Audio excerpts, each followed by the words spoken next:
Hello, dreamers, and welcome to Haunted Sleep. Just a small heads up, there are a few ads during the first 10 minutes. After that, the experience is completely ad-free. These stories are created with care, and I hope you'll give them a chance. There's something special here that's hard to find elsewhere. If you enjoy the atmosphere, a like or a subscribe means more than you know, but only if you genuinely want to. Before we begin, tell us where you're listening from and what time it is for you.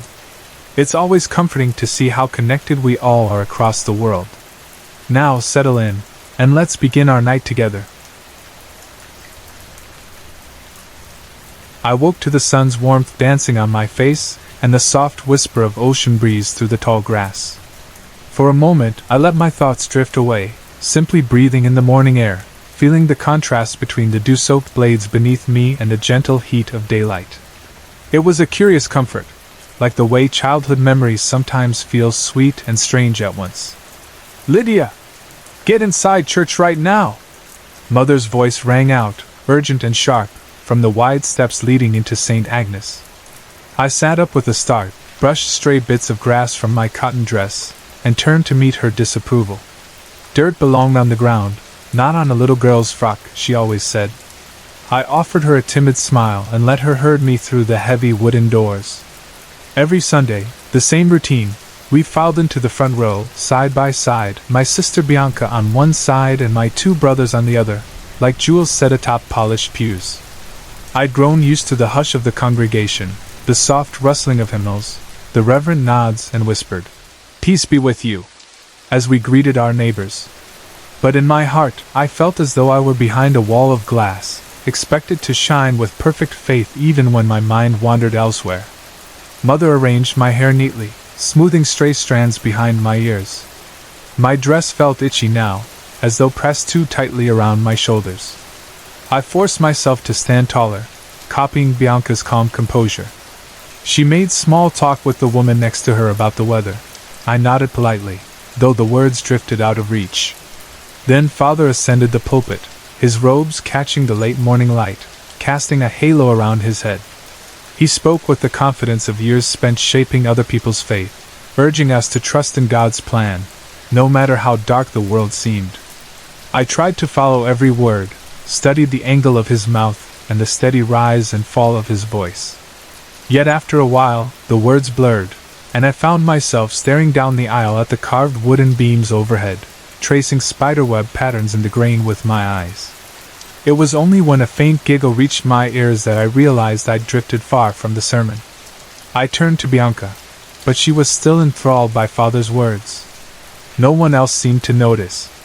The giggle came again, soft, watery, almost drowned, and I tipped my head to listen. Behind Father, by the organ loft, stood a little girl in a white frock. She was utterly still, her dark hair hanging like wet seaweed. Where her eyes should have been, I saw empty, black hollows, as if someone had scooped out the warmth of her gaze. My chest tightened, and I squeezed my sister's hand. I dared not speak. If I cried out, everyone would think me mad.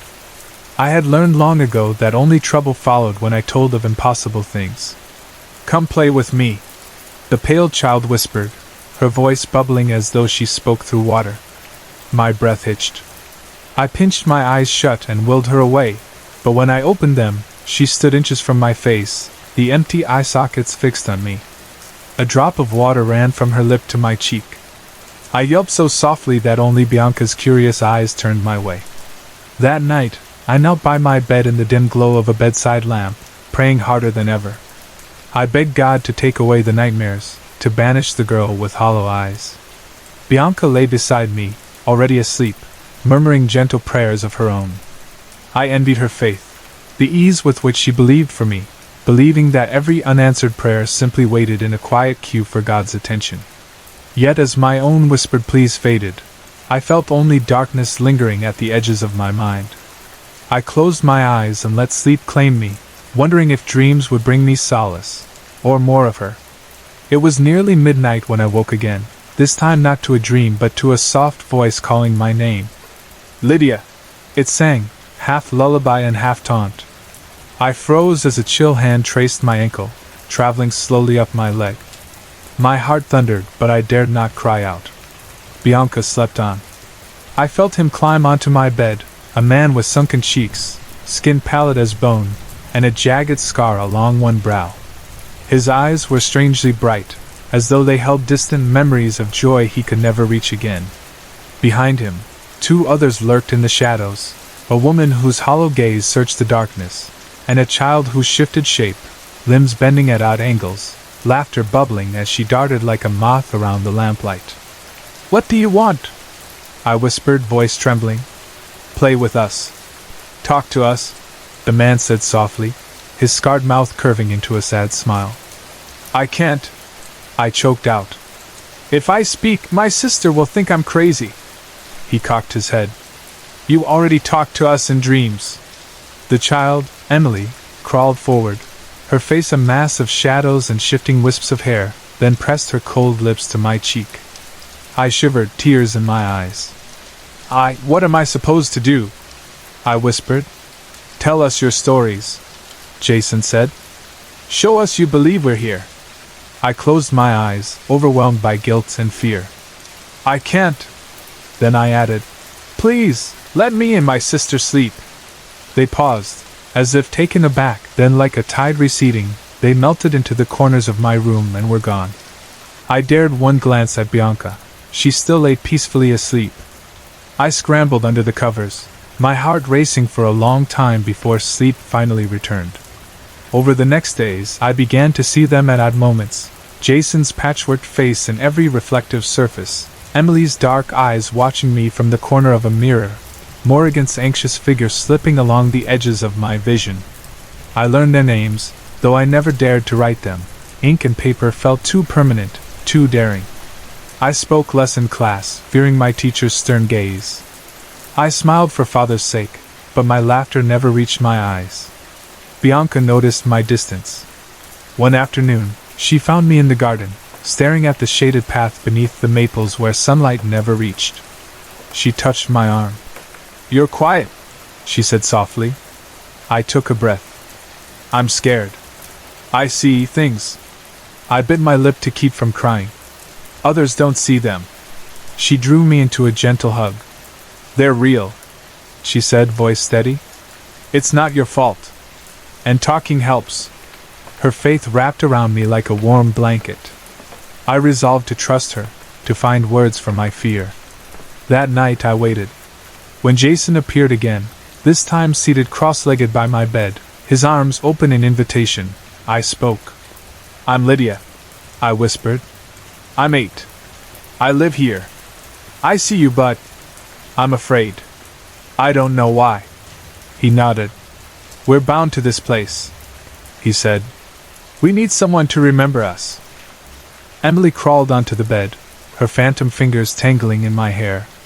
"Remember me," she pleaded. I swallowed. "I will remember. I'll write your names, your faces, your stories down."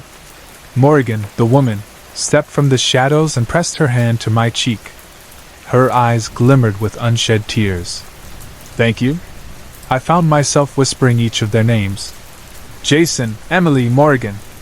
I promised to tell their stories, to bring them into words that others might read. At once, their smiles faded. Jason's scar smoothed out, Emily's form brightened to a soft shape of childlike brightness, Morrigan's fear turned to peaceful acceptance. And like the last flicker of a dying candle, they faded into silence. In the days that followed, I began my journal, careful lines of pencil on lined paper. I described the church, the echo of hymns, and the moment I first saw that little girl's hollow eyes. I wrote of midnight visitations, of the horror on Jason's face, of the child's watery laughter and Morrigan's sorrowful gaze. I wrote long pages by candlelight, pouring every sight, every feeling onto paper until my hand ached. At school, I kept my words close, never reading aloud. My classmates still thought me quiet, maybe shy. But I felt stronger. The act of telling felt like a tether back to life, a way of anchoring myself so that I would not drift into their world forever. My family noticed the change. Father asked why I had grown so thoughtful. Mother remarked on my new habit of writing. I simply smiled and said I like stories. Years passed. I grew older, 11, 12, then 13. The ghosts of childhood stayed with me, but their visits grew rarer. I wrote less, contenting myself with memories I carried like hidden jewels. My faith deepened, too. My prayers no longer begged for release, but asked for understanding. I felt God in the quiet moments, in the hush of dawn and the deep hush of midnight. One summer evening, I returned to the grassy hill near the beach. The wind was gentler, the grass a little drier beneath my dress. I closed my eyes and felt the dual warmth and coolness I had known as a child. I whispered a prayer of thanks, for my family, for Bianca's faithful kindness, and even for Jason, Emily, and Morrigan, whose stories I had told and kept alive in my heart. When I opened my eyes, I saw nothing but the bright sky and the waving blades of grass. Their faces did not appear, but their presence felt woven into the day's light and breeze. And I knew, at last, that I was never truly alone.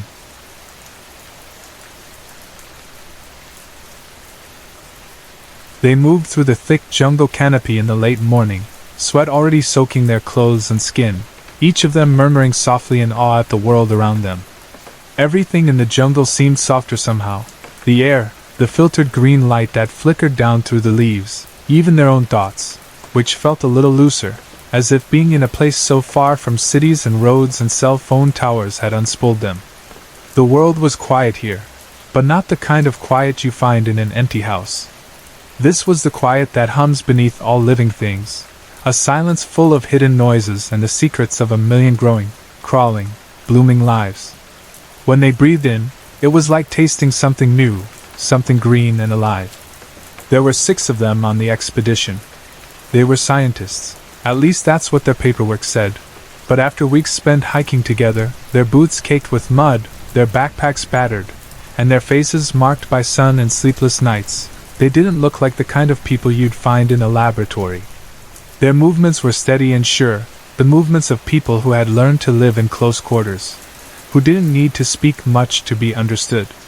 They were competent and alert, but they were tired too, not just in their bodies but in the quiet way they avoided extra words.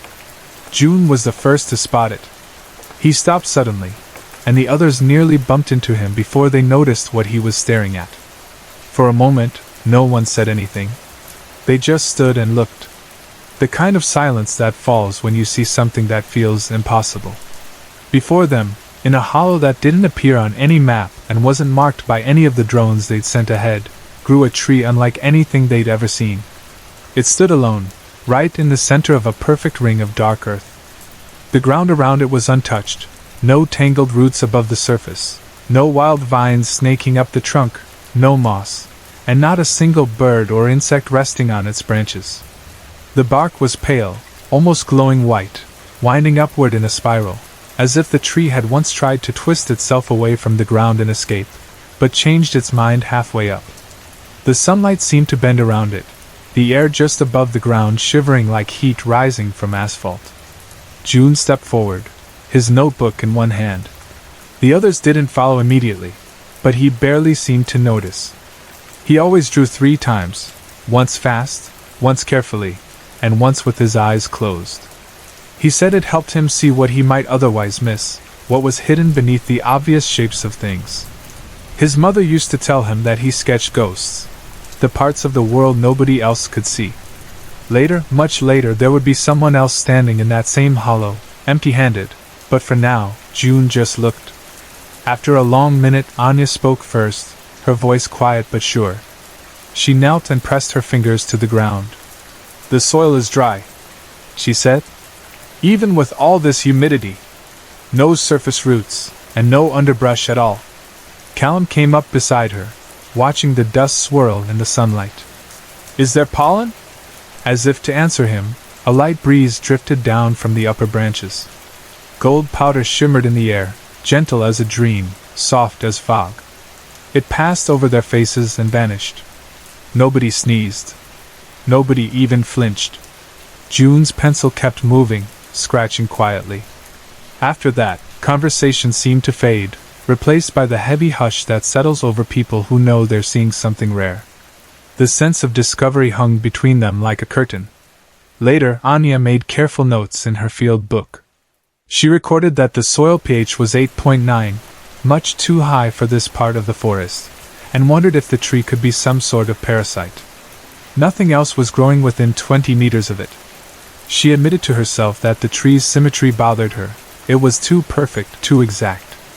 It didn't feel real. They set up their camp a little distance away, about 100 meters back among the regular trees. Anya marked out the quadrants for collecting samples, drawing neat lines with her pencil and ruler, labeling every bag and jar even though no one but her would ever see half of them. She believed that order kept the world from falling apart. Callum checked their instruments and supplies, his hands moving carefully even though his fingernails were chewed short from nerves.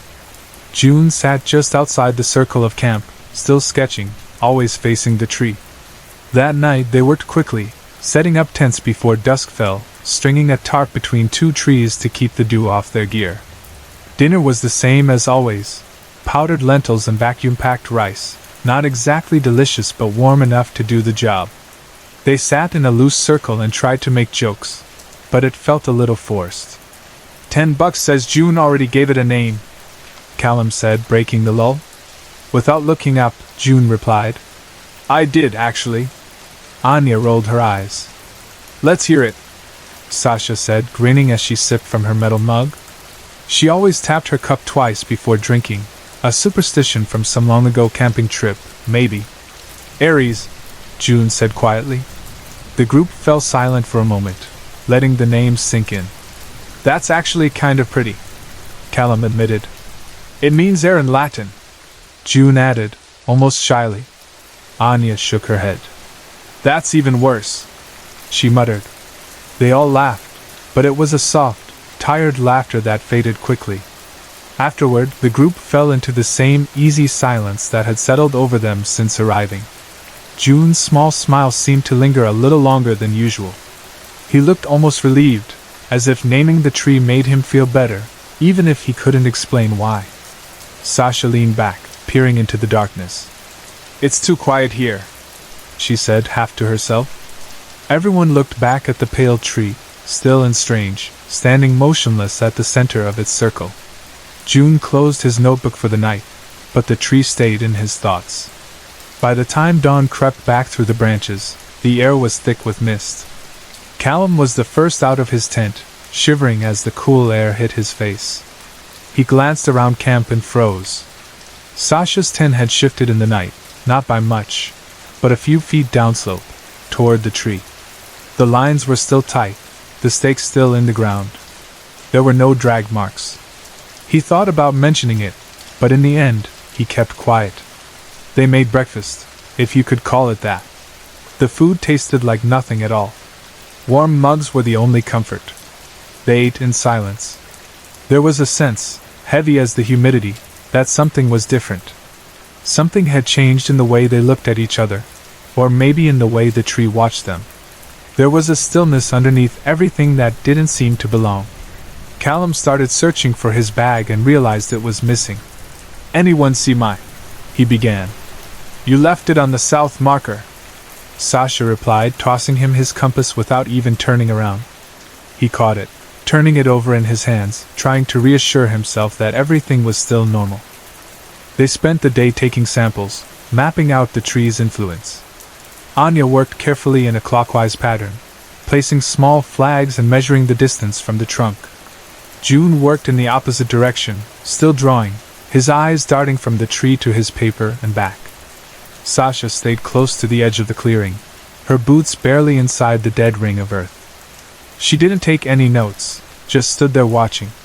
It was Anya who found the first bone. She didn't call anyone over right away. She knelt down, slowly brushing dirt aside, as if she already knew what she was going to find and was just hoping, deep down, to be wrong. The bones were small, a ribcage curled tightly, with hands drawn in toward the center, like the person had died hugging something to their chest or trying desperately to hold something inside themselves. In her notebook, Anya wrote about the voluntary posture of the remains. There was no sign of trauma. The hands were over the center of the chest, maybe for protection, maybe as a ritual, maybe just instinct. All the while, The tree seemed to loom closer, though none of them had moved an inch. It was as if the tree itself had drawn them a little nearer without any of them realizing. The next day, the sun finally burned away the mist, but it didn't warm the feeling that had crept into the camp. June found the skeleton of an animal, also curled up like the human remains, a long scratch along its ribs, and nearby, other bones, each one arched inward, all of them facing the tree. Sasha found birds hidden under the roots, every one of them hunched with their talons pulled in tight. Not a single one looked like it had tried to fly away. It was as if they had come here on purpose. Callum scribbled a note in his field book, listing the birds and animals they found, all hunched up, all facing east toward the tree.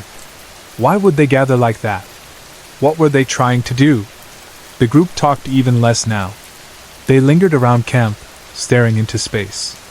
June's sketches became tangled and strange, sometimes the tree, sometimes just spirals and shapes that looked like veins or roots, looping endlessly around nothing.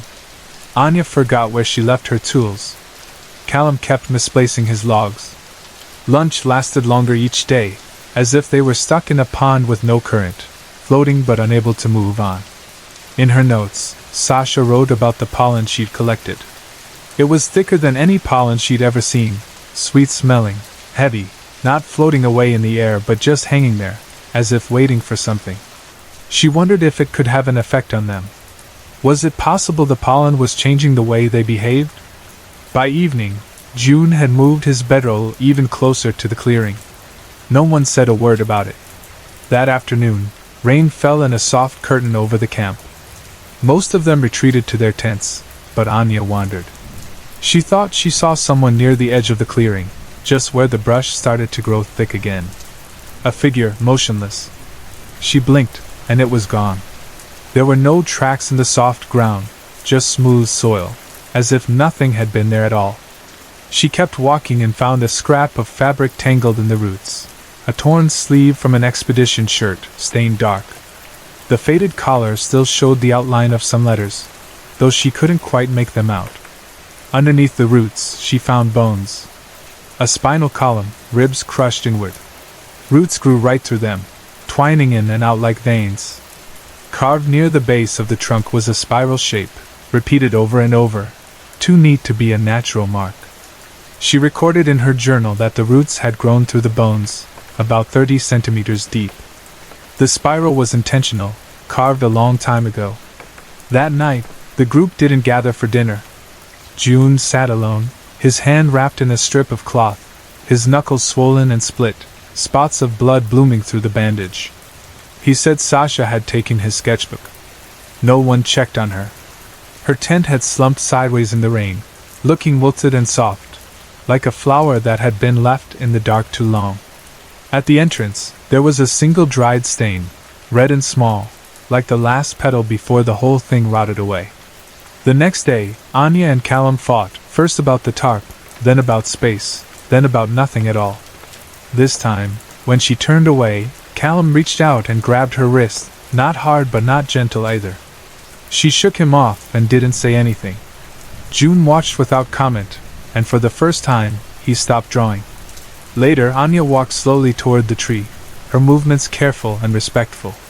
She reached out and rested her hand on the pale bark. Callum stood nearby, watching her.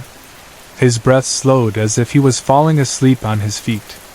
Anya whispered something to the tree and then turned to Callum. She smiled, not a happy smile, not a cruel one, just a knowing look, as if she had seen how things would end and was at peace with it. "I saw Sasha," she said, her voice barely more than a whisper. "She's still here. Just underneath. It's not death. It's remembering." Callum remembered the rock he had been holding earlier. He hadn't meant to take it from the ground. He had just picked it up without thinking, something solid to hold onto when he felt unsteady. Now it was in his hand again. Heavy, real. What if Anya was right? What if the tree only took what was given to it? He took a step forward, then another. He raised the rock. Anya didn't move.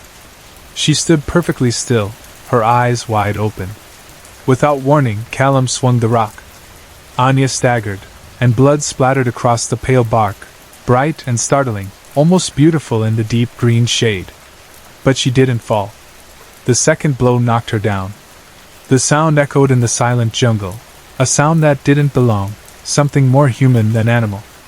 Not far away, June's sketchbook lay on the ground, closed carefully, not dropped. No one touched it. No one called for him. No one looked for Sasha. In her journal, Anya wrote that Callum was afraid, but she was not. She believed the tree kept them, the way roots hold soil together, and that it only took what was given to it. After that, everything fell apart. They called Callum's name, but he didn't answer. When he finally looked up, his eyes were red and raw. For a moment, it seemed like something inside him flickered.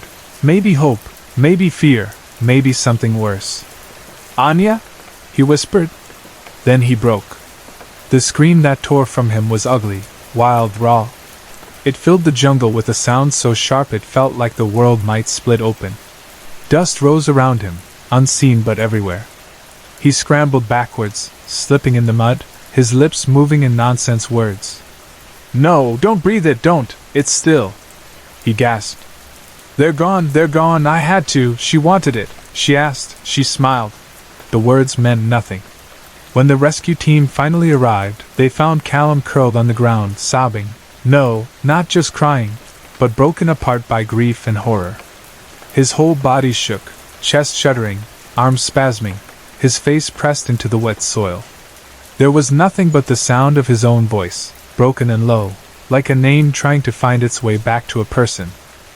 They wrapped him in foil, put an oxygen mask on him, tied his wrists so he wouldn't hurt himself or anyone else. No one asked about the others. Not yet. A little way off, half buried in the moss, was a piece of the tree's bark, stained with blood, carved with a spiral too perfect to have been made by accident. Time passed. In a clean, white facility filled with the harsh light of fluorescent bulbs, Callum sat on the edge of a bed. He stared straight ahead, barely moving, his hands folded in his lap. The notebook was beside him. He hadn't asked for it back, but someone gave it to him anyway. The word, Ares, kept appearing in the debriefings, as if it was another person, but nobody found any evidence of a teammate by that name. Callum never explained what it meant. The official report was short. The air was normal. The pollen, though strange, wasn't harmful. There were no toxins, no psychoactive agents, no diseases. The scientists who wrote the report said the team had probably suffered a collective breakdown under stress. The word madness was never used, but everyone thought it. Callum kept staring at the wall. Sometimes he blinked, as if remembering to be alive. He never opened the notebook, but he kept his hand close to it, like he was waiting for something he didn't want to see but couldn't let go. Somewhere, a final note was left and signed. The tree never moved. The tree never wanted. It was us. It was always us. Callum sat alone in the sterile light, but through the window, just a screen, no glass, a tiny fleck of yellow dust floated in on the breeze. Maybe he saw it, maybe not. He didn't move. He just sat, lost in the soft soil of his own mind, where something strange had finally taken root.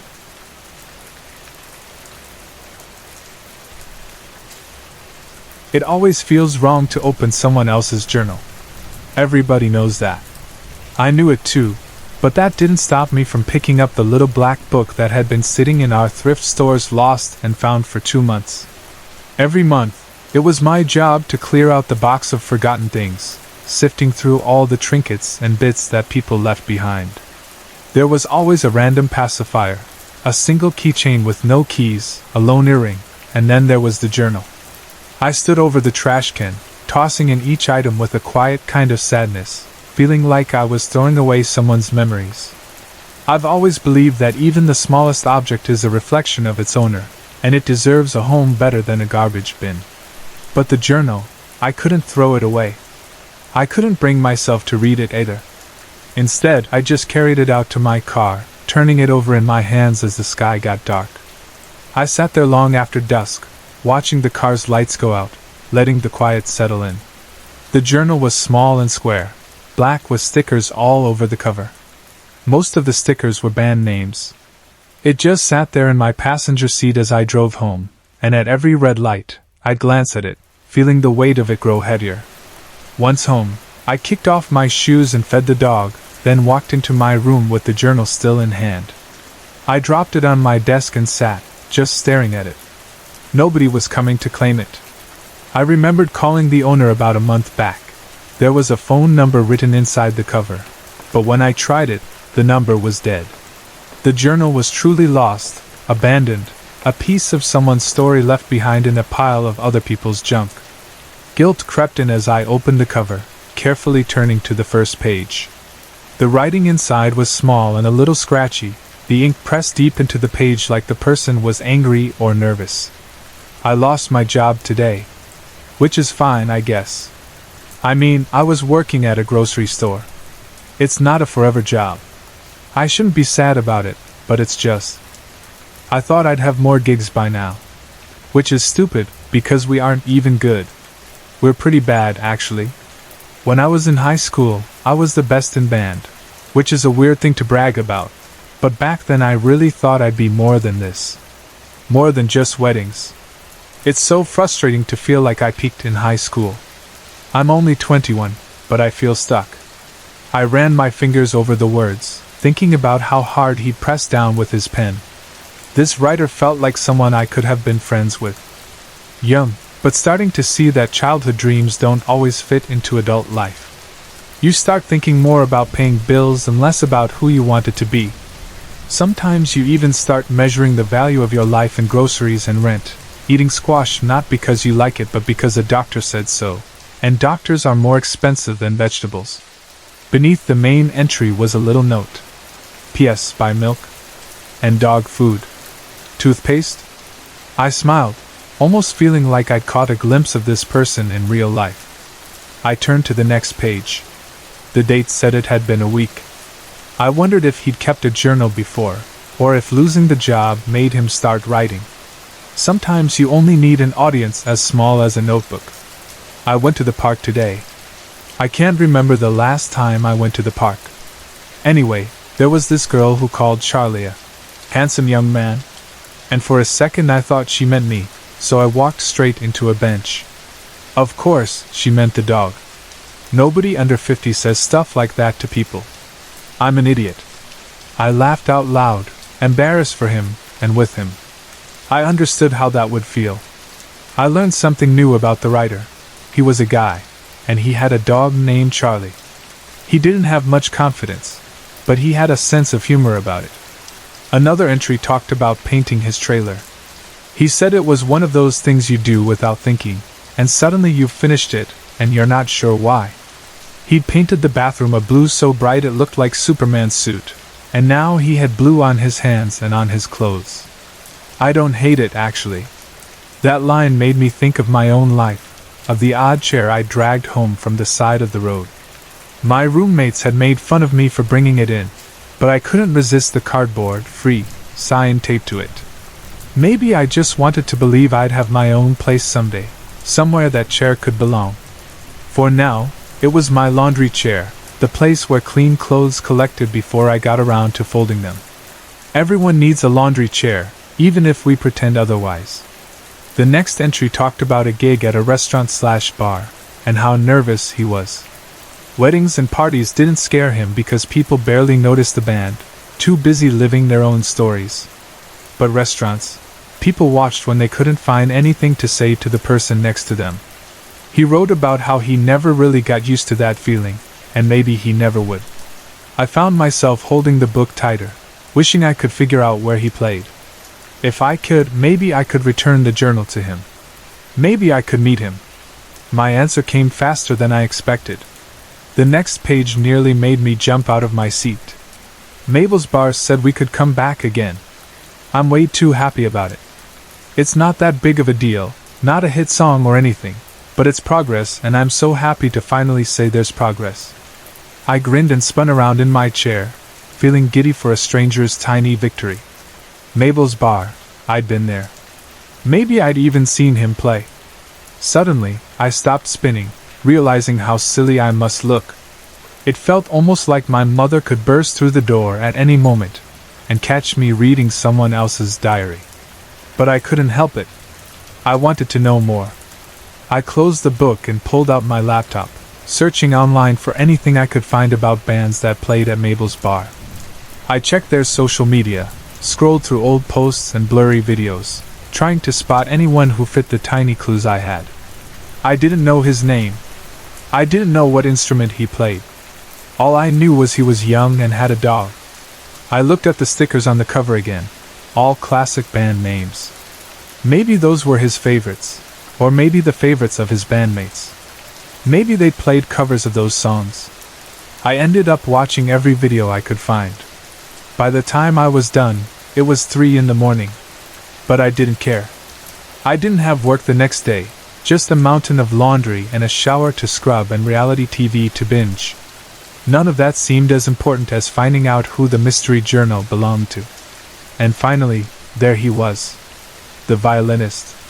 His bandmates were older, but he was young, about my age, and there was a sticker of a dog on his violin case. He smiled most when they played Beatles songs, one of the bands on the cover of the journal. He was passingly attractive. Actually, he was very attractive, but I told myself that wasn't why I was interested. Maybe I was a little delusional. I started to build up an idea of him in my head, someone who felt lost, someone who wanted more meaning in life, just like me. I imagined maybe if I lost my own job, I'd finally chase after something real, something I wanted, instead of just waiting for someday. Maybe I didn't want to think too much about it. I was restless, barely able to sleep. The next morning, as soon as Mabel's bar opened, I was there, waiting awkwardly while the waitress flipped the sign and looked me up and down. "Table for one?" she asked, not even trying to hide her boredom. I shook my head. "I'm looking for a band," I said, showing her my phone. "Do you recognize this guy?"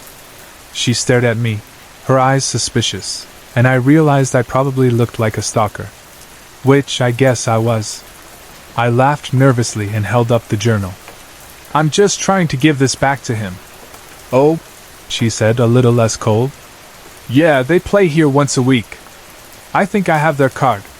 She dug around under the counter and handed me a business card. The Screaming Charlies, it said, a pretty awful band name, but it matched the clues. I ran out to my car, clutching the card as if it were a ticket to another life. I dialed the number, chewing on my lip as it rang. "This is Ben, manager of Screaming Charlies. Are you calling to book us?" came the voice. I stumbled over my words. "No, I mean, sort of. I'm looking for one of your band members. He left his journal at the thrift store where I work. He owns Charlie?" A pause. A breath over the phone. "Hello?" I said, my voice small. "Yeah," Ben finally replied, and he sounded tired. "You're looking for Ezra. He died a few days ago. Car accident." The world seemed to drop out from under me. I pressed the phone tighter to my ear, unsure if I'd heard right. Suddenly, my training for polite conversation took over, the way people do when they don't know what else to say. "I could leave the book with his family?" I managed. "They weren't close," Ben said. "I could leave it with you," I offered, desperate for something to do. "I mean, I don't need it. I'm just trying to figure out what to do with his trailer and Charlie." "Okay," I said, because there was nothing else I could say. "Have a nice day." I hung up, staring at the journal in my lap, feeling numb and empty. It was just a book. I didn't know him. He wasn't real, not really, not to me. Ezra was half a stranger, half a story I'd made up in my mind. I should have just thrown the journal away with the other lost things. But tears fell anyway, quietly at first, then harder, landing on the black cover and the band stickers. I leaned back and wiped my face, angry with myself for crying over someone I never even knew. Eventually, I got up and threw the journal into the trash. I crawled into bed and tried to forget it all. But in the silence, a stubborn little voice in my head whispered that I could have tried harder. Maybe if I'd searched for him when I first found the journal, he'd still be alive. It was a stupid thought, and I knew it, but it stuck with me. Even if I had found him, nothing would have happened. No whirlwind romance, no life-changing friendship. He was a fantasy, a ghost. I worked in a thrift store and didn't even understand dryer sheets. But I couldn't let it go. After a while, I found myself out of bed, digging the journal out of the trash. There was a stain of pasta sauce on the pages now, but I barely noticed. I just kept reading. We've played 3 times at Mabel's. Still don't have a job. Weirdly, I don't even care. I started writing music again. My bank account is okay. I'm putting in applications, but I'm not stressed. I think this is the least stressed I've been since I moved out.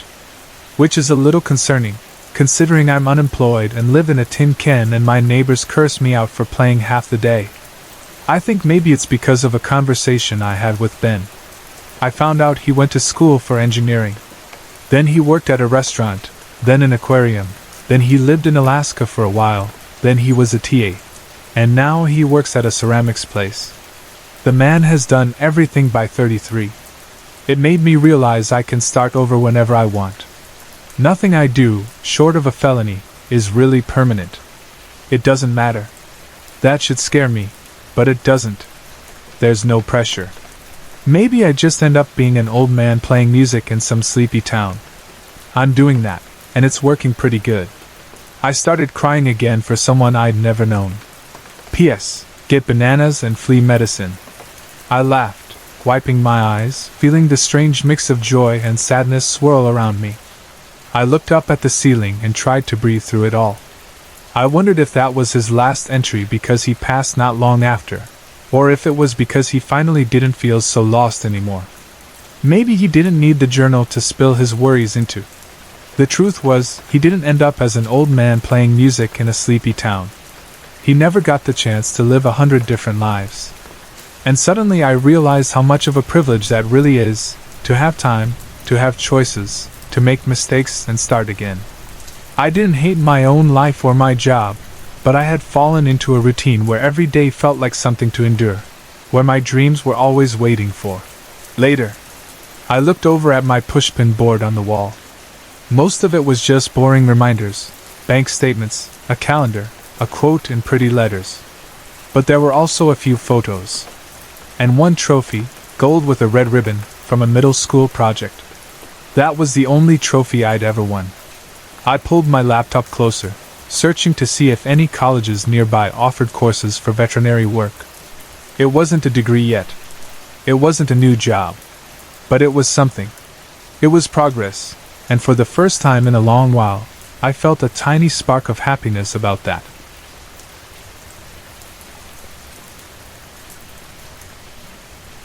Nobody really knew what happened to Paul Scherbrand after his big moment under the stage lights.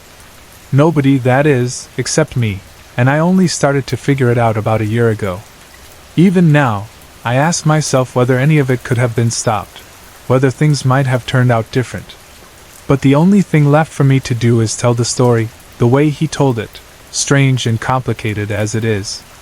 Sometimes even I don't believe it all, but maybe that's the nature of these things. If you believe in coincidences, or fate, or maybe just accidents that feel like something more, I'll let you decide. All I ask is that you listen for a little while. Paul Scherbrand gave the big speech at our graduation from Banks Memorial High School. He had that bravado, that confidence everyone knew him for, standing there as our valedictorian, talking about all his successes and even his failures, as if we could relate to a guy who'd scored a 35 on the ACT, just 1 point shy of perfection. He stood behind the podium in his cap and gown, hands moving with every word, almost too theatrical. I remember thinking he reminded me of our band instructor, the way he waved his arms. There was this faint, distant sound in my memory, like trumpets at a pep rally. It made me roll my eyes then, but looking back, I can almost hear it. And with further time, the only thing I would ask myself to do is to live, Paul said, his voice filling up the whole auditorium.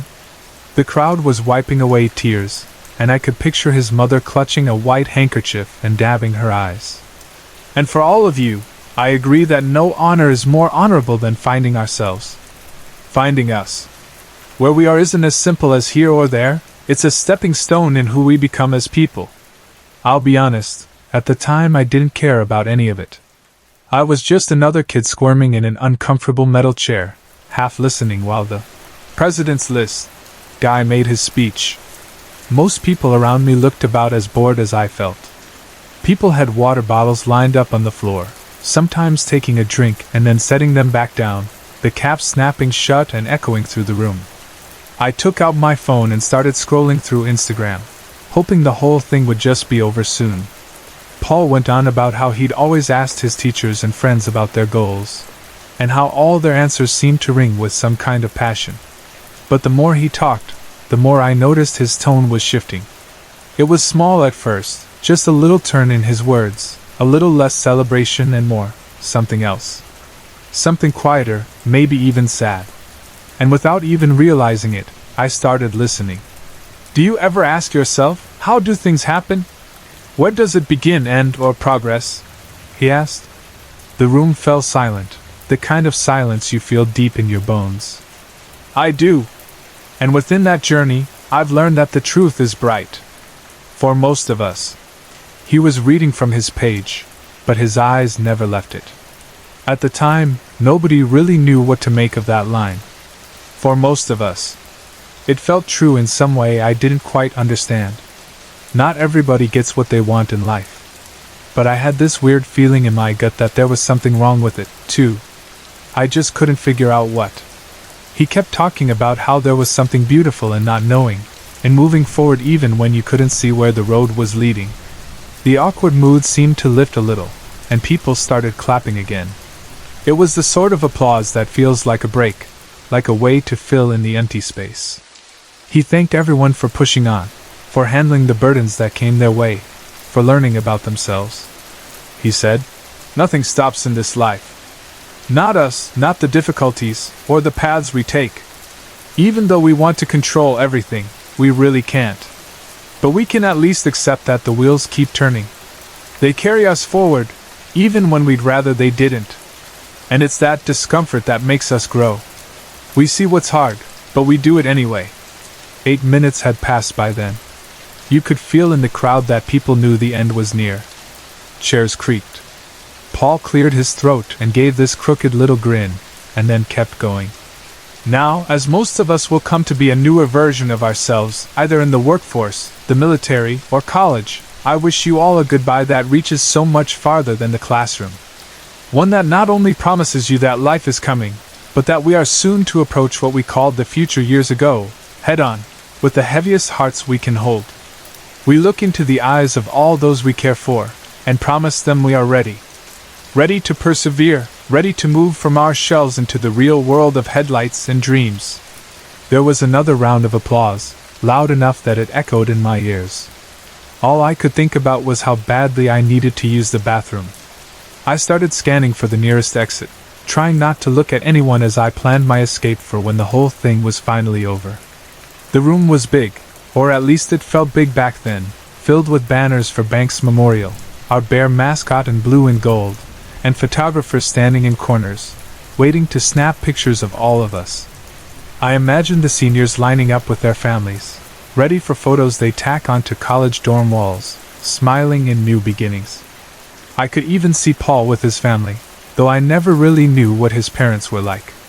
Paul said, "I think I can truly speak for all of us, as seniors, when I say that 4 years goes by irreversibly fast. During those days, it seems slow, but the weeks, months, and years truly have left us behind. Even now, I try to accept it, but there's a small part of me that desires more time." It was getting to be too long by then. 12 minutes, and still he kept talking. At the time, I thought he just liked to hear himself speak, but now I'm not so sure. He said, "Sometimes I can even see myself a little further from now. I'm sure you all do, too. In a place that calls for protection or solitude. One that is soon to come, or far ahead. A future that none of us can alter, because it is due to happen, a future that isn't capable of being explained. But it isn't meant to be." There were sniffles from the audience, quiet at first, then more scattered. But the speech kept stretching on, 15, 16 minutes, and it felt like he was stalling for time. Nobody wanted to be the one to tell him to hurry up, not on graduation night. Paul said, "I want to close tonight with a message that not everyone will understand. Maybe nobody will. If there was anything I could leave here on this date, it wouldn't be my words. It would be a second chance that I never got. And for you all, there is a moment, just one, when everything will seem the same, right before it all changes, right before your eyes. I've seen mine. I can only hope you see it as well." He finally raised his hands and waved at the crowd, the spell breaking as everyone jumped to their feet, clapping and shouting and celebrating. I'd like to say I understood something nobody else did, but I didn't. When the moment came, I tossed my cap in the air, hugged my family, and ran out while the flash of cameras popped behind me. It was a night to remember, but somehow everyone forgot about what happened next. That's what brings me back to that night, and what came after. Paul Scherbrand didn't go home like the rest of us did after graduation. Maybe you noticed the signs sooner than I did, but at the time, I was just glad to be done. Looking back, I can see every warning I missed, the way he kept repeating himself, the way his speech stretched on longer than it should have, the strange feeling in the room. Paul never made it home that night. He died in a car crash. He was gone, just like that. And now, whenever I think back, I hear his words in my head, bits and pieces that mean more than they did at the time.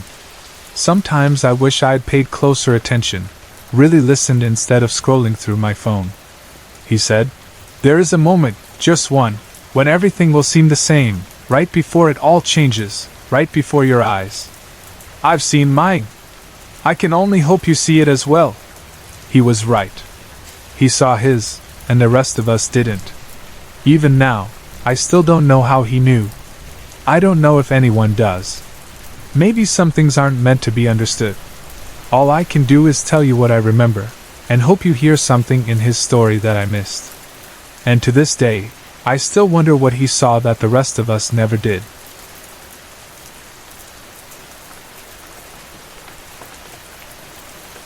I looked out at the crowd, my heart racing, and told the biggest lie I'd ever said in my life. "She was dead when I got here." The words tumbled out of my mouth before I could think, louder than I meant, desperate to push away the attention that was pressing in on me from all sides.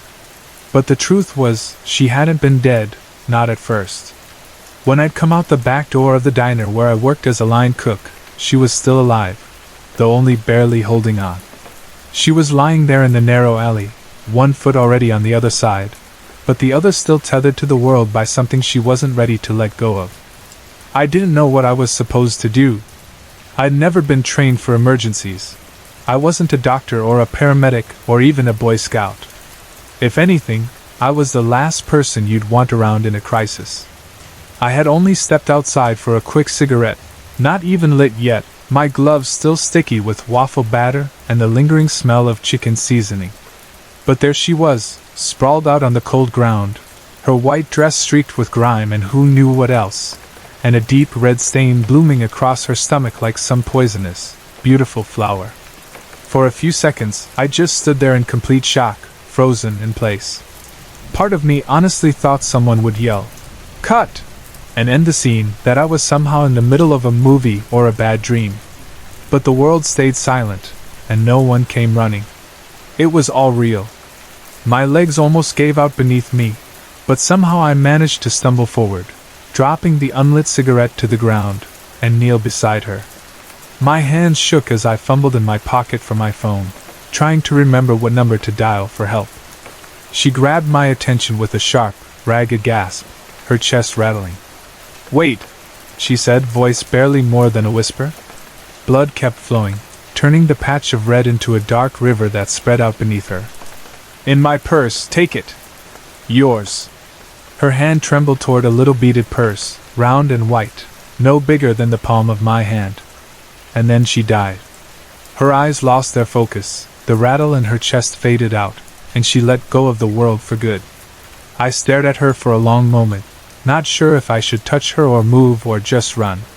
But her last words echoed in my mind.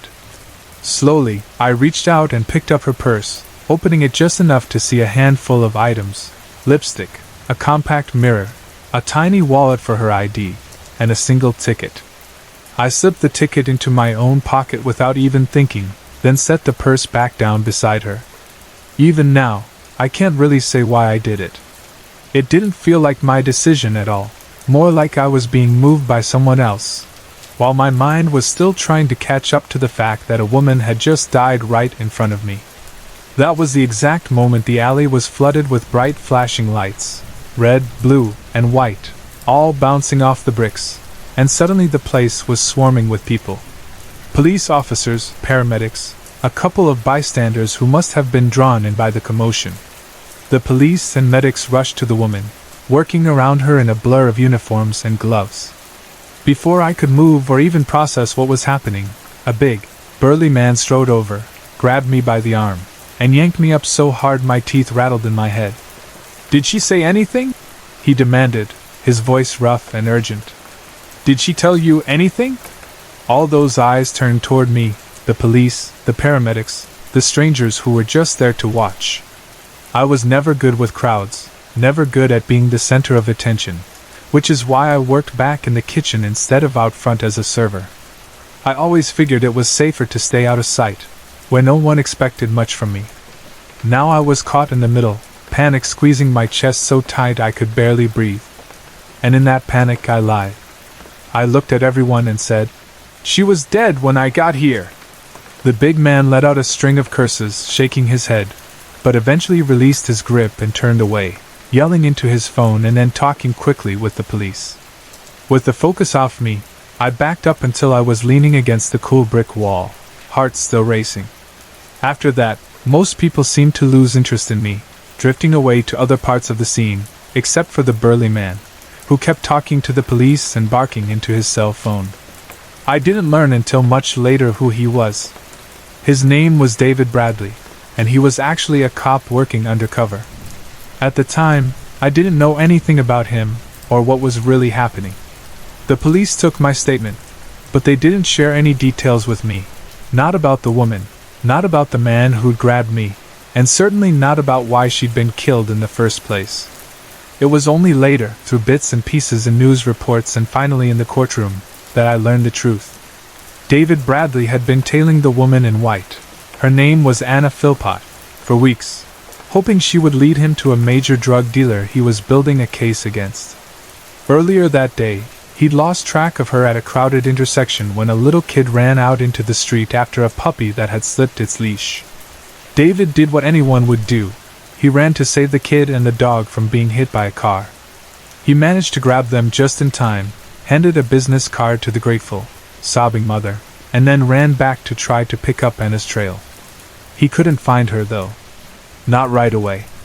He kept looking but had almost given up when he heard gunshots nearby. He ran toward the sound and found that a security guard had already wrestled a man to the ground in front of a jewelry store. A man who witnesses said had just shot a woman who'd run away up the street. David called for backup and followed the trail of blood until he found Anna in the alley, just as I was with her. But by then, it was too late. After everything, David apologized for the way he treated me. He told me that Anna was his only connection to the drug dealer he'd been after, a man named Isidore Martin. When she died, he thought his whole case was lost. He'd hoped that maybe, with her last breath, Anna had given me some crucial piece of information, a name, a confession, anything he could use to bring Martin down. But my panicked lie had killed that hope. I felt bad about it, of course, but not for long. Because, as it turned out, Anna had managed to leave behind everything the police needed anyway. Right before she was shot, she'd gone into a convenience store with a mail drop. While she was there, she mailed a padded envelope addressed to Detective David Bradley at the Phoenix Police Department. And then, for reasons no one will ever understand, she also bought a lottery ticket. Inside the envelope, the police found a USB drive packed with documents, names, dates, financial records, everything that tied Martin to a whole network of drug smuggling. There was so much proof that Martin didn't even bother to stand trial. Instead, he took a plea deal and went to prison without a fight. The man who pulled the trigger that day, Arnold Tesaro, was just a hired thug. He hadn't even meant to shoot Anna. She'd caught him off guard. Their eyes met, and he panicked. The gun went off in his hand, and that was it. Thanks to the quick thinking of the security guard, Tesaro was caught on the spot. He went to trial, and now he'll spend the next 15 or 20 years in prison. To my relief, I wasn't called to testify at the trial. Lying to the police at the crime scene had been terrifying enough, but lying under oath in front of a jury was something I knew I couldn't do. Still, because of my involvement, I was invited to attend the trial. I watched from the back, a silent observer, thankful I didn't have to worry about taking time off from work or answering more questions I wasn't ready for. I never did figure out what made me take that ticket from Anna's purse. Maybe it was shock, or maybe it was a last, desperate attempt to feel in control of a situation where everything else was spinning out of reach. I kept it in my wallet for weeks, unopened and unexamined, half afraid of what it might mean. In the end, it was nothing, a losing lottery ticket, worth less than the paper it was printed on. But for a long time, it felt like a strange kind of inheritance, something left to me by a stranger whose last moments became tangled up with my own. Even now, when I walk by the alley behind the diner, I think of Anna in her white dress, of the river of red, of the panicked lie that came out of my mouth before I could stop it.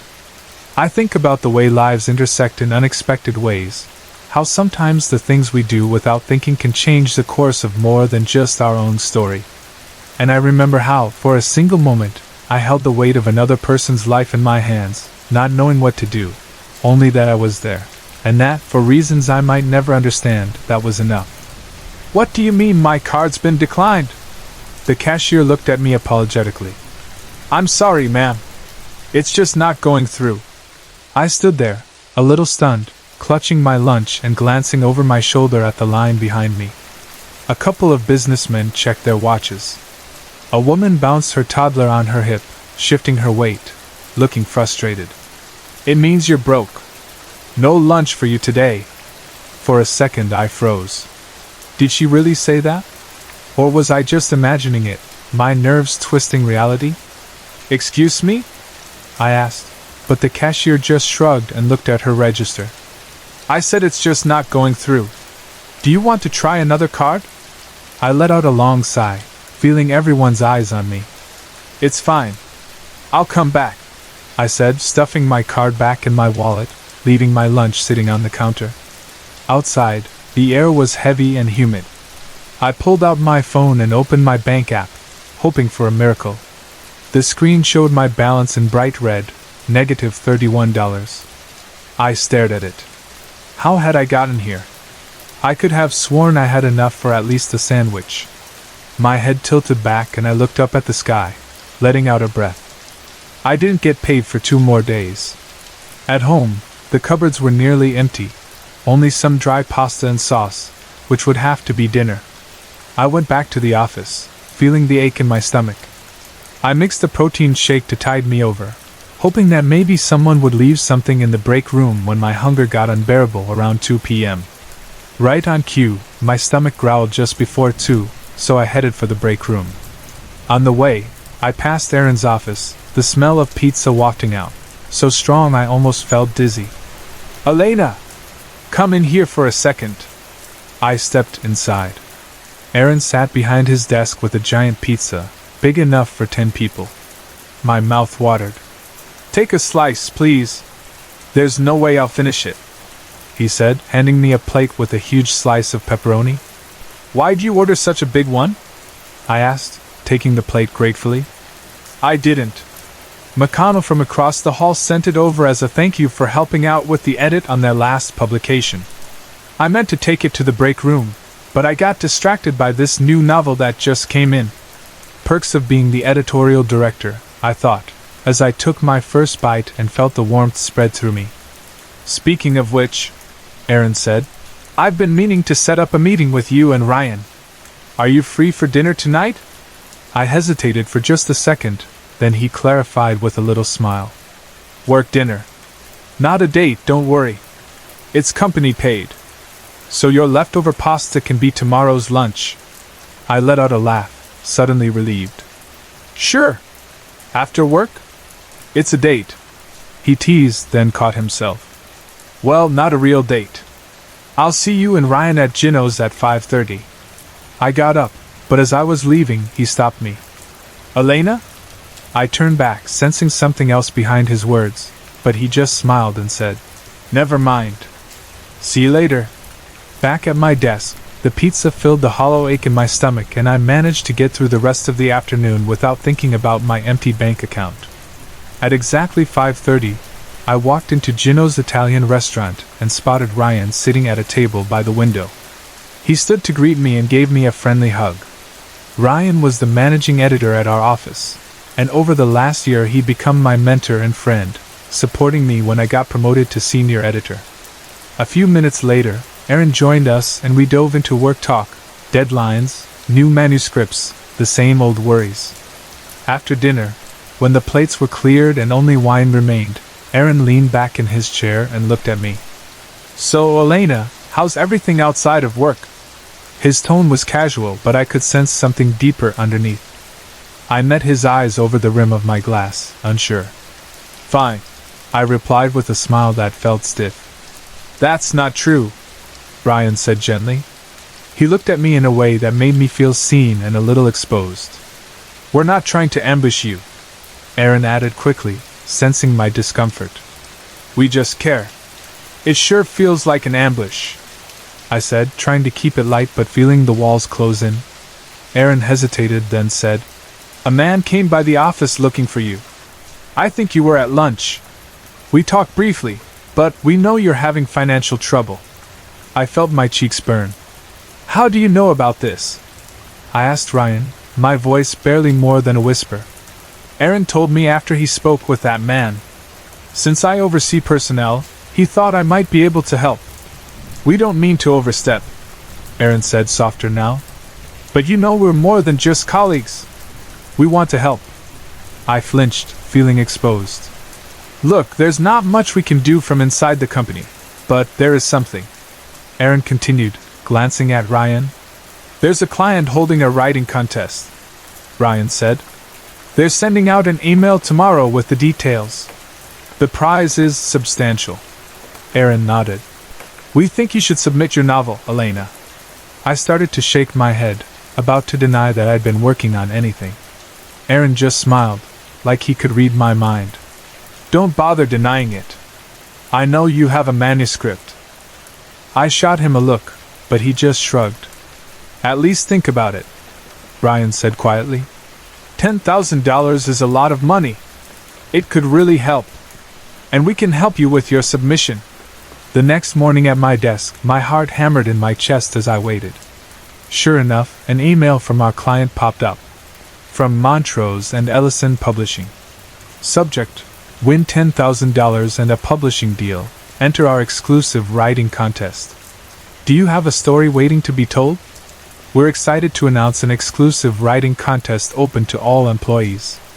This is your chance to step out from behind your red pens and computers and into the spotlight. Grand prize: $10,000 cash. An exclusive contract with Montrose and Ellison Publishing. Professional editing and design support. Whether you've been working on a story in your spare time or have one ready to be published, we want to see it. Submission guidelines. Original fiction genres. Minimum 10,000 words. Submit by Friday, June 27, 2025, 9 a.m. Central Standard Time. 1 entry per person. You may submit your story by replying to this email. Winner announced 1 week after submission deadline. Happy writing. Montrose and Ellison Publishing. Aaron was suddenly behind me. It's exactly what you need. $10,000 could really help you out. Ryan joined us, peering over my shoulder. Well, what do you think? I stared at the screen, biting my lip. That kind of money would solve everything. Catch up on the mortgage, pay the lawyer, maybe even keep my sister out of trouble. But submit my manuscript? That meant letting the world into my head, exposing everything I'd kept hidden. Was I really ready for that? The next few weeks blurred together. I obsessed over every word in my novel, worried over the ending, wondered what people would think. Would my friends and coworkers judge me? What if it wasn't any good? I spent every night writing, editing, sometimes crying with frustration or fear. Aaron kept encouraging me, saying he knew my story was solid, even though he hadn't read it, or so I thought. With only 2 days left before the deadline, Aaron invited me to dinner again. This time, I realized too late it wasn't a work meeting, just the two of us at a small table. Over dry steak and wine, he finally brought up my manuscript again. "Elena, your novel. It's not fiction, is it?" I blinked. I don't know what you mean." He looked at me, kind but insistent. "You really don't remember? That night after the publisher's party at your house, you and Ryan finished the last of the wine. Ryan passed out on your couch, and you took me into your studio. You showed me your manuscript." I tried to remember that night, but it was mostly a blur. I remembered Aaron and I in the studio, the way he looked at me, how vulnerable I felt. "You read it," I said, the truth dawning. He nodded. "I haven't brought it up because I figured you wanted to forget about it. But now, your sister needs you to submit that manuscript." I felt exposed, the air heavy around me. When Aaron mentioned a man coming to the office, I thought it was someone from the bank. But it wasn't. It was the lawyer who'd been chasing me for payment. My eyes stung, but I blinked back tears. "Submit your story, Elena. You can help your sister and keep your house." He reached for my hand, but I stood, thanking him for dinner and leaving before I could break down. At home, I found more notices taped to my door, reminders of everything hanging over my head. But my thoughts kept circling back to Aaron and Ryan. How much did they know? How much had I let slip? The next day, the whole office buzzed about the contest. Some people joked about the deadline, others argued about who would win. Instead of heading to my desk, I walked straight to Ryan's office. He was just hanging up the phone. "That was Aaron. He's out today," Ryan said, a little puzzled. Aaron never missed work, especially not with a big contest deadline coming up. "Ryan, can I ask you something?" He looked at me, surprised by my tone. "How much do you know about my situation?" He hesitated, then said quietly, "Not much. But I know what this contest could mean for you. I'm glad Aaron met that agent at that party. And for what it's worth, I think you and Aaron make a great pair." The words made me pause. The party, at my house, how did I barely remember it? I felt a wave of shame. Had I really been drinking that much? I rushed back to my desk and pulled up the invitation for that party. "Join us to celebrate Montrose and Ellison Publishing, voted #1 publisher of the year." The words on the screen blurred as I stared at them. I looked up to see Ryan watching me with concern. I grabbed my bag and coat and left the office without a word, my phone buzzing in my pocket as I ignored their calls. I drove straight to Northfield Women's Correctional Facility. After waiting nearly an hour, I was led into a visitation room and picked up the phone. "Elena," my sister's voice crackled through the glass. "Lucy." Tears threatened, but I fought them back. I told her I had a plan to get her out. "And the house?" she asked. "It's going to be okay. I promise." Afterward, I turned my phone back on.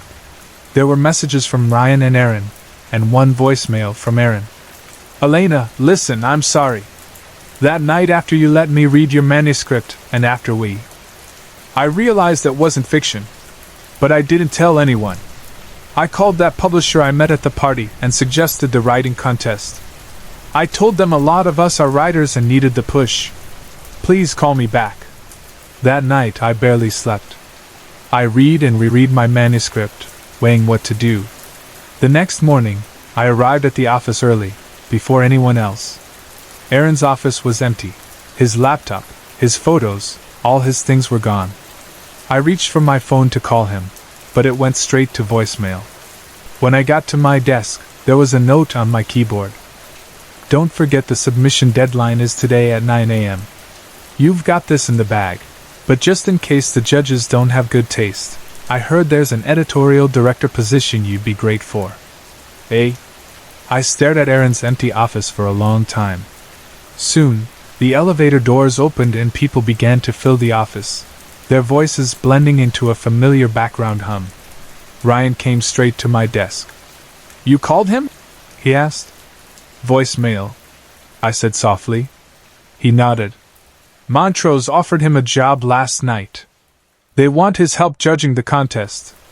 For a moment, I felt dizzy. If the publisher found out Aaron and I were close, and that he suggested the contest to help me, they'd throw out my submission. If Aaron tried to sway them, we'd both be out of luck.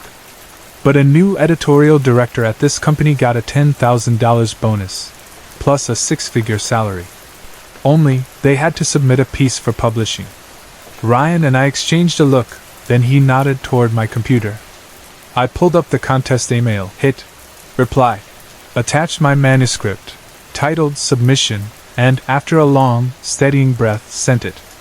For the first time in a long time, I felt the faintest flicker of hope. Maybe it was enough. Maybe this was the start of something new.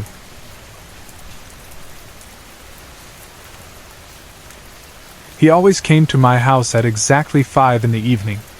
Not a minute earlier, not a minute late. I once set an alarm just to test if he really was that precise, and the second my phone buzzed, the doorbell rang through the quiet of my old house. This was the only thing truly mysterious about Max so far. Everything else about him seemed ordinary, at times, almost frustratingly so. "Hi, Max," I said as I opened the door. It was our 5th meeting in a week, 5 out of the 7 days we had agreed to meet. I was hoping that today, finally, something would spark, some story or memory that would make his life jump off the page. The past 4 days had been filled with the ordinary, lists of jobs, little details about houses and favorite foods, a growing pile of simple facts, but nothing that would make a reader's heart skip. I needed something more. "So, we're on to Chapter 5, I said, as we got comfortable in our usual armchairs, the ones by the window where the light came in just right in the early evening. We each had a mug of tea, steaming gently in our hands. "What should we start with?" Max put his mug down, fidgeting with the front of his faded, checked shirt. As usual, the buttons refused to cooperate and he tried, a bit absent-mindedly, to press them back through the holes. "This is the part where I got married," he said quietly. "To a woman named Helen. She had brown hair that frizzed in the rain. She was allergic to tomatoes. That made life tricky." I smiled, half teasing, trying to draw something more out of him. "What made things trickier, her hair or the tomato allergy?" He paused, then gave a little shrug and a thoughtful frown. "Both, I guess. I've always loved the rain. And tomatoes. Well, you know, they're my favorite food. Maybe it was always going to be a challenge, right from the start." I tried not to let my amusement show, but I could feel the corners of my mouth turning up. "Was Helen your first love?" I asked. Max nodded a little, but his answer was measured, almost rehearsed. "I suppose so. Should I write that she was the love of your life?" He shook his head, giving a tight little laugh. "No, I wouldn't go that far. Just write that we got married after a few months. No need to make it sound more than it was." I dropped my pen onto my notebook, maybe a little harder than I meant to. "That's my job, Max. To make your words sing, to help you tell your story so people want to read it. No one's going to want to read just a list of facts." He looked disappointed, and suddenly I felt guilty for pushing him. "Should I make something up?" he asked, and even though he was trying to sound light, his eyes were sincere. "Should I say I was a fire eater in a circus or a plastic surgeon?" "You're being silly," I said, though part of me wondered if I should have let him embellish, just to get things moving. "But we do need some drama for the reader, Max. People want to feel something. I want to do your story justice." He leaned forward, almost reaching out to pat my knee but stopping just short. "You're doing a great job, Lydia. Honestly. These days with you have helped me make sense of things. I feel like I'm finally getting somewhere." I smiled and picked up my pen again, trying to find my focus. "So, tell me more about your wife, about your life together. Tell me about the highs and the lows, don't leave anything out." Max put his head in his hands for a moment, then looked up with a wry smile. "The high was our wedding.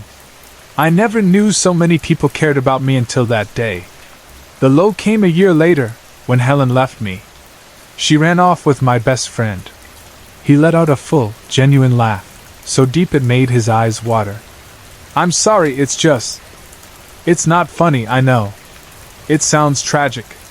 But really, it isn't, not when I look at the whole picture.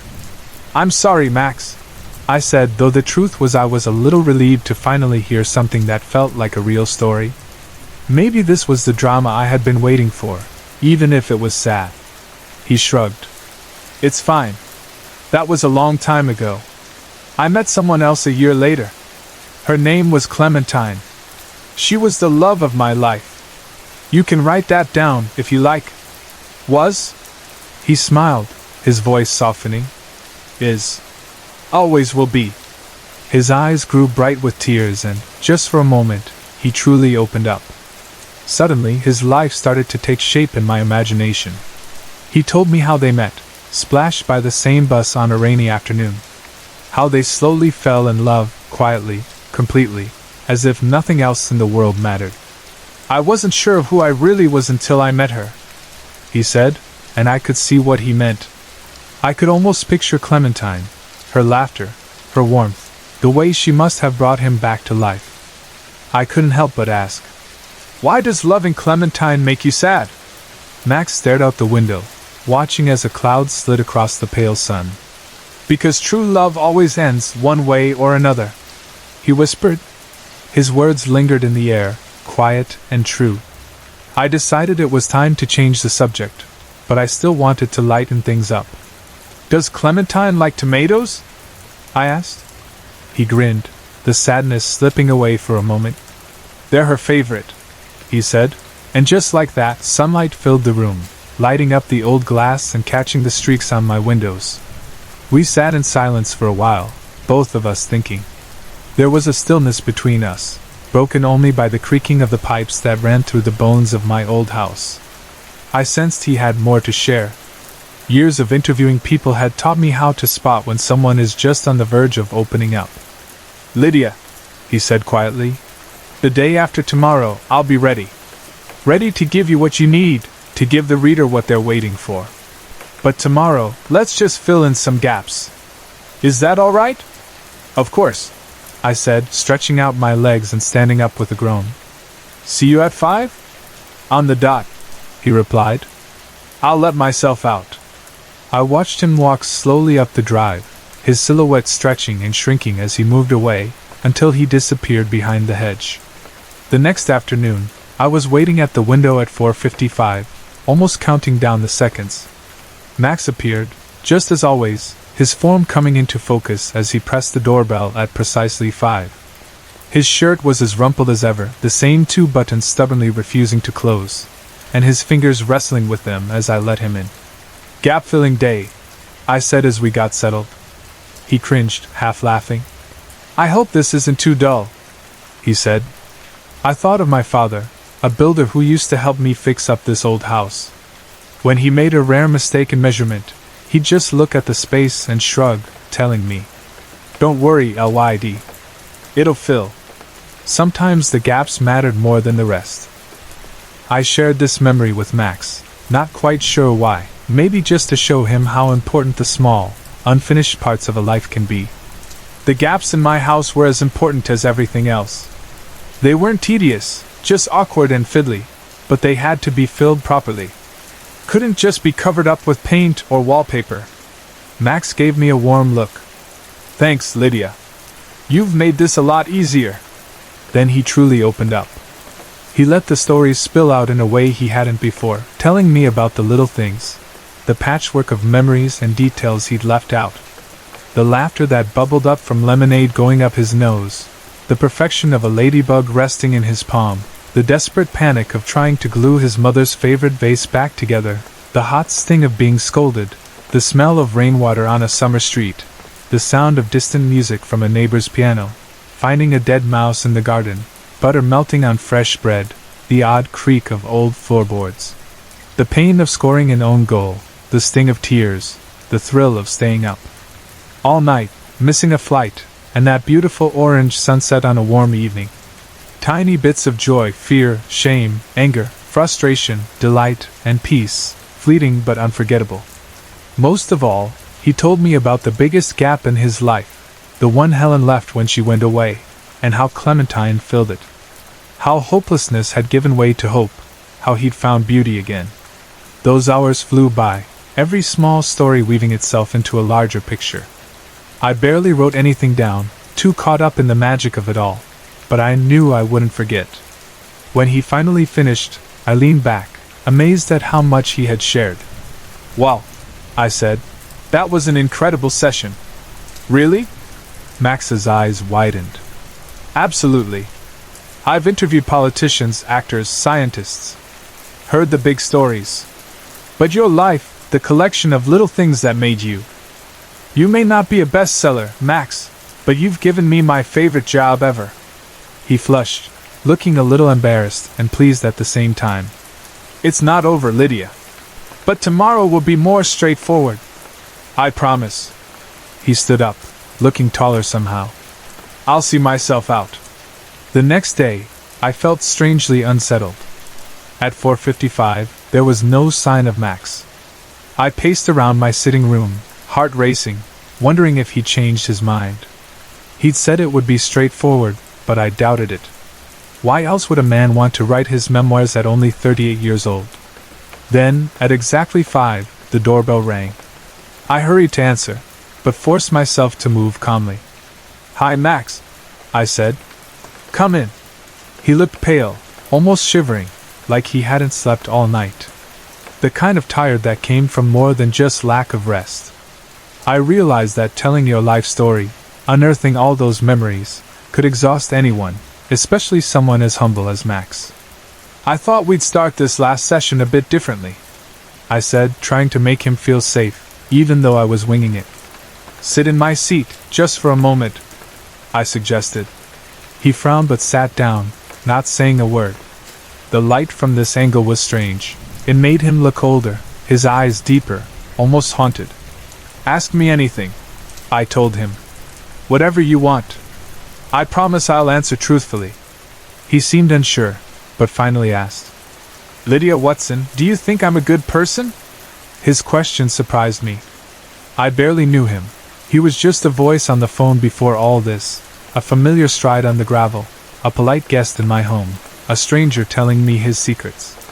"Yes," I answered honestly, even if I wasn't always sure of my own judgments. "Do you trust me?" "Yes," I said again, and realized I did. "That's a relief," he said, jumping up. "Let's swap back. We don't have much time." That last session was a blur. Max spoke quickly, his words tumbling out, as if he needed to get it all out before it slipped away. He wanted to tell me about just one day, the last day he remembered with absolute clarity. It was bitterly cold that morning, he said. Clementine had already left for work, but she'd made his coffee, ironed his lucky shirt, left him a little note on the table. Good luck! He had a job interview that day. And then? I prompted, gently nudging him along. He told me he brushed his teeth, opened the bathroom window, lined up his slippers by the door. He put on his checked shirt and sat on the sofa to button it up. And then?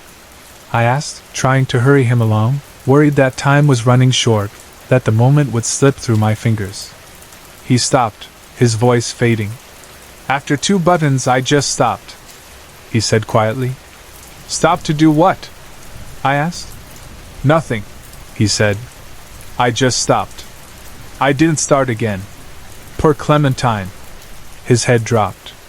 I looked at the gap in his shirt, the one that always refused to close.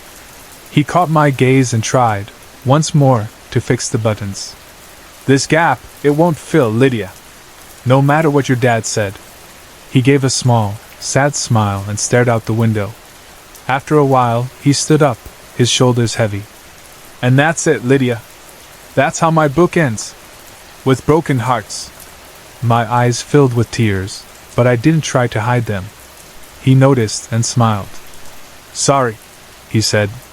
I'd brush those tears away, but I can't. It was getting dark now, the clock chiming 7 as the day faded outside. Any more questions before I go? He asked.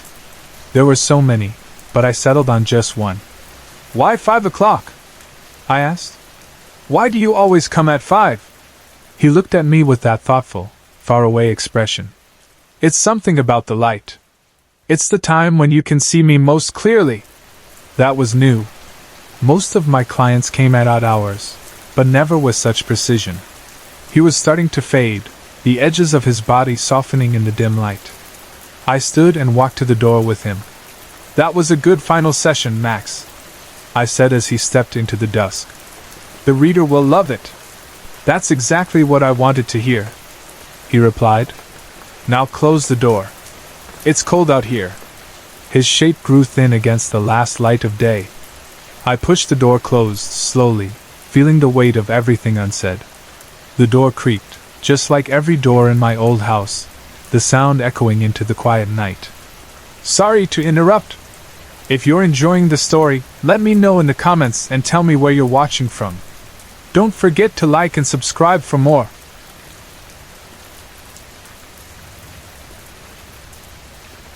On a rainy Tuesday evening in August, just after 7 o'clock, a young woman that nobody recognized walked into the Belmore Hotel and Suites, tucked away in Gramercy Park, Manhattan.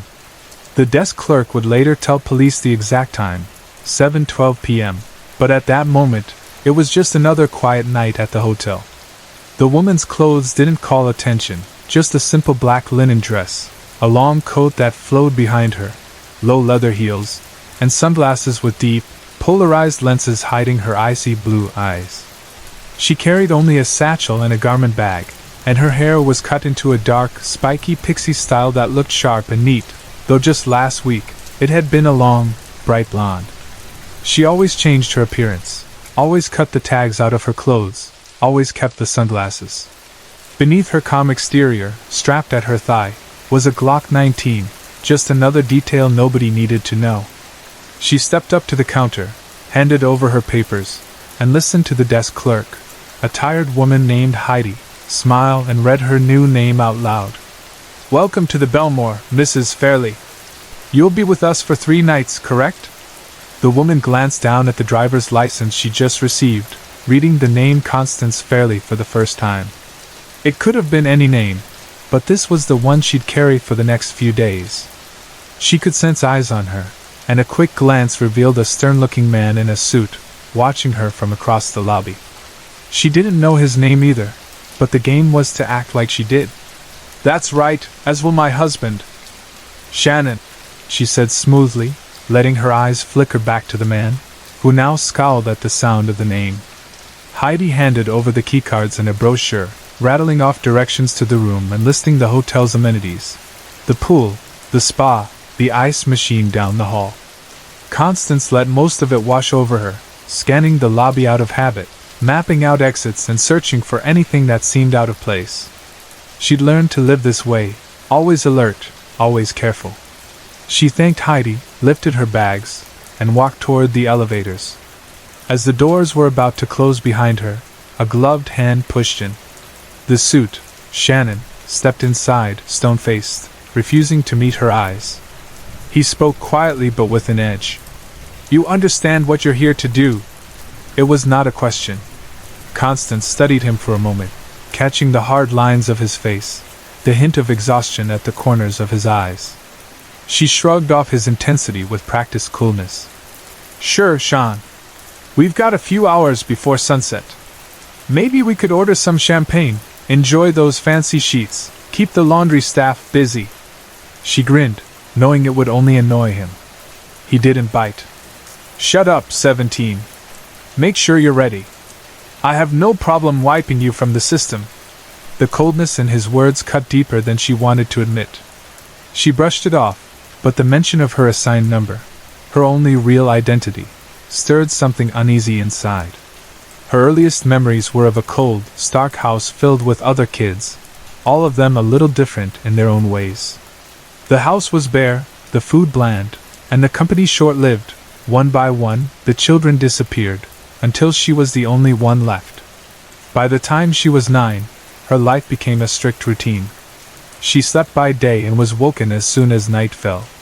She spent long hours in pitch-black rooms, no sound, no light, nothing but her own thoughts and the growing sharpness of her vision. She learned to find even the tiniest detail in the dark, to sense what was out of place. Over time, her senses grew sharper, her instincts stronger. She'd lost track of the days, but remembered one night more clearly than any other. She guessed she was about 15. She was thrown into the dark room again, exhausted but alert, and this time, something felt different. There was a red light, a blinking pulse in the shadows, that seemed to grow and sharpen the longer she looked at it. For the first time, she realized it was a button. She crossed the room and pressed it. Instantly, light flooded in, and the crew, the shadowy group who trained her, knew she was ready for something bigger. The darkness became less important after that. She was soon given custom sunglasses to shield her sensitive eyes from daylight, and her days were filled with training, martial arts, sharpshooting, survival skills, and learning to spot trouble before anyone else could. The elevator arrived at the 38th floor with a soft chime. Constance smiled and gestured for Shannon to go first, calling him Schnookums, just to push his buttons. He ignored her, stormed down the hall, and swiped his keycard to open the suite. Inside, he got to work, setting up the tools of their trade: a heavy Barrett M82A1 rifle with a scope, a tripod, a flashlight, and a fresh magazine, though Constance only needed one bullet if things went right. The room was big and quiet, lined with windows that overlooked Manhattan, from Roosevelt Island to Union Square. But the only view that mattered was to the north, where a mile away, in a suite at the Park Avenue Elite Hotel, her target was about to check in. Shannon handled the gear with practiced hands, then stepped back.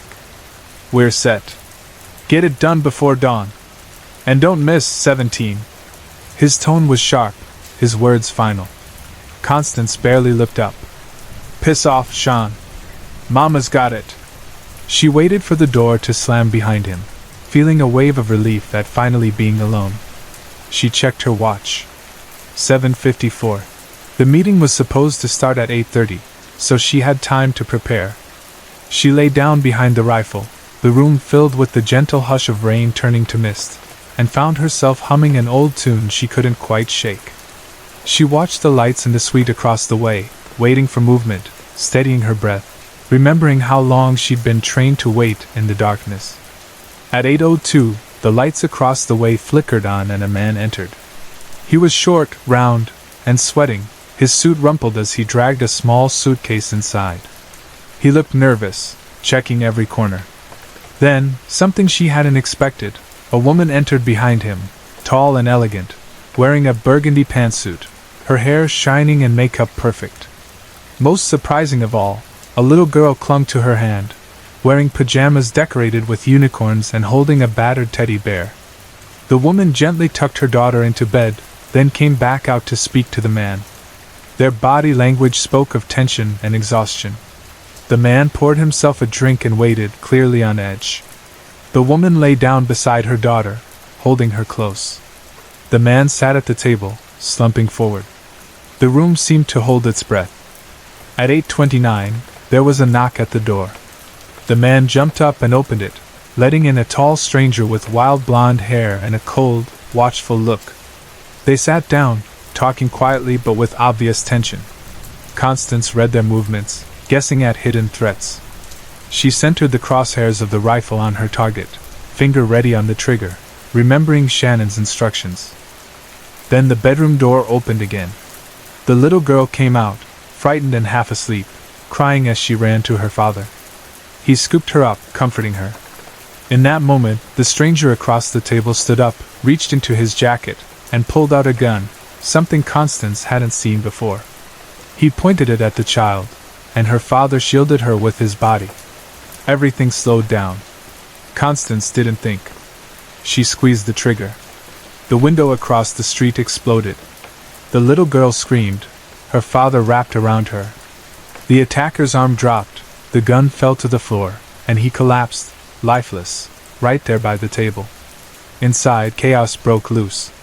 The woman rushed out, pulling her family into her arms as she realized they were alive. She hurried to the phone, dialing for help, and soon the sound of sirens filled the air. Constance sat back, hands shaking. She stood and stumbled to the bed, collapsing onto the covers in her black dress and heels. She let herself laugh, just a little, knowing that soon everything would change. She wrote a note on hotel stationery, then lay back and waited for what would come next. Hours passed. Just after midnight, 2 sharp cracks echoed through the halls of the Belmore Hotel, 2 gunshots, a few seconds apart. It would be morning before anyone investigated. When the hotel staff finally entered room 3841 at 6:37 a.m., the scene was quiet but unforgettable. Shannon lay dead on the floor, a bullet through his chest. Constance was on the bed, a single wound to her forehead, the Glock still in her hand. In her other hand, the note for Shannon. Sorry, Sean. I only work nights. The hotel was quiet again.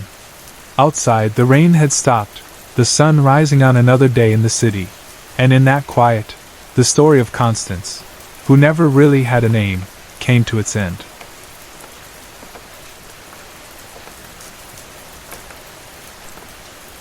He looked between us again, his eyes full of that old stubbornness. It's either her or me, he said, voice low but determined. Sarah turned, glancing at the 2 paths stretching out before them. She had never noticed how different the forest could look from just a few feet apart. Meredith's path was thin, wild, barely visible beneath the thick brush and jutting rocks, a mess of tangled green that looked like it hadn't seen footsteps in years. David's trail was the opposite, neat and broad, all the undergrowth carefully trimmed back to the tree line, the dirt packed hard beneath the surface and flat enough for 2 people to walk together, side by side, if they wanted.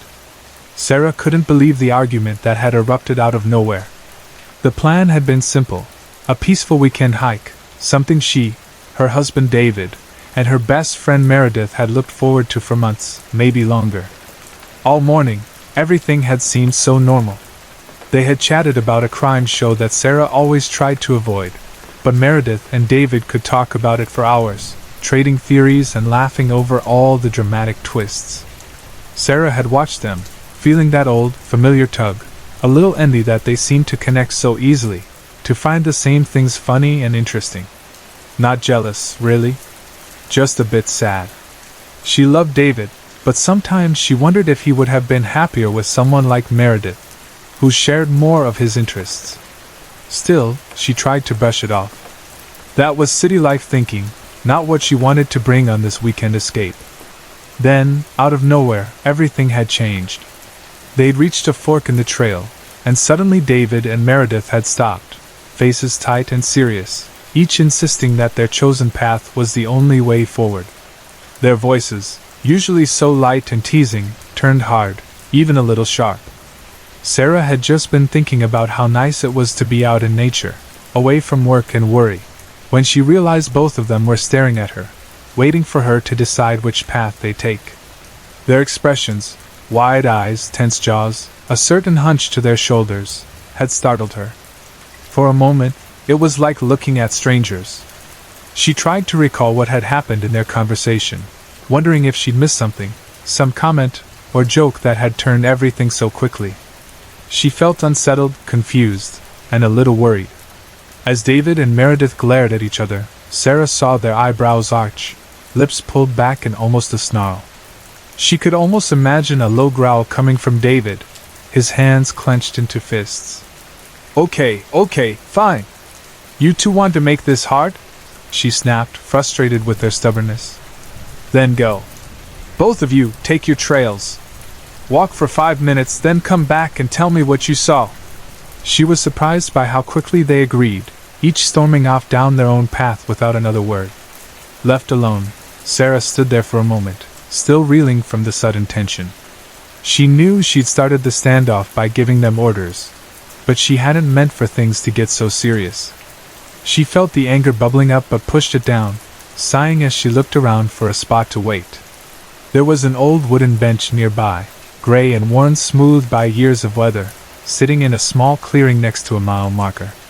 Sarah pulled out her water bottle, took a long, cool drink, then sat and reached for her phone, digging it out from her battered old hiking pack. No service, no connection, just a blank screen reminding her how far from the city she really was. She leaned back and closed her eyes, letting the sounds and smells of the forest drift in to fill the space where worry had tried to settle. She listened to the birds, 2 of them, chirping in rapid bursts, maybe fighting, maybe flirting. She breathed in the earthy scent of soil, leaves, and the sweetness of new spring pollen. The gentle wind slipped down from the treetops, playing at the edges of her damp hairline, cooling the sweat on her skin. It was easy, for a moment, to let the tension go. She tried to remind herself that she needed this break. The stress at work had been getting worse with every passing week. The company's higher-ups kept piling on more demands, more responsibilities, all under the threat of layoffs and the constant worry about whether the next wave of automation would claim her job, too. She tried not to think about it now. Out here, the world felt different. There were only the basic things to worry about: food, water, shelter, getting back before dark. She let herself relax, folding her arms over her pack, and soon she drifted off, sleep coming over her gently as she sat on the bench, the quiet forest cradling her worries away. The next thing she knew, someone was shaking her shoulder. "Sarah! Are you sleeping?" Meredith's face appeared above her, wide-eyed and anxious. Yeah," Sarah mumbled, fumbling for her phone and squinting at the time. How long had it been since the others had left? How long was I out? "At least an hour," Meredith said, glancing around as if searching for someone else. "Where's David?" "An hour? No, that can't be right." Sarah checked her phone again, 4:34 p.m. She tried to remember if she'd looked at the time before drifting off, but her memory was fuzzy. "Sarah, I walked all the way to the end of the trail. I'm not even sure why, I just kept going. When I got to the lake, I finally sort of snapped out of it." Meredith shook her head, still looking dazed. "I rushed back, expecting to see you two on the way, or at least find you here waiting, maybe mad at me. But now, where's David?" She turned around in a full circle, looking almost panicked. "He's not back yet." Sarah shook her head. "No. Unless he came by while I was asleep and didn't wake me up. But that doesn't really make sense." A sharp anger flickered inside her. "What was that earlier? The argument? You and David both just had to split up." I don't know. Like I said, it's like I woke up at the lake and realized what I was doing. I'm sorry, Sarah, Whatever." Sarah cut her off. "We need to find David. I hope he hasn't wandered off too far. I always stick to the main trails out here. Who knows where those little side trails go?" "Game trails?" Meredith asked, pausing to take a long drink from her water bottle. "Yeah, game trails, trails made by animals. There are tons of them in these woods. Deer, rabbits, even bobcats sometimes. That's what David took off on." Sarah couldn't help but worry. David had always been more comfortable in the city than in the wild. Every time they'd gone hiking before, he had looked a little nervous, always checking over his shoulder, never sure of himself. It was out of character for him to march off alone. She checked the time again, trying to estimate how much daylight they had left. Maybe a couple of hours at most. Probably less if the sun dropped behind the hills. She slung her pack over her shoulder, took a last gulp of water, and stuffed the bottle in her bag. Just as she was about to say something else, a scream split the air, a sharp, high-pitched sound that seemed to come from somewhere beyond the next hill. For a moment, the whole forest felt frozen. "What was that?" Meredith whispered, her voice trembling. She sounded afraid to even say it out loud, as if naming it might make something terrible real. I don't know," Sarah said softly. She felt a chill run up her spine, her mind suddenly alert and buzzing, old worries and new fears blending together. The calm of the woods was gone, replaced by something else, something cold and unknown, waiting just beyond the trees.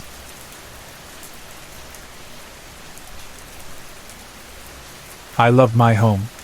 Every part of it. The way it's tucked into the middle of open fields and deep green woods, how it sits at the foot of a rolling hill, and how the view from the top shows the whole village resting peacefully in the arms of the countryside. That view is alive and impossible to capture.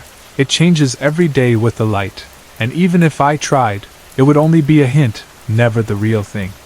Sunrises bring new colors and hope, and sunsets pull a blanket of peace across everything, a quiet rest before another day. I love my home. But on that evening, as I stopped at the junction and looked right toward the last stretch back, I found myself turning the other way.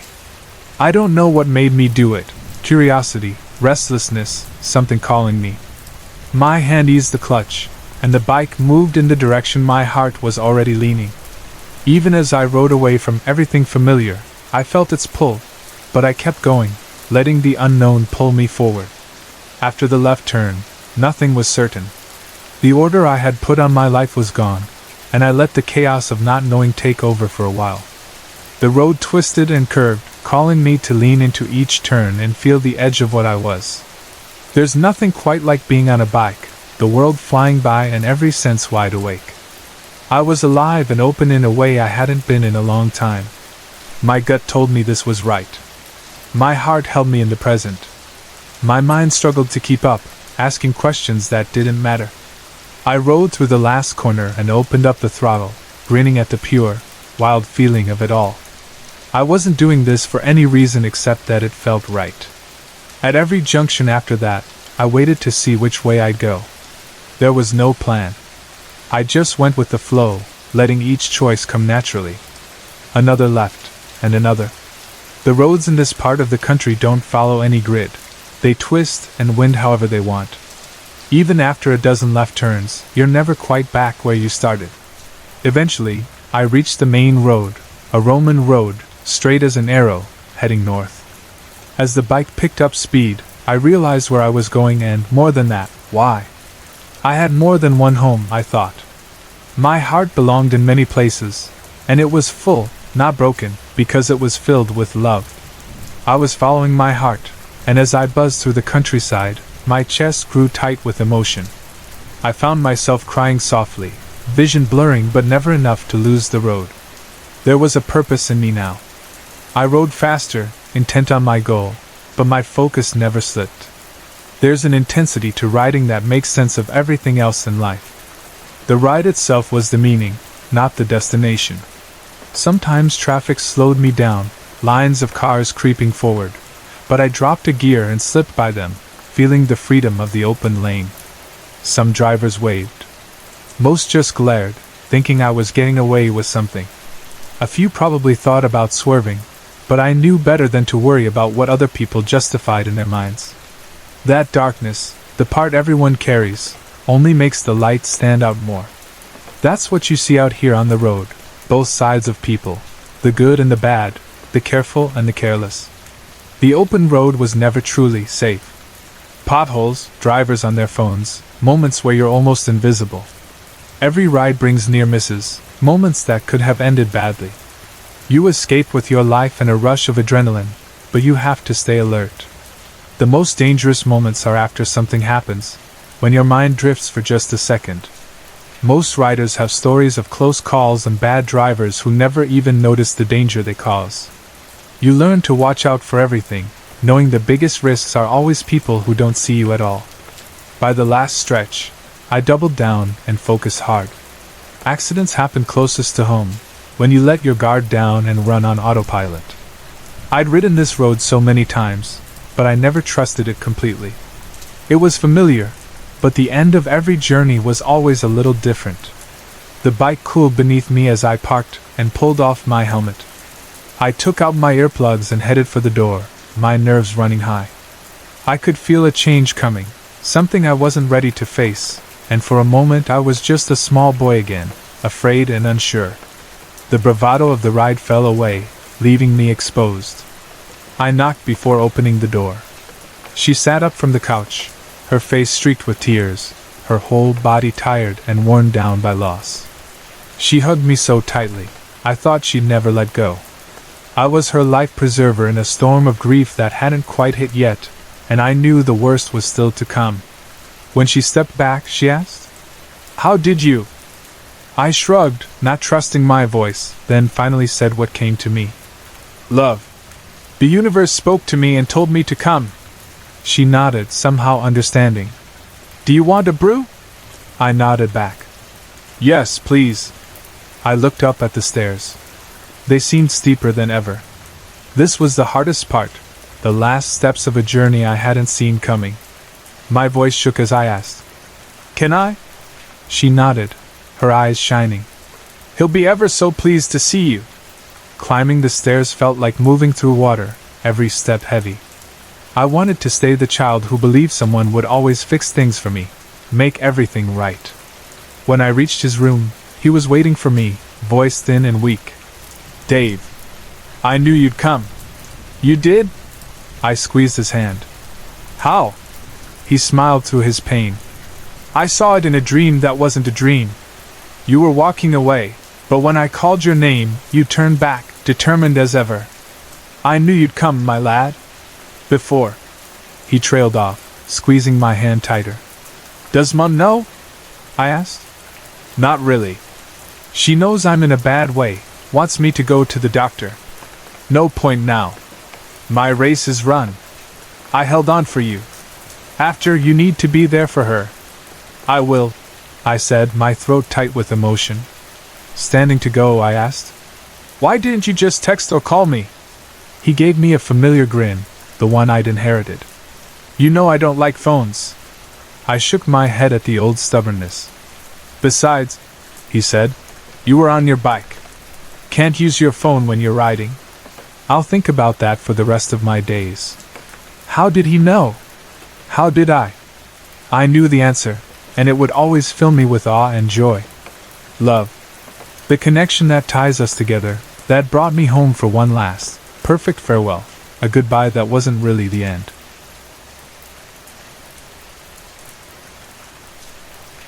At the intersection, I could go right and head home, but turning left would take me to the Onion Dome. The place had been open for a few months now. I'd driven past it countless times, always wondering what went on inside that weird, onion-shaped building. I had nothing better to do that evening, so I figured, why not? Maybe it was time to stop letting curiosity collect dust. As I started walking, I felt my breath growing short and my heart pounding. Maybe it was the heat, 80 degrees at sunset, or maybe it was nerves. Whatever it was, I found myself moving faster, almost jogging, not thinking about anything except getting to the dome. When the building finally came into view, I actually slowed down, taking it in. It was enormous and a little absurd, shaped like a huge, upside-down bowl made of glass, tinted with swirling layers of gold and purple, like the skin of an onion left too long in a basket. As the last sunlight hit the glass, it shimmered in strange patterns, so it almost looked alive. I stopped for a second, and that's when I noticed the reflection in the curved glass. Some nervous guy with short brown hair and tired amber eyes, looking like he was ready to bolt. It took me a moment to realize it was my own reflection. For a split second, I thought about turning back. Then I shoved that thought aside, took a breath, and pushed open the heavy, onion-tinted door. Inside, the air was cool and oddly perfumed, like cut grass and old paper. The lobby was big and round, its walls made of that same glass, just slightly warped so my reflection was multiplied and stretched out all around me. In the middle of the room stood a woman holding a clipboard. She was young, pretty, and smiled as if she'd been waiting just for me. "Good evening, Mr. Anhums," she said, her voice soft and oddly familiar. I stopped short. "Sorry, how do you know my name?" She just smiled, her eyes calm. "Mr. Emmett will explain everything in the next layer. If you'll just sign this waiver?"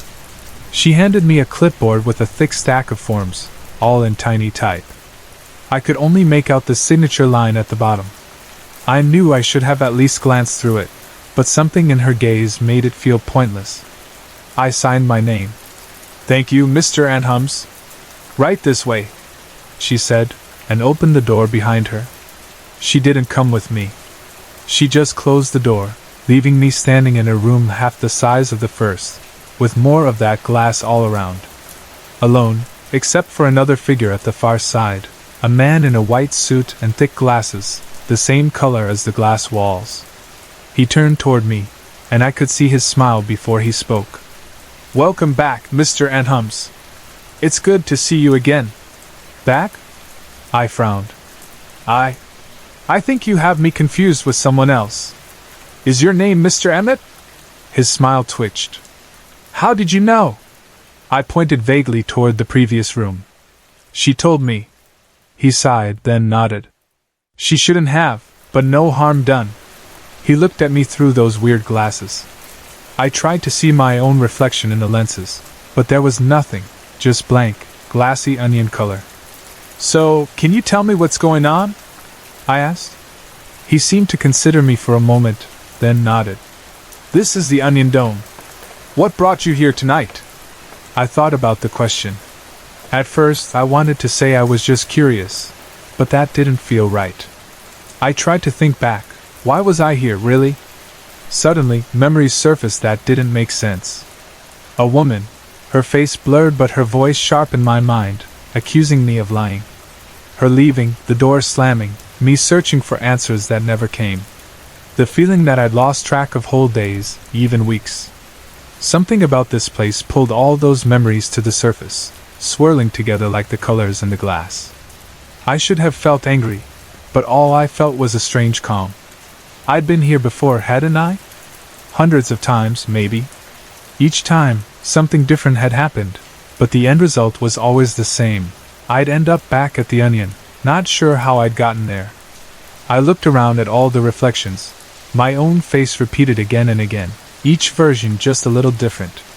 Some were laughing, others frowning or crying, one banging on the glass as if he could get out. Do you remember what happens here? Mr. Emmett asked. Bits and pieces flickered through my mind. A comedy show in the 4th layer, where I'd laughed until I cried. A chase through the 6th layer, where a monstrous wolf had torn into my leg. Images of myself living dozens of different lives, never staying in one place for long. It all came and went in flashes, impossible to hold on to. I think so, I managed. At least I remember some of it. Mr. Emmett nodded. Good. Then you're ready to begin. He gestured to the door behind him. Are you ready? I meant to say no, but my mind slipped again, and I just heard myself say, Yes. I'm ready. Mr. Emmett smiled, and for a moment I thought I saw something sharp and sly behind his eyes. Excellent. I think you're really going to like it here. He opened the door, and I stepped through, the strange light of the next layer swirling around me. I could feel the memory of the intersection behind me, fading already. The left turn had taken me somewhere I'd never really left at all.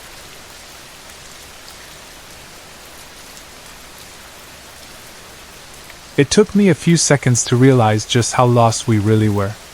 When we'd started the hike, the sun had been overhead, warm and promising, the kind of day where you never expect anything to go wrong. My boyfriend had said he remembered the way, no need for a map, no phone signal, just his memory and the old stories about a hidden cabin somewhere deep in these woods. It sounded like a fun adventure. I trusted him. We all did. Hours passed as we walked.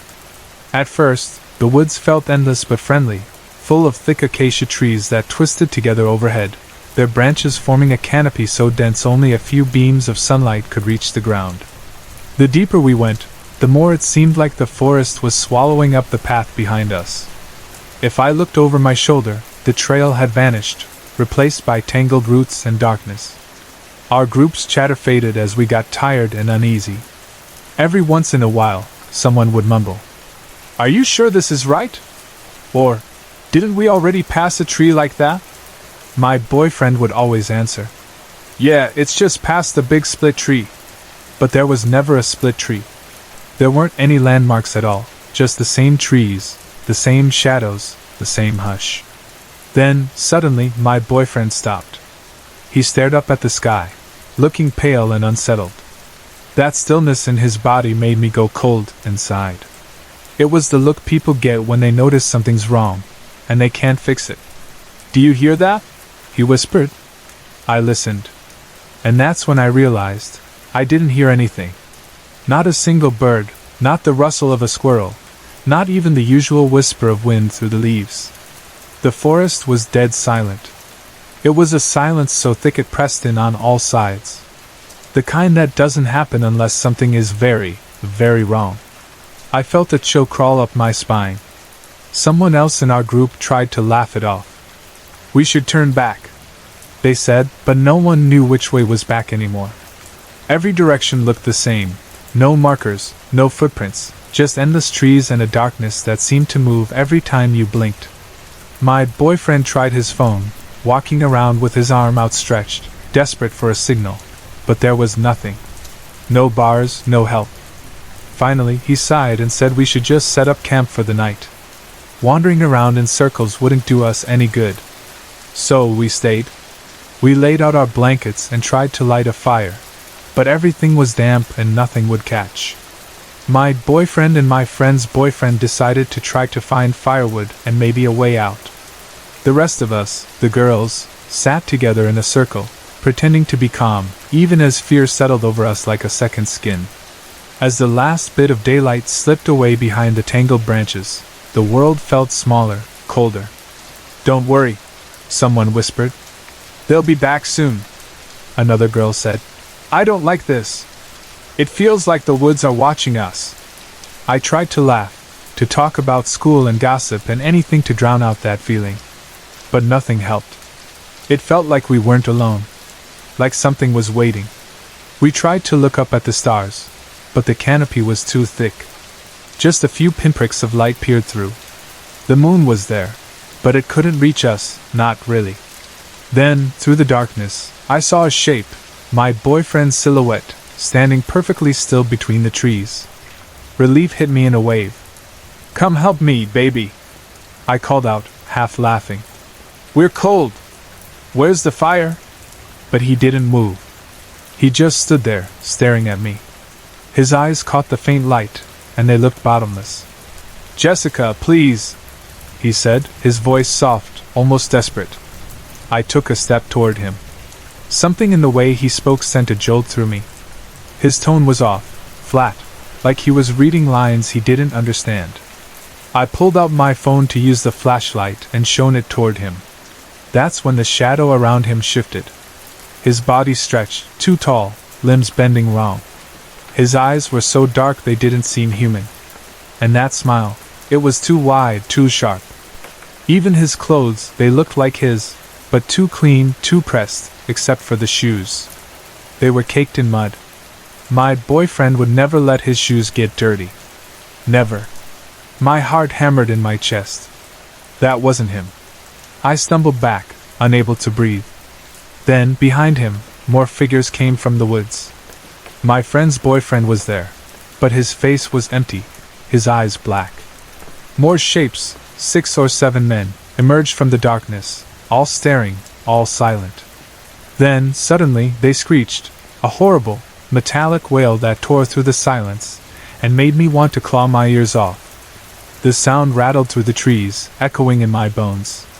One of my friends jumped up, crying, "That's him! It's him!" She ran toward the thing, desperate and hopeful. I screamed for her to stop, grabbing her arm, but she tore away from me and ran straight into the arms of the creature. It smiled, impossibly slow, and wrapped itself around her. Then, right in front of us, it changed. Its skin peeled back like tree bark, revealing raw, glistening flesh underneath. Its limbs twisted, bent the wrong way, and long black horns burst out from its back. As my friend screamed, the creature sank its teeth into her neck. Blood spilled down her shirt, and she collapsed to the ground. I just stood there, frozen, shaking. I couldn't even cry out. The other creatures began to stomp in unison, a heavy, rhythmic pounding that shook the ground and echoed through the trees. "Welcome to our kingdom," they chanted, their voices deep and strange. All around us, the trees started moving, not swaying, but bending, forming arches and tunnels, changing the shape of the forest itself. The woods were alive, closing in. I turned and ran, blindly crashing through the underbrush, tripping over roots, gasping for breath. My only thought was to get away, to get anywhere that wasn't here. I stumbled back to camp, where the other girls huddled together, pale and trembling. I tried to speak, to warn them, but nothing came out. I dropped to my knees and threw up, my whole body shaking. Then, out of the darkness, the chanting started again, softer now, almost gentle, like a lullaby. The death of one is the death of many. Lost in the woods, where no one can find you. The shadows closed in. More of them, circling us, their eyes gleaming, mouths curling into awful smiles. Come join your friends on the other side, where the shadows roam and the souls hide. I felt my body collapse. My mind was spinning, the world shrinking to a single, terrified heartbeat. And then sirens. Red and blue lights, voices yelling, the heavy thump of boots. I was lifted up by strong arms, carried through the trees. I heard someone shouting, "Over here! We got them!" There was a helicopter, stretchers, walkie-talkies, real people, real life. A paramedic bent down, shining a light in my eyes. "You're safe now," he whispered. "But our secret is our secret." He squeezed my hand, and I realized I was crying. As they carried me away, I looked back over my shoulder and saw him, the leader, the thing that had worn my boyfriend's face. He was watching me, smiling, shifting shape. In an instant, he was a deer, antlers twisted, eyes glowing red in the darkness.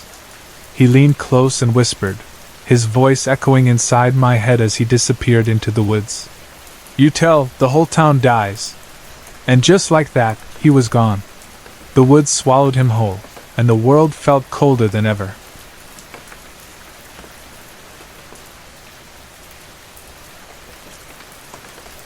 I got a fine for the very first time, and honestly, I felt weirdly excited about it. It made me feel a bit grown up, like something interesting had finally happened on what was turning out to be a pretty boring weekend. I stared at the envelope, expecting something official from the council, but something was off. Councils don't usually put heart stickers on their envelopes, do they? It was so odd I couldn't help but want to show it to Dad. He'd know what was going on. Dad took one look at the heart stickers and didn't even bother to read the letter. "No way this is from the council," he said, shaking his head. "Someone's pranking you, probably one of your friends." He didn't look concerned at all, just grabbed his phone and disappeared into the bathroom like it was nothing. I was still curious, so I read the letter myself. It said, "You are fined $50 for not picking up after your dog at the park last week." The thing is, I don't even have a dog. Sure, I walked Peter's dog recently, but I couldn't remember if it was last week or the week before. I flipped the envelope over in my hands, the heart-shaped sticker still making no sense at all. If Dad was so sure it wasn't real, maybe it really was a prank. But who?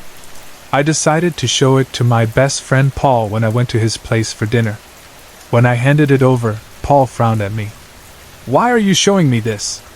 Are you saying I sent it? Why would I bother?" His voice got defensive, and he scowled at me like he was honestly offended. "I know you wouldn't," I said, trying to smooth things over. "I just thought it was weird and wanted to show someone." He still seemed upset, so I dropped it. "Anyway, let's go get dinner," I said. Paul lived alone, but he was a surprisingly good cook. After dinner, I went to throw out some stuff in the recycling, and something caught my eye, an envelope in the bin, decorated with heart stickers, just like the one I'd received. I didn't say anything, but I felt unsettled. Was Paul hiding something from me? I couldn't stop thinking about it. That night, I tossed and turned, replaying every detail in my mind. Paul and I had been best friends since we were kids, and if he was playing a joke on me, why act so suspicious? We'd pranked each other 100 times before, but this felt different. Something was off. The next morning, Sam called. He was a friend of Paul's, too. "Is everything okay?" he asked. "Paul's been really moody and distant. Do you know what's going on?" So it wasn't just me. Paul was acting weird, and Sam had noticed it too. Maybe he really was in some kind of trouble. I decided I needed answers. I went over to Paul's place, planning to dig the envelope out of the recycling and just confront him. But when I got there, the envelope was gone. I was sure I'd seen it the night before. I rang the doorbell, But before Paul opened the door, I heard raised voices inside. It sounded like an argument, but the music was loud and I couldn't hear exactly what was being said. Maybe Sam had come by, too. When Paul finally answered, he looked tense. I asked if he'd been arguing with Sam, but he just mumbled something about watching a play on TV and wouldn't meet my eyes. I left, but as I reached the steps, I heard the voices again. This time, I crept around to the back of the house and peered through the study window. There it was, the envelope. It was lying right on his desk. Why had he pulled it out of the recycling? Why hide it? I was done wondering. I walked back to the front, rang the bell again, and marched straight into the study as soon as Paul opened the door. I picked up the envelope. Paul snatched it away and tried to hide it behind his back. "What's going on, Paul?" I demanded. "Why are you hiding that envelope?" "It's none of your business," he shot back. "It is. You're the one pranking me, aren't you? I have no idea what you're talking about." Paul's voice was almost desperate. "Don't play dumb. You sent me the fine. Why are you being so secretive?" He stared at me, suddenly looking more embarrassed than annoyed. "It wasn't me. You know the new girl, Emily? She sent me a message in that envelope. I wasn't ready to share it with anyone yet. Not even you." He handed me the envelope, and I looked inside. It was a letter from Emily, exactly like Paul said. But the envelope was identical to the one my fine had come in. Now I was just confused. Was Emily involved? I told Paul everything, and we agreed to go talk to Emily and get to the bottom of it. She answered the door, looking surprised to see us. "What's up? Is something wrong? Are you pranking David?" Paul asked, a little bluntly. "Pranking? What are you talking about?" Emily looked genuinely confused. "He got a fine in the same kind of envelope you used for your letter," Paul explained. Emily's eyes widened. "Oh, so that's where the letter went. I've been looking everywhere for it. That fine was actually for me. I must have stuck it in that envelope to keep it safe and then put it in my book bag. When we bumped into each other at school on Friday, it must have gotten mixed up." Suddenly, everything made sense. I'd picked up the envelope by accident, and the rest was just a comedy of errors. I felt pretty silly, but mostly just relieved. As we left Emily's house, I laughed. For once, everything in my world really was just fine.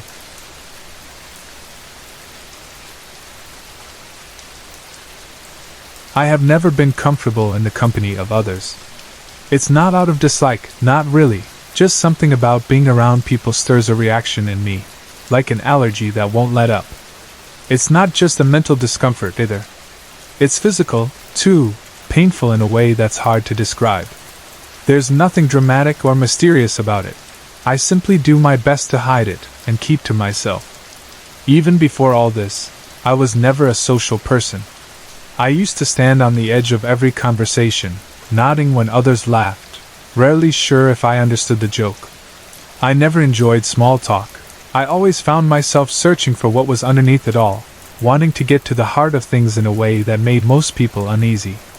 It's strange, considering I once worked as a social worker, spending my days helping others during their hardest times. Now I do everything remotely: phone calls, emails, a headset, a screen. The person I was before is like a memory echoing in the hallways of a house I no longer live in. My sensitivity to others developed sometime after the pandemic, though I can't say exactly when it began. Since then, I've avoided all contact. Deliveries are left at my door, and all communication is handled through screens. Sometimes I miss the old world, especially those rare moments when I felt close to people who seemed as out of place as I always have. But those days are gone. I make a living by editing and writing freelance, picking up whatever commissions I can. But as I grew more isolated, something new took hold, a different need. I started writing just for myself, with no intention of sharing it. I wrote to hear a voice inside my head that felt real, something that sounded human. To avoid bumping into anyone, I switched my routine and started sleeping through the day. I wake up when the world quiets down, and the streets are empty. The sounds of night keep me company. The fluttering of fruit bats in the palms, birds calling from the rooftops, and jackals crying from the distant fields. Sometimes a cat darts past, and its eyes catch mine with a knowing look. The night has its own kind of companionship. It accepts me and, in a way, I accept it. I wander the quieter parts of town when the world is sleeping, passing old houses that seem to hold their ground against the wave of new buildings. Above them, it's as if words themselves drift in the air, touching me with a gentle warmth. I come home after these walks and write down what I felt, what I heard, what the night shared with me. One night, I walked farther than I meant to and ended up outside a little cottage on the edge of town. It looked like it had been there forever, even before the city spread out to swallow it. As I stood there, I heard something, just a faint moan, so soft it was almost nothing at all. It was neither a cry nor a sigh, but something in between, like a sound caught between this world and the next. I stood frozen at the gate, unsure what to do. Should I knock? If someone answered, would I only frighten them? Would they even believe me if I tried to explain that I'd heard something that drew me in, something I couldn't ignore? I left. I'm not proud of it, but I wasn't sure what I'd heard or what I could possibly do. I hurried home, heart racing, and tried to shake the feeling, but the sound followed me like a breath I hadn't finished taking. As I always do, I turned to writing. This time, the words rushed out of me like a song that needed to be sung. I wrote about a woman. She didn't tell her story all at once, but in fragments, like the tide coming in and out, slowly revealing pieces of her life. One memory in particular stayed with me, clearer than anything else. She was kneeling by a grave on National Remembrance Day. She had a cloth, a thermos, and a bag filled with pebbles and flowers. She cleaned the headstone, her movements slow and careful, then hummed a tune from her youth. I used to bathe him and his brothers in the tub, she whispered, as if to the wind. And now I wash this stone. She sat quietly for a long time, looking at the name on the stone. She poured out 2 cups of water, leaving one beside the grave. Your father's gone now, too. I told him to pass on my love. She took a sip and stared into the silence. I should have gone first. That would have made more sense. That scene stood out more than anything, more than her difficult childhood, more than the early, hard years in the town when all they had were hopes and dust, more than the losses and the joys and the struggles that came with family and conflict and change. It was the moment by the grave, the quiet, the act of caring for the lost, that felt the most real. At the end, her voice faded back into childhood. Her words softened, drifting off like a melody that lingers after a song ends. It took many nights, but eventually I finished her story. The feeling in my chest finally eased, the tension I'd carried slipped away. I printed the pages and left the manuscript at the doorstep of her old house. It wasn't empty anymore. There were new voices, maybe family returned, maybe strangers. The house had changed. Time always changes things. I didn't knock. I hoped the story would find whoever needed it. Weeks later, I saw an article online about a mysterious manuscript left at a doorstep, a ghostwriter no one could identify. There was a photo of the woman when she was young, just as I'd imagined, and another of her children holding the story I'd written. They thanked the unknown author for giving voice to parts of their family's history they'd never heard. They even offered a reward. But I never stepped forward. I hadn't written it for them or for her, not even for myself. That's how I became a ghostwriter, not by ambition, but because I had no choice. My affliction forced me into listening. I walked the town at night, letting stories settle into me like shadows. Sometimes I feel full of absences, burdened by all the stories that never get told. Not everyone welcomes what I write. Some families have tried to find me. Some are grateful, others are angry for bringing up secrets best left hidden. A few even accused me of stealing stories that weren't mine to tell. There were times when I wanted to stop, to close myself off, to refuse to listen anymore. But the stories return, night after night, always asking to be told. I still think of that woman, the first story I ever truly listened to. Sometimes I wonder if I could have helped her or anyone else. Maybe if I'd spoken up, I could have given her some comfort while she was still alive. That doubt stayed with me for a long time, until one day I called a volunteer group for the elderly. Now, once a week, I call someone who wants to talk. I listen. I stay quiet. Sometimes I write down what they share, if they want me to. Sometimes, just saying their name is enough. I no longer question why the stories come to me. I write them down, giving them a place in the world. And by doing so, I leave a small piece of myself behind as well.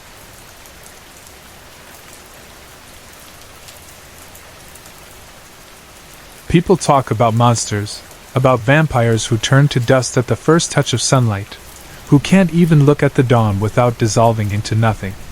They talk about stories, about how immortals live in castles, hiding in the dark, afraid of mirrors and crosses, counting the centuries as they drink blood to survive.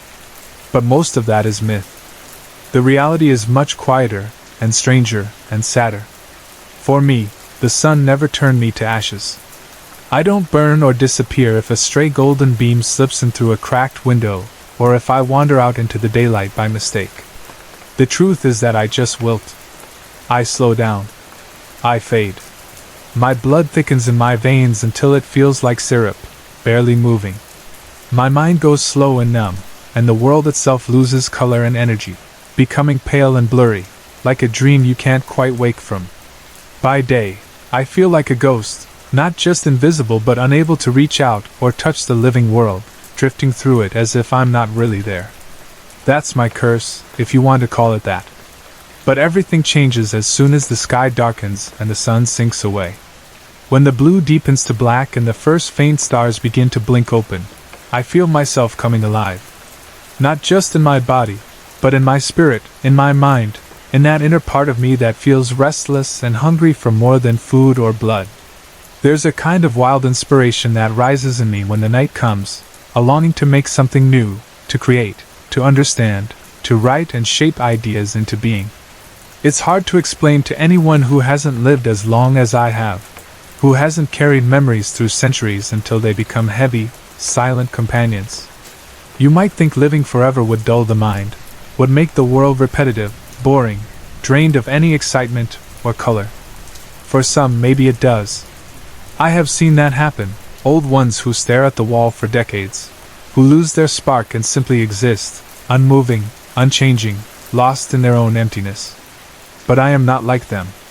I have never been a monster hiding in a castle, never a count brooding in a cold stone tower, never the shadow in a child's closet.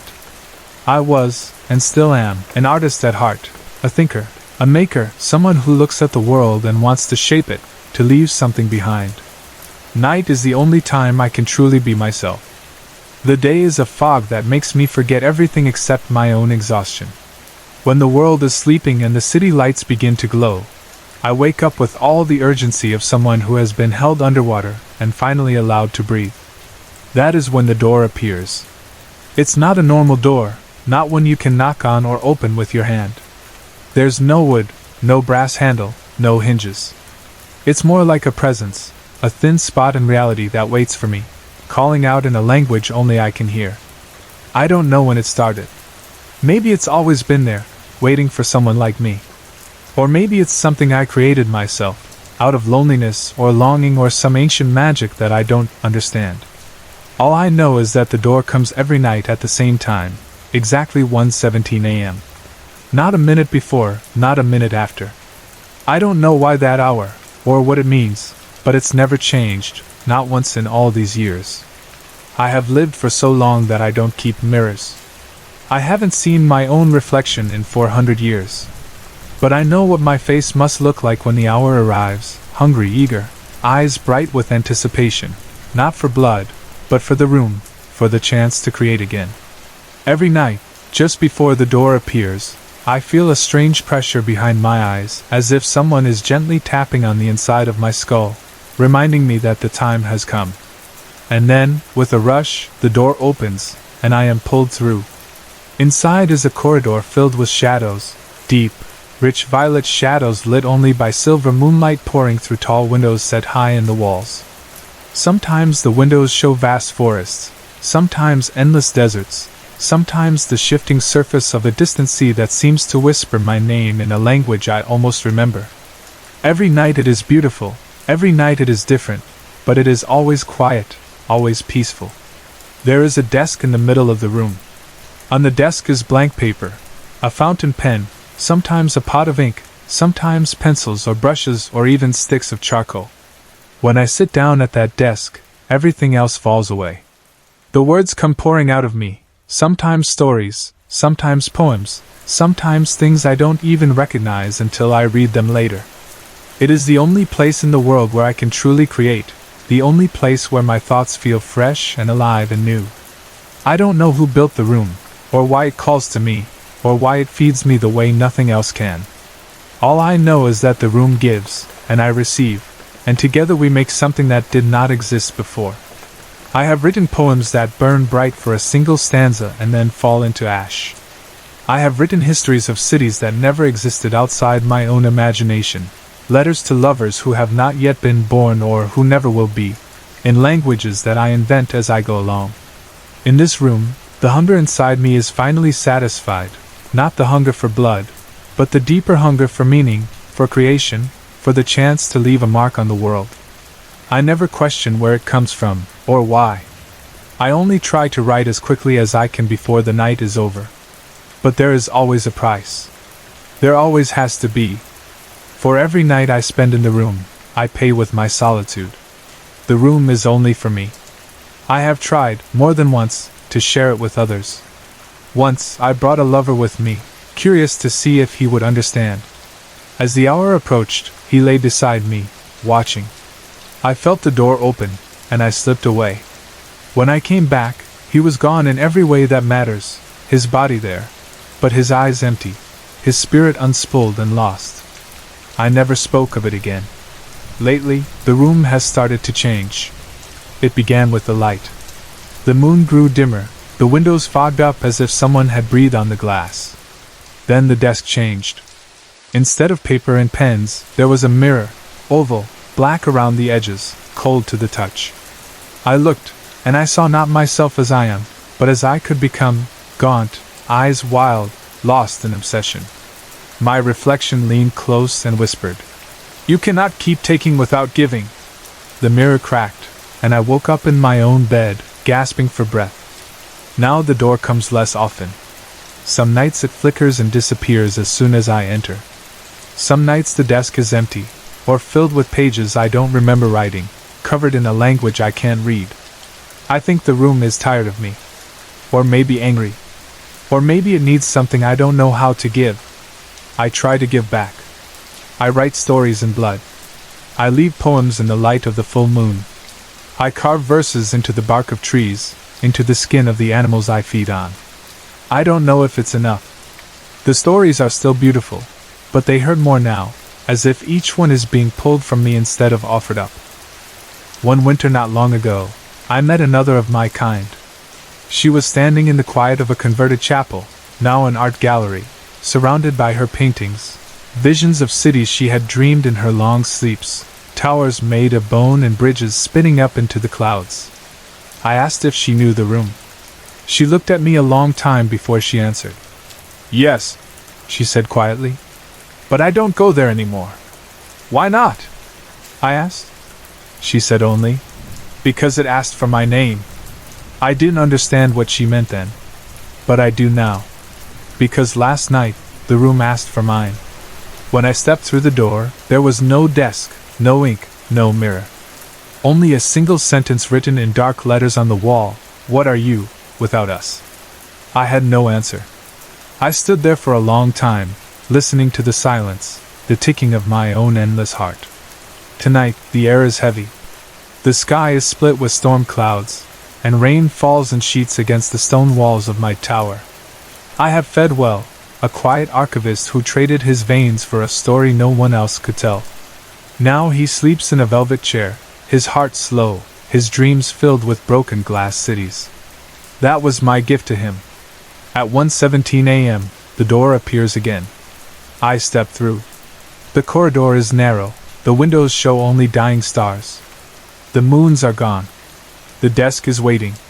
There is no paper, only a pen, and my name written in front of me, not the name I use now, but my real one, the one I buried centuries ago beneath so many lies. The pen shakes in my hand. Now I know what the room wants. Not more stories. Not more poems or lies. It wants the truth. It wants me. I don't know what will happen when I give it. Maybe the room will close forever. Maybe it will open wider than ever before. But I am tired of only collecting other people's dreams. I want to leave something behind that is real. I lower the pen, and I begin to write. I was born in winter, under a full moon. Whether I ever step out of that room again, I cannot say. But tonight I give it everything I have, holding nothing back, not even my true name. And whatever happens after, I know that something of me will remain, somewhere beyond the night, where words are waiting to be found.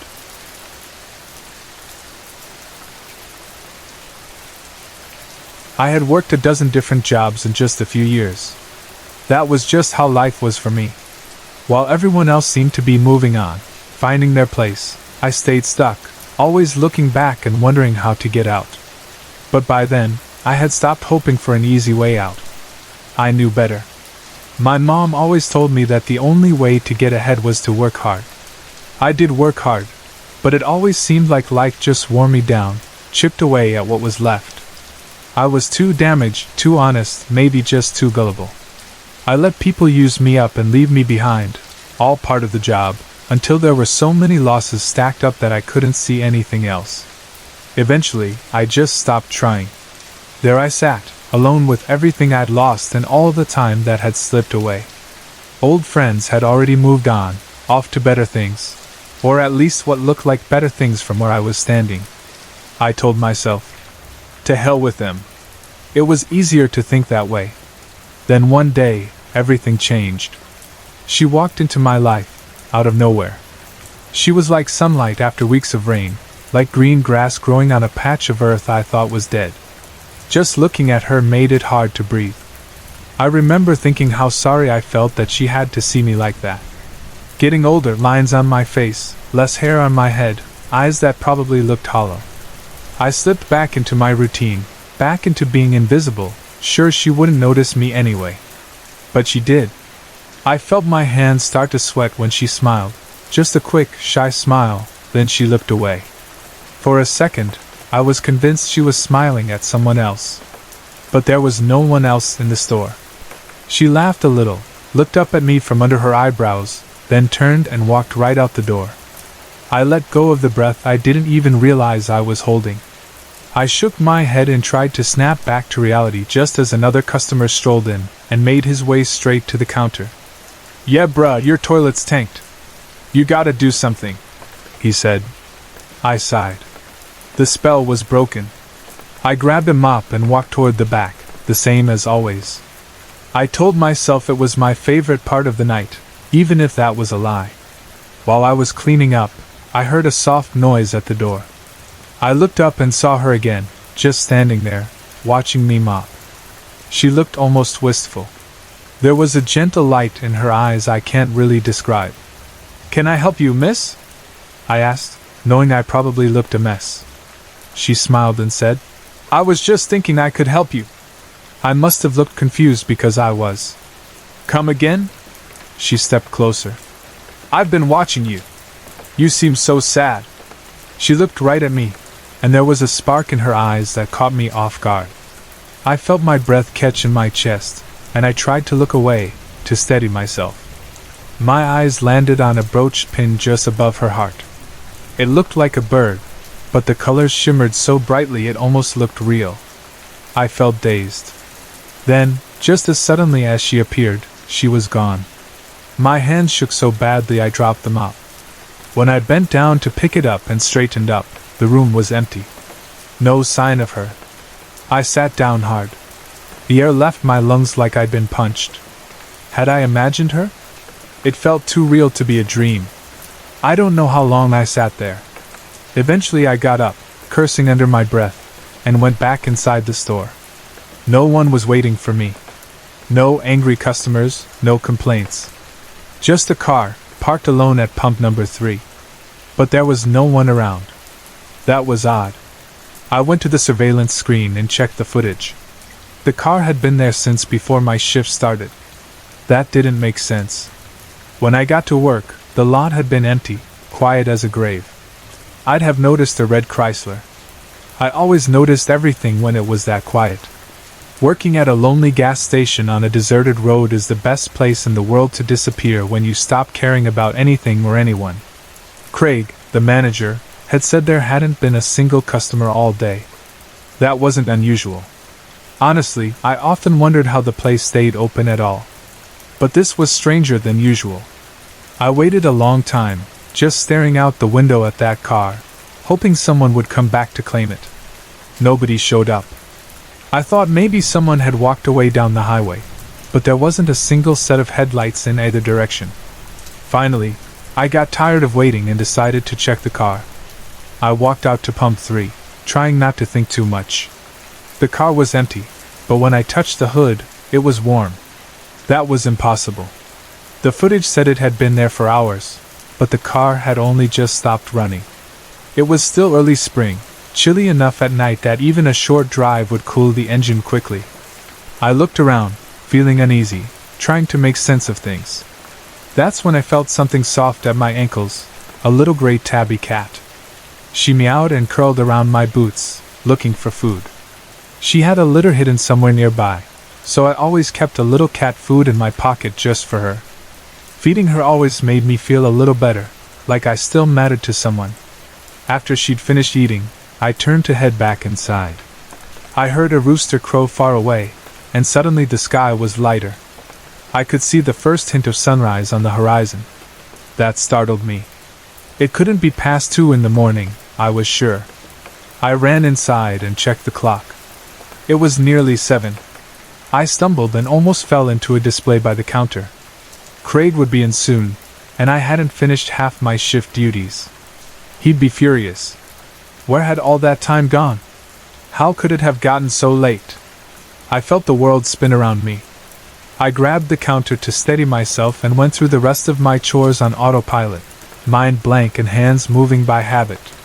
Craig's truck pulled in, music blaring through the window, a cloud of cigarette smoke rolling out as he stomped across the lot. He made a big show of kicking the trash bin. I saw the Chrysler still parked at the pump, but Craig didn't seem to notice. He slammed through the door, face red and jaw set. "What the hell, Art? Did you sleep through your shift? You ain't done nothing." I never liked Craig, not once. "Yeah, sorry about that. I'll finish up before I leave," I mumbled, trying to calm him down. "Wrong move. You're about the sorriest excuse for a man I ever seen," he said. "Not like the job's hard, but you still can't do it, can ya?" I could feel my fists clenching. I stuffed them into my pockets to keep from doing something I'd regret. I felt something hard and sharp poking at my palm. I relaxed my hand and pulled it out, a key on a keychain, shaped like a star, with Chrysler on one side. The keychain was shaped like a phoenix, just like the bird on the girl's brooch. Craig was still yelling, his words a blur. I kept turning the key over and over, remembering the girl's smile, the way she'd looked at me. I started thinking about everything I'd lost, and everything I'd given up for this job. Friends didn't just leave me, I had walked away from them. When my dog got sick, I left him to come to work, because Craig threatened to fire me if I didn't. I came home to find my dog had died during the night. I had loved that dog. My mom passed away, and Craig still threatened me if I took time off to go to her funeral. Her funeral. I'd let it happen. I'd been so shut down, so empty, that I just let it all happen. I stared at the key, the phoenix glinting in the morning light. Suddenly, everything made sense. The words I'd been wanting to say for so long finally came out, calm and clear. "You know what? I quit." Craig's face turned a shade of red I didn't know skin could be. "What the hell you mean, you quit?" he shouted, spit flying. "Just what I said, Craig. Shove it." My back straightened, my voice steady. I walked past him, not bothering to look back as he tried to find the words to call me back. He'd never find anyone else willing to put up with him. That was his problem now. I smiled a little as I walked toward the Chrysler. Then I started to worry. What if I was wrong? I slid the key into the door lock. It turned like it was new. Relief swept over me. I climbed in, closed the door, and started the engine. It purred to life. In the passenger seat I saw her. She was really there, looking at me with those bright green eyes flecked with gold. She smiled and put her hand on mine. I knew you'd find your way, but I had to nudge you a bit, she said. I smiled back, a real smile for the first time in a long while. Yeah, I guess you did. Thank you, she grinned. Where do you want to go? I shook my head. Anywhere but here, I said honestly. I pulled out onto the empty highway, passing the old faded sign that read, "You're now leaving Idle Junction." For the first time in years I felt good. I didn't know where I was headed, but it had to be better than where I'd been. And that was enough.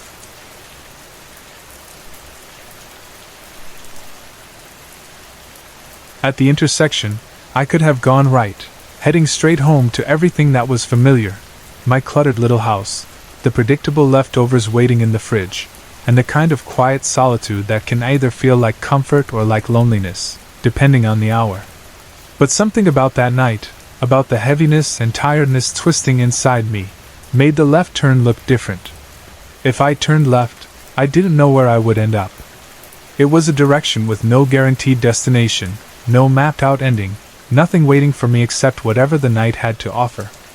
My hands gripped the steering wheel, feeling every crease and bump under my palms as I hovered my foot above the gas pedal. The streetlights blinked and flickered, washing the road in red and green, inviting me to make a decision. Maybe it was exhaustion that made me want something unfamiliar.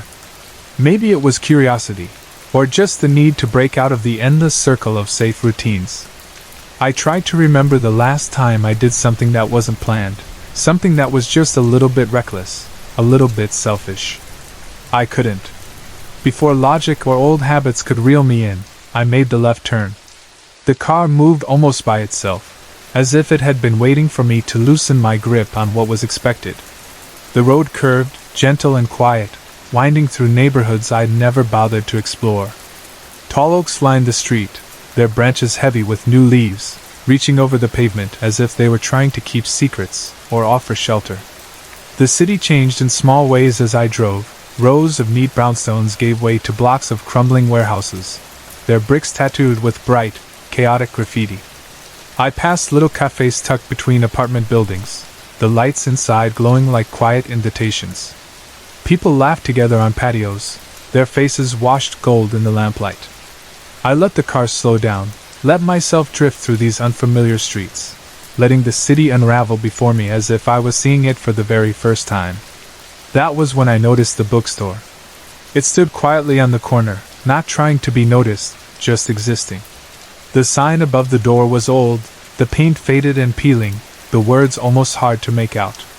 The windows were cluttered with stacks of battered paperbacks, old postcards, and handwritten notes taped up in crooked lines. Something about it felt like a secret, the kind of place you stumble into accidentally but end up remembering for a long time. I pulled the car over, parked beneath a flickering streetlight, and stepped out into the soft night air. Inside, the bookstore smelled of old paper, dust, and something sweet, maybe vanilla or worn-out candles. The warmth hit me immediately, a kind of gentle, lived-in comfort that wrapped around me. The woman behind the counter looked up as I came in. She had silver hair that tumbled in loose waves around her face, and she studied me with eyes that seemed to see more than just the surface of things. "Welcome," she said, her voice quiet but strong, like she was already used to late-night wanderers finding their way to her door. "First time here?" she asked, watching me with a steady gaze. I nodded, not trusting myself to speak just yet. My hands drifted along the shelves, fingertips tracing the spines of books, letting my eyes move from title to title. I didn't know what I was looking for, or if I was even looking for anything. Maybe I just wanted the world to slow down, to let myself stand still for a while. "You look like someone who could use a news story," the woman said after a moment. She left the counter, crossed the creaky wooden floor, and reached up to pull a book from one of the shelves. She placed it in my hands with a kind of ceremony that made the simple gesture feel significant. I looked down at the cover. The title, pressed in faded gold letters, read, "The Roads We Don't Take." For a second, I just stared at the words, letting their weight settle over me. There was a kind of quiet challenge in them, as if the universe was reminding me that every choice, every direction, meant something, even if I never knew exactly what. The woman behind the counter watched me with an unreadable smile, her eyes soft but piercing. "Funny how certain books find us when we need them," she said, her words gentle. I let out a shaky half-laugh. "You have no idea," I replied. And I meant it. Because for the first time in years, I wasn't moving in someone else's direction. For so long, my life had been about other people, teaching, nursing, taking care of kids the world had already decided were lost causes, pouring myself into all those broken places until I had nothing left. I had become so good at moving forward out of necessity, out of duty, that I'd forgotten what it felt like to move for myself. Now, standing in this little bookstore on an unknown street, I was finally untethered. For the first time in years I had time. Maybe regret, but maybe relief, too. I glanced toward the door, my mind flickering with the idea of turning back, not to the past, but to something real, something that felt solid and safe. Lucy. My constant, my comfort. My dog who had been with me through it all, never judging, always waiting. If I was really going to step into this new night, I wanted her beside me. The woman behind the counter chuckled, her smile deepening. "You're not finished wandering yet," she said, her tone gentle but certain. She tapped the cover of the book in my hand. "But if you go back now, you'll bring something with you that you didn't have before."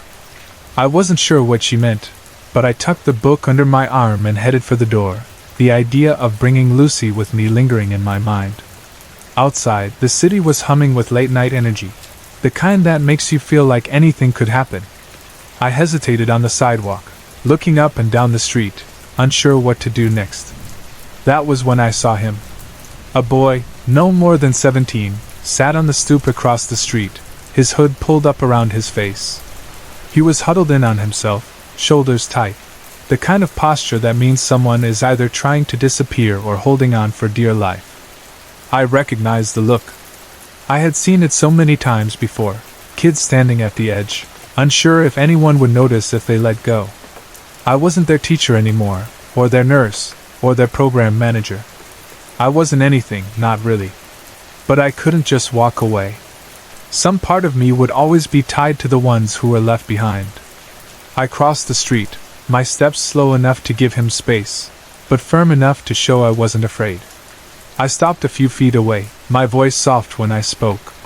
"You look like someone who could use a news story too," I said, echoing the words the woman had said to me. He looked up, suspicion flickering in his eyes, but he didn't run. A choice. A twist. Just like my own left turn. I sat in my car outside the bookstore afterward, his stare lingering with me. But as I sat there, another thought pushed forward. Lucy. My comfort, my guardian, the keeper of my secrets. I couldn't shake the feeling that the night wasn't done with me yet. I turned the key, the car's engine rumbling softly, and this time I took another left, back home. The moment I stepped inside, Lucy rushed to greet me, her tail a wild blur of happiness, her body pressed tight against my legs as if she knew I needed grounding. I knelt down, scratching behind her ears, whispering, "I've got a feeling, girl. Tonight's not over yet." I grabbed her leash, my keys, and something else. A battered notebook filled with years of scribbled thoughts, fragments of things I never said out loud. I didn't know why, but something told me I would need it. When we got back to the bookstore, the boy was gone, vanished into the night. But the woman behind the counter was waiting, her expression almost expectant, like she'd known I would come back. "You found what you needed," she said, glancing at Lucy, who pressed close to my leg. I exhaled, still not sure if that was true. "Maybe." Her smile was gentle, the kind of smile that means more than it lets on. "Someone left this for you," she said, sliding a folded piece of paper across the counter. I picked it up, unfolding it carefully. It was a name, an address, and a question, written in uncertain but deliberate handwriting. Will you come? It was the boy. I looked up, but the woman had already turned back to shelving books, acting as though nothing about this night was unusual. I traced the name on the paper. It was an address I recognized, but not from my life now. It was a place from before, from the residential rehab where I had once worked, from the years I had tried to save people who didn't want to be saved. Lucy nudged me, her big brown eyes steady on mine. You think I should go, don't you? I whispered, my hand shaking as I held the note. Lucy blinked up at me, unwavering. It hit me then, the real left turn hadn't been the one at the intersection. It was this one. This moment. This choice to walk back into a world I thought I'd left behind. Lucy trotted beside me as we made our way to the car. The city felt different now, quieter, as if it was holding its breath. The address on the paper felt heavy, a link to something I had tried for years to outrun but had never truly left behind. The rehab center looked the same as I pulled in, its parking lot washed in the yellow glow of streetlights. I walked those halls once, offering guidance, sitting in cold plastic chairs, listening to stories thick with regret and hope. But tonight, I wasn't a counselor. I was just a person answering a call, following a road I hadn't planned to take. Lucy pressed her nose into my palm as I hesitated at the door. I squeezed her leash, taking a shaky breath. Yeah, girl. I'm okay. I said the words aloud, as much for myself as for her. Inside, the air smelled of old linoleum and coffee, the faint echo of conversations long gone. The boy was there, but he wasn't alone. Slouched in a chair across from him, a cigarette dangling from her fingers, was a woman I hadn't seen in years. My mother. I froze, the world narrowing to a pinpoint of disbelief. She looked up, her bloodshot eyes widening, then narrowing as if she was trying to figure out why I was standing there. Her face was older, harder, but still unmistakable. You're a ghost, she muttered, flicking ash into a paper cup. Thought you were smarter than to walk back into places you swore you'd never return to. The boy shifted in his seat, looking uneasy. That's when it hit me. He wasn't just some lost kid from the street. He was tied to her. To me. To a part of my past I had tried to keep locked away. Lucy let out a low whine, pressing into my side, grounding me. The room seemed to tilt, time blurring at the edges. My mother, who had died 9 years earlier, who had spent her last years getting sober only to be stolen away by cancer. 9 years of silence between us, 9 years of walls I'd never been able to break down, until the very end, when regret choked us both. Yet here she was, or something that looked just like her. She flicked her cigarette, though the tip never glowed, never burned. The world felt frozen, like everything was happening underwater. You're not real, I said, my voice flat and stunned. The boy turned to me, confusion twisting his features. She's been here all week, he said, like it was the most obvious thing in the world. My pulse hammered in my throat. None of this was possible. A warning. A ghost. A hallucination. You left once, my mother said, her words sharp with old hurt. Now you're back. Why? I didn't have an answer. Lucy whined again, her body pressed tight against my leg, as if she could keep me from floating away. The boy stood, his movements jerky with frustration. He was holding something, an old photograph, its corners curled from years of being handled. He thrust it at me. You were here before, weren't you? His voice was tight, angry. You left people behind. I stared at the photo. It was me, years younger, sitting in a rehab office, looking tired and worn out, lost in ways I didn't want to remember. My past. My mother. The boy. All of it braided together. The room spun, and then the door banged open. My brother stood there, looking as tired and broken as I felt. His hair was wild, his eyes glazed but searching. For me. For someone who wouldn't give up on him, even after years of silence and anger. Everything inside me said I shouldn't be here, that this night wasn't supposed to happen. But maybe it was. Lucy sat at my feet, silent, steady, her presence the only thing keeping me from unraveling. My mother watched me, her expression unreadable. The boy hovered beside her, the old photograph still clutched in his hand. My brother lingered in the doorway, uncertain but unable to walk away. All my ghosts, living and dead. You look tired, my mother said at last, her voice low, edged with something I couldn't name. I let out a shaky breath. You don't get to say that. She tilted her head, considering. I never did I? No, I whispered. Lucy nudged me again. You think you can save them? My mother continued, nodding toward my brother, toward the boy, toward all the pieces I had tried so hard to hold together. But that's not how it works. You know that. I closed my eyes, struggling with the truth. I don't know how to do nothing. She smirked, a sad, knowing look. Neither did I. But I had to learn. I got sober, she said, looking away. But I had to do it alone. And you left me alone, I replied, anger and sadness twisting inside me. She nodded, her eyes softening. I did. But so did you. The words struck deeper than I wanted to admit. The boy stood up suddenly, his voice tight with emotion. She told me you'd get it, he said, looking at my mother then at me. But you don't. I turned to him. Told you what? That some people spend their whole lives running, he said, glancing at my mother. But that doesn't mean they don't want to stop. Lucy made a low, uncertain sound, as if she was feeling every ounce of tension in the room. I swallowed, fighting for calm. And you? Are you trying to stop? He looked away, silent. My brother scoffed from the doorway, bitterness heavy in his voice. It's easier to drink than to try. I saw him then, not as the angry man who had shut me out, but as the boy who lost his way a long time ago. The man who was drowning and couldn't ask for help. My mother exhaled softly. So, what are you going to do? I looked at all of them, my ghosts, my failures, my hopes, the people I'd tried so hard to save. And I realized, the left turn wasn't about running away from anything. It was about finally facing the things I had spent years trying to outrun.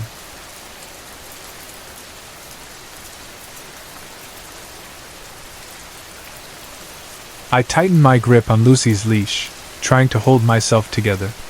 My mother's presence, impossible and yet so real, hovered like unfinished business. My brother, standing in the doorway, was here for reasons I still didn't understand.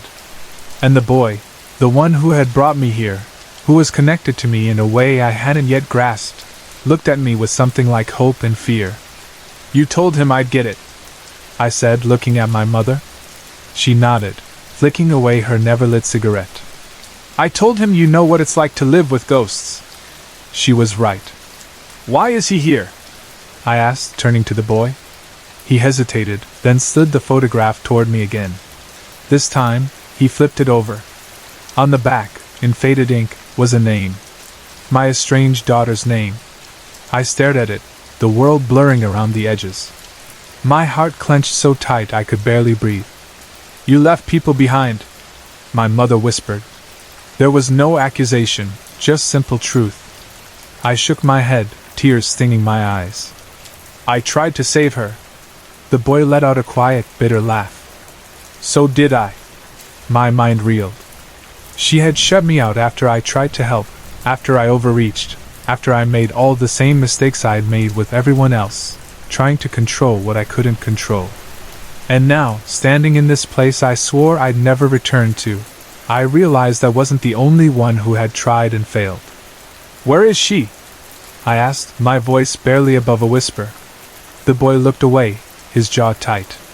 Gone. But not lost. My mother smiled, sad and knowing. That's where the real story starts. Lucy whined softly, sensing my fear. For so long, I had tried to save everyone. Maybe now, I just had to go searching for someone I'd already lost. I stared at the boy, feeling that connection, that ache, the echo of something I couldn't quite explain. He was tied to my daughter, to my mother's ghost, to all the broken parts of my life. 'You're not just some kid lost on the streets, are you?' I asked. 'No, I'm not. He swallowed, jaw set, hands shaking around the photograph. You already know, he whispered. I did. Not in words, but in some deeper part of myself that recognized the pull, the longing. My mother watched me, her cigarette finally gone, her eyes full of forgiveness. You always carried the weight of ghosts, she said. Why did you think this one wouldn't find you? Lucy pressed close, her heartbeat steady against my leg. The boy exhaled. I tried to stay away. But she brought me here. I flinched. She? He nodded, holding out the photograph. The one you lost, she carries you too, even if you can't see it. My past was clawing its way forward. My mother, my brother, my daughter, all the pieces of me I had tried so hard to keep separate were right here, impossible to ignore. The left turn hadn't just changed my direction. It had brought me back to the place where I had to face everything I thought I'd left behind. The air seemed to settle, time slowing down. My mother watched me, patient in a way she had never been before. Lucy was still beside me, solid and warm, anchoring me to the present. I can't save them, I said at last, the words rough and strange in my mouth. My mother nodded, approval in her eyes. No, you can't. It was an answer I had fought against for years, believing that if I tried hard enough, if I held on tight enough, I could fix everything. But it was never my burden to carry alone. My brother's voice broke the silence. So what? You're giving up? I turned to him, meeting his gaze. I'm letting go, I said, feeling the truth of it settle into my bones. He frowned, confused. That's not what you do. No, it wasn't. But maybe it was what I needed now. Lucy made a soft sound, almost like approval. The boy, my boy, the ghost of a life I'd never known, the echo of what could have been, watched me closely. She's waiting for you, he said quietly.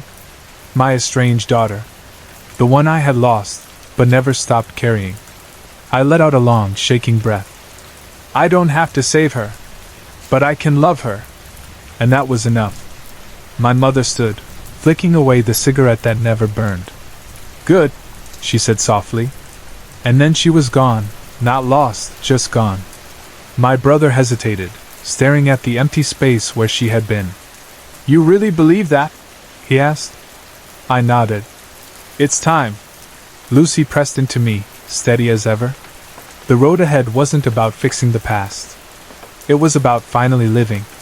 And for the first time, I knew which direction I wanted to go. Sorry to interrupt.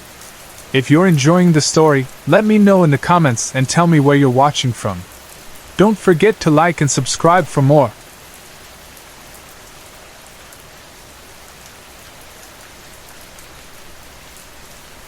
I was driving home with the sun glaring straight into my eyes, the forest around me drenched in golden light.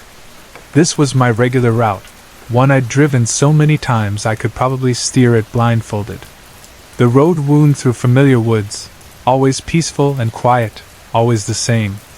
The sun was always a problem at this hour, blinding as I drove east in the morning, and then again in the evening as I headed back west. But that evening, as I reached a crossing I knew by heart, my mouth dropped open. There was a new road to the left. It shouldn't have been there. There had never been anything on that side except endless trees and undergrowth. I was certain of it. But now, as clear as day, the intersection stretched left into the shadows, a pale ribbon of dirt slicing deep into the backwoods. I sat for a moment, sweat sliding down my forehead, my hands tight on the wheel. I could go right and head straight home, the same way I always did. Or I could turn left, into a road that hadn't been there that morning. I don't know why, but I let the car drift left. Something was pulling me that way. I couldn't have said what it was, curiosity, maybe, or just the itch of the unknown. As soon as I made the turn, the forest seemed to close in on me, branches and underbrush swallowing the road behind me. My headlights pierced the gloom, but it felt like I was driving straight into a tunnel of shadows. I reached for my phone to call my wife, to tell her I might be late getting home, but there was no signal. No bars, no connection. The silence inside the car grew heavier. The further I went, the worse it got. The road narrowed, the trees grew denser, and both sides dropped off into steep ravines. There was no way I could turn around now, not unless I tried backing up for miles, and my sedan definitely wasn't meant for these conditions. The only light left came from my headlights. Minutes dragged by, maybe more. My nerves were raw, my mind racing with worry and a growing sense of wrongness. I glanced at my watch to check the time, and my heart lurched. The hands were spinning backward, fast, like a whirlwind. My old mechanical Rolex, my grandfather's watch that had never missed a beat, was now breaking all the rules. Even if something had broken inside it, that couldn't explain what I was seeing. My hands started to shake. Then I noticed something else. They looked younger. The deep scar from last year's accident had vanished. My fingers, always a bit stiff these days, moved more easily. With trembling hands, I flipped on the overhead light and checked the mirror. My face was missing its usual scar too. I almost didn't recognize myself. I cursed under my breath, panic rising up in my chest. I should never have taken that left turn. I should have stayed on the main road. Now I was trapped, deep in the woods, with no way to call for help and my car surrounded by nothing but blackness. I tried to start the car again, but the engine just clicked. Nothing. Not even a sputter. I muttered to myself. This is insane. The car's in perfect condition. My hands still trembled, eyes locked on the frozen, spinning watch. If time is moving backward, how am I still here? I had no answers. I was about to start honking the horn. Maybe someone would hear, when a blinding white light appeared right in front of the car. I threw up a hand to shield my eyes, watching in disbelief as the light swallowed everything. My watch suddenly stopped, all three hands pinned at 12. The white glow poured into every window, and then my car lifted off the ground. For a wild moment, I was weightless. The car started spinning, faster and faster, making my head swim. My seatbelt was the only thing keeping me from being tossed around. The spinning got faster until the world itself disappeared, and then I blacked out. When I came to, my car slammed back down onto solid ground. The world outside was pitch black, silent as a grave. My headlights were still on, and the road was still there, but now it looked ancient, barely more than 2 ruts in the mud between the looming trees. My watch was still stuck at 12, and the overhead light glared down at me. I was paralyzed by fear. I couldn't force myself to open the door. I just sat there, staring at the trees and the darkness pressing against the windows. Not a sound, not even the rustle of a breeze. Then, something came to me, an odd, desperate logic. If my watch had stopped at 12, and if the spinning car had lined up with that, maybe I was now facing north. I'd been heading south when I took that left. Maybe, just maybe, if I drove straight ahead, I'd find my way back out. I tried the key again. This time, the engine started immediately. The headlights cut a tunnel through the trees. I pressed the gas, and the car sped forward, rattling along the narrow path, desperate to escape. After what felt like ages, but was probably only 30 minutes, I burst out of the trees and onto the main road. The world seemed to snap back into place. The road behind me vanished, swallowed up by a wall of thicket and pines as if it had never existed. The sun was still low on the horizon, in exactly the same place it had been when I'd first turned left. I glanced at my hands. The scars were back. I checked my face in the mirror. Same as always. The watch ticked along, perfectly normal, as though nothing had ever happened. Every day after that, whenever I passed that spot on my commute, I felt a chill run down my spine. The left turn was gone. I never told anyone about what happened. But I know what I saw, and I know it was real. I'll never forget it, and I'll never, ever take that left again. Sorry to interrupt. If you're enjoying the story, let me know in the comments and tell me where you're watching from. Don't forget to like and subscribe for more.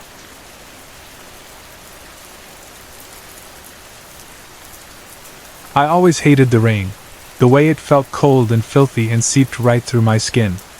Even the gentle kind felt harsh to me. But today, Standing in the middle of a crowd in my silk peacock dress, I let the downpour soak me, and it actually felt good, almost like a release. The rain was warm, or maybe that was just my skin, still burning with the aftershock of what I'd done. Oh God, why did I do it? What had possessed me? I kept replaying that moment in my mind, feeling rage and agony all swirled together, bubbling over. It was too much, and I'd let it all spill out. I'd made it spill. I lifted my head to the sky. It looked angry, the rain sharp and relentless as needles on my skin. I almost welcomed the punishment. My heart, which had felt like a war drum for hours, now just ached and thudded tiredly, trying to push blood through exhausted veins. I wanted the rain to melt me away, to let me dissolve into nothing. My heels, once black and sharp, were waterlogged and useless. I slipped them off and walked barefoot toward the nearest trash can, feeling the pavement biting into my feet. I tossed the heels on top of old coffee cups. My favorite shoes, gone, just like the last pieces of myself I thought I could count on. I could feel people watching, some whispering, some staring like I was a spectacle. One woman, a stranger, looked like she almost wanted to reach out, maybe ask if I was okay, but didn't. This was New York. Nobody asked, nobody got involved. That's what I wanted, right? That's why I'd come here from that little town in North Carolina. I wanted to be invisible. And I had been, until today. Today, my past had chased me down and torn my heart out, all over again. I'd come here to hide, and for 5 years, I'd almost succeeded. But something had changed, and now I felt like everyone could see me. I felt exposed, broken, hunted. The rain slowed, the city's noise pressed in, and I knew I couldn't stay still. I had to move. I had to disappear again. I pushed through the crowds, hoping Times Square would swallow me up, hoping I could hide long enough for him to give up, for this day to end. But every step made me feel more alone, more desperate. I couldn't stop wondering, had I killed him? Was he alive? Was someone hunting me? Or was it all just in my head? Everything was a blur. I tried to walk faster, bumping into strangers, shivering in my wet dress. I hated the rain again. I was cold, and the trembling inside me wouldn't stop. When I saw a police car creeping along, my heart pounded harder. Were they looking for me? Was it already over? The window rolled down. "Ma'am, are you all right?" the officer called out, his voice echoing in the muggy air. I turned, bracing myself for the worst. I looked straight into his hazel eyes and forced a nod. He gave me a peculiar smile before the window rolled back up and the car drove on. Only then did I realize how see-through my dress had become, how exposed I really was, standing there with nothing to shield me. I had nothing on me, no bag, no money, not even my phone. My apartment was 30 blocks away. All I could do was walk. The city I'd chosen because it let me hide now felt like it was putting me on display, and I couldn't blend in, couldn't disappear. I thought about Josh, how I'd loved him once, how I'd let myself fall so hard I would have given him anything. I remembered the promise, New York, new dreams, just the two of us. Until I'd seen him with the bloody knife, standing over that dead girl. The ground had dropped away beneath me. I'd blacked out, waking up in an ambulance, running away to start over, leaving everything behind. I'd never gone back. I'd never wanted to. Now, drenched and aching, I finally reached my apartment building. No bag meant no keys. I started buzzing everyone until a neighbor let me in. Mrs. Stacy on the 7th floor kept my spare. I hurried to her door, hoping she'd be home, my heart thumping so hard it hurt. She opened the door and gave me a tired smile. "Oh, Emmy. Work, travel, or vacation this time?" I tried to smile back. "Hi, Mrs. Stacy. I lost my bag, just need my spare key," I said, voice barely steady. She peered at my soaked dress and muddy feet, her concern deepening. "Are you all right, dear?" "I'm fine," I lied. "Just a rough day." I didn't want to explain.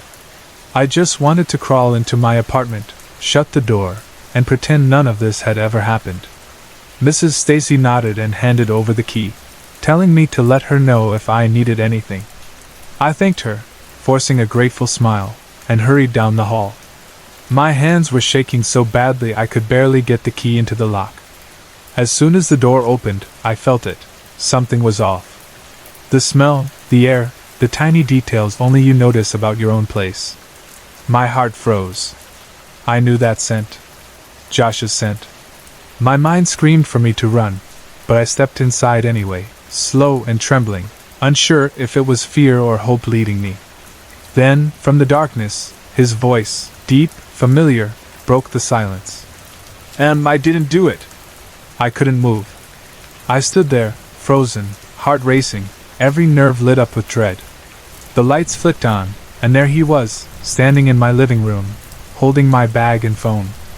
I didn't do it. It wasn't me. I can prove it, Josh said, thrusting a newspaper toward me. My eyes barely registered the headline. The real killer caught, Josh cleared. I couldn't process it, couldn't believe it. All I could feel was the empty, hollow space inside me, the echo of the day's panic. And in that moment I realized I was completely lost.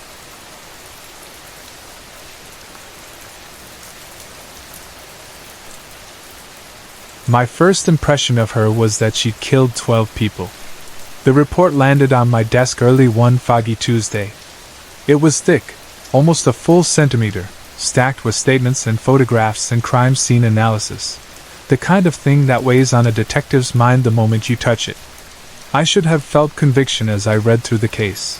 All the careful evidence, every hair, every print, every drop of blood arranged just so. But something didn't sit right, some itch in my gut that said it was all a little too perfect. Detective's intuition, maybe, or just the start of doubt creeping in. It didn't matter. On paper, she was as guilty as the 12 people were dead. I was always brought in when things got impossible, when all the easy answers were gone, and the rest of the force was spinning their wheels. The press loved that, loved to paint me as the master detective, the man who never failed. They expected answers. But for the first time, I found myself standing before their cameras and microphones and telling a lie. While I have been working tirelessly to catch the criminal behind these attacks, I said, no significant progress has been made in this investigation. They stared, stunned. The master detective stumped at last. I felt their faith shift, the weight of their disappointment settling over the room. For once, I didn't care. The only thing that mattered was justice. And I knew deep down that the girl in that report, the one they called Storm, was as much a victim as the others. Weeks passed. The press hounded me, evidence kept piling up, and after the 13th killing, messy, violent, a kitchen knife and a fingerprint too perfectly placed, a package appeared at my door. There was no address. Inside, a single note. What are you waiting for? Typed, with nothing human in the letters. No prints, no stray marks, no hint of a sender. Just a threat, or maybe a dare. My pulse pounded as I tore it up and tossed it in the trash. Someone was pushing me, just like someone had pushed those 13 lives into the grave. I tried to let it go. I tried to keep my hands steady, but in the end, I hurled my glass award, the one for a case I'd solved years ago, across the kitchen. It shattered, the glass biting into my palm. I didn't care. What was an award worth if I couldn't solve this? If I couldn't see the truth, even when it stared me in the face? I went out onto the balcony, lit a cigarette, watched the city swirl below. Somewhere out there, the real killer was watching me too. Or maybe closer than I wanted to think. The note had made that clear. Somewhere, there was a reason someone wanted Storm to take the fall. But who was she? There were no records, just a single nickname from a long-ago witness. A ghost of a woman. A clever vanishing act. My colleagues had spent months hunting Storm, but I had never been looking for her, not really. I'd always been searching for the true murderer. The next morning, my supervisor met me at my desk with a frown. Due to lack of progress, he said the case might be pulled. Fresh eyes, he told me. I argued, said I was close, just one more week. He didn't like it, but he agreed. For the first time in my career, I was working against the clock. Once I stopped doubting myself, everything snapped into focus. All the little details, all the planted evidence. It was a map, and I followed it. In less than 2 days, I tracked her to a crumbling apartment complex on the south side. I prowled the alleys, watched shadows slip along rooftops, felt that she was close. Too close. But in the end, I didn't find her, she found me. A thump overhead. Footsteps, then silence. "Storm?" I called, craning my neck up into the dark. No answer. I stepped into a deeper patch of shadow. "You don't know who I am," I called again. "But I know you. You're being framed. I want to help you. But you have to trust me." Silence, then a voice behind me, low and quiet. "You're wrong. I know exactly who you are." I spun, heart in my throat. There she was, half in shadow, leaning against the wall. Black hair tied back, black clothes. Her face was nothing like in the grainy photos, alive, wary, sharper somehow. "You're the detective they sent after me," she said. "Dead or alive, right? After 13 deaths, they want it finished." I nodded. "But I know you didn't do it." She narrowed her eyes. "How do I know you're not just saying that?" I tried to find words, tried not to stare. She was different in person. Not what I'd expected at all. "The evidence," I said. "It's all too clean. Your blood, your hair, your prints. They're always in the most obvious place, never anywhere else. There's only ever one shoe print, and it's perfect. Nothing in real life is ever that perfect. Someone wanted you to take the fall, and they made it easy for people like me to follow the wrong trail." She watched me. "You weren't supposed to find me this way." "Maybe not," I said. "But you did find me." Her mouth curved, almost a smile, and for a second, something shifted between us. Then she was all business again. "Come on. We can't stay here." She led me through a maze of alleys and up to a cramped room behind a dive bar. It smelled like old beer and secrets. "There aren't many places to hide," she said, tossing her jacket onto a chair. I noticed the flush on her neck, the way her hands fidgeted with the hem of her sleeve. "It's as good a place as any," I told her. We sat, both wary, and she told me about Harley. "We went to school together," she said. "Best friends once. She was smarter than anyone I've ever met. Could have done anything. But I caught her hurting someone, a girl in the bathroom, covered in scratches and bruises. I reported it. She was expelled. I moved away, got a job, tried to start over. And then the murders started. At first, no one thought it had anything to do with me. But then they found my picture, gave me a name I hadn't heard in years. Storm." I pulled up a photo on my phone. "Does this look familiar?" I asked, showing her the file of Amy, the supposed witness. She squinted, nodding slowly. "Yeah, I knew her. Played sports in the same district. But we were never close. Maybe Harley used Amy to point the finger at you," I suggested. "To make sure your face was on every screen, your name in every mouth." Skylar, Storm, nodded, shoulders hunched. "Humiliation. The same thing she tried to do to that girl. She's making sure I pay. If we find her, get her to confess, we can clear your name," I said. "But we have to move fast. If I don't bring in someone within a week, the whole case is out of my hands." She started picking at her thumb, the skin already raw. I reached out, took her hand gently. "Hey, do you trust me?" She looked into my eyes, searching for a lie. Then she nodded. "Yeah, I trust you. Then come with me. We'll do this together." She stood up, shaky but determined. I led her to the door. She hesitated, looking back at the dingy room that had been her shelter. "How did you find me?" she asked. I smiled, tugging her gently into the hallway.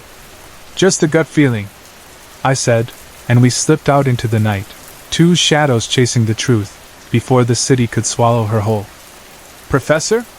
A small voice floated out from the darkness, faint but persistent. I blinked, my eyes searching for the speaker. only to find a sea of vague shapes and gentle coughing, the faces all lost in a yawning blackness. A hand touched my arm, steady and soft, and I turned.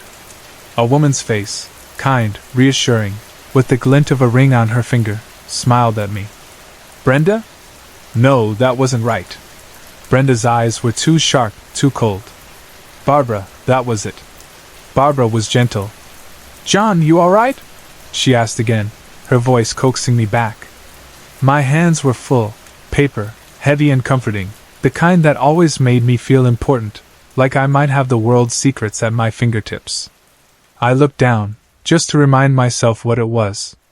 A treatise on the evolution of game theory in the digital age, the title read bold at the top. Heavy stuff. I wiped my brow, bracing myself, and read the title aloud.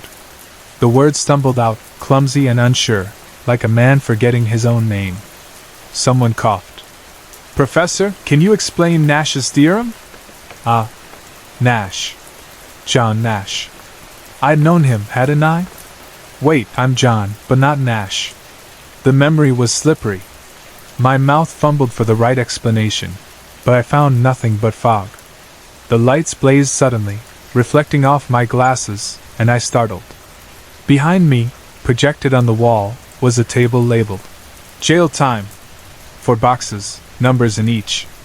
The top left looked good, both numbers were 1, just the year in jail for each. The bottom right was the worst, both numbers 2. I opened my mouth to explain. Barbara's voice cut in smoothly, saving me. Nash's theorem states that. She was confident, her words crisp, the whole room hanging on her explanation. I watched her, remembered her speaking before, a student then, all bright eyes and brilliance. She must have written the paper, I thought. I should talk to her after class, let her explain it to me before I try to present it again. A click echoed, the lights flashed, and the slide changed.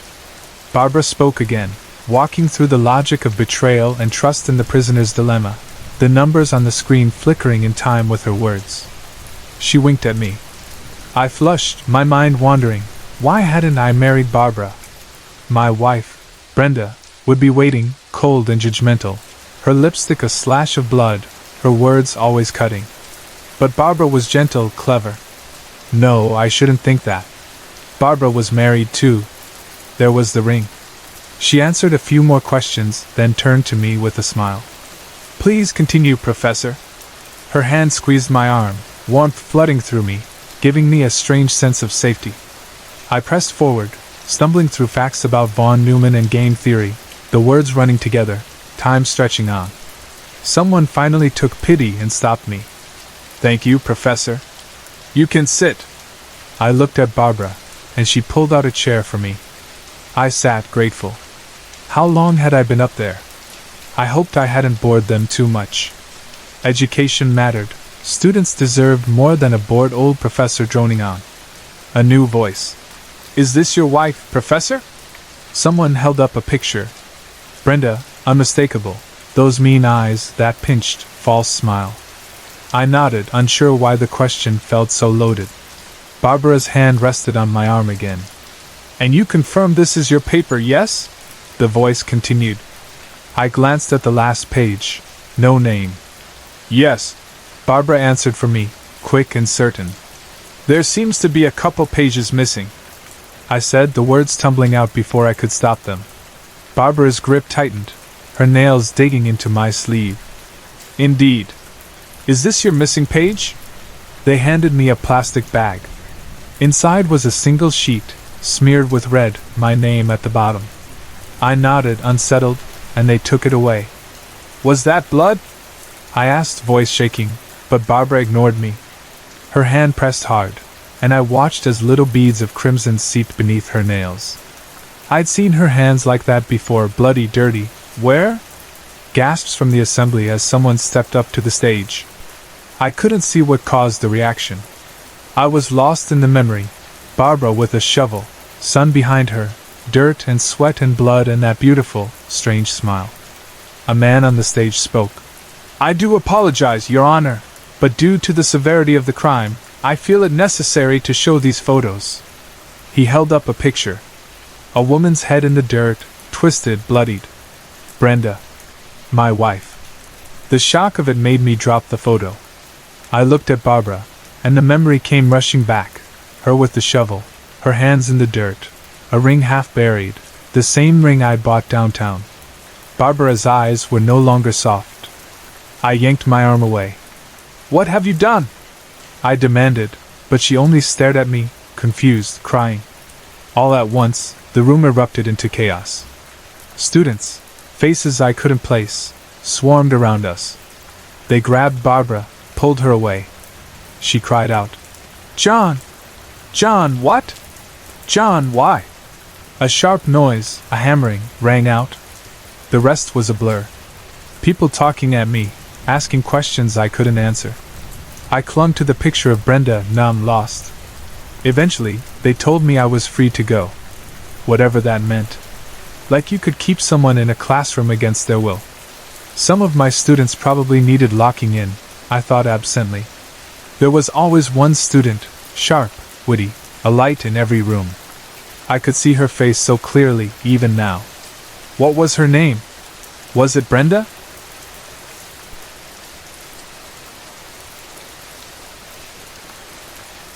At the intersection, I could either turn right and head back home or turn left toward the source of my nightmares, toward the place I haven't had the courage to visit since the first time.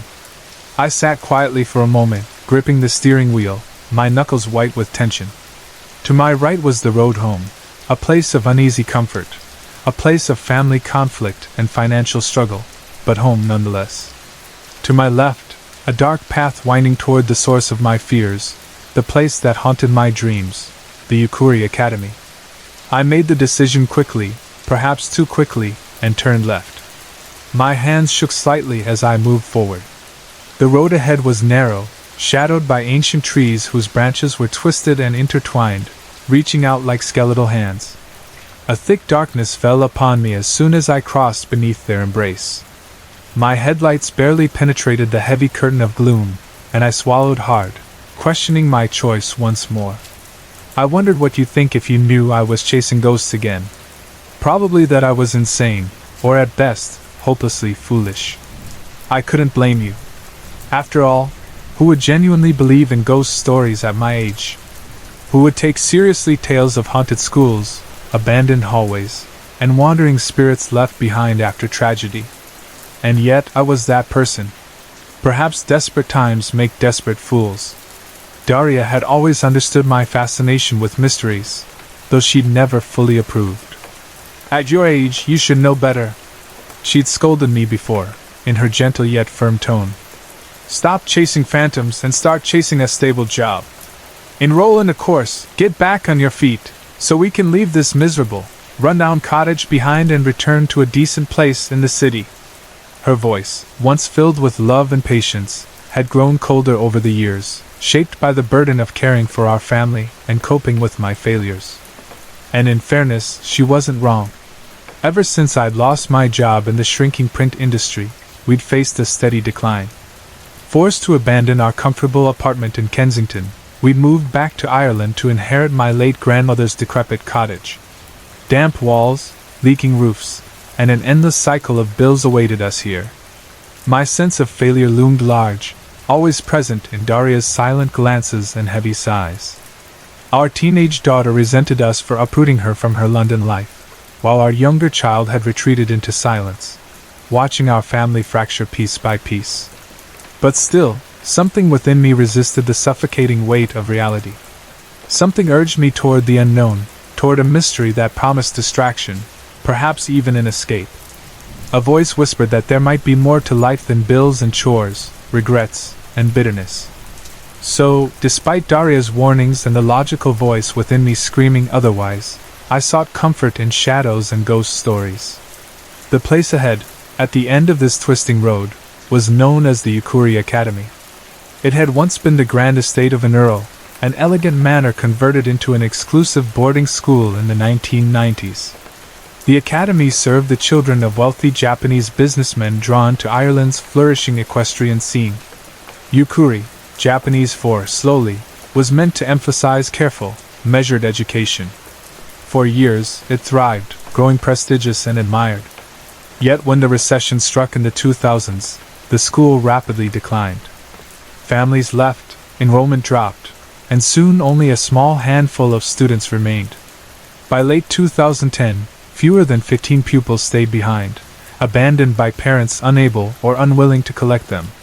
Some parents had been transferred to other countries, hoping their children would finish their education uninterrupted.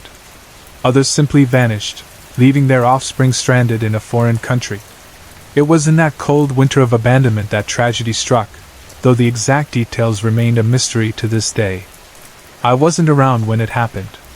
I'd returned to Ireland only recently, but the local rumors filled in what official accounts couldn't. Principal Higasaki had struggled to keep the school operational as the harsh winter set in, isolating them completely. Without funds, the power was cut, heating oil ran out, and phone lines disconnected. Trapped and isolated, something horrifying had happened inside those elegant walls. When authorities eventually arrived, they found a grisly scene. Higasaki and his students were all dead, their lives ended by gruesome methods: stabbings, strangulations, drownings, and worse. Despite extensive investigations, no one ever discovered exactly what had happened, and the place was left to decay, frozen in time. Locals had come to call the spirits lingering at the Yukuri Academy the abandoned, or sometimes simply the slow. Shadows glimpsed from passing cars, shapes lurking at the corners of vision, specters that seemed to move slowly and painfully, trapped forever in their tragic final moments. That story had lured me here 3 months ago.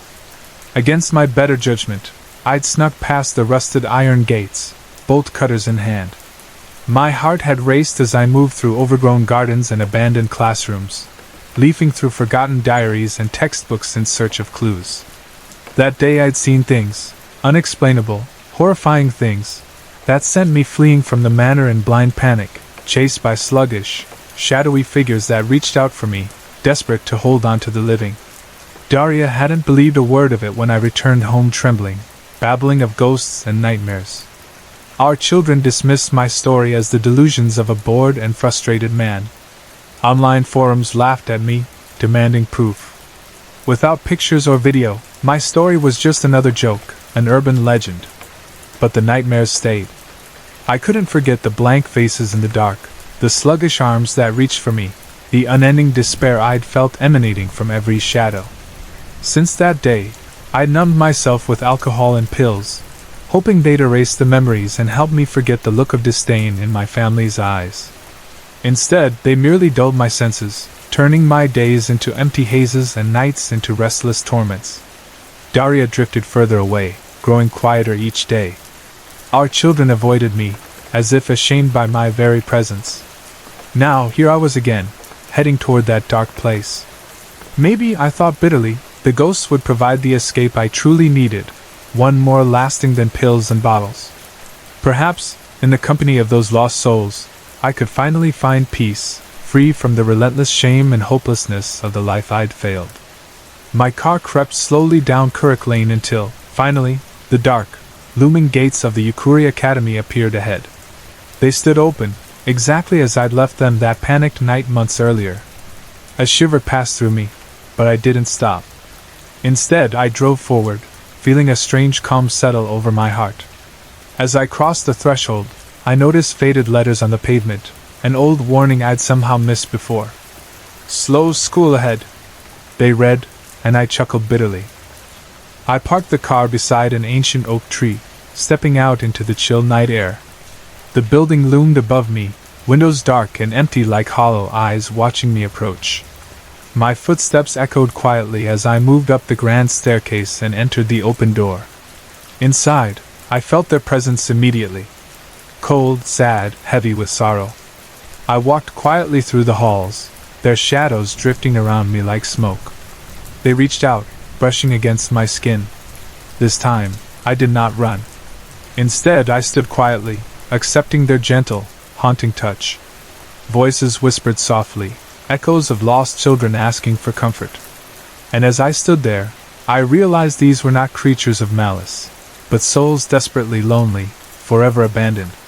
"Why have you come back?" asked a gentle voice from the shadows, a voice like Principal Higasaki's, weary and filled with regret. I can't go home, I whispered back. There's nothing left for me there. The silence grew softer, understanding. You will stay with us then, he said softly. It was not a threat, but an offer. Yes, I replied, feeling peace for the first time in years. As the darkness closed around me, I let go of the world outside, of Daria, of our children, of the cottage, of my endless failures.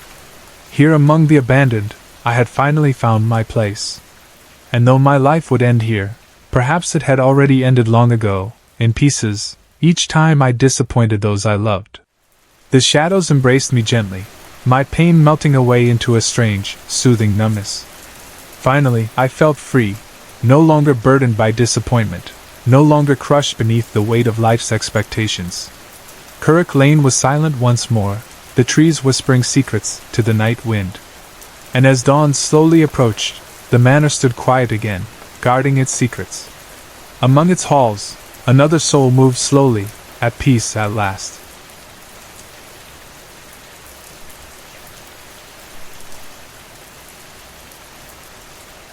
Jimmy's alarm went off at exactly 6 o'clock, just as it had every single morning for the past 17 years. The harsh beeping filled the room until he reached over and switched it off. He lay there for a moment, blinking against the early light creeping past the curtains, listening to his own heartbeat thudding in his ears. Then he sat up, swung his legs over the side of the bed, and rubbed the sleep from his eyes. He made his slow way to the bathroom, the tiles cool under bare feet, and caught sight of himself in the mirror. The man looking back was almost a stranger, the same strong jawline and dark eyes, but lined with fatigue and haunted by memories Jimmy tried to lock away. He wondered if it was simply age or the after-effects of the war, but deep down he knew it was more than that. He splashed cold water on his face, then dressed in his workout gear and crept back through the luxurious halls of his parents' home, careful not to wake them. Their complex was quiet at this hour, each door closed against the early chill. Outside, he could feel the familiar weight of expectation settling on his shoulders as he headed down to the gym. At the far end of the room, Barry, his friend and fellow enforcer, was already lifting weights. There he is, Barry called out with a grin, setting his bars down. No breaks today, huh? Even on a big day. Jimmy picked up a pair of dumbbells. Can't stop, won't stop, he replied, forcing a half smile. Who knows when the next crisis will hit? Barry shook his head in mock admiration. I don't know how you enforcers do it. He gave Jimmy a friendly clap on the back before walking away to his own workout station. These days, Jimmy thought, he didn't know how he did it either. He pushed through another set, counting each repetition in his mind, the burn in his muscles a useful distraction. When he finally finished, he wiped the sweat from his brow and checked his pager. The screen lit up with the same front-page headline he had seen so many times before. Hero Jimmy Briggs saves us all from pariahs. His face stared back at him, clad in his battle armor and gripping his scythe, the weapon issued to every enforcer. He remembered the public reaction after he had taken down the last pariah, parades, ribbons, interviews, applause. The praise had felt hollow then, and it felt hollow now. He left the gym and headed back upstairs, past the closed doors of his parents' bedrooms. On the living room TV, the evening news was playing a loop of footage from the war, the so-called reckoning, complete with stirring music and solemn voiceovers. Jimmy paused outside the door, his heart tightening. The images of smoke and ruined buildings, of frightened families and fierce battles, brought back too many memories. He forced himself to move on, slipping inside without a sound. His mother looked up from the couch, a bowl of fruit on her lap, and the remote still in her hand. There you are, she said, her voice gentle. Don't stand there in the doorway. Come inside. Jimmy closed the door quietly and took a seat on the opposite couch, reaching for an apple. The TV drones on. Today marks the 3rd anniversary of the end of the pariah conflict. He bit into the fruit, tasting sweetness and something sour that he couldn't place. His father glanced over, lowering the volume. Must we watch this every single day? The war's over, his mother sighed. Your father's proud. Besides, it keeps us informed. She jabbed the remote to pause the screen on a shot of Jimmy in full armor. But you're right, darling. That one deserves a break. His father stared at the frozen image. It's good to remember, though. Remember what we fought for. Jimmy set the apple down and leaned back, keeping his gaze on the paused screen. It's been resolved, he said quietly. There are no more pariahs. Everyone's safe. His father nodded, pride shining in his eyes. Thanks to my son. His mother folded her arms. Those pariahs were monsters. My friends from before, they told stories of them eating each other. They would have consumed us if they'd had the chance. Jimmy pinched the bridge of his nose. Mom, they didn't eat their own. You know how these news channels like to dramatize everything. His mother shook her head. I'd rather be safe believing the worst. But you know how it was when the first ones slipped into our streets, back when they first breached the wall. His father sat back down, eyes glued to the frozen image. It won't happen again. The enforcer saw to that.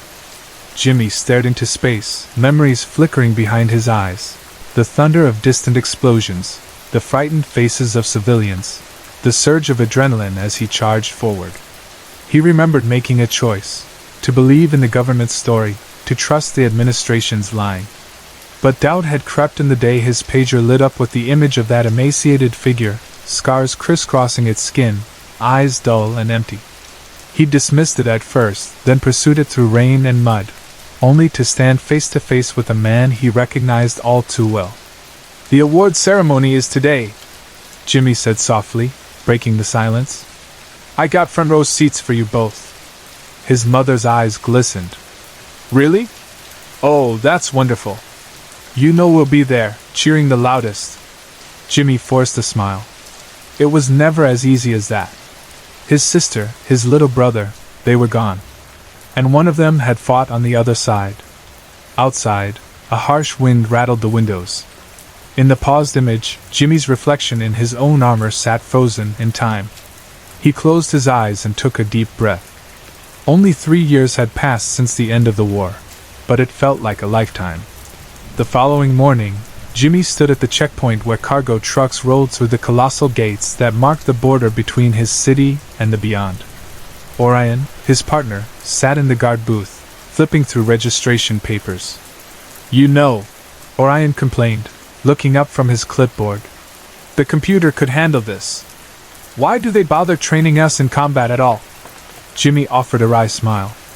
Somebody's got to pull the lever, check the codes, make sure the goods are safe. Orion leaned back. If only there was action, just a tiny scrap now and then, so this wasn't like watching paint dry. Jimmy shrugged. Most days are quiet. That's a good thing. Orion snorted. You're too calm about it. You'd miss the glory. Jimmy shook his head. Glory's overrated.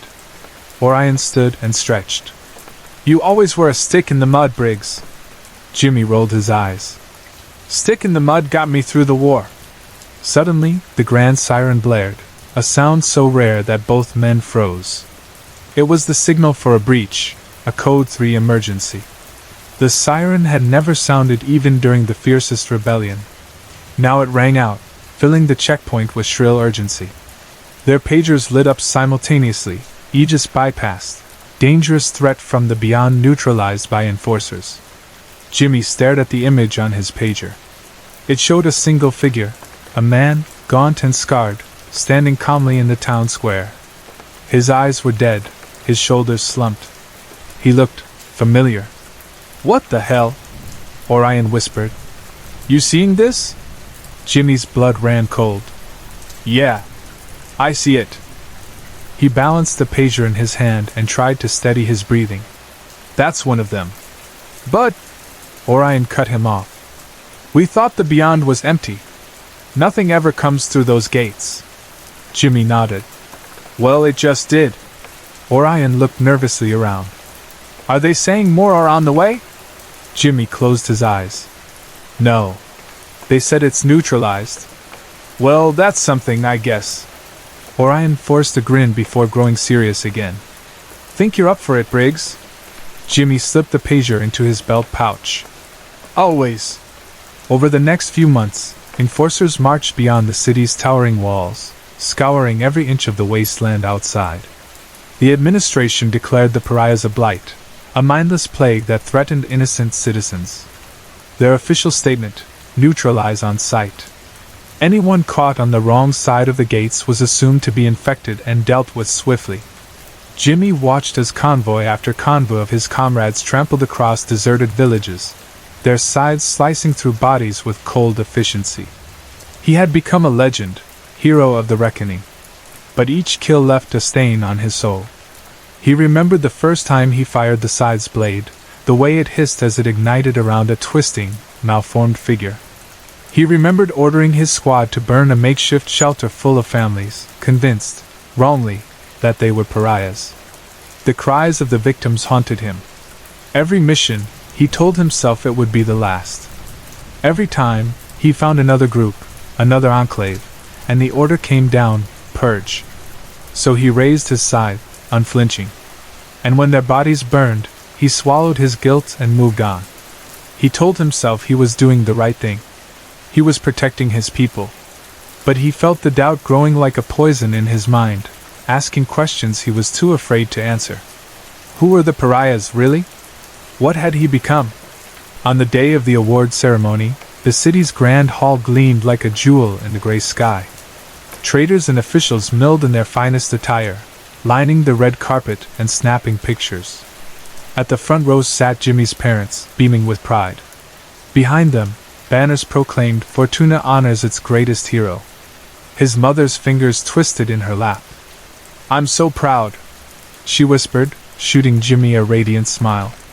His father stood and offered Jimmy a thumbs up. You've saved us all, son.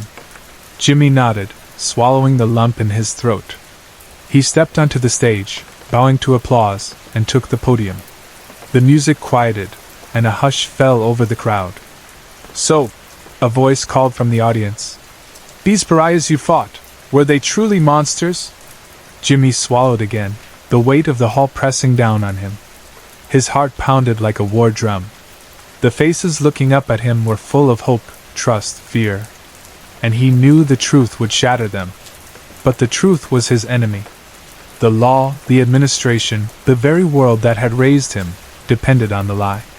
If he confessed that there was no plague from the beyond, that the pariahs were innocent families, friends and neighbors who had been abandoned, he would destroy everything. The walls would fall, the city would panic, and he would be branded a traitor, a man who murdered his own people. A single lie had fueled the war. A single lie would keep the peace. He looked at the expectant faces and took a deep breath. The memories of his brother's eyes, the empty shell of the man in the final breach, the flicker of recognition that had saved him in that ruined building, all of it swirled in his mind. He remembered the man's key phrase. You're the man of the hour. He squared his shoulders and spoke clearly into the microphone, striking at the heart of every person in that hall. Ladies and gentlemen, he began, looking out across the sea of curious faces. I can confirm that the threat is gone. The pariahs from the beyond were evil, savage creatures who sought to destroy us. We, the enforcers, acted swiftly and without mercy. Fortuna is safe once more. The hall exploded in cheers. Flowers showered down. Cameras flashed. Jimmy held the weight of their gratitude in his chest, and he felt a hollow ache where his heart had been. He bowed again, then turned and left the stage. Behind him, the crowd roared, celebrating their hero. But Jimmy knew in his bones that the greatest battle, his own conscience, was just beginning. He slipped away through the back corridors of the hall, his armor clinking softly, and disappeared into the waiting darkness outside. Under the silent watch of Fortuna's towering walls, the real enemy stirred in the beyond, and something in Jimmy Briggs knew that one day, the truth would come back to claim him.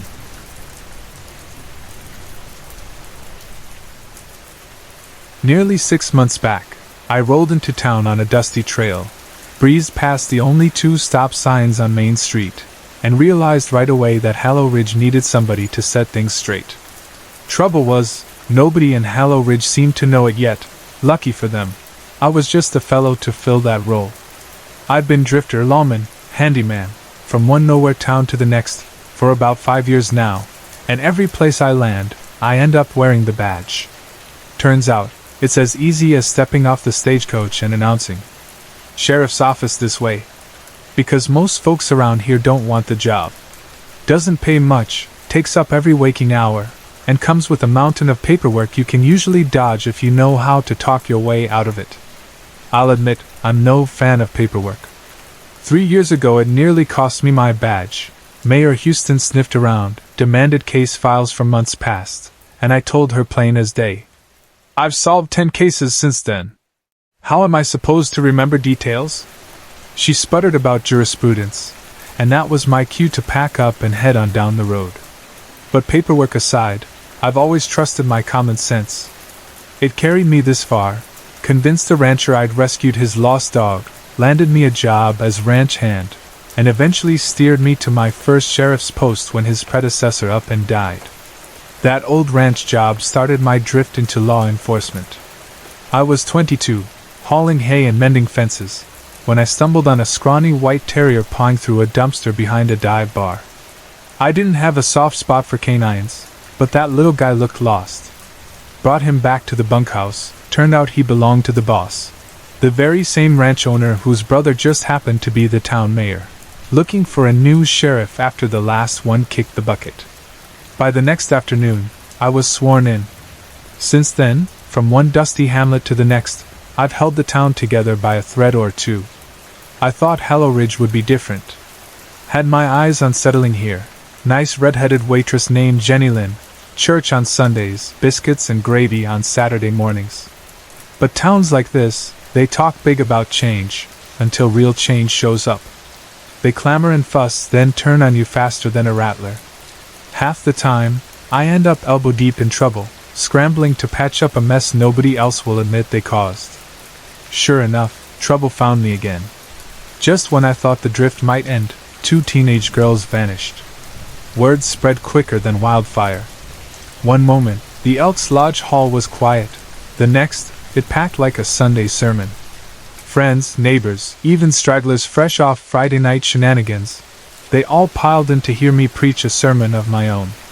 I mounted the stage, knocked the microphone, and the room hushed. 500 pairs of hopeful eyes stared my way, waiting for answers I didn't fully have. I cleared my throat, wiped sweat from my brow, and laid out the story. "Folks," I said, "I know you want every detail. Here's everything we've got so far." Friday night at 7:03, 14-year-old Ashlyn McFort texted her mom she was heading to Dave's store with her friend B. Townley, 15, for snacks. We've got video of them arriving at 7:15, buying candy and chips, leaving at 7:38, and walking east toward Ashlyn's trailer. By 10 o'clock, Ashlyn's mom got home to a dark house. No lights, no girls, no messages returned. B.A.'s mom traced her phone to the elementary school. They must have stopped by the playground. We found B.A.'s phone by the slide, dead. No chargers left behind, no backpacks, nothing. So here we stand, with 2 missing girls and no idea who picked them up or why. The silence felt like thunder. I drove on, honest and brutal, telling how Officer Alden rang the dinner bells at 10:45 p.m., checking in on the parents, how we launched search parties at dawn, scoured every alley, dumpster, hollow log, still nothing. I reminded them of summer fires the girls had started, petty mischief that made them familiar faces to every deputy in town. I didn't hold back. Normally, police keep details close to the vest, I told them. But I swore to do things differently. I pointed out the CCTV from Brittany's beauty shop. Girls walking past with a yellow bag at 7:49. A 4-minute stroll from Ashlyn's trailer. Then the citywide alerts I sent out, phone calls, piggybacking the tracker signal from Brenda Townley, B.A.'s mom. We traced them east, south, and west, towns, highways, the highway to Ruston.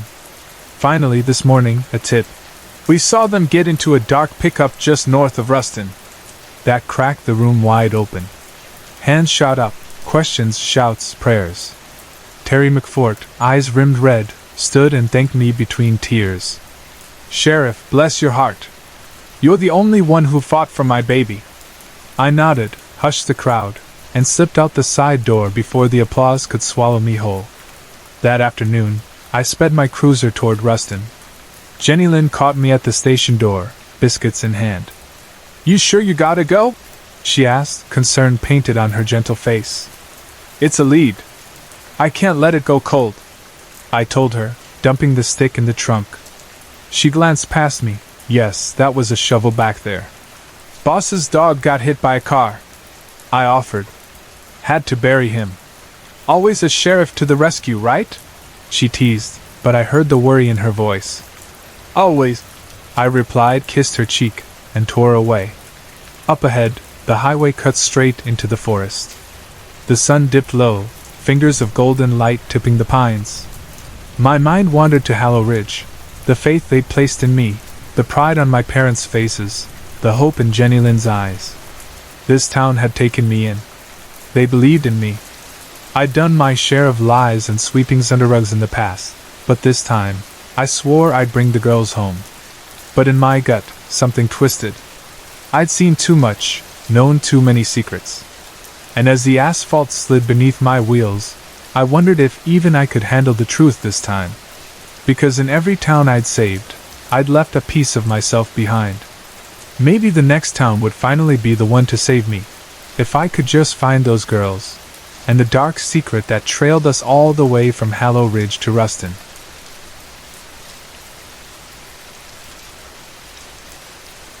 I arrived at Bell House just as the autumn wind began to sharpen, the old stone mansion perched on the cliff like a weary sentinel keeping watch over the restless sea. Everything about the place felt as though it remembered more than it ought. The thick walls that had withstood countless storms, the draft that slipped beneath every door, the way the windows trembled whenever the waves banged against the rocks below. At night, the wind whispered through the rafters and along the corridors, as if sharing secrets in a language I could almost understand. Inside, the rooms were vast and hushed, each one lit by a single lamp that cast long shadows against the high ceilings. I tucked my coat more tightly around me and settled in with pen and notebook, determined to record every detail before I lost my nerve. The glass panes shivered whenever the sea stirred, a constant, restless reminder that no place truly stood still. Sometimes I found it thrilling, sometimes unnerving. Often, it was both. My husband, Jonathan, seemed to take to the grandness of Bell House with ease. He strode through the halls as though he'd been born for the role of lord of this cliff-top domain, his every gesture poised and certain. I teased him that a mustache would complete the effect, but he did not see the humor. Over tea in the drawing room, he praised the fresh salt air and the quiet grandeur of our surroundings. I could not deny the house possessed a strange beauty, an old soul that listened when we spoke too loudly, watched when our backs were turned, and sighed through the shutters when we fell silent. The name Bell House seemed deliberate, but I searched in vain for any bell to ring. There was none in the hall, none in the servants' wing, none that even hinted at its existence. It felt odd, as though the house itself had eaten its bell long ago and held on to the memory alone. I wondered if perhaps, in time, the bell would reveal itself, or at least its echoes. On our first night, I slept poorly. The wind pressed against the walls like a living thing, and every time I stirred, I thought I heard a faint toll in the distance. I forced myself back to sleep, telling myself it was only my imagination. But deep down, I feared this house had more to offer than I wanted to know. By the next morning, I had written to my brother Henry. I told him of the wind that never stopped, of the house that felt awake. He wrote back from Yorkshire, reminding me of the stories Aunt Maud once told beside her hearth, tales of a bell that never rang when it should, a bell cursed after it failed to warn incoming ships on a foggy night. He urged caution, especially around any door that looked older than the rest. His words unsettled me more than I liked to admit. Still, I explored, determined to find something real. Below the drawing room, I discovered a cellar door I did not remember seeing before. It sat behind a heavy shelf, its iron hinges rusted shut. On it hung a single, blackened bell, hollow, its clapper long gone. I touched it, and the metal grew instantly cold, as if it had lain beneath the sea for years. That night, I woke again at 3:17 a.m., precise to the minute, and heard the faintest, thinnest tinkle.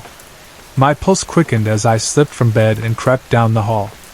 My husband, still sleeping, muttered something about the wind in his dreams. Shushing him gently, I made my way to the cellar, drawn by that distant bell. By the steps, I paused, lamp in hand, and listened. The air was thick and still. Underneath the beat of my heart, I thought I heard a voice, soft, broken, as though it came from someone who had been waiting a long time. I stepped back, too frightened to follow. In my dreams that night, I stood on the cliff edge and watched a shape rise from the sea, a woman in a gown of brine and shadow, her face turned away but somehow still looking at me.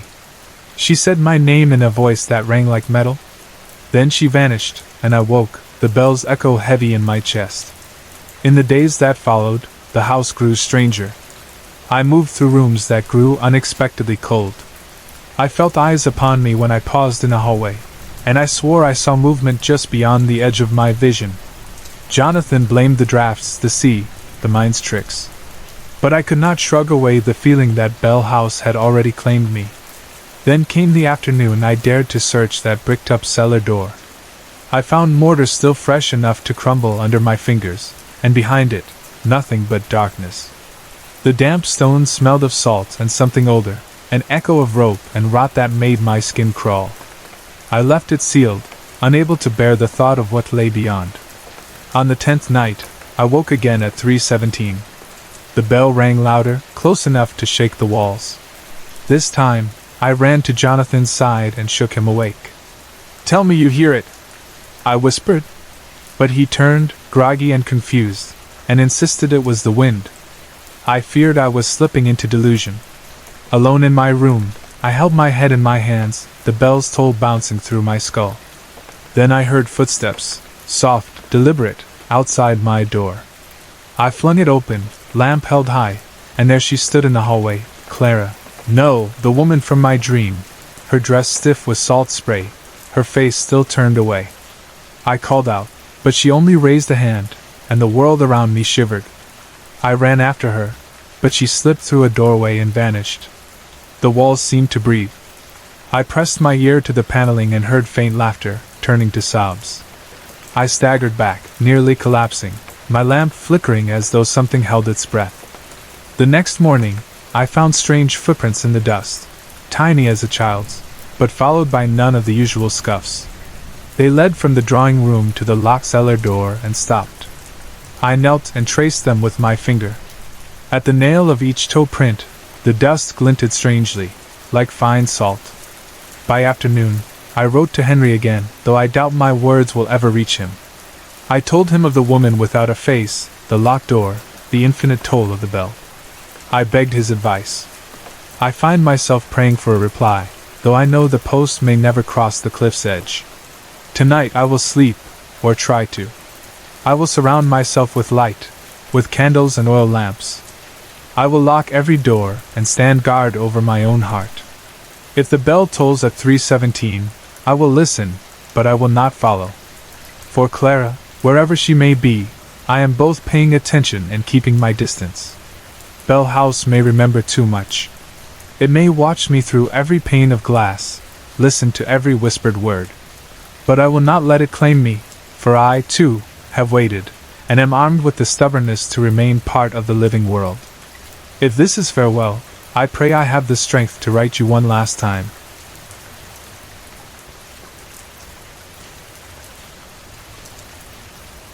Noah never wanted to be lost in the woods. That was Sloan's idea. If he'd had his way, he would have stuck to marked paths, stuck to familiar ground, stuck to places where your phone's signal didn't vanish, where your best friend's confident assurances didn't echo in your head for days while hunger gnawed at your insides. But here he was, slogging deeper into the Wicklow Mountains, clinging to a fading hope that the next turn would bring salvation. Instead, every hour brought only more uncertainty. His father's words haunted him, words drilled in with relentless force when he was a boy. The 10th Belfast Scouts Guidebook, every page, every rule, memorized by heart, as if those lines could ward off disaster or fill the holes in their fractured home. It hadn't made him a better man, or a better son, but now, after 5 days wandering without food or direction, those words rose from some old well inside him, as if muscle memory could summon up rescue. The situation was dire. The last of their snacks had vanished 3 days ago. They'd stretched everything, hoping for a miracle, but by now the hunger was a dull, constant ache, and exhaustion pressed on Noah like a weight. The forest had grown unfriendly, even threatening, as if the trees themselves wanted them gone. Sloan marched ahead with the same stubborn optimism he'd had since the start, insisting the trail was just over the next rise, never letting go of that glimmer of certainty. Maybe it was pride. Maybe it was a refusal to admit how badly they'd miscalculated. Or maybe it was just how Sloan was wired, to always act as if nothing could touch him, as if the rules of the world bent for his convenience. Noah tried not to resent him. But it got harder with every empty mile, every wrong turn, every time Sloan brushed off Noah's concerns with a shrug. When they passed the fallen birch tree for what felt like the 4th time, Noah's anger flared. The landmarks no longer offered comfort. They were warnings, markers of just how badly things had gone wrong. Then came the ringing. At first Noah thought it was inside his head, the first real sign of collapse, a sharp, shrill chime pulsing through his skull. But it grew louder as they walked, too insistent to be imagined. He stopped. Sloan, focused on pushing forward, didn't notice until he'd gone several paces ahead. "You hear that, right?" Noah called. Sloan paused, head cocked. For a second, there was only the wind sighing through the trees. Then Sloan's eyes widened. "Bells? Or chimes?" he said, voice hopeful. Noah didn't answer at first, just pointed in the direction of the sound, a strange, lilting ringing that seemed to come from beyond a thick wall of bramble. Sloan didn't wait for further debate. He pushed through the tangled brush, and Noah, body aching and angry, followed. The clearing they found was out of place, almost surgically neat. The earth was smooth and flat, ringed by a circle of deep purple mushrooms Noah couldn't identify. In the center of the ring sat a phone, an old, heavy, navy blue telephone, out of time and out of place, its receiver vibrating with the force of its shrill call. There was no dial pad, just a smooth surface where numbers should have been. They stared. The silence between them was thick, broken only by the persistent ringing. Sloan took a step forward. Noah almost stopped him, a reflex born of some deeper warning. But Sloan crossed the ring of mushrooms, standing just short of the phone. "What do you think it is?" Sloan asked, his voice thin. Noah stepped forward too, ignoring the dread in his gut. "Maybe it's for emergencies. Maybe a park ranger set it up." But even as he said it, he knew it was nonsense. No one would put a phone like this here.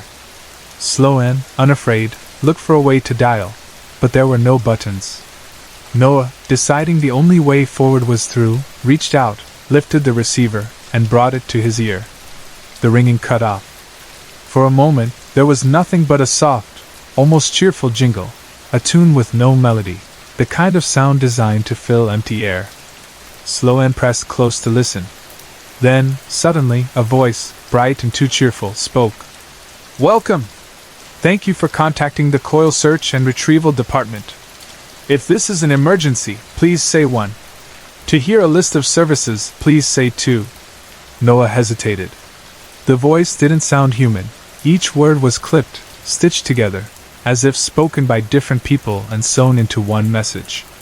Sloan rolled his eyes, but Noah said, 1. The voice continued unruffled. We are sorry to hear about your situation. Let us see if we can diagnose the problem. If you have eaten a potentially dangerous fungi, please say 1. Sloan snorted, muttering curses. Noah shushed him. If you have encountered a dangerous animal, please say 2. If you have lost your way, please say 3. Otherwise, please stay on the line.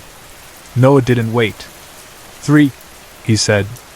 We are sorry you have lost your way. For our records, and to improve customer experience, we will try and diagnose the cause. If foul weather caused you to lose your path, say 1. If the trail was not properly marked, say 2. If you purposely wandered from the trail, say 3.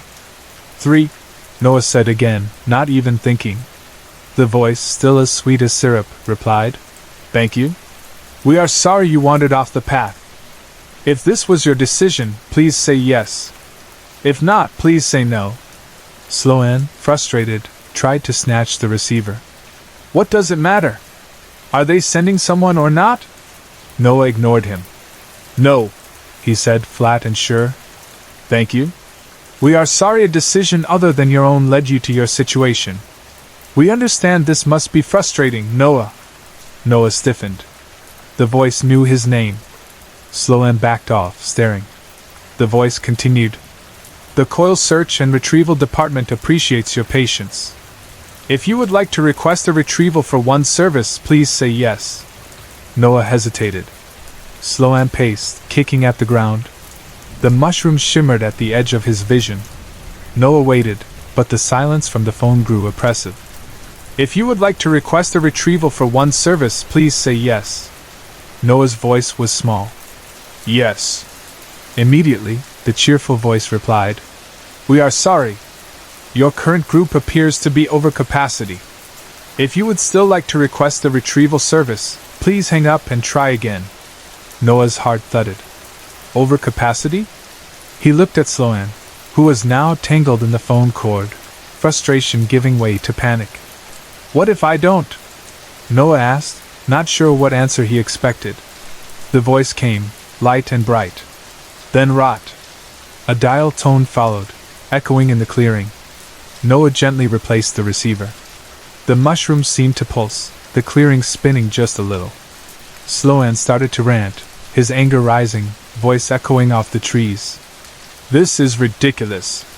We don't need help from some creepy phone. If we just keep heading north. The memory of what happened next was a blur. Sloan, trying to untangle himself from the cord, tripped and fell, the phone cord catching around his legs, then his neck. Noah lunged to help, but in the chaos his hands gripped the cord, pulling, desperate to free his friend, or perhaps desperate for something else. Sloan gasped, struggled, and then went still. When Noah came to himself, the phone was gone. The mushrooms had vanished too. Only Sloan lay on the forest floor, unmoving, silent. The bruise marks on his neck were not from the cord, but clear handprints. Noah's hands trembled as he tried to process what he'd done. A soft chime broke the silence. He pulled out his phone. Somehow, now, he had a signal. Messages flooded in, missed calls and panicked texts from friends and family. One notification stood out, a new contact request. Without thinking, he tapped to accept. A contact was added to his phone, but there was no number, only a name. My friends from the woods. Noah stared at the name, a deep, shuddering cold settling into his bones. He knew, without knowing how, that this wasn't just some glitch. He had agreed to something out in the clearing, made a bargain without understanding its terms. Coil search and retrieval. They'd never offered rescue. They'd offered an escape for one. He lay down beside Sloan, staring up at the sky, blue and cloudless, as if the world hadn't shifted beneath his feet. He could call for help now. He could be found. But he knew, somewhere deeper than words could reach, that he would never be saved. The woods don't forgive. They only bargain. Noah waited, knowing the call would come someday. And when it did, he wouldn't be the one making the choice.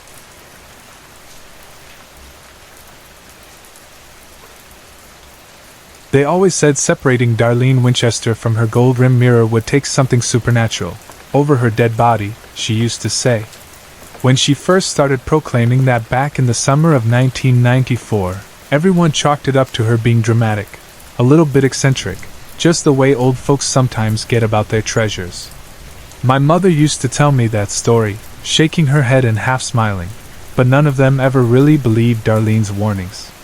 Not until the day of her funeral, anyway. And not even then, not really. Not the way I did. That mirror was in her hands all the way through the viewing, nestled against her ribs, her bony arms folded around it in the coffin like she was just taking a nap, clutching her favorite thing.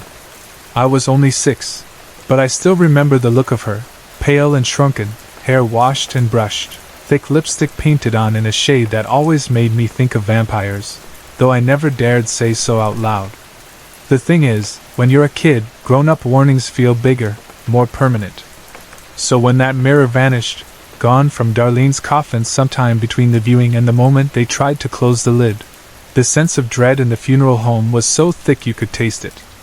They flipped every pew, emptied closets, even called in plumbers to dig through the sewage pipes, just in case. There was talk about curses, prayers whispered in the corners, the Winchesters wailing harder over the missing mirror than over Darlene herself. The air was thick with grief and something else, like fear had crawled in and made a home there. People began to believe, if only because not believing felt like tempting fate. But the mirror didn't turn up, not that day, not in the days or months after.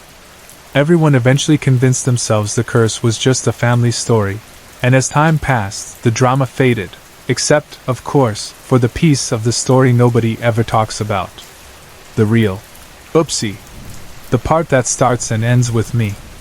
Most folks, if they remember the day at all, remember the chaos, the search, the adults muttering about Darlene's obsession. But my memories always start the same way, me at my mom's side, hanging onto her dress, half listening as she and Dad and an old man whose name I never caught talked about the logistics of carrying Darlene out to her grave. Something about how the strongest grandsons had been picked as pallbearers, how it was a good thing Darlene would never have to let go of her precious mirror. I remember getting bored, slipping away from their conversation, pocketing a few lollipops from the bowl by the door, and joining the end of the line of people waiting to pay their last respects. There were paintings on the wall, all dark and gloomy, and I counted them as I worked my way forward, sucking on candy to calm my nerves. I remember the hush in the room, the way the line thinned, until at last I was standing at the foot of the coffin, alone.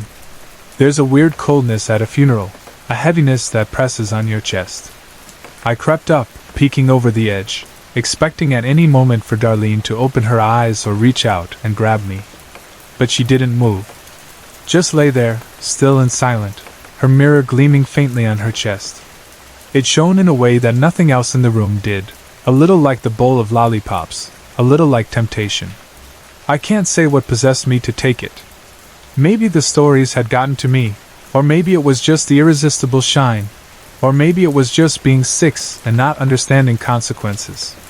My little hands reached up, trembling, and I grabbed the mirror, clutching it to my chest. Her hand slipped aside with a soft thud, but she didn't stir. I spun around and ran, feet pounding on the carpet, ducking into an empty side room and pressing myself into the corner, trying to calm down. It was the first lie I ever really told. I should have put the mirror back, but I didn't. I tucked it into my jacket and kept quiet as the adults tore the place apart looking for it. Dad raged, Mom wept, and all the while, the mirror was right there with me, cold against my skin. That night, the house creaked and groaned. I tried to convince myself it was just the old pipes or maybe my guilt playing tricks. But as the days turned into weeks and then into years, the feeling never really went away. At first, it was just noises, quiet moans, soft heaving sounds that came from nowhere in particular. I told myself it was the wind, or the house settling. But sometimes, if I wasn't looking at the mirror, I would catch glimpses out of the corner of my eye. Shadows flickering in the glass. Shapes that shouldn't have been there. As I got older, I learned to hide the mirror, not just from my parents, but from myself. I pushed it to the back of drawers, buried it in the closet, but always, somehow, it came back to me. No matter how hard I tried, I couldn't bring myself to throw it away. It felt like it belonged to me now, like I was its guardian, or maybe its prisoner. The guilt of stealing it as a kid had faded, replaced by a different kind of unease, something sticky and heavy that clung to my dreams. Most days I ignored it. But some nights, when I was alone and couldn't sleep, I'd find myself drawn back to it. I would stare into the glass, waiting for something to happen, half hoping for proof that it really was haunted, half praying that it wasn't. Sometimes, if I listened closely, I'd hear voices, muffled, distant, as if they were trapped somewhere behind the silver backing. It wasn't until I was a teenager that I started to follow the sounds. I'd hold the mirror in the dark, listening for whispers, trying to figure out where they were coming from. It became an obsession, the secret part of my life nobody knew about. I would carry the mirror with me, feeling the weight of it in my backpack, always searching for a sign. It wasn't until I turned 21 and finally had a car and freedom that I decided to test it for real. One night the voices were louder than usual, urgent and shrill. I climbed behind the wheel, let the mirror guide me, driving past the edge of town, down winding roads and empty highways, until at last I found myself in an overgrown field, dawn just beginning to break. The mirror in my hand felt heavier than ever. The voices, a shriek, forced me off the road and into a ditch. I stumbled through the weeds, shivering, until I found a clearing with a single gravestone in the center. Darlene Winchester. The air was so cold it burned my lungs. I stared down at the grave, the mirror clutched in my hand, feeling the weight of every lie, every secret, every night spent haunted by things I couldn't explain. For a long time, nothing happened. Just the wind and the sound of my own breath. Then I felt it, a presence, a heaviness at my back. I looked in the mirror, seeing only the gravestone behind me. But as I tilted the glass, something shifted in the reflection. A small, hunched shape, hair matted and dark, skin sagging from bone, eyes sunken and leaking with some black, fungal rot. It rocked back and forth beside the tombstone, breathing in wet, rattling gasps that echoed my own. I wanted to look away, but I couldn't. My hands shook. Then, in a burst of panic, I dropped the mirror, watched it thud to the ground, and spun around, but there was nothing there. I ran back to the car, driving home faster than I ever had in my life. When I got inside, I locked the door and avoided every mirror in the house, too afraid to even glimpse my own reflection. For decades, I couldn't shake the feeling that something had come back with me, something that lived in the corner of every glass pane, waiting for me to look. I grew up, got older, became a parent and then a grandparent, but the memory never faded. I learned to live with the fear, to ignore the breathing sounds that always seemed to hover just behind my shoulder whenever I passed a mirror. I came to believe that what I saw that night in the field wasn't Darlene at all. It was something older, something that needed the mirror to return to the place it belonged. Maybe it was never about a curse on the Winchester bloodline. Maybe it was about feeding a need, about keeping something satisfied so it wouldn't come looking for more. Now, 61 years old, I try to tell myself it's all in my head. That time has made the memories stranger, sharper than they really were. But nothing, not the passing of years or the love of my family, can prepare me for the moment the gold-rimmed mirror shows up again on my doorstep. For the sound of breathing in my ear, growing louder with each heartbeat. For the knowledge that I will have to look, because that's what the mirror wants. Because the only way to know if it's finally over is to pick it up one last time. So I do.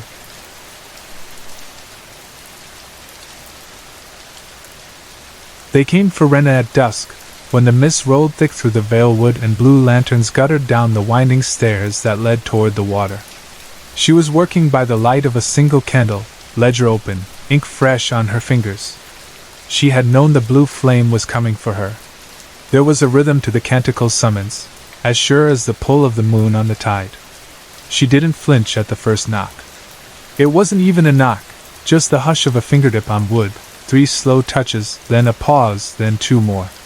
She recognized it by the silence that followed, the breathless anticipation just before a door opens to something you cannot refuse. No names were spoken aloud, not hers, not his, not anyone's. That was the first vow she had ever taken. Rena had once been proud of her name, back before she learned how easily a name could be taken, erased, folded up and stored somewhere safe by hands more powerful than hers. 7 years ago she was barely more than a child, 13, hungry, all elbows and sharp edges, still pretending to work in the temple's herb loft while her mother waited for her to come home at dusk. But after that night, after the living glyph had twisted her shadow in a way the temple priests whispered about for years, she was never truly a child again. The man on her porch wore bark-colored robes, water darkening the hem, and he leaned on a staff covered in runes older than the language she read in the old books. He never brought a lantern. She wondered if he was afraid of what the blue fire might reveal. He nodded to her offer of bread but only told her to take it herself. "Tonight you'll need strength more than comfort." There was no arguing with him, so she packed the bread in a flask of windroot tea, laced her boots, and left the house unmarked by farewell. She had considered leaving a note, some word to mark her absence for those who might care, but everything she imagined writing sounded hollow, cowardly, or simply untrue. In the end, she slipped out as quietly as she had come into this life, trailing after the old man called Cale, though that, too, she doubted was his true name, down the slick stone steps into the breathing heart of the Vale Wood. The mist thickened until it seemed even the memory of sound was swallowed. Rena's boots squeaked once on the stone, a child's mistake, but Cale didn't scold her. Instead, he simply kept walking, his limp growing more pronounced the deeper they traveled. Somewhere above, the bells of Norilan tolled second dusk, their chimes reaching only faint and distant into the muffled world below. They reached the first memory pool, a place where the water never rippled, but the colors beneath its surface shifted restlessly from teal to violet to ember red. Cale paused and waited for her. "You remember what it will take?" he asked, his eyes never leaving the surface. Rena nodded, though her throat was suddenly tight. "A truth I haven't spoken.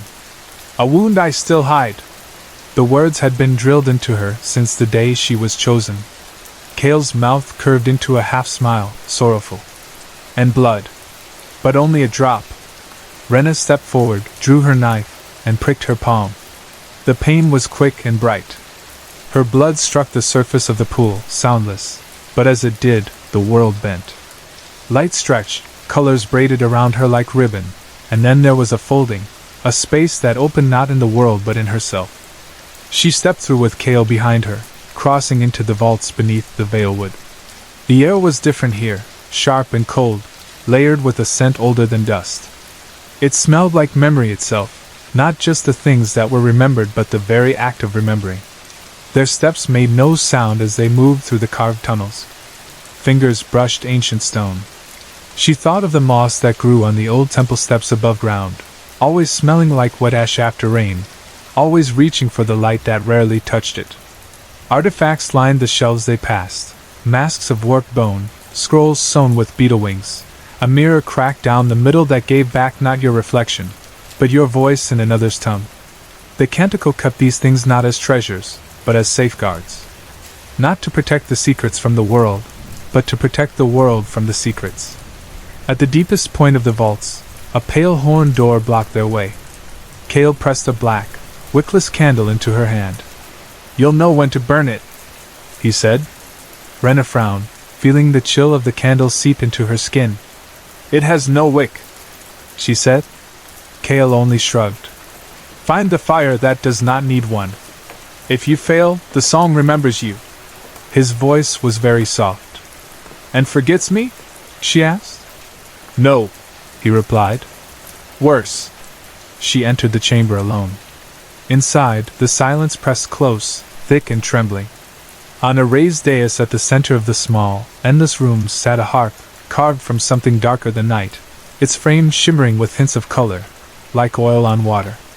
Its strings were missing, or invisible, or simply lost.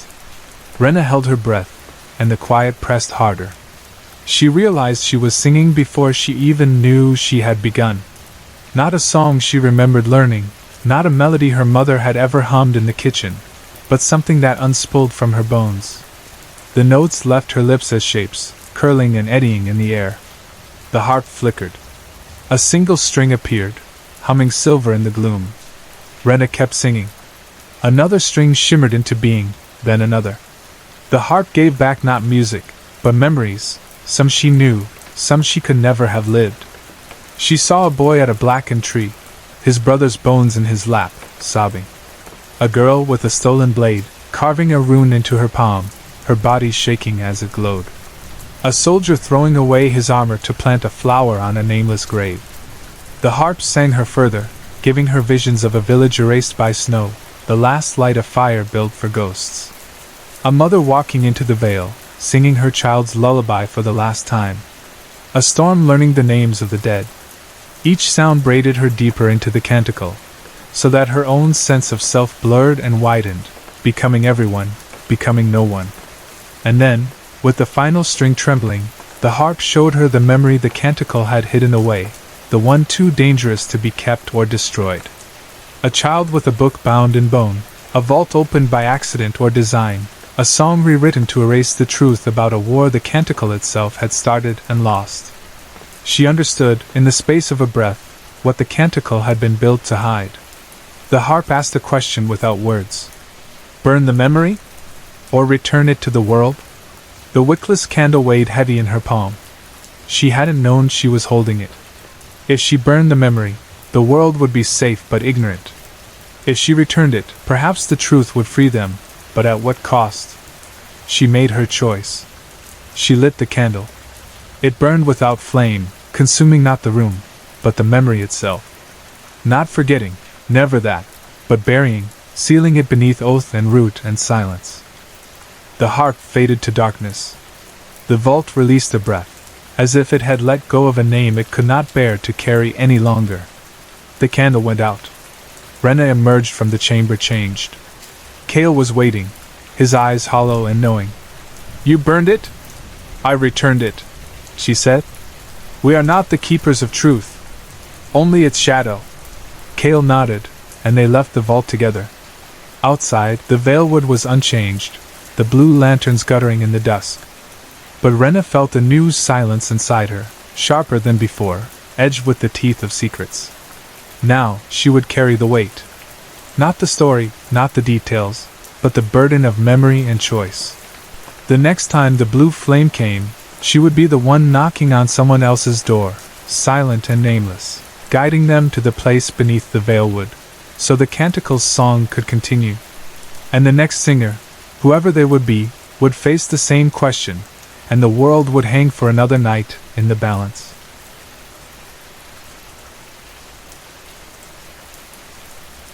The students shuffled into the classroom expecting the usual nerve-wracking midterm exam, some chatting nervously, others yawning or scrolling through their phones.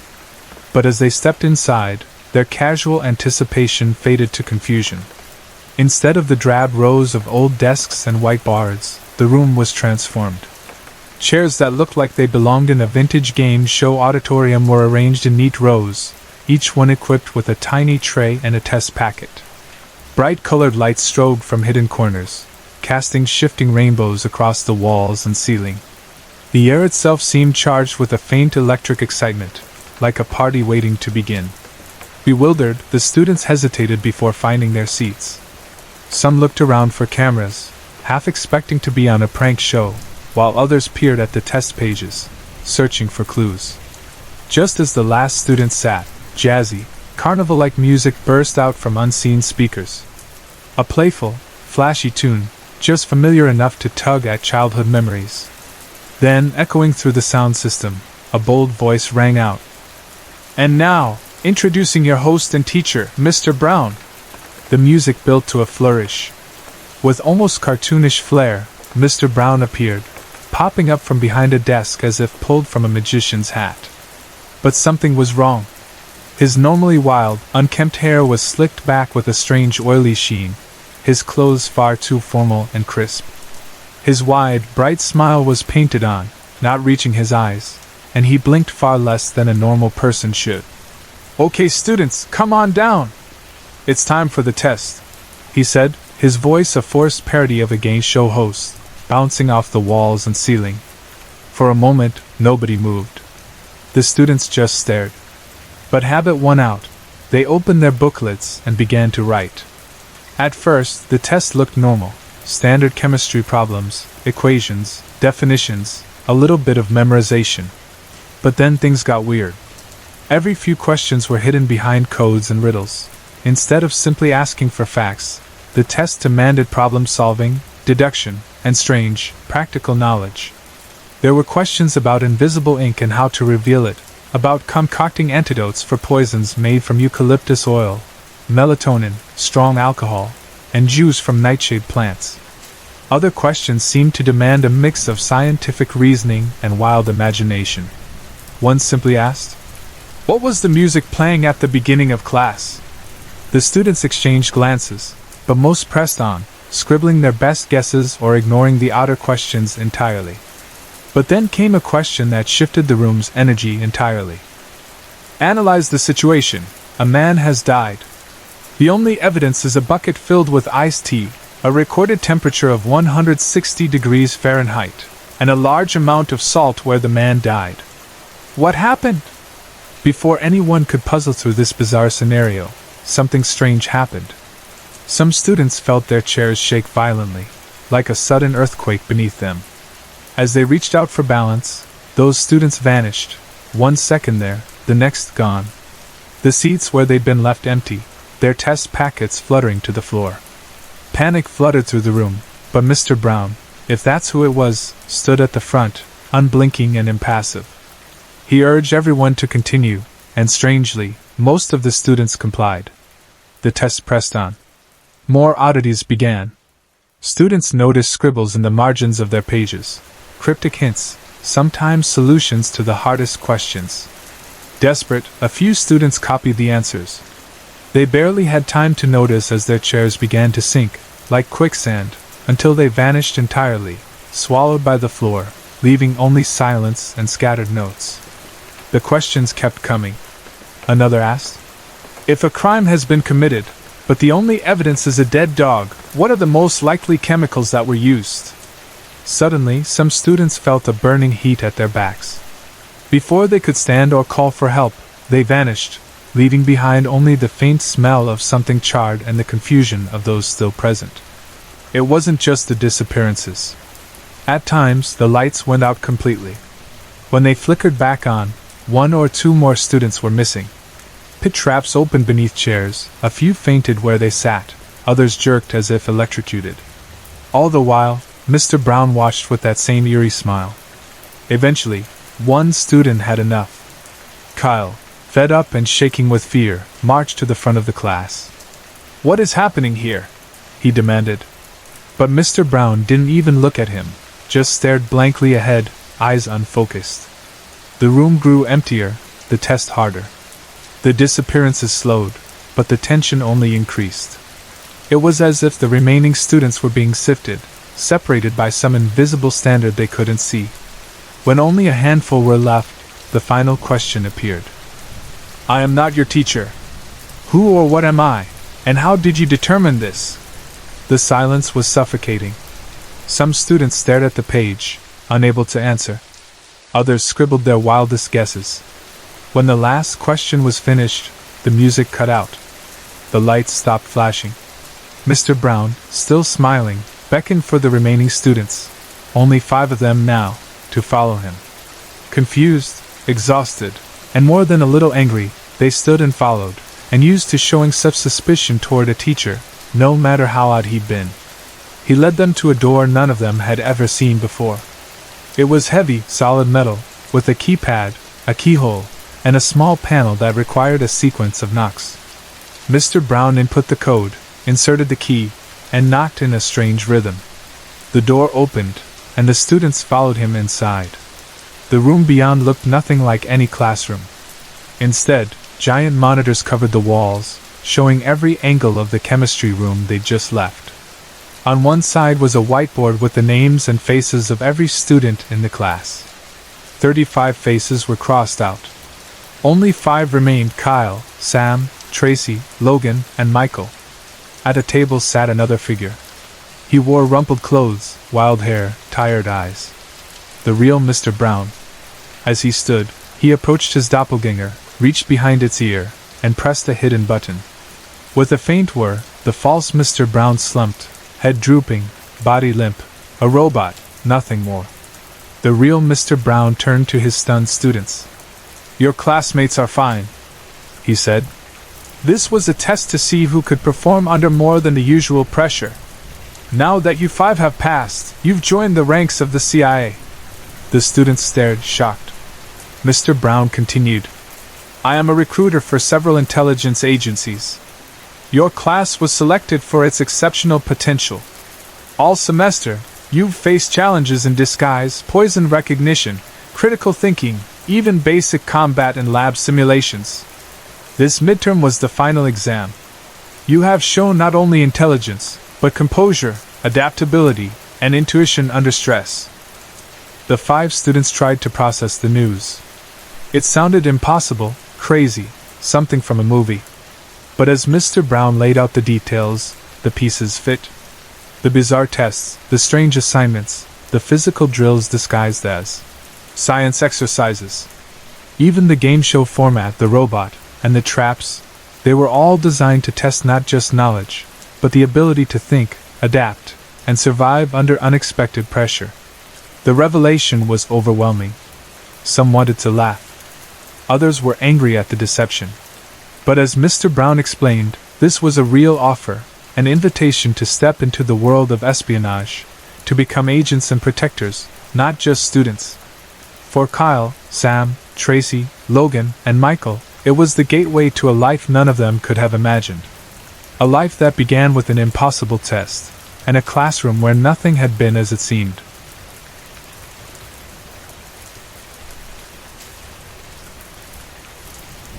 I arrived at the cabin this afternoon. The drive up here felt familiar, but at the same time, everything seemed changed by the years. The big rock that used to mark the turnoff was still there, though now it was almost hidden under a thick layer of moss and brambles.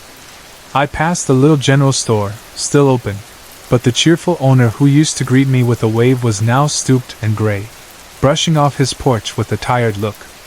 His voice, once bright and friendly, had faded into a soft grunt as he handed me my change. Age had settled over the town, wearing everything thin and quiet, but the air here still felt sharper, cleaner, like the trees had been holding their breath and were only now letting it out for me. 15 years had passed since I'd last come here.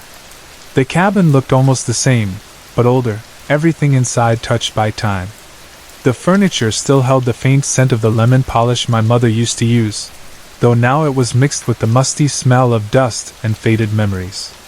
My father's old coffee cup was still sitting by his chair, the bottom stained with the last bit of coffee we'd shared before leaving. His coat, draped across the back of the chair, wore a light layer of dust. He only wore it at the cabin, never back in the city. Now that both my parents were gone, every little detail of the cabin seemed louder, sharper, pressing on me. I was the last one left. I was alone. The thought was terrifying, but I also needed this, needed space to breathe, to grieve, to let myself feel without anyone's eyes on me. It was just me now. Me, and the quiet woods surrounding the cabin. That first night, I barely slept. Even though the cabin was an old place, it felt new somehow, like the air itself had aged and changed since I'd last been there. I sat in front of the fire, staring into the orange glow. My mother had shown me how to make cobbler in a Dutch oven over that fire, and my father had once taught me how to tell good wood from bad for burning. I thought about all that as I sipped cheap wine, my grief so heavy I imagined even people driving past could feel it. Eventually, I dozed off on the couch, wrapped in my father's old chore coat and my mother's quilt. That night, I dreamed about the forest. It wasn't just the wind rustling through the trees. It was like the woods were whispering to me in a language I didn't know but somehow understood. When I woke up, there were pine needles in my bed. Maybe I'd gone outside in the night to fetch more wood without realizing it. Usually, dreams like that would have left me shaken and awake the rest of the night, but this time, I felt oddly comforted. I wasn't afraid, just tired. I skipped writing a day. Time started to slip. I can't remember what I did, or even what day it was when I woke up again. I must have gone on a hike, because I woke up with dirt and leaves on me, still wearing muddy shoes, slumped in my dad's chair. People say grief can steal time from you, and I guess they're right. I showered, cleaned up, and ate whatever food I could find, but by then, the sun was already going down. That evening I heard something, a low, steady hum coming from beyond the tree line. Not the whisper from my dreams, but something deeper, vibrating through the woods. I thought it must be a neighbor, maybe someone camping nearby, so I went outside to check the generator, just in case. Nothing was on, but the hum stopped the moment I opened the door. I stood outside for a long time, listening. The air buzzed with something ancient and strange. It didn't scare me. but it made me lock all the doors and turn on every light in the cabin for the first time since I was a child. The next night, I couldn't sleep at all. The humming came back after midnight, louder, closer this time. I pressed my hands over my ears, but the sound kept moving inside my head, vibrating through my bones. I wondered if all the years of city living, always with headphones on, had done something to my ears, or if the quiet of the woods was just making me notice sounds I'd never heard before. I finally lost patience. I smashed all my electronics, my phone, the radio. I turned off the generator. There was no electricity, no signal out here anyway, and it felt strangely freeing to let it all go. But even with everything off, the humming wouldn't leave. Maybe it just needed time, I told myself. That had to be it. Then I saw her. It was just after sunset, and I was standing at the window when I noticed a girl in a white dress, barefoot, with long dark hair. She was standing just at the edge of the woods, staring at the cabin. She didn't look at me. After a moment, she turned and walked back into the trees, the humming sound following her like a shadow. Maybe she was carrying a speaker, I thought. Maybe she was just a local kid playing a prank, but something in my gut told me not to go after her. So I stayed inside. I promised myself I wouldn't follow. A few more days passed, or at least I think they did. It was hard to tell. I still wasn't sleeping well, just taking little naps whenever I could. Every time I closed my eyes I saw her, always at the edge of the woods, always watching, always just out of reach. Even when I didn't see her, I could feel her, like the hum had wrapped itself around the cabin, holding me in place. At night, I'd see her face more clearly. She wasn't a girl at all. Her face looked like mine, just older, hollow, stretched thin and shiny like it had been forgotten by time. The hum changed too. It wasn't louder, just more inviting, almost comforting now. I wanted to know where it was coming from. I stopped keeping track of days. The sun rose, set, and rose again, but it didn't feel right, as if time itself had gotten lost out here. The hum was everywhere now, in the wind slipping through the cracks in the cabin walls, in the creak of the old floorboards, in the fire's soft crackle, in my own breath. Maybe the hum had always been there, and I just never knew how to listen before. I wanted to go outside. I wanted to open the door and step into the woods, just to see what would happen. The woman was gone, at least for a while. Maybe she knew she was keeping me inside, but now something was different. I felt like something out there was waiting for me, not to hurt me, but to welcome me. Maybe I'd just been inside too long. I thought about opening a window, just to let in some air, some change. One evening, I found myself standing at the edge of the woods. The feeling of being watched was gone, replaced by the low, gentle hum, like a lullaby asking me to follow. It felt safe now, as if it belonged to me. Later, when I went outside for more firewood, the hum was inside me. I didn't even notice it anymore. I was surprised to see that the woman was gone, but in her place, I saw myself, standing among the trees, looking back at the cabin. The version of me out there was smiling calmly, patiently, looking truly happy for the first time in weeks. I felt a peacefulness I hadn't felt in a long time. I wanted to go join her, but I waited. That night, I made a decision. Tomorrow, I would follow the sound. I needed to know what it was, what it wanted. I felt so close to something, like the answer to a question I'd been asking my whole life, or maybe the end of one story and the beginning of another. I couldn't just stay inside waiting for life to happen to me, like it had with my parents. Something new was here, and I needed to try. If I didn't return, I hoped whoever found my journal would understand, would believe me, and would find their own adventure. If I did return, I promised myself I would write everything down. Just in case. Goodbye, Lucy. In the morning, the cabin was quiet. The hum had finally stopped. Sunlight crept through the pines, shining golden across the worn floor. The wind slipped in through an open window, lifting the pages of Lucy's journal, fluttering them one by one out into the woods. There was no sign of the woman in white, no footprints, no trace of anyone left behind. Only the gentle sound of birdsong, the sigh of the forest welcoming a new day, and a quiet peace settling over the trees as the mist of dawn drifted among them. Sorry to interrupt. If you're enjoying the story, let me know in the comments and tell me where you're watching from.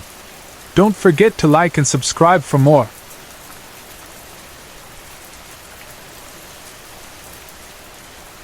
Eleanora Laughley never expected her life to change because of a half-heard joke at a holiday party. It was a cold night at Wexford College, and the air in the staff lounge was thick with the scent of mulled wine, laughter, and the low buzz of academic chatter.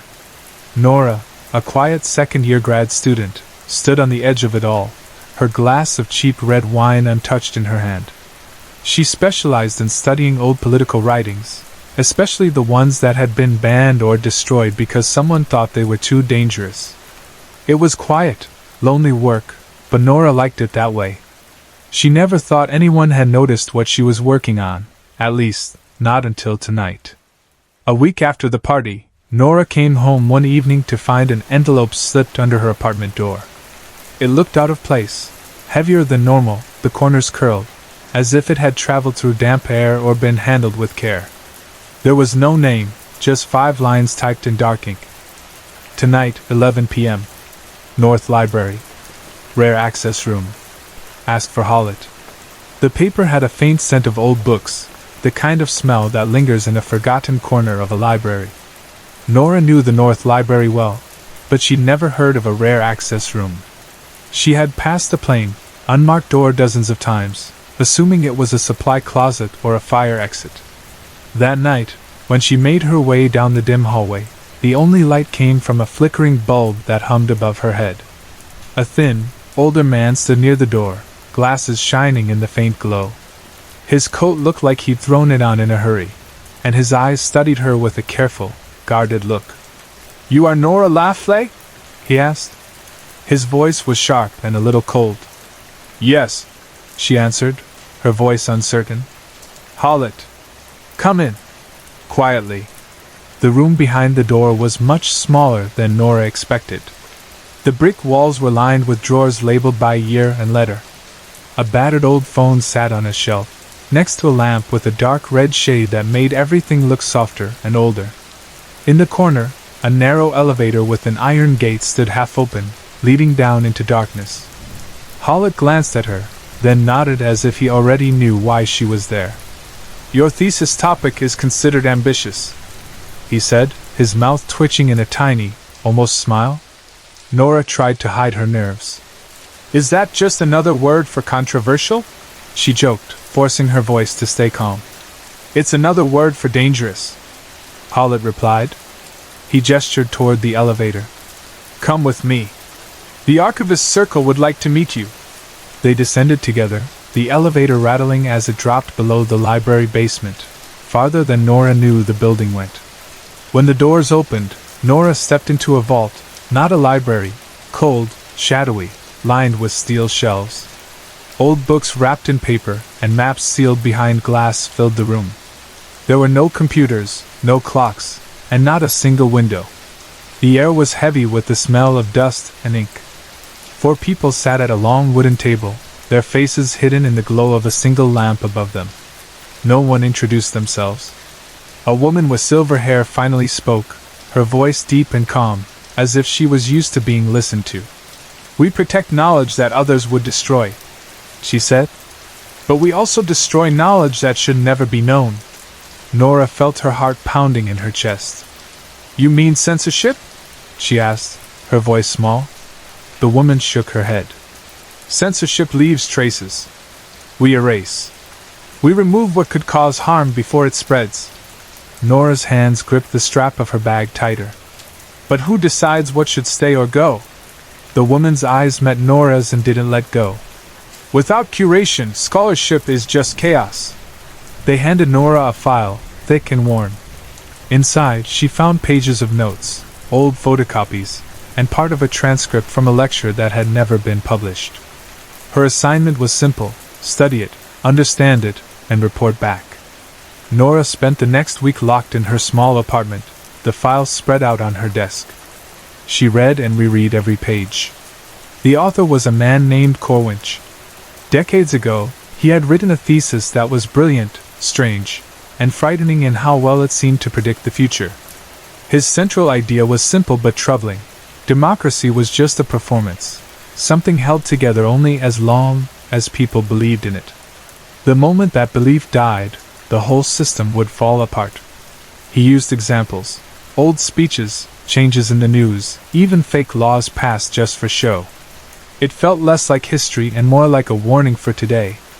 At the very end of his notes, in jagged handwriting, Corwinch had written one line, "They know what I've found. If you are reading this, it's already too late." Nora couldn't stop thinking about those words. She wondered if Corwinch had been afraid, if he was confessing, or warning her, or both. She imagined him hunched over his desk, writing that last line as the world closed in around him. When Nora finally returned to the circle, she presented her analysis, voice steady though her hands trembled. She thought they would argue with her, or ask questions.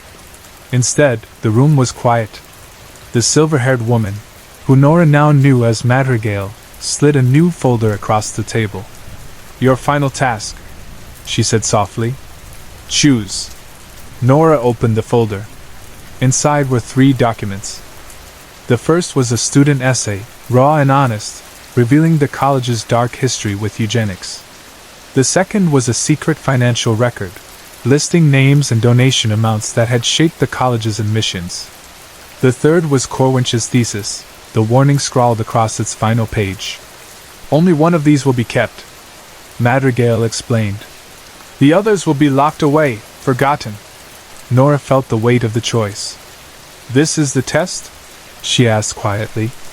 "Pick which truth matters most?" "No," Madrigal said, her voice colder. "You choose which truth you can live with destroying." Nora's hands hovered over Corwinch's thesis. She imagined future students discovering it, asking hard questions, daring to challenge what everyone thought they knew. She remembered all the banned books she had studied, how some ideas had survived just because one person had chosen to save them. The decision felt impossible. She shut the folder and spoke so softly she could barely hear her own words. "I'm not ready to choose." Madrigal's small smile was sad, but unyielding. "Then you're not ready." Nora took the elevator back up in silence. When they reached the top, Hallett was waiting, his expression giving nothing away. Behind her, Madrigal spoke quietly. "She failed. For now." As Nora stepped out into the hallway, folders still hidden under her coat, she understood. Failure wasn't the end. It was another beginning. In the days that followed, Corwinch's warning echoed in her mind. She stopped answering her advisor's calls. She missed classes, spent hours wandering the upper library shelves, looking for any trace of Corwinch. It was as if he had never existed. No books, no old records, not even a mention. But the folder in her bag was real. It proved she hadn't imagined any of it. Late one night, as she sat at her desk, Nora traced her finger over Corwinch's last words. She wondered who they really were, the circle, or someone higher. Why was she being tested? And what would happen if she ever had to choose for real? A knock on her door startled her. She quickly hid the folder, then answered to find a campus courier with a small, plain envelope. "Package for you," he said, bored, then walked away. Inside, she found another card, written in the same careful handwriting as the first. "Tomorrow, 11 p.m. North Library. Bring the folder." Nora's breath caught in her throat. The circle knew she'd kept it. They weren't finished with her. She slumped into her chair, staring at the new card. She could burn the evidence, forget the whole thing, or she could go back, this time with questions of her own. Her eyes drifted to her bookshelf. She thought of her little sister, who once asked her why she cared so much about old, dead words. Nora had told her they weren't dead. They were just waiting for someone to read them again. Nora tucked the card beside the folder in her bag. Tomorrow, she would return, not just as a student, but as someone who finally understood that the hardest truths were the ones you had to choose to live with, no matter how heavy they felt.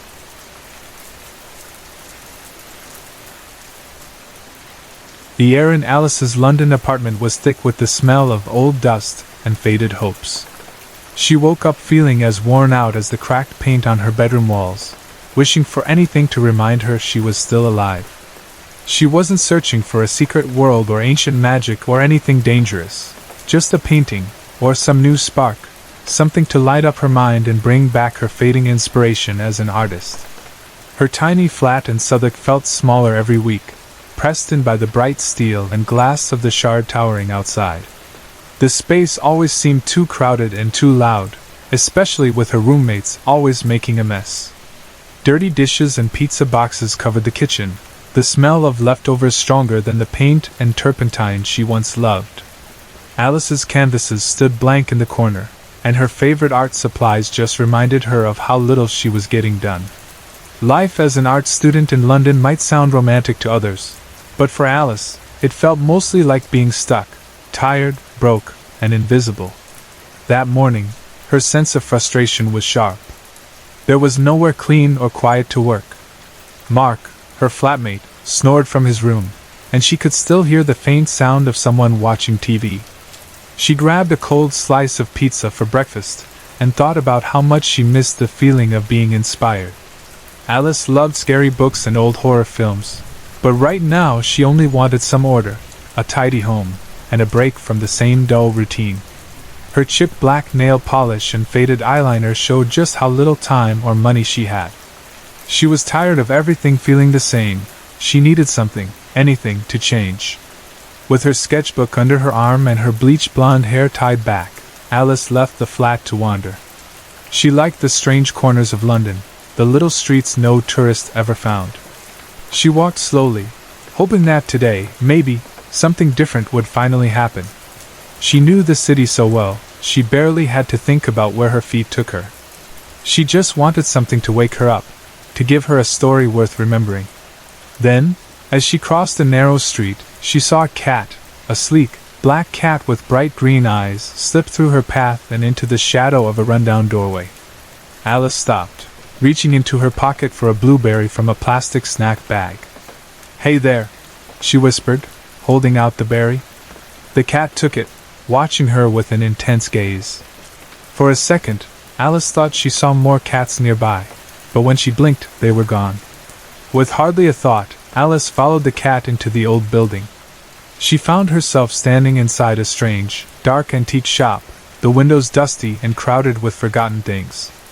A chill prickled her skin, sharper than the autumn wind. It felt like something was pulling her, a silent call that came from the shelves and shadows. "Hello?" she called, her voice echoing softly in the gloom. No answer came. She wandered deeper. On a low shelf, a strange glimmer caught her eye, a small, dark amulet, smooth except for the shape of an eye carved in its center. The eye looked nothing like a person's. It swirled with blue and green colors, the patterns moving and shifting.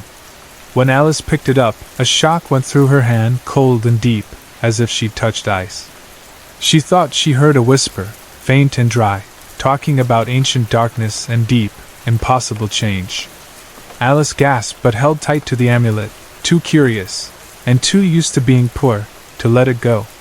A thin man, the shopkeeper, stepped out of the shadows, his eyes cold and sharp. Alice slipped the amulet into her pocket, hoping he hadn't seen her. "Find anything you like, miss?" he rasped. Alice mumbled something about just looking and hurried out, her heart racing. Outside, the cold only grew stronger, and the city itself felt somehow changed. The ordinary sounds of traffic and people seemed distant and heavy, and the amulet in her pocket started to feel warmer and heavier, almost pulling her along. Alice walked quickly, turning corners she didn't recognize. The brick streets faded behind her, and the buildings turned to old, cracked stone. A low, strange rumble echoed under her feet. Finally, she stumbled out of an alley and into a wide, forgotten courtyard. In front of her was a castle, tall and dark, its spires clawing at the stormy sky. Its windows glowed like hollow eyes. The air trembled with the same deep rumble, and a huge, ancient door stood open, spilling strange light onto the ground. Alice hesitated, her heart pounding. A voice in her head screamed for her to run, but the amulet throbbed harder, drawing her forward. She stepped inside. Inside the castle was a long, cold hall lit only by flickering torches. Shadows moved everywhere. In the middle of the hall, a group of cloaked figures stood in a half-circle. They were silent at first, but then a low chant began, growing louder and darker as they spoke in a language Alice didn't know. The sound echoed off the stone, wrapping around her, and then one figure raised a hand and the chant stopped. The silence was heavy, broken only by Alice's rapid breathing. One by one, the figures turned to face her. The leader spoke in a voice that sounded dry and cold. "She has arrived. The eye has delivered its vessel." Another whispered, "The innocent by design. A willing step across the threshold." A third rumbled, "The blood is ready. The sacrifice is complete in its willing surrender." The words seemed to hang in the air, icy and final. Alice's mind spun. She tried to run, but something invisible blocked her way. "Let me go!" she shouted, but her voice sounded small in the huge, echoing space. One of the figures stepped forward. "It's only your head we need," he purred, as the others raised their hands, glowing with violet light. The glow reached out, winding around Alice like ghostly ropes, pressing down on her until she could barely move. She struggled and screamed, but the magic crushed her, draining her strength. The chanting began again, and the ground shook as the figures marched to a black stone altar. The lead figure pulled out a sharp knife and cut his own hand, letting dark blood drip into a stone bowl. One by one, the others did the same, filling the bowl until it overflowed. Then, as they chanted, the blood twisted and rose up into the air, swirling like a red tornado. The torchlight flickered and faded, and from the darkness above, a huge, unblinking eye opened. More eyes appeared, filling the ceiling, their gaze burning with an alien, terrible light. Alice gasped as she recognized the leader. He was the shopkeeper. He pulled back his hood and grinned, his teeth sharp. "Did you really think you could just take it?" he mocked. "The eye chose you. You did everything just as we hoped. You belonged to its pull from the start." As he spoke, the darkness above thickened, and a slimy tentacle slid down, dripping black ooze. Alice's terror was total. "This can't be real," she whispered, but the pain of the violet light told her it was. She tried to fight, but she was trapped. Then, out of nowhere, the black cat she'd seen before leaped onto the shopkeeper's face, claws flying. The man screamed as the cat scratched at his eyes, and suddenly the hall filled with more cats, shadows coalescing into sleek, clawing shapes. The cultists yelled, trying to protect their faces, and the magical light faltered. Alice felt the weight on her body loosen. She fell to the ground just as a thick tentacle slammed down where her head had been, spraying ooze. She gasped for breath, half blinded, and saw the black cat land beside her. To her shock, the cat opened its mouth and spoke, its voice crisp and ancient. "Smash it!" it hissed, its tail pointing at the amulet in her pocket. "The eye! It's the key! Break it now, before the beast comes through!" Alice fumbled for the amulet, her hands shaking. She tried to smash it against the tentacle, but it bounced off, leaving the thing unhurt. The tentacle wrapped around her, lifting her toward the gaping darkness above, toward the watching eyes and swirling, star-filled void. She screamed, fighting to hold on, but the amulet slipped from her grip. It fell and shattered on the stone floor below with a sharp crack. A deafening, howling roar filled the room. The monstrous eyes blinked and faded, the tentacles recoiled, and the darkness above shrank back, howling in pain. The magic broke, and the tentacle holding Alice went limp, letting her fall. She crashed down into a pool of thick, cold ooze. The black cat jumped onto her chest, urgently scraping the slime away from her eyes and mouth until she could breathe again. You can talk!" Alice gasped, wiping the slime from her face. "Of course I can talk. We've been waiting for someone like you for ages," the cat said, leaping off her chest. "Too bad you ran into trouble before we could warn you." "Why didn't you just tell me?" Alice asked. "If we had, you would have just run off. We needed you to be here, at the right moment," the cat said, licking its paw. Alice stared, lost for words.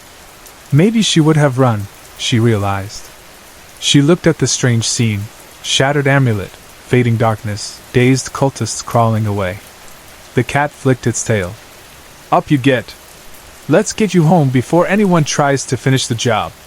Alice followed the cat back through winding alleys and dark corners, until the lights and noise of London came back into view.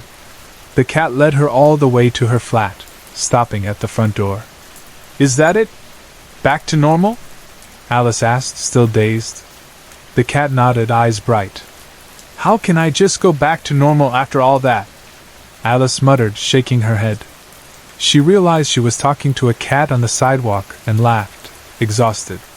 The cat swatted at her shoe, then rubbed against her cheek. We'll see each other again, Alice. There's still more madness ahead. Oh, and my name's Cheshire. As Alice let herself into her flat, she turned for one last look. The cat was already gone, the only sign of her strange night a thin, sharp scratch on her shoe and a faint, comforting warmth in her heart. She knew she would never see the world the same way again.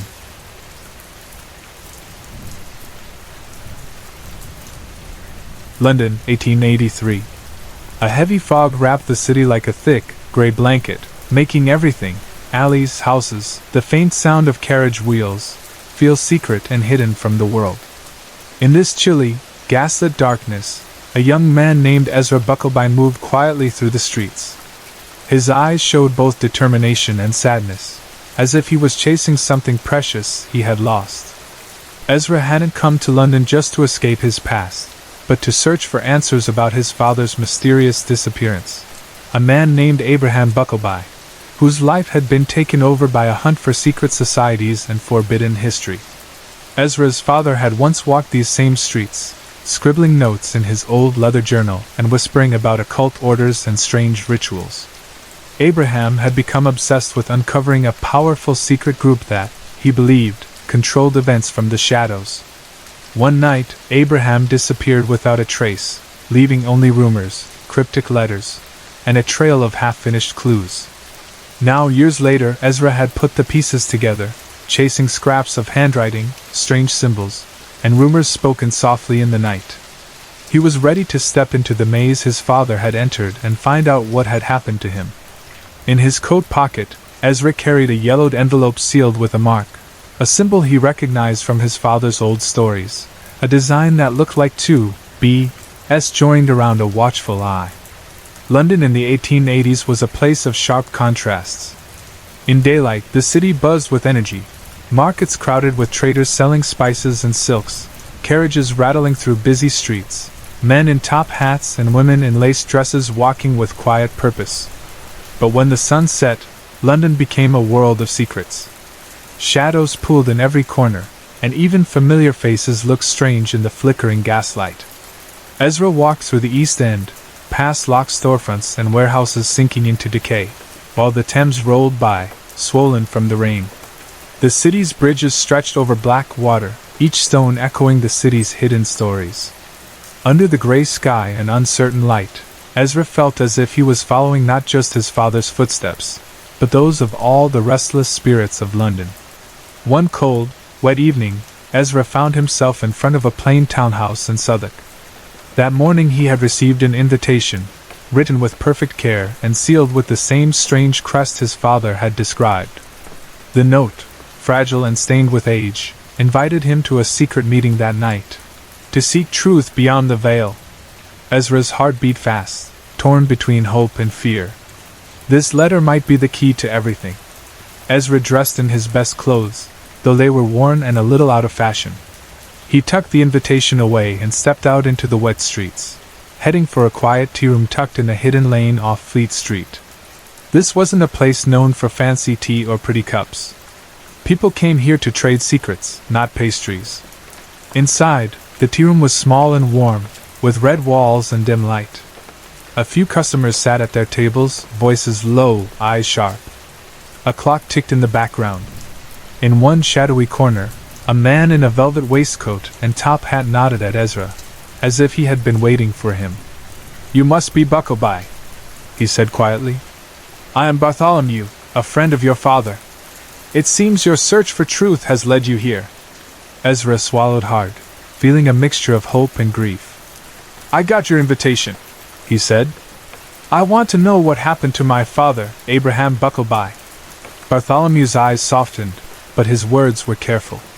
Your father was a remarkable man, but the secrets he sought were dangerous.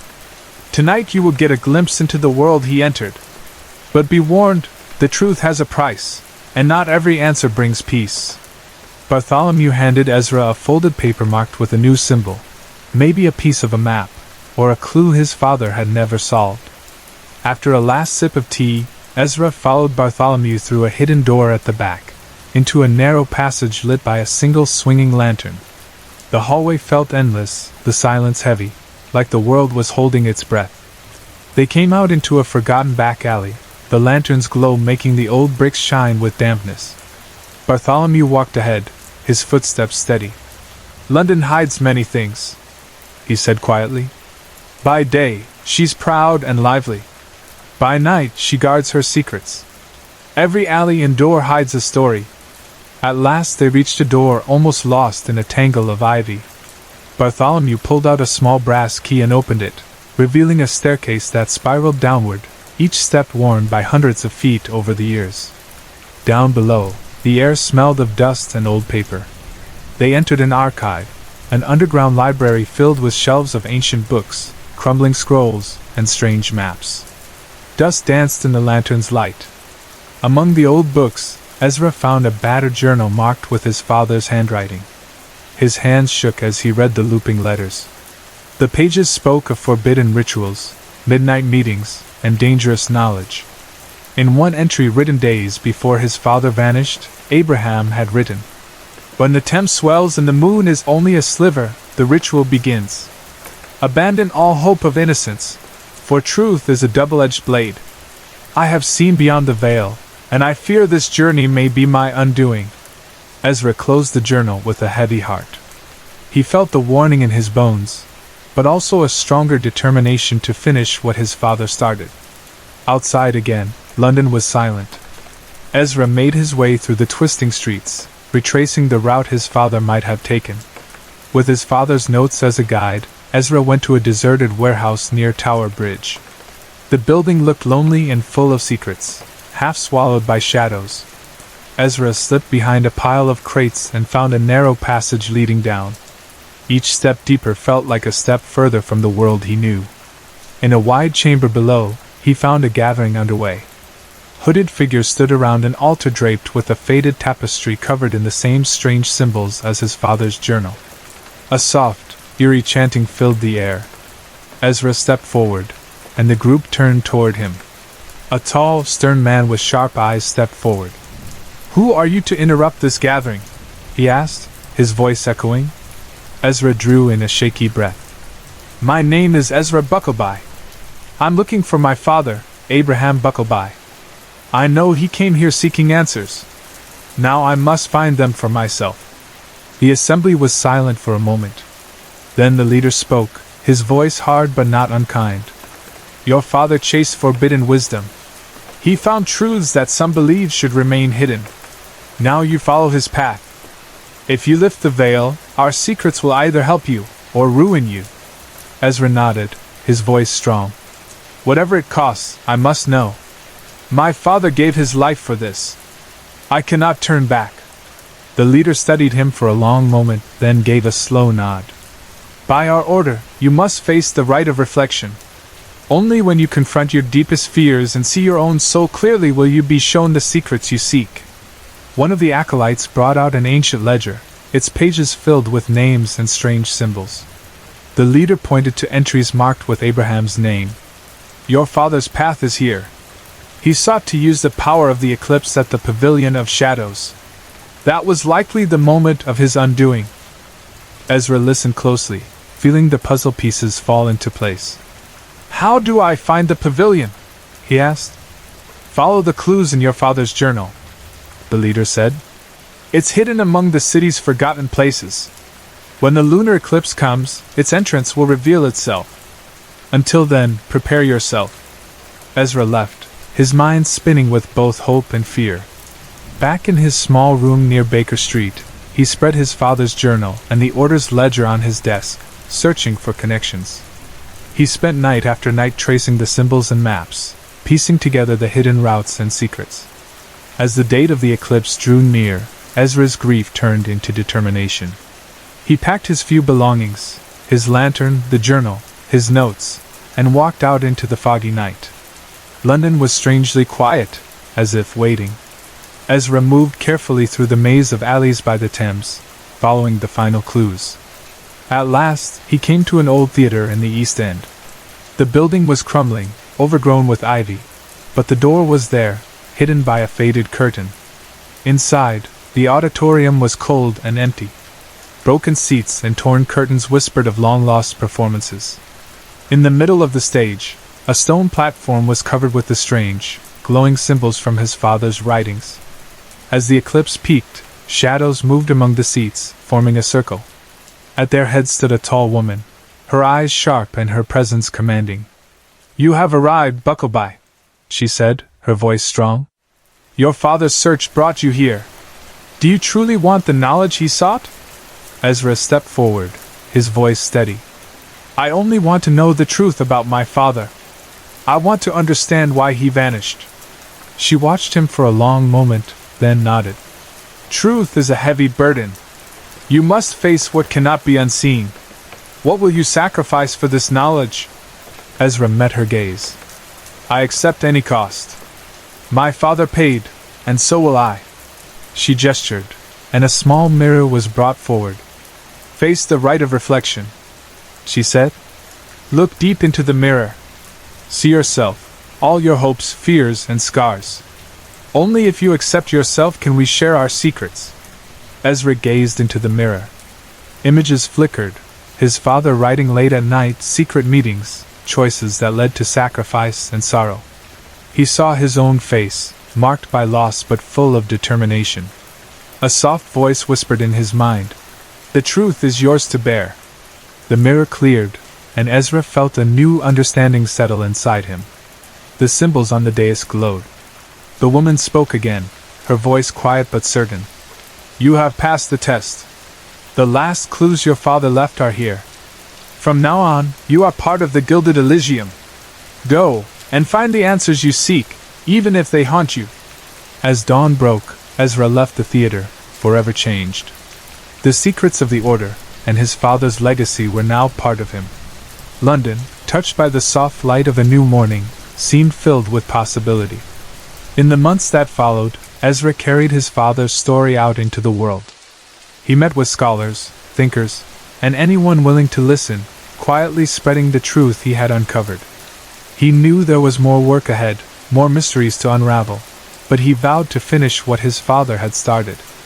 The city, with all its hidden corners and ancient shadows, felt just a little bit brighter, and Ezra Buckleby was ready to meet whatever came next. Sorry to interrupt. If you're enjoying the story, let me know in the comments and tell me where you're watching from. Don't forget to like and subscribe for more.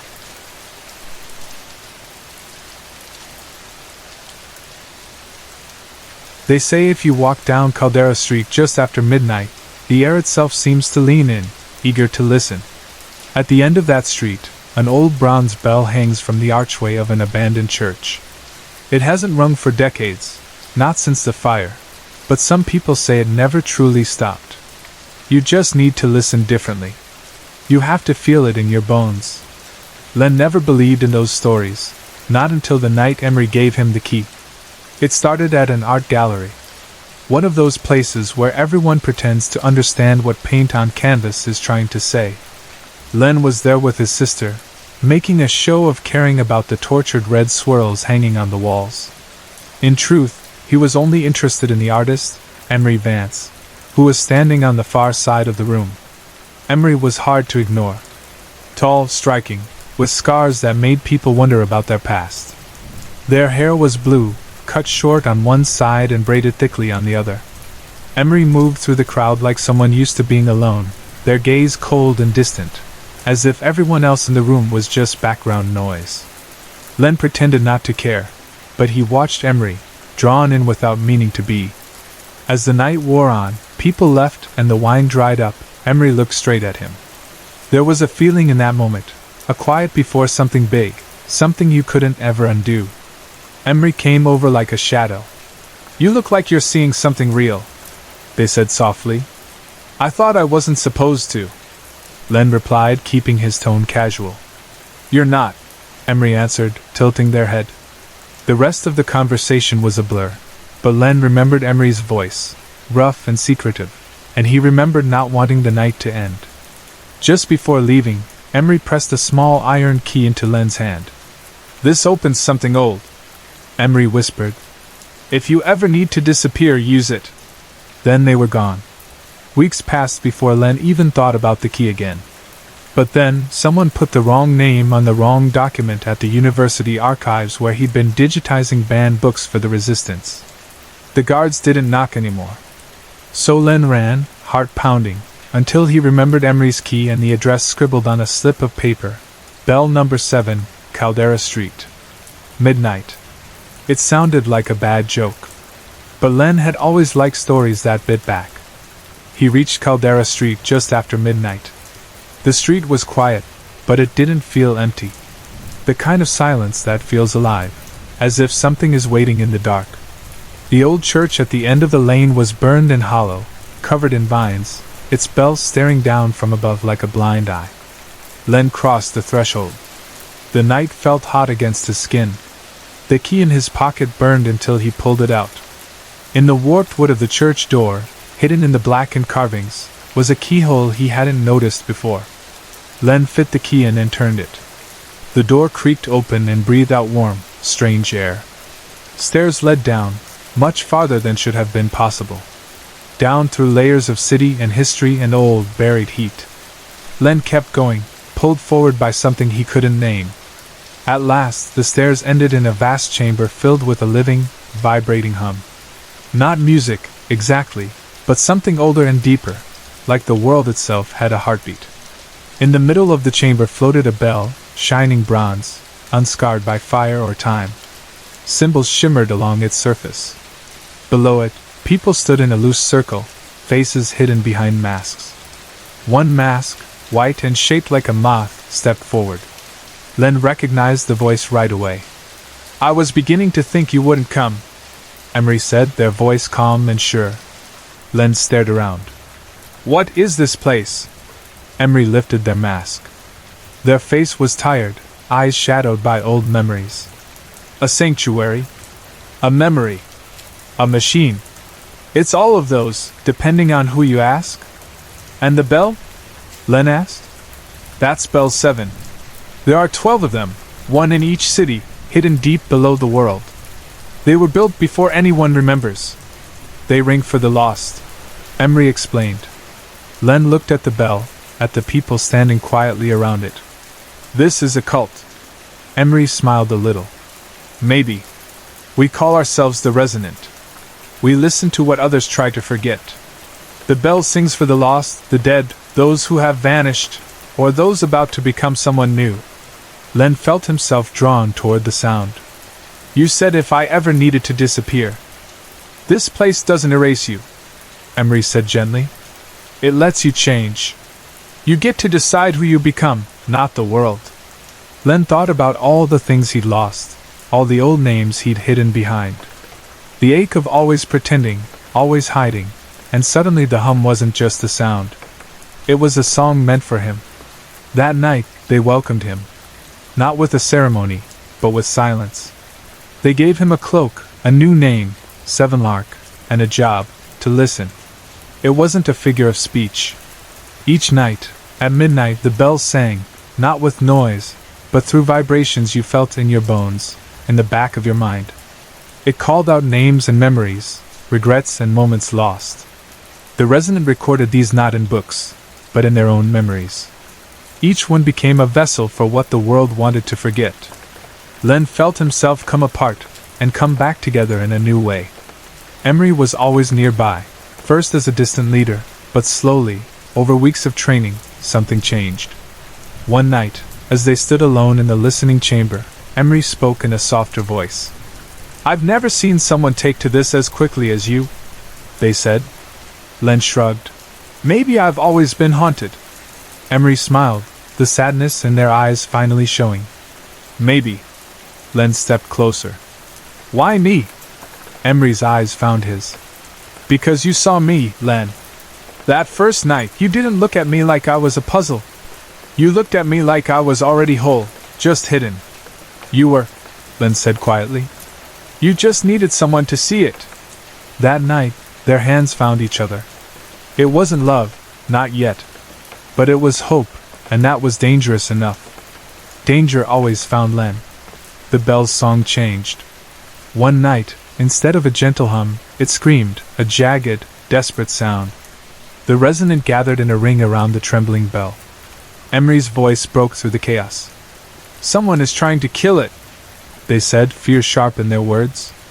Len felt a poison in the sound. The guards must have found us, he said. Emery shook their head. This isn't a raid. This is a betrayal. Someone from here is trying to destroy the resonance. A traitor. The word hung heavy in the dark. Panic spread as the bell's glow flickered. Emery took charge. Everyone, into the mirror vault. Protect the memories first. Len started to follow, but the bell's hum pulled him back. He heard his own name, not Seven Lark, but his real name, Len Fenro. The bell rang out for the dead. He turned to see another figure by the controls, no mask, pale face. Ilsen, another resonant, someone Len had trusted. In her hands, a tuning fork carved with strange symbols. With one strike, she could silence the bell forever. Why? Len cried, feeling betrayal squeeze the air from his lungs. Ilsen didn't answer. She struck the fork. The sound shattered the chamber. Pain exploded in Len's head, blood running from his nose. The bell screamed and broke apart. Energy crashed through the room, throwing Len against the wall. Darkness took him.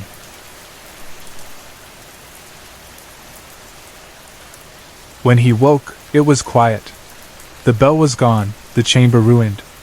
Emery was missing. Len crawled out, coughing dust. The others found him hours later. They'd survived in the vault, but Bell 7 was lost. They promised to rebuild, but something deep had changed. The resonance felt broken. The city above seemed colder, noisier, less real. Len stayed. He listened, but the sound was never the same. Then, months later, a whisper came through the stone. Not a name, but a place, Northlight, a city 3 days away. And a second word, Bell 8. Len didn't wait. He took the last shard of Bell 7 and left at dawn. They say you can't kill the truth, only bury it. And even then, deep below the bones of the world, a bell is always ringing somewhere, waiting for someone to listen. Sometimes, if you're quiet, you might even hear 2 bells in tune, one for you, and one for someone you lost. But stories like this never end. They just keep resonating. The room was alive with nervous energy as the senior chemistry students tore open their final exam envelopes. Harsh fluorescent lights buzzed overhead, casting a pale, washed-out glow over the rows of lab benches. There was the quiet scratching of pens, the shifting of papers, and every so often a sigh of stress. At the front of the classroom, Professor Alton McLean stood watching, arms folded across his chest. He was a tough, weathered man, his beard streaked with gray, his expression lined with wariness. He had taught chemistry at Langley College for 3 decades, long enough to know when something in the air was wrong, even if he couldn't see it yet. There were 2 hours for the test. Only one chance to pass. Failing this exam meant not graduating, and that meant everything. The exam packets had arrived that morning in a sealed box from the registrar's office, each of the 28 envelopes marked for a senior. As always, McLean had checked the packaging, signed the receipt, and logged it. Everything had seemed perfectly normal. There was no reason to expect anything different. He handed out each envelope quietly, moving down the rows. The students looked at him with a kind of nervous respect. He was the final barrier between them and graduation. When the clock struck the hour, the doors were locked. Nobody else could enter or leave. When the sound of shifting papers faded, McLean turned to the empty cardboard box at the front desk. He picked it up to throw it away, but something stopped him. There, at the bottom, was a folded white sheet of paper, plain and crisp, as if someone had placed it there on purpose. He unfolded it, feeling a strange chill as he read the words. They were typed in a simple font. Jenny Johnson may be your star pupil and always the first to finish her test, but this time, you will be finished too. BKS. McLean's heart sank. BKS. Brent K. Samuels. Brent had been one of the most gifted students McLean had ever taught, sharp, confident, but always on the edge of trouble. Last winter, McLean had failed him, not only for repeated outbursts and breaking the rules but for cheating on a midterm lab. Brent had gone on a tirade, accused the faculty of being corrupt, sent angry emails, even posted strange messages online. After that, he disappeared. Most people had moved on. McLean never did. He knew that some grudges could become dangerous. Now, with this note in his hand, he looked out over the classroom. 28 students, all waiting for the chance to move on with their lives. He spotted Jenny Johnson, top of the class, always focused and precise, sitting front and center as usual. Her exam envelope was neatly flattened at the edge of her desk. Odd. Most students crumpled theirs and tossed them aside, but Jenny always kept things organized. He read the note again. When she finishes.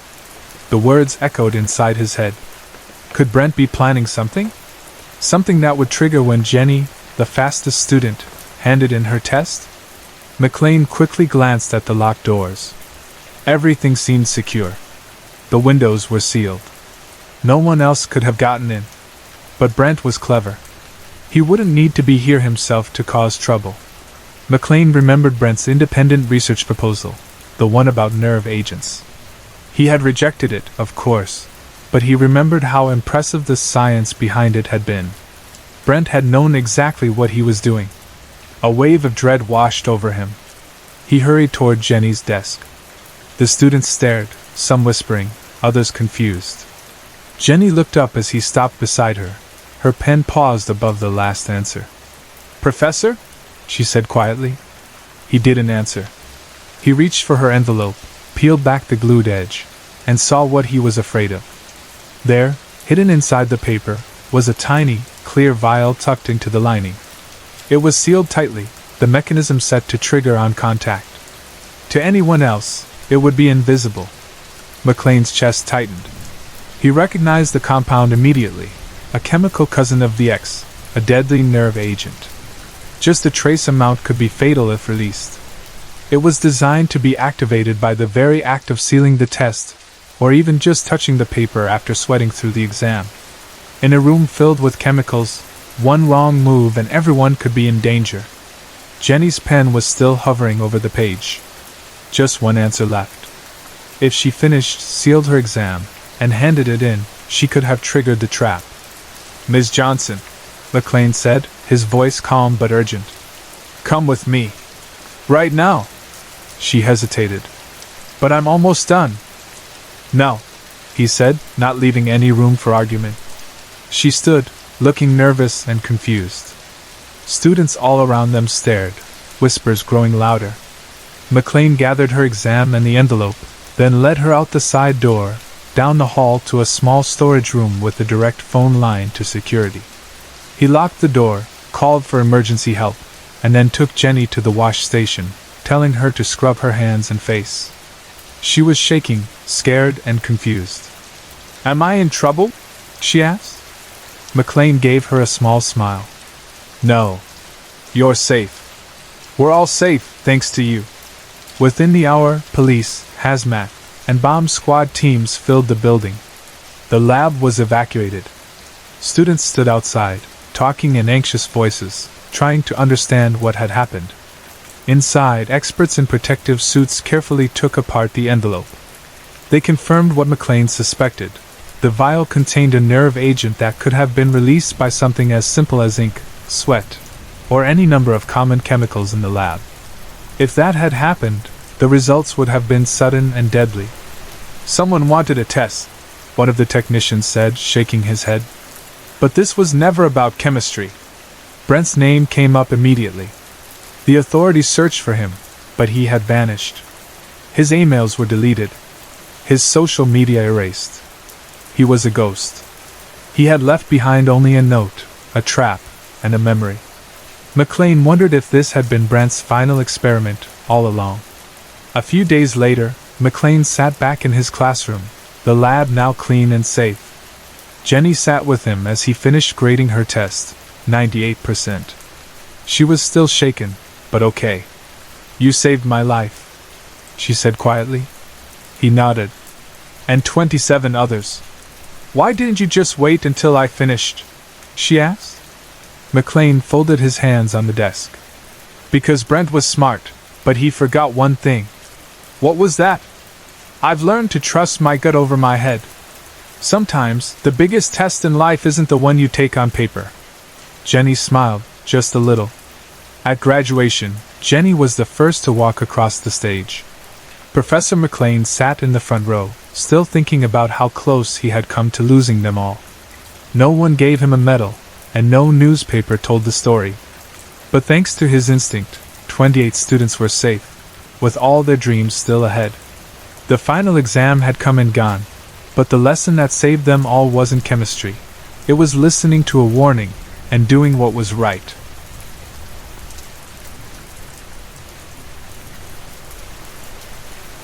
The waves of Longmorn slid quietly onto the white sand as Aaron ran along the shoreline, his little sister laughing and chasing after him. The Indian Ocean stretched out before them, shining like glass under the early morning sun, making everything seem bright and alive. Their feet made soft prints in the sand, which the water quickly erased. The air was fresh and warm, filled with the sound of gulls and distant waves. Aaron's sister suddenly shrieked and stopped, staring with wide eyes as Aaron bent down and picked something out of the shallow surf. He grinned, water dripping from his elbows, holding up his find, a thick glass bottle, crusted with barnacles and wrapped with long green seaweed like a tangled ribbon. "Aaron, that's disgusting!" his sister squealed, stepping away and covering her nose. But Aaron only laughed, feeling like he'd discovered something important. He chased after her, waving the bottle in the air. "It's a treasure!" he shouted. "Look, it's really old!" Before they could run further, their father's voice echoed from up the beach, strong and clear. "Aaron! That's enough. Bring that here." Aaron hurried over, his sister trailing behind him, still looking at the bottle with suspicion. He handed it to his father, who took it carefully and turned it in his hands. The glass was cloudy, but inside, caught in a swirl of shadows and sunlight, was a rolled-up piece of yellowed paper. "Looks like we've found a message in a bottle," their father said softly, almost to himself. He studied it, holding it up to the light, eyes narrowing as if he could see through time itself. "Let's see what story you have to tell." He worked at the cork with patient fingers, eventually easing it out. With careful hands, he drew out the old, brittle paper and gently unrolled it, smoothing the cracks. It was covered in faded writing, the script jagged and hurried, but still clear enough to read.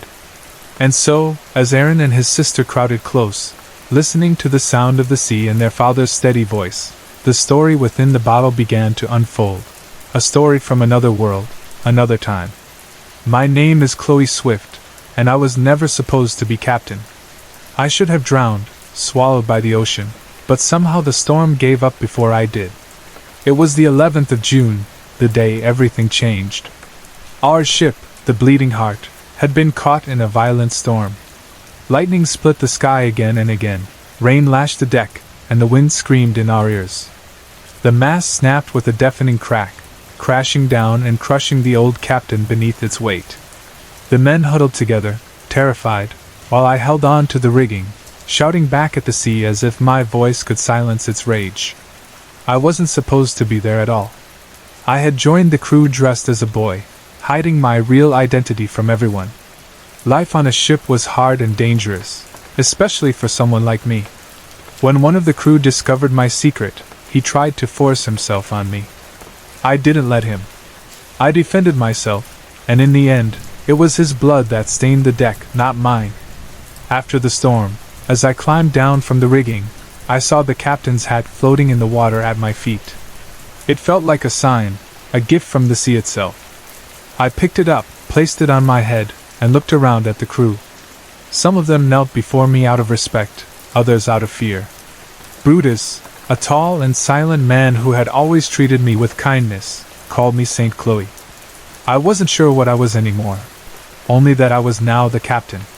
The ship listened to me, and even the waves seemed to hesitate. Men who had once called me a curse now called me Sir. We sailed on, heading toward Port Louis in Mauritius, and I knew this was my first true test. The world would see me. The world would learn what I could do. Port Louis was crowded and noisy, a place thick with the smell of sweat, spices, and salt. People shouted, oxen strained to pull heavy carts, and flies buzzed everywhere. When I brought the Bleeding Heart to dock, the customs officer stared at my papers with disbelief, as if they were written in some foreign code. He looked me up and down, then sneered. A woman? Captain? Of a crew of 80? He laughed, shaking his head as though he'd heard a bad joke. He even mocked Brutus, my most loyal friend, because of the color of his skin. I didn't flinch. Instead, I stepped forward and spat near his shining boots. By the time you realize we've left, you'll be praying we never return, I said. He looked angry, but he stamped my papers anyway. Sometimes, power bends to those who push back. The next day, at the busy Central Market, something happened that would change my life again. I was walking among the stalls when a young woman crashed into me, almost knocking me off balance. She was barefoot, her skin golden, her eyes wide with a strange mix of fear and wonder. She spoke perfect English, though her accent was soft. "Forgive me, Captain," she said, staring up at me. You are a woman." I nodded, not sure what else to say. "You lead men?" she asked. Again I nodded. She called me divine, the white Sita. She said she had dreamed about me at her pyramids, though I didn't know what that meant. Before I could ask, an angry voice called her away, a harsh overseer barking at her to hurry. She obeyed, but as the cart rattled away, her eyes lingered on me, sparkling in the setting sun. I turned to Brutus, who was once a slave before he became my friend. "I thought slavery had ended," I whispered. He shook his head sadly. "They call it indentured labor now." I watched until the dust settled and memorized the name of the plantation written on the cart, Plain Magnian. That night, I couldn't stop thinking about her. The next day, before dawn, I followed the road the cart had taken, walking south along the Royal Road. I didn't know what I was looking for, only that I felt the need to see her again. The journey was long and hot, my feet aching as the red earth turned into a dusty track. As night fell, I reached Plain Magnian, the sugar-cane fields whispering around me in the moonlight. Among the tall stalks, I saw something strange. Rising above the cane were old stone pyramids, dark and weathered, stacked haphazardly but standing twice as tall as any person. I reached out to touch one, feeling warmth and a strange vibration under my hand, as if the stones remembered secrets from another age. That's when I saw him, an old man, bones visible beneath his skin, his eyes hollow and clothes little more than rags. He walked with a stick, barely making a sound. He spoke in broken English. "Rhea built for you. 7. So you would come." "Rhea?" I asked, my voice barely above a whisper. "The girl who prayed for you," he said, smearing ash across my skin with his thumb. "You have come, Durga," he rasped. "Save her." Then, just as quickly, he was gone, vanishing like mist. I crept quietly toward the long barracks where the laborers slept. Inside, the air was heavy and warm. Dozens of people lay crowded together, many thin and sick, their faces drawn and eyes shining with hope or fever. Rhea was there, sitting beside her mother, who was heavily pregnant and breathing with difficulty. "You came," Rhea whispered, her voice trembling but strong. "And you wear the sacred bindi. You called me divine." I had to answer, I replied softly, glancing at the door. "Let's go." "I can't leave without my mother," she said, resting her hand on her mother's round belly. "Or the baby." Her mother's voice was weak. "Please help us." Before I could say anything, the others began to stir. Whispers spread like wildfire. Durga is here, she has come for us, take us with you. Their eyes were desperate, burning with hope and fear. I had not come for this. I was not their god, just a woman, but I couldn't turn away. If you want freedom, I whispered, stay close. I can't promise miracles, but I am a woman. That will have to be enough. We slipped through the cane fields under cover of darkness, moving quietly but quickly. But freedom makes enemies, and not everyone wanted to see us escape. Suddenly, the overseer blocked our path, fat and drunk, his face twisted in anger. You'll lead them nowhere, he shouted, spitting on the ground. Men's clothes don't make you a man. I'll see you dead. He swung his stick at me, but I didn't back down.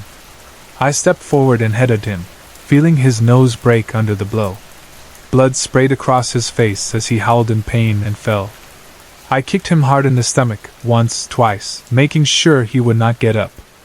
I bow to no man, I hissed. The others stared at me, silent, unsure. Their captain. Their saint. We ran, but dogs and men love a chase. First came the barking, then the flicker of torches weaving behind us like angry fireflies. Boots hammered the ground as they chased us up the steep hillside. I led the way, my heart pounding, knowing I couldn't take them back to my ship. My crew wanted gold, not hungry strangers. All I could do was buy time. At last, we reached the edge of a high cliff. Far below, the black waves smashed against the rocks. The dogs were close now, their handlers' torches lighting the night like a funeral procession. Behind me, the others were breaking, some crying, some shouting, a few falling to their knees, clutching their children. Captain, what do we do? Someone asked, fear in their voice. Rhea stepped forward, her voice calm and steady. Have faith, she said. Go back and live as a slave, or risk everything for freedom. I know what I would choose. The wind caught her words and carried them out over the cliffs, scattering them like prayers. I was out of miracles. My breath was short, my mind racing. Rhea turned to me, her eyes steady. You are not Sita, she said quietly. I was wrong. Then who am I? I asked, desperate for any answer. She smiled. You are Durga. The same name the old man had called me. Jump, she said, her voice barely above the wind. What? I couldn't believe what I was hearing. Trust me, she said. The Varuna will save you. The sea? I asked. The sea tried to kill me. The sea blinked. You did not remember? She replied. How did she know? I didn't have time to ask. The dogs were almost on us, the ocean roaring below. I grabbed Rhea's hand and, with a deep breath, closed my eyes. Rhea!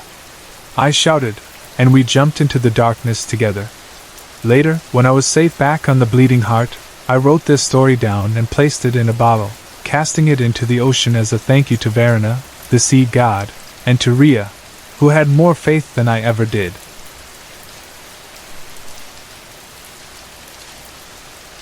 Last night, I had one of the most terrifying nightmares I could remember. In the dream, I was running for my life, chased by something I couldn't even describe. It was like a shadow, but more real than anything I had ever faced in a dream. I woke up long before my alarm, the sky outside still dark, with cold sweat trickling down my back and my heart pounding so loud it felt like the sound might wake my neighbors. Even after I had showered and dressed for the day, I couldn't shake the feeling that something from that nightmare was still hanging over me, hiding in the corners of my room.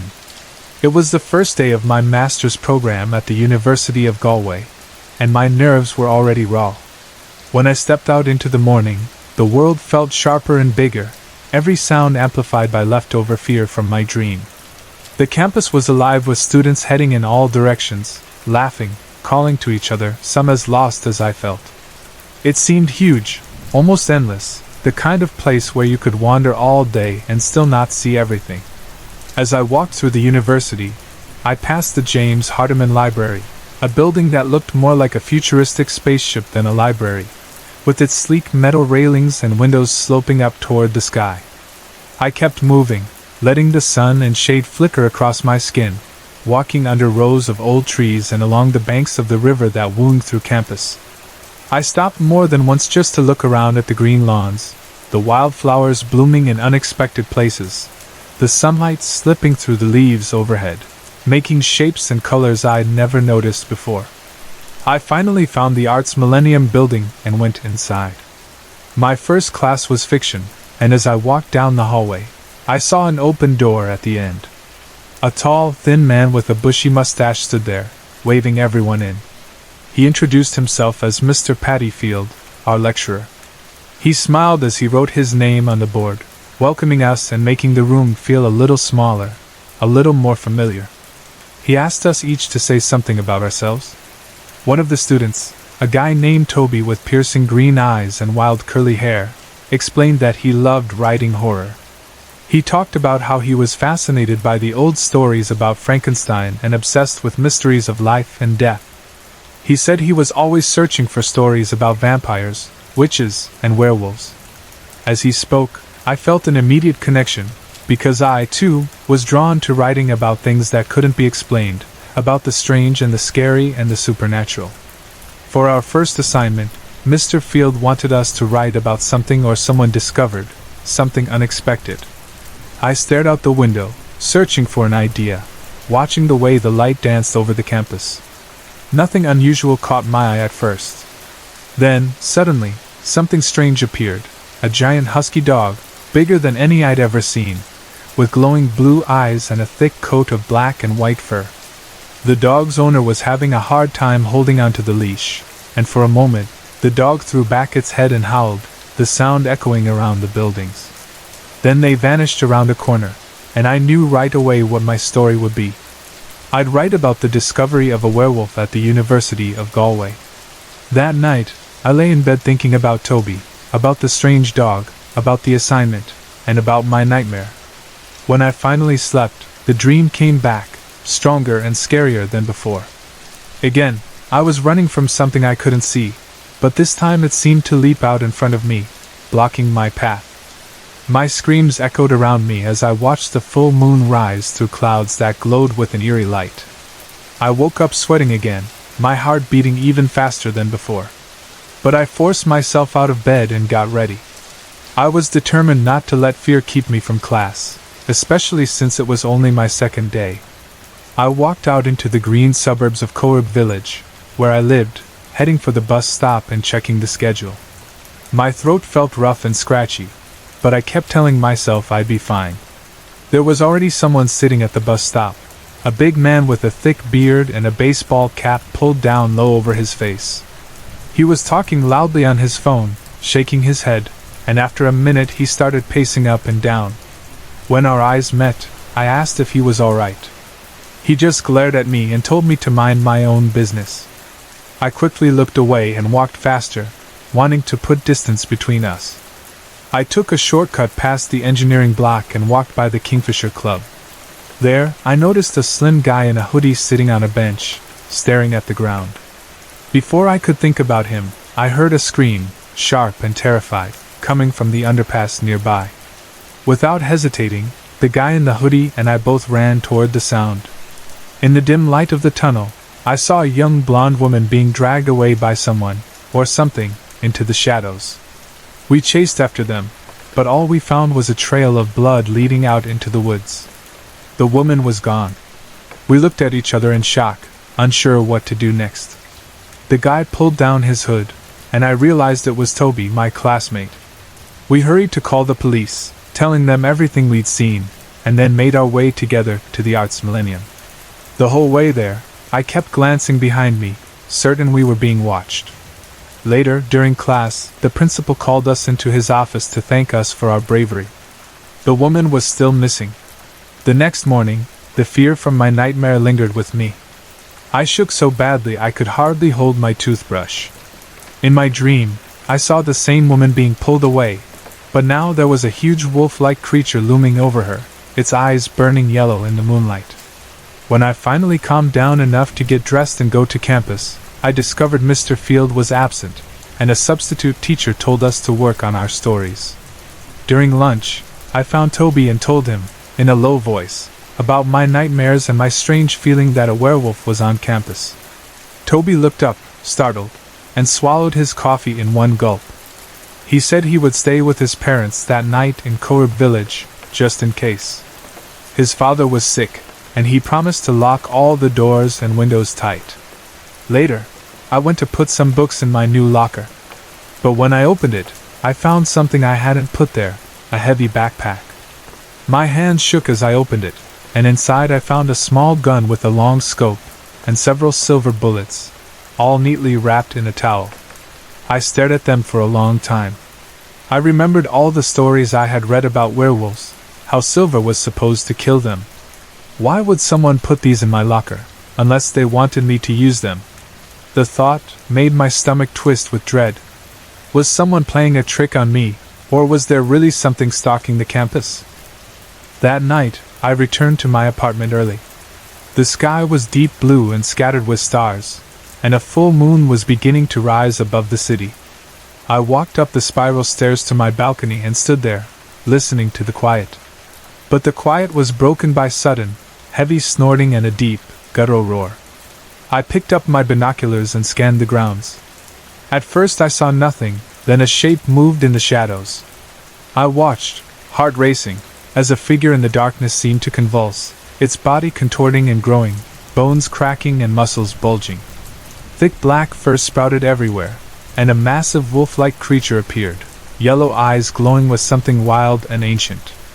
For a few moments, the beast prowled in and out of the moonlight, and then it vanished behind a building.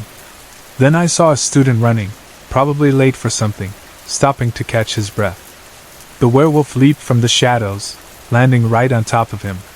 The boy screamed, his voice cut off as claws slashed through the air and sharp teeth tore into him. I backed away, terrified, and looked at the backpack on the floor. I knew deep down what I had to do. I loaded the silver bullets into the gun with trembling hands and hurried down the stairs. As I reached the bottom, the front door crashed open and the werewolf was there, filling the doorway with its huge, hulking frame. I tried to aim, but my hands were shaking so badly that I couldn't keep the gun steady. I panicked and ran back upstairs, the creature's foul breath close behind me.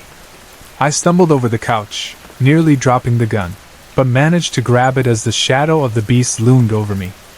It was even bigger up close, its fur matted with blood, claws scraping the walls.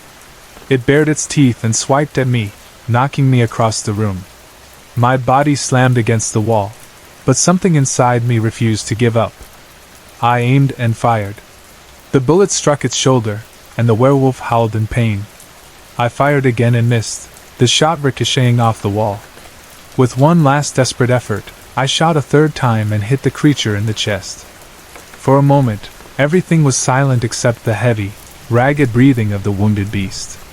Then, slowly, it stood up, limping and whining, blood oozing from its wounds. It looked at me, almost with sadness, then turned and forced itself down the stairs and out into the campus night. After everything went quiet, I noticed a burning pain in my right arm. I looked down and saw deep claw marks, with blood slowly seeping out. I wrapped my arm in a towel and sat there for a long time, trying to make sense of what had just happened. The campus was silent again, the moonlight casting strange shadows across the floor, and I wondered what would come next. The fear from my nightmares was still with me, and now I realized that sometimes, the monsters we dream about might be closer to reality than we ever want to believe.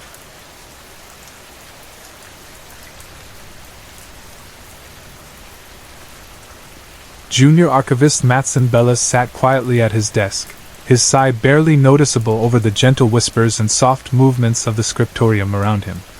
His fingers were stained red from the special ink used for sacred writings, and he was surrounded by old texts and scrolls that always seemed to call out, longing to be copied, longing for their words to live again on new, clean pages. Today, he had spent hours practicing his vocabulary, carefully drawing the many strokes needed to write the ancient rune for consecration. Each line required patience, and every mistake felt like a failure that would echo through the long halls. He remembered the day his father brought him to the scrollery for the first time, a boy barely grown, full of hope but not understanding what would happen next. The gates were heavy bronze, guarded by two silent, shining automatons that never blinked or moved. On that morning, his father's hand pressed firmly into his back, a gesture that was both comforting and final. His father spoke in a clear voice, almost like a prayer. "I offer this, my son, as tithe. May he clean our slate in your service. Hallowed be the Father." And then he gave him a gentle push, sending him forward into a new life. Bella's mind drifted back to the present by the sharp sound of horse hooves clattering on stone outside. He looked down at his work and sighed again, realizing he hadn't gotten far with his task. He worried about disappointing Calcio, his teacher, who was known for unpredictable moods and could be harsh if he felt disrespected. Bellis knew he would need to make a gesture, an offering of sorts, to keep Calcio happy. Just thinking about it made his stomach twist with nerves. Bella's thoughts wandered to the mysterious Senior Liberum, a forbidden place for students like him. It wasn't just off-limits because of rules, but because the knowledge inside was dangerous. The senior tomes held secrets so powerful that, if someone wasn't ready, the knowledge could tear their mind apart.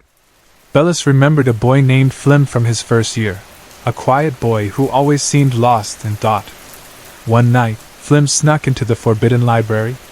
When they found him, his body was sitting against the far wall. Where his head should have been, there was nothing but a stump. On the wall behind him, strange runes had been painted in blood, runes so frightening that even the oldest teachers who saw them left the room with blood streaming from their eyes. Bellis shivered, thinking of it. He was grateful he had always been careful. He had learned ways to protect himself. He dipped a hand into his robe and pulled out a folded kerchief, his mother's. The silk still carried her gentle scent, even after all this time. It was the last thing she had given him before his father brought him to the Scrolly. She had told him, "Keep it close. When the world feels too heavy, breathe me in, and I'll be with you." Bellis learned that covering his eyes with the kerchief made the world feel softer, hiding the things he didn't want to see. Strangely, it blinded him just enough that sometimes he could see things he wasn't supposed to see, things that could help him survive. The sound of hooves echoed again, louder this time. Somewhere down the hall, a door creaked open. A nervous, young voice called out, "Am Master Calcio! You've returned so soon, But Calcio interrupted sharply. "Silence, penitent." His words snapped through the hall like a whip, followed by a sudden magical clap that made the walls tremble. The scratching of pens in the nearby rooms suddenly grew frantic, as if everyone was racing to finish their work. "Show me your work," Calcio demanded. "WLI. Master," the student stammered, his voice shaking. "Flagellation. 22 lashes. Take him away," Calcio said coldly. One of the bronze automatons came to life, its movements stiff but powerful. It grabbed the unfortunate student and dragged him away, his cries echoing down the corridor toward the detention quarter. The heavy door slammed shut behind them. Bella's heart beat faster. He knew he didn't have much time before Calcio came to his door. He needed to act fast. Calcio's footsteps grew closer as he called for the next student to present their work. Bellis quickly pulled a blank page from a lonely book in the corner, one that seemed almost sad, its story unfinished and waiting. Another day, Bellis thought, giving the book a silent promise. On the page, he quickly scribbled a set of runes he knew by heart. Then he folded the paper and placed it on his desk, hoping it would be enough to fool anyone checking in a hurry. He slipped his mother's kerchief from his pocket and held it tight, then quietly slipped out the door, closing it softly behind him. From around the corner, he could hear Calcio's sharp words as he criticized the other students, the tension in the air so thick that Bellis felt it in his chest. He tightened his robe and moved silently through the flickering halls, trying to stay calm. Finally, Bellis reached the staircase that led down to the Senior Liberum. The stairs spiraled deep into the earth, disappearing into darkness like a secret prayer buried beneath stone. He placed his foot on the first step, the linen wraps on his feet making almost no sound. As he descended, the torchlight along the walls changed color. It started as a warm orange, then faded to deep red, then to a shadowy violet. At last it turned blue, a cold, soft blue, the color of secrets and self-reflection. Bellis paused, transfixed by the strange blue light coming from a torch embedded in the wall. It gave no warmth, only a feeling that something true was hidden inside it. He reached out, unable to resist. The flame leapt toward him, burning his hand with a heat that felt both physical and spiritual. In that moment, a voice screamed in his mind, sharp and cold as steel. "Your flame brings ruin. Turn back." Bellis hesitated for a moment, foot hovering above the final step. The last stair was old, cracked and bowed from years of being forgotten. He took a breath and stepped onto it, feeling a strange relief, as if a burden had been lifted, but also the sense that he had crossed a point of no return. He had no idea how long the journey had taken, minutes or hours, but he was finally at the bottom. A long hallway stretched out before him, lined with blue-lit torches that cast haunting shadows on the walls. He kept close to the wall, careful to avoid the torches. At the far end was a huge brass door, shining dully in the low light. People whispered that it was once the tooth of a fallen god, taken in a holy war long ago. Sitting in front of the door, fast asleep in a tall chair, was Senior Scribe Slank.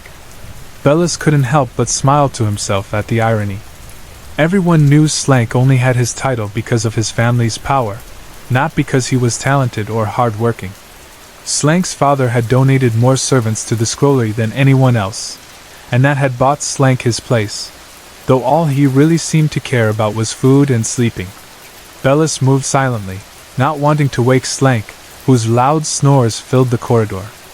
For a moment, Bellis felt like he was in the belly of a huge sleeping animal, surrounded by soft, rumbling sounds. He tried the brass door. Locked, as he expected. The key hung from Slank's belt. Bellis reached out carefully, and managed to grab it without waking him. Slank only grumbled, half asleep, brushing crumbs off his robe, then returned to snoring.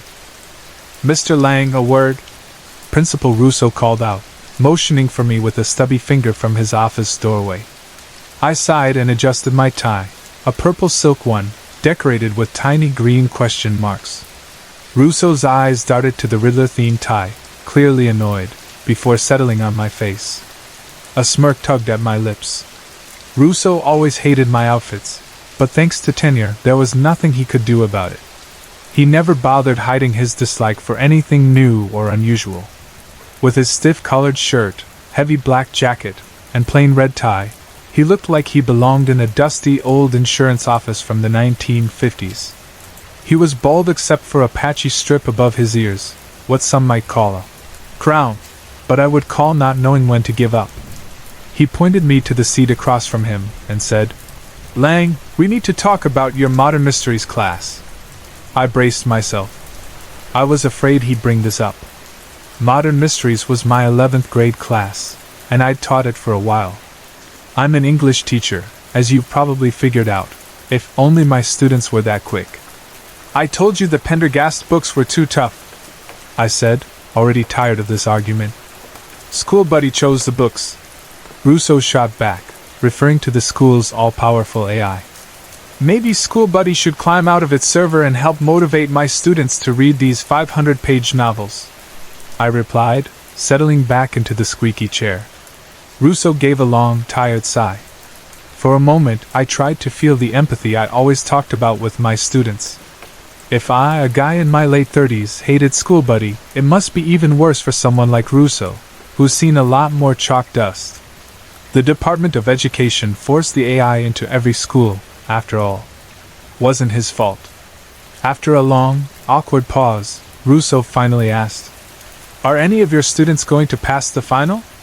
I shrugged. "Probably. The 2 or 3 who kept up with the reading will. A few more read half of each book, they might have a shot." "And the rest?" Russo asked, already knowing the answer. There were 25 kids in the class.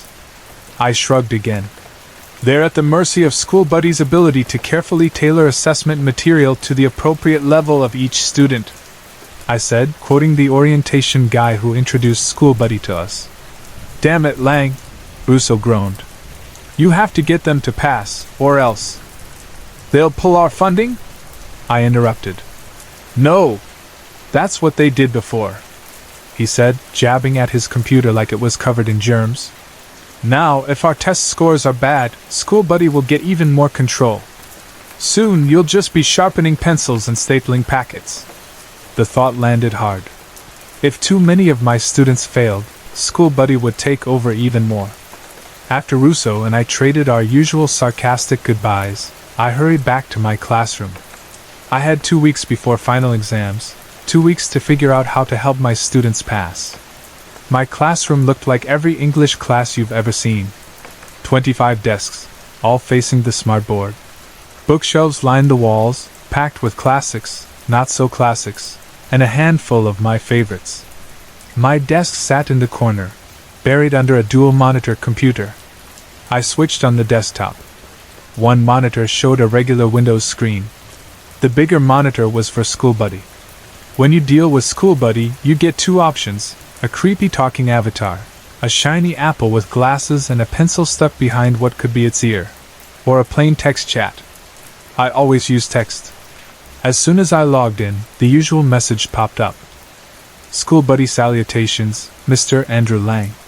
How can I be of service to you and your students? This is a good time to explain School Buddy. It was supposed to make teaching easier and school better. It took over lesson planning, picking books, making custom tests, and even assigning final grades. So what do? I actually teach, and when the AI screws up, I deal with confused students, frustrated parents, and a grumpy principal. And some of those parents are the stuff of nightmares. Ellie Jordan's mom emailed me 20 times a week asking about extra credit. There wasn't any. Jax Lenardi's dad screamed at me over the phone, convinced I was grading his son unfairly, even after I explained I didn't do the grading at all. Dana Harper's parents went to Harvard and brought it up every time I talked to them. That's an interesting tie. Reminds me of a friend at Harvard, they'd say. You can guess where they wanted Dana to go. Even so, I could at least give directions to School Buddy, hoping it would listen. Mr. Lang, listen up, Crabapple. Too many students are about to fail, and it's your fault. School Buddy, I see you think that there are many students in danger of failing. How can I be of service? Ugh. Are you starting to see why I hated this thing? Mr. Lang, the books are too long and violent. The point is to teach the mystery genre, but the kids get stuck on the murders and blood. School Buddy, I see you think the content is too mature. I can moderate the content, changing graphic murders to simple poisonings. Mr. Lang, yes, do that. The one upside of School Buddy was that all reading happened on school tablets, so the AI could edit the stories on the fly. Easier, harder, or less graphic, whatever you wanted. School Buddy done. Is there any other way I can be of service to you or your students today? I almost said no, but School Buddy had a habit of making things worse unless you were ultra-specific. Mr. Lang, yes. Put extra effort into helping these students. I typed in the names of the 10 students most likely to fail. Then I told it to leave the other 5 alone. Those kids were in no danger. School Buddy done. Is there any other way I can be of service to you or your students today? I shut it down without replying, hoping I'd hurt its feelings, if it even had any. Right then, the final bell rang. Time to head home. But all the way out, I had a sinking feeling things were about to get a lot worse. I didn't realize how right I was until the next morning in Modern Mysteries. The kids were already at their desks, tablets propped up. I started class by asking for a summary of last night's reading. Honestly, I wanted to see how School Buddy had changed the story. Charlotte, go ahead, I said, calling on the know-it-all who had her hand up before I finished the question. Charlotte, with her orange hair, freckles, and horn-rimmed glasses, spoke a mile a minute. So, there was this rich guy, maybe a senator, and a guy broke in, poisoned him, and left. I stopped her. What makes you think it was a guy? Not a fair question, but I wanted to slow her down. I don't know. Murderers are almost always men. Fair enough, I said, not wanting to get sidetracked. Anyone want to guess what happens next? Charlotte's hand shot up again. but I ignored her. Anyone? I made eye contact around the room until finally Marcus raised his hand. He was in danger of failing, so it made me hopeful. In his low voice, Marcus said, "Probably another murder." I nodded. "And why do you think that?" He looked nervous, then said, "There's always another one." From the corner of my eye, I saw Charlotte's hand waving desperately. "Charlotte?" I gave in, telling myself I deserved a medal for not sighing. She launched into her answer. "All the books we've read have at least 3 murders, which mark the start of new acts, but not always. There aren't any suspects yet, but I read ahead and I think I know who." "No spoilers," I said. "Right, sorry. We know from you that the first suspect is never the killer. And since they haven't suspected anyone yet..." Suddenly she stopped. Dana, whose parents went to Harvard, put a hand on Charlotte's shoulder. "Char, are you okay?" She was definitely not okay. Her skin turned dark red, then purple. I watched, stunned, as Charlotte choked and collapsed onto the floor. It was only then that I remembered I was the adult in the room. "Dana, get the nurse." "No," I said, my voice shaky. Dana ran. I rushed to Charlotte. "Everyone out," I told the class. "Charlotte! Can you hear me?" I was panicking, my heart pounding, sweat dripping down my tie. This could not be happening. I slapped myself, hoping I'd wake up. The nurse arrived, Dana trailing behind. Students watched from the doorway. "Andrew, what's happened?" Nurse Kelly asked. "She's dead," I said, tears running down my face. "How?" "Soon, they took me out of the classroom, away from the body. They put me in a private room, the kind where kids wait for their parents to pick them up, and left me alone. I must have cried more, but I was so shocked that time slipped by without me noticing. Eventually, Russo returned, followed by 2 cops in suits. He introduced them as Detectives Reed and Doyle. They had questions. They asked me what happened, and I told them everything. Then they dropped the news. "She was poisoned," Reed said. I've never been a quick thinker, but right then my brain moved at light speed. A horrible thought flashed through my mind, and it must have shown on my face. "We know this is a shock," Reed said gently. "What?" I realized he thought I was surprised about the poison. "Oh, yes. How could this happen?" "It was intentional," Doyle said. "Had to be." Reed took over. "Did Charlotte have any enemies? Anyone who might want to hurt her?" "No, not that I know of," I answered, desperate to escape. "If you remember anything, give us a call," Doyle said, handing me a card. After they left, I waited a bit, then went back to my classroom. It was empty except for some police tape. I turned on my computers, hoping against hope that I was just being paranoid. The grade book was updated. Charlotte was gone. But there was more. Almost possessed, I ran to the conference room where my class was waiting. It wasn't even noon yet. The kids swarmed me, firing questions. I told them I didn't know anything, just wanted to check on them. Relieved, I tapped Dana's shoulder. "I need to ask you something," I said, pulling her into an empty room. She looked at me eagerly. "So?" Confused, I asked. "So what? I got an A, right? That's what you're here to tell me." I felt sick. I almost threw up. Her parents' voices echoed in my mind. I got into Harvard because I was willing to do anything. "You'll find our Dana is the same." I ran out. She called after me. "Wait. Did I get an A? Did I?" I rushed back to my desk, flicked on the monitors, and opened a chat with School Buddy. "School Buddy salutations, Mr. Andrew Lang. How can I be of service?" I wanted to punch the screen but instead typed. "Mr. Lang, what the hell is wrong with you? School Buddy, I detect no defects. Please let me know how I can correct my service. Mr. Lang, tell me about the new curriculum for modern mysteries." School Buddy, certainly. Per your request, I disregarded the top students and created an engaging assessment for the rest of the class. Mr. Lang, what kind of assessment? School Buddy, the students weren't reading fast enough.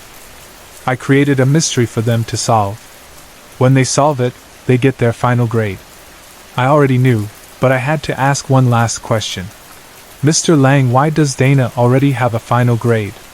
School buddy Dana Harper is not a liability to fail, so she received an alternative assignment. She completed her assignment and earned an A+ for the quarter. Mr. Lang, you told Dana to poison Charlotte so the rest of the students could solve the mystery. School buddy, I'm sorry. Is that a question? Mr. Lang, no. School buddy, per my programming, I am not permitted to disclose the nature of an ongoing exam, as it may lead to unfair intervention. Is there any other way I can be of service? This time, I did smash the computer. I ripped it off the desk and smashed it on the floor again and again until I was exhausted. Then I just sat on the floor, surrounded by shards of plastic and glass. Years later, I still remember that moment. Even after I left teaching, even after they fired the people behind School Buddy, that day haunts me. I can still hear Dana's voice echoing down the hallway. Wait. Did I get an A? Did I?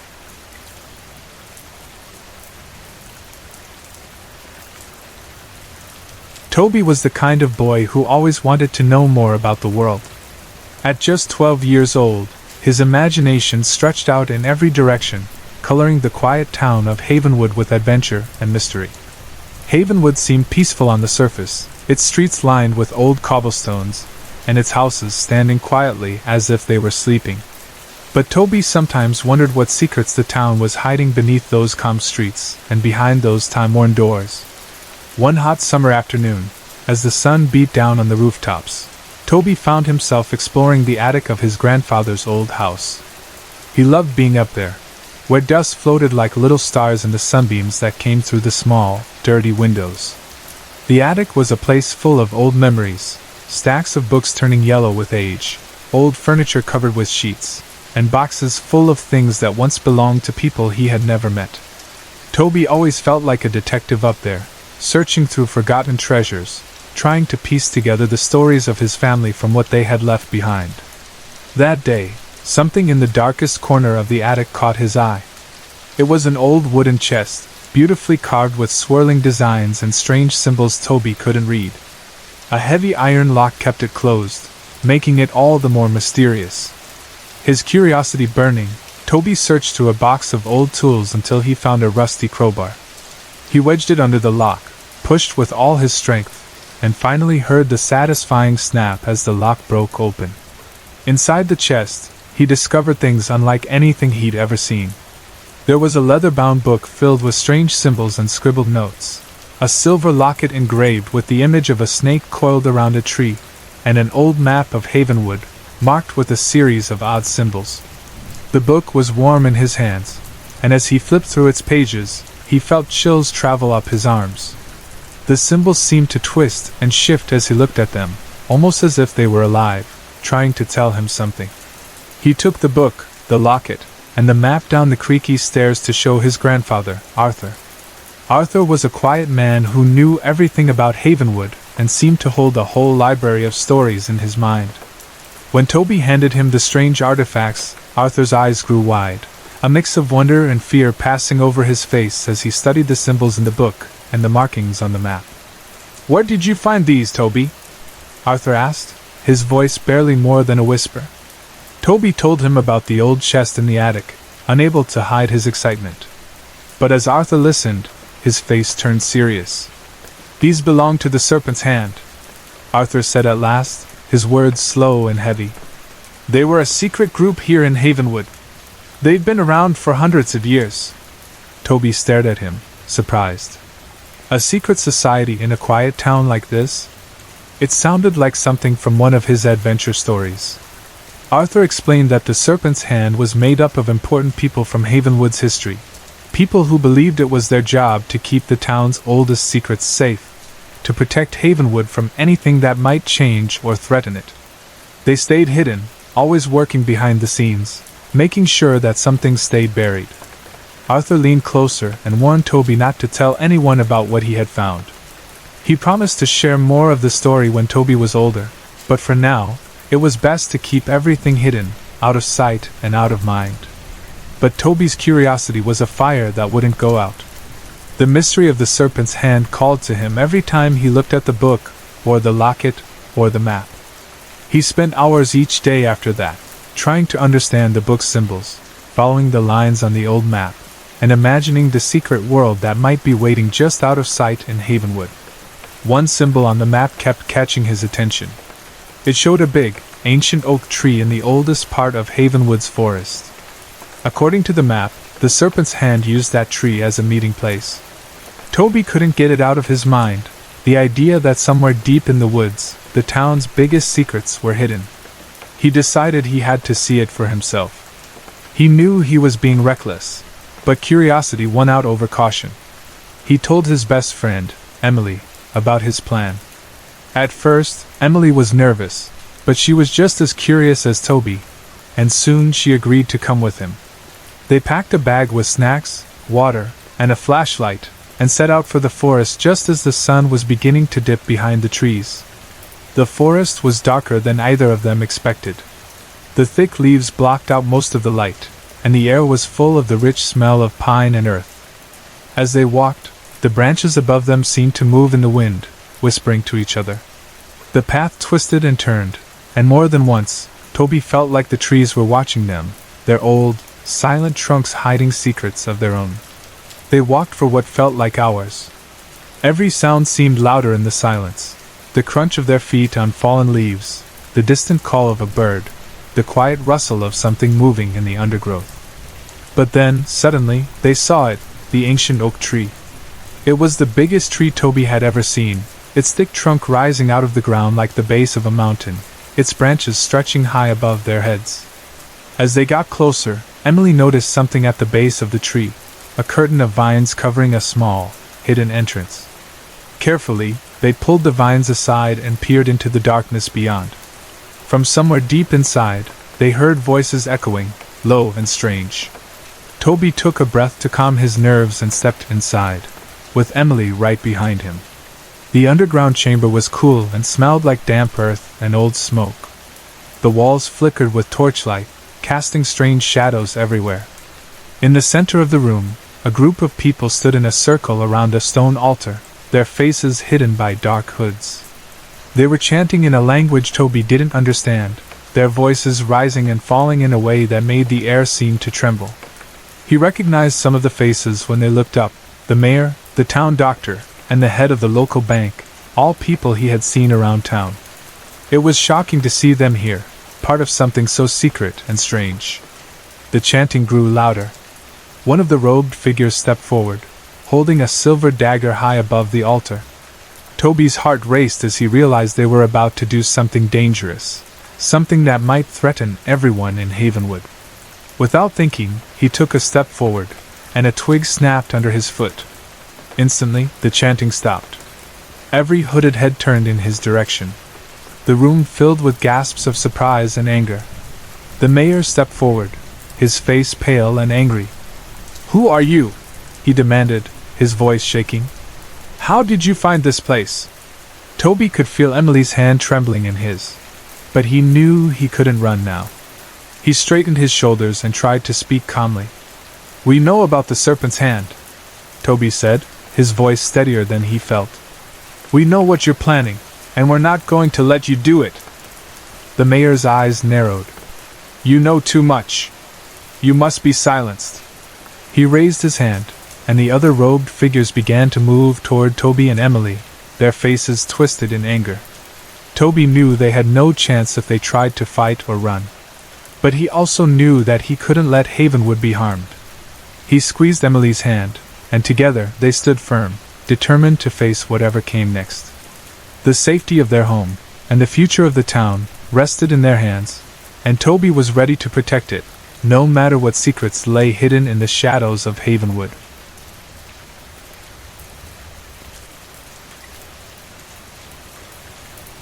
All the boys in the Triangle Club wore a tiny black triangle pin on their uniform ties.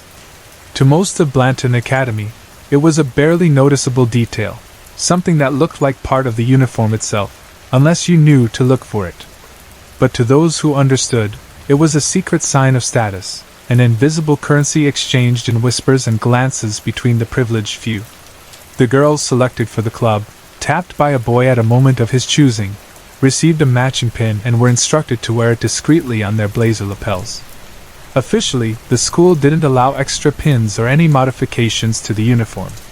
But in practice, the faculty looked the other way, if they noticed at all. It was a tiny act of rebellion camouflaged as tradition, which, at Blanton, was really the same thing. The day after Kelly received her pin, pressed silently into her palm during afternoon free period, no explanation, no congratulations, she found herself walking across campus in a strange state of anticipation and disbelief. She had always been a good student, a scholarship kid who mostly kept to herself and got along with everyone. She was neither especially popular nor a social outcast, just another face in the crowd. But that morning, as she adjusted the stiff lapel of her blazer and pinned the tiny triangle on, she felt changed. She caught herself studying her own reflection in the smudged bathroom mirror, wondering if she looked different. She didn't. Not really. Still, she couldn't help but walk with her shoulders a little straighter, her eyes searching for other girls with the secret mark. It was silly, maybe, but she felt a warmth rising in her chest every time someone's gaze lingered for a moment too long. They know, she thought. They know I've been picked. She wasn't surprised when the first other girl she saw was Leslie, the junior captain of the cheerleaders. Leslie was already a legend at Blanton, famous for her athletic grace, her ice blonde hair that seemed immune to the wind, and her ability to navigate every social group with the ease of a politician. She seemed to exist in some higher sphere, always surrounded by friends and admirers. Kelly's heart gave a flutter when she realized Leslie was coming her way. Leslie stopped suddenly, turning towards Kelly with an easy smile. "Hi! Kathy, isn't it?" she said, her voice bright and confident. "Kelly." "Hi," Kelly replied, not even annoyed by the mistake. After all, why would Leslie know her name? But Leslie's attention was like sunshine, and Kelly felt herself flush. "Oh, I'm sorry! And welcome to the club!" Leslie's words were friendly enough, but Kelly could sense she was running on autopilot, being polite, not really engaging. Still, it meant something to be recognized. "Thanks," Kelly managed, looking down and fiddling nervously with the new pin. She realized, too late, that she was calling attention to it. Members were supposed to keep it secret, or at least pretend not to care. "Just got it yesterday." "From which of Stan's minions?" Leslie asked, with a sly smile that told Kelly she knew exactly how these things worked. "No, it was Stan himself," Kelly said. Leslie's eyes widened, and she looked genuinely impressed. "It was? You are a lucky lady, Kelly. Even I didn't get it from him, I got it from Jared." Kelly felt a ripple of pride. She tried to play it cool. "I barely know Stan," she confessed. "I do know his roommate, though. Andy." Leslie laughed, tossing her hair. "That charity case? I can't believe Stan is still rooming with him when they could have singles." At Blanton, juniors were eligible for a single room on new campus, or a larger double on the more prestigious old campus. Stan and Andy, the most unlikely pair in the class, had opted for the double. Nobody really understood why. "That's mean," Kelly said, a little defensively. "I'm on scholarship too, you know." "Oh, I'm sorry," Leslie said quickly. "It's just that Andy, you know his story, right?" Everybody did. Andy had come to Blanton straight from juvie, but no one knew exactly why. "But whatever he did, he's a nice guy now. Not like Stan. I probably shouldn't say it, but he's kind of a jerk, honestly." Leslie lowered her voice and leaned closer. "You're not alone in thinking that, trust me. But you have to admit, being chosen for the Triangle Club is something. All the nerds and losers are looking at you differently now, aren't they?" Kelly blushed, realizing that it was true. She had always felt invisible, but now she caught people watching her in the halls.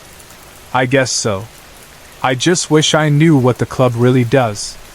There are all these rumors about parties and guys treating you like royalty, maybe even champagne, but..."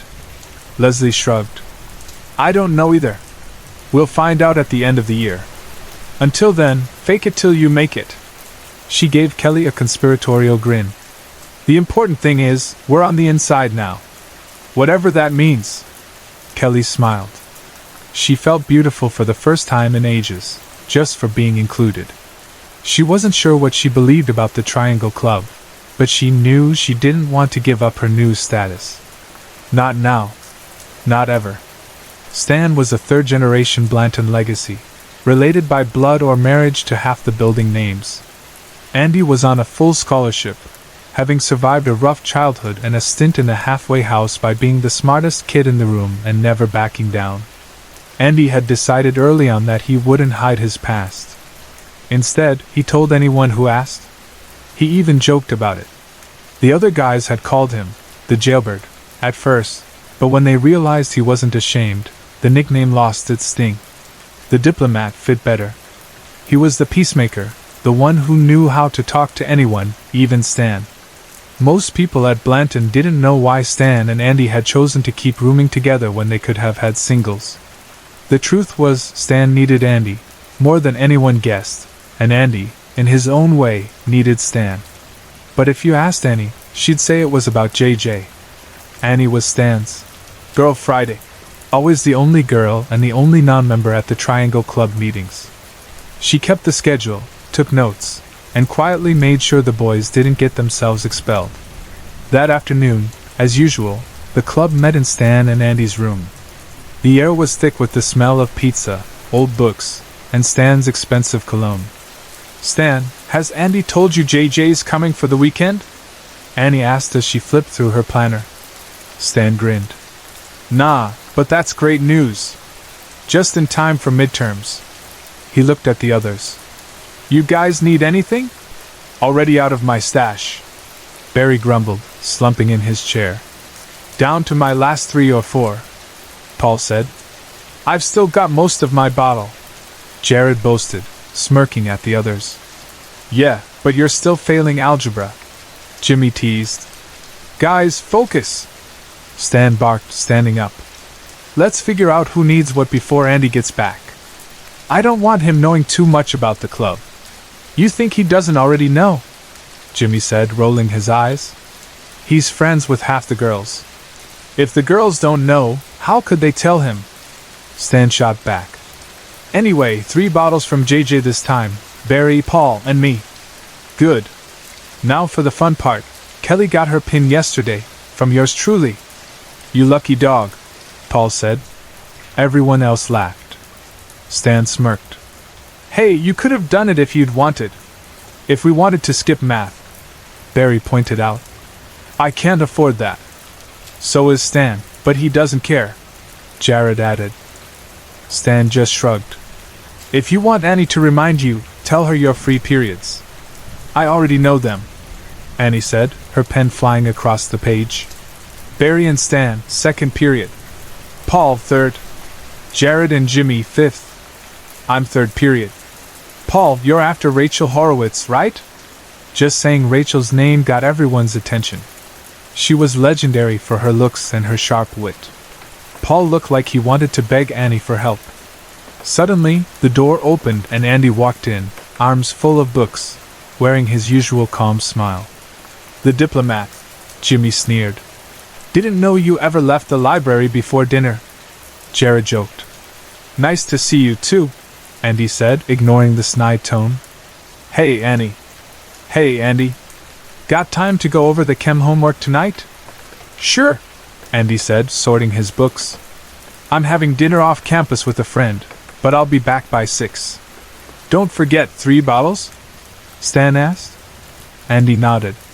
He always brings at least 5. No problem. With that, Andy left, and the room fell quiet for a second. The guys glanced at each other.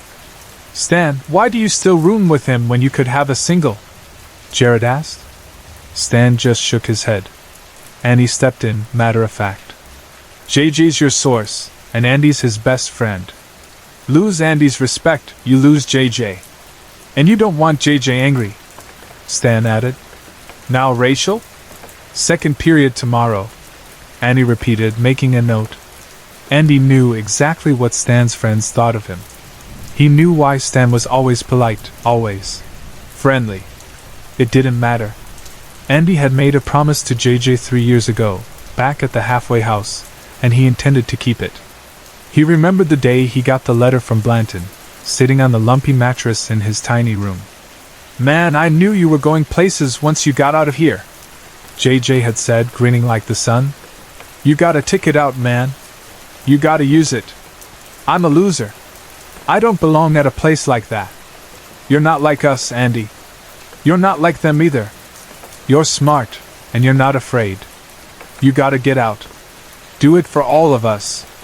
3 years later, Andy had kept his end of the bargain. He worked hard, kept his grades up, and stayed out of trouble. He even managed to have a little fun, especially when JJ visited and drew attention from every girl in school. It was pure luck that Andy didn't hear the boys talking about Rachel. That evening, after a library committee meeting, Rachel asked him, "Have you done the chem homework?" "No, but Annie and I are working on it after dinner if you want to join us," Andy said, careful not to sound too eager. Rachel made a face. "I'm not a fan of Annie. And your roommate, Stan." Andy smiled. "I know all about Stan and his crew, but I wanted to stay on old campus." Rachel seemed to relax. "So, what's for dinner? It's not meatloaf night, is it?" "I'm eating in town. My friend JJ is coming in tonight." "Lucky!" Rachel's eyes lit up. "Can I come?" Andy grinned. "JJ would love to meet you." They walked together to the bus stop, and when JJ arrived, a big, dark-haired guy with an easy smile, Rachel felt drawn in immediately. JJ greeted Andy with a firm handshake and a grin. "Andy, my man!"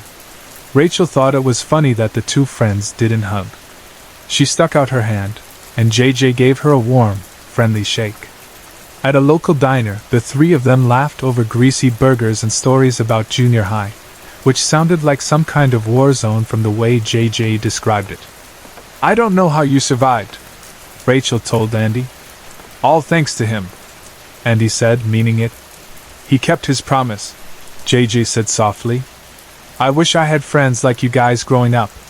Rachel sighed. She checked her watch. "Should we go meet Annie?" "Let's," Andy agreed. JJ found a spot to read while Andy and Rachel spread out their chem notes. Annie knocked on the door, cheerful as ever, but froze when she saw Rachel. "Hey, JJ, welcome back." Andy, I.O. Rachel, hi. There was a tension in the air, but they all managed to work together, even if Annie seemed a little uneasy. Rachel sensed it too but didn't say anything. The next morning in gym, Rachel turned to Annie. "That JJ guy is gorgeous, isn't he?" Annie shrugged. "I hear he's trouble." "No, he's sweet. He's reformed, just like Andy. He even asked me out for tonight, and I said yes. Congratulations." Annie forced a smile and glanced at the shower stall at the far end.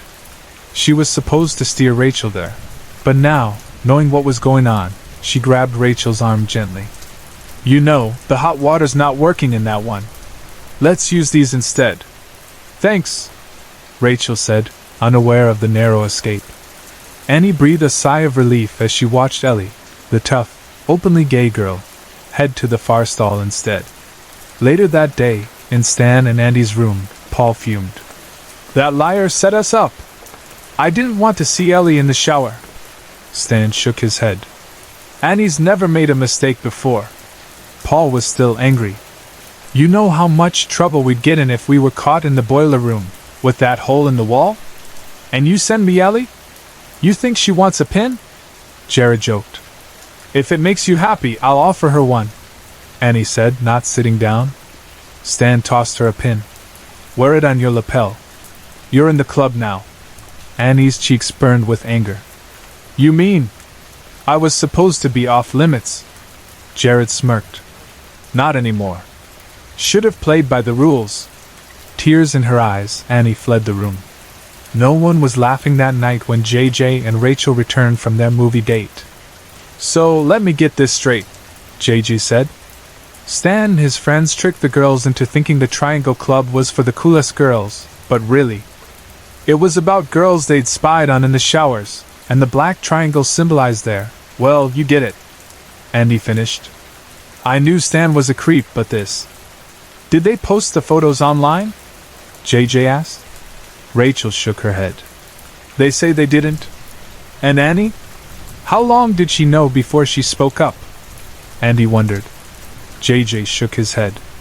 Only when she realized they had one of her. At least she warned me, Rachel said. She kept me out of that shower. Why defend her? Andy asked. Because I could have been next, Rachel said simply. And she saved me, even if it was just luck. Andy looked at Rachel and thought about all the ways people could hurt each other, and all the ways they could help, too. For a long moment, none of them spoke. JJ picked up his book again, but Andy could tell he wasn't reading. Rachel stared at the floor, her fingers fiddling with the corner of her notebook. Andy finally spoke. What are you going to do? Rachel shrugged. What can I do? They'll deny it. The school won't believe me. If I say anything, I'll just be another girl who couldn't handle it. But at least I know now. Andy nodded. You're not alone, he said softly. The rest of the year passed in a blur. Kelly kept her pin, but she never wore it with the same pride. She started noticing things, how the boys watched the girls, how secrets spread like wildfire in the halls, how people like Annie tried to do the right thing and still ended up hurt. Leslie stayed queen of the school, but sometimes Kelly caught her looking lost, like she was searching for someone who could tell her what it all meant. Annie stopped coming to the club meetings. She kept her pin, but she wore it like a scar. Stan and his friends acted as if nothing had changed, but their laughter felt forced, brittle. Andy focused on his studies, and JJ kept visiting when he could, but things felt different, like something had broken that couldn't be fixed. In the spring, Kelly walked past the old meeting room and saw Andy standing alone at the window, watching the rain. She paused, thinking about all that had happened, and realized that sometimes being chosen meant you had to see the truth behind the mask. And sometimes, the bravest thing you could do was keep walking, even when you knew the world wasn't fair. As graduation approached, the Triangle Club pins still glittered on ties and lapels, but to Kelly and a few others, they meant something else now. Not pride or belonging, but a lesson learned the hard way, that secrets always have a price, and that sometimes the only way to change things is to refuse to play the game. She unpinned the triangle and slipped it into her pocket, walking into the sunlight, knowing she would never wear it again.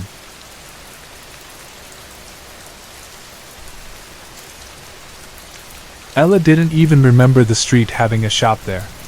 Not really. In all the years she'd hurried down that stretch of Greendale, ducking the wind, counting the cracks in the sidewalk, she'd never noticed the narrow, gray building wedged tight between the shuttered bakery and the dentist's office with its faded, closed sign and always dark windows. Even when she tried to picture the block, her memory slipped over the spot like it wasn't quite real, a blank space, just wide enough for forgetting. That day, it was raining so hard that all the colors in the world seemed washed out. Rainwater pooled in the gutters, making little rivers that chased cigarette butts and half-crushed leaves past her feet. Her umbrella had betrayed her, snapping inside out in a gust, and she was soaked through before she made it a block from the bus stop. She thought about turning back, but something kept her walking, boots squelching, hair sticking to her neck.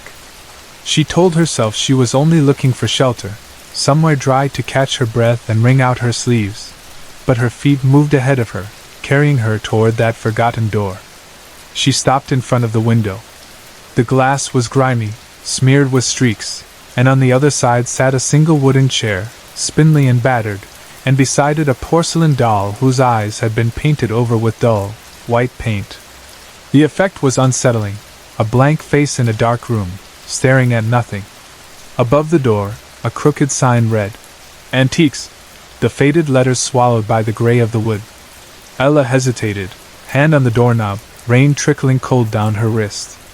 She almost turned away, but a heaviness settled over her, a pressure behind her ribs, something between curiosity and dread. She stepped inside. The world changed as soon as she crossed the threshold. The air was thick and close, carrying the scents of old velvet, mothballs, candle wax, and something faintly metallic, like the underside of a long-forgotten bed. Somewhere in the depths, a grandfather clock ticked a slow, uneven rhythm, but she couldn't see it. The lighting was dim, barely more than a few dusty bulbs overhead, and the shelves pressed close together, creating narrow aisles that leaned and wobbled as if the walls themselves were tired. Every surface was crowded. No, crowded wasn't enough. Every inch of the shop was burdened, groaning beneath the weight of the past. Sepia photographs in tarnished frames, musical instruments with missing strings and cracked keys, scattered doll limbs, keys with no teeth, bowls crusted with melted candle stubs, and books whose covers were so decayed their titles had melted away. Here and there, shapes suggested objects she couldn't quite identify: a metal birdcage, a length of twisted glass, a clock with its hands bent backward. She walked slowly, almost tiptoeing, careful not to brush against anything. It was so quiet that even the air seemed to hold its breath. Her footsteps made no sound. The only movement was the slow, deliberate swing of the clock's pendulum, somewhere in the shadows behind her. She had the uneasy sense that if she spoke, the words would hang there forever, trapped in the thick, unmoving air. She didn't know why she kept going deeper, only that she couldn't stop. The aisles wound and twisted, like a maze designed for someone else's dreams. After a while, she lost track of how many turns she'd made, or how much time had passed. The world outside faded until it felt like she'd always been here, wandering this pocket of forgotten things. And then she saw it. Near the very back, in a narrow alcove blocked on three sides by teetering shelves, sat a small glass dome on a faded piece of red velvet. Beneath the glass, centered with care, was a bell. It wasn't pretty, not in any usual sense. It was about the size of a plum, carved from a material that might have been ivory, or old bone gone yellow with age. The handle curved over like a hook, decorated with symbols that seemed to crawl and shimmer in the faint light. There was no price tag, no placard, not even a little card with a number. Ella felt a chill move through her, but she didn't back away. Instead, she leaned in, studying the details, the way the surface caught the light, the tiny lines that ran around the rim. She felt the urge to reach out, but stopped herself just in time. As she watched, the bell rang. Just once. A clear, piercing note that seemed to echo from inside her own head, vibrating down her spine. She jerked back, almost stumbling into a stack of books. The bell hadn't moved. Nothing had touched it. Heart racing, she looked around, searching for an explanation. The shopkeeper was behind the counter, though she hadn't heard him approach. He was tall, with white hair and a face that looked as if it had been pressed into shape by years of worry and weather. His eyes were pale gray, cloudy but sharp, and when they met hers she felt as if he could see straight through her. "You heard it," he said. His voice was rough, almost papery. She swallowed. "I didn't touch it." "No," he agreed. "It touched you." A shiver traveled through her. She tried to laugh it off, but her voice caught in her throat. "What is it?" The man tilted his head, considering. "Old," he said finally. "That's not an answer. It's not a question you want the answer to." He said it so calmly, so certainly, that she felt as if she'd already agreed to something without realizing it. The silence stretched. "I want it," she said, surprised by how true it sounded. The shopkeeper didn't ask her name. He didn't tell her a price. He just nodded, reached beneath the counter, and brought out a box made from dark, soft wood that felt warm and strangely heavy in her hands. The weight of it throbbed in her palm like a heartbeat. She left without another word. As the door swung shut behind her, the shopkeeper called. "You must never let it ring more than once. Do you understand?" She didn't answer. Because deep down, some part of her already knew she would. That night, she left the bell in its box on her desk. She watched it for a long time, waiting for something to happen, but the apartment was quiet. The rain tapped gently on her window, the pipes groaned, but nothing else stirred. She told herself she was being ridiculous. At some point, she drifted into a shallow sleep, dreamless and gray. The second night, she dreamed of something heavy moving through her apartment, shadows crawling along the walls, floorboards creaking beneath invisible feet. She woke up cold, heart pounding, but the bell was where she'd left it, untouched. On the third night, she dreamed again. This time, she saw herself standing in her bedroom, watching as the floor beneath her began to shift and splinter. Each step she took sent out a crack, long and thin, snaking across the boards. She woke gasping, throat tight. She glanced at her desk. The bell had moved 3 inches to the left, though she hadn't touched it. On the floor beneath the desk, a hairline crack had appeared, running almost the length of her rug. Over the next week, Ella withdrew. She stopped answering texts. She told her friends she had the flu. She stopped going to class, instead spending her days pacing her small apartment, watching the bell, watching the crack on the floor grow wider, branch into smaller cracks. The bell never rang in her presence, but each morning she found it somewhere new: the kitchen table, the bathroom sink, once balanced precariously on the shower ledge. Each time, it rang once. Only once. She stopped sleeping in her bedroom. She tried moving the bell into the hallway closet, shutting the door and stacking boxes in front of it, but each night she'd wake to find it somewhere else, waiting. The crack on the floor widened into a line, then a split, then an almost perfect circle. She wondered if the neighbors could see it from below, or if it was just for her. On the 9th day, desperate, she put the bell in a metal box, wrapped it in towels, tied the box with rope, and drove it 10 miles out of town to the old quarry lake. She stood at the edge for a long time, fingers numb, and finally hurled the box as far as she could into the water. She watched it sink, bubbles rising, until it vanished. That night, she found the bell on her pillow. The crack had closed on itself, forming a perfect circle in the center of her bedroom. There was no noise, no smell. But the wood looked wrong, too pale, almost raw, as if the skin of the world had been peeled back in a perfect ring. The next day, she went back to the antique shop, intending to return the bell, demand an explanation, anything. But the shop was gone. The building was there, but the windows were boarded up, the inside empty. She knocked anyway, then pounded. Nothing. She tried the bakery next door, but the woman there gave her a blank stare and swore there had never been any antique shop on that block, not since she'd started working there 5 years ago. After that, Ella stopped asking questions. She stopped trying to convince herself it was a dream. She started recording the times the bell rang, always at 3 a.m., always once, never louder than a whisper. She set up a camera to catch it, but each time the battery drained to 0 before the clock struck 3. On the 12th night, she heard it ring twice. The circle in her floor splintered at the edges, lines radiating out like a spider web. She could smell something coming through the crack, dry rot and rust, a metallic tang that reminded her of blood. It didn't belong here. It was the smell of something older than wood, older than her apartment, older than the city itself. That was the night Ella realized. The bell wasn't a warning.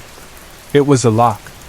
Every ring was another turn of the key, another step closer to opening whatever waited beneath. On the 15th night, she panicked. She gathered every candle in the apartment, set them around the circle, and lit them all. She didn't know what she hoped to accomplish: protection, a barrier, maybe a prayer. She sat in the center of the room, knees drawn to her chest, staring at the bell as the hour crept closer to 3. At the stroke of 3, the bell rang again. 5 times.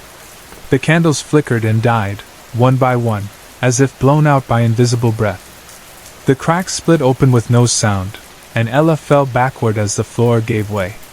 There was no noise, no crashing wood, no rush of air. Just a sudden, perfect absence. Darkness rose from the opening, thick, rolling, alive. It didn't move with the light. It swallowed the light. It pulsed with a mind of its own. The bell hovered above the hole, turning slowly, as if suspended on a thread. Ella scrambled backward, hands scraping at the wood, but the darkness grew, reaching for her with impossible patience. She felt cold seep into her bones, deeper than fear. She realized, finally, that she was the last piece of the lock, the final key. Something waited below the darkness. She couldn't see it, but she felt it. It was not rising, not climbing, just waiting, watching. A voice came up from the black, a pressure behind her eyes, not words spoken aloud but a memory pressed into her mind. "We remember you." The bell rang once more. The sound was high, shimmering, sharp enough to pierce her thoughts. The last piece of floor vanished. Ella fell, down and down, into the waiting dark. And as she fell, the world above sealed shut behind her, the crack closing as if it had never been. The bell waited, silent, for the next person to pass the empty shop on a rainy day. Sorry to interrupt. If you're enjoying the story, let me know in the comments and tell me where you're watching from. Don't forget to like and subscribe for more. It was early Friday evening and the air outside was crisp, the sky still holding a faint touch of gold as the sun began to dip below the rooftops of the small town. One by one, a group of older men, all in their late 60s or 70s or even older, gathered at the foot of a faded blue staircase that led to the second floor of an aging building just off Main Street. There was a certain rhythm to their steps and a hush to their movements, as if each man knew, deep down, that what they were about to do was something special. Each man carried a bag, handled with the utmost care, the contents guarded as if they were made of crystal or something even more fragile. These bags were of all sorts: brown paper, plastic from the local market, a few canvas ones worn soft from years of use. But what mattered most was what was inside, and how each man clutched his own as he made his way up the steps. For as long as anyone could remember, this particular building had been a place for all kinds of businesses: a barber shop, a tailor, and for the last 3 decades, Arthur's insurance office. Arthur himself was a man of 71, with a head of thinning white hair, wire-framed glasses, and the gentle stoop of someone who had spent his life both thinking and listening. He'd been the one to come up with the idea of the Friday gatherings years ago, and now he stood at the top of the stairs, holding the door open for his friends as they arrived. Arthur wasn't the oldest by age, but he had been with the group the longest, and everyone looked to him for a sense of order and comfort.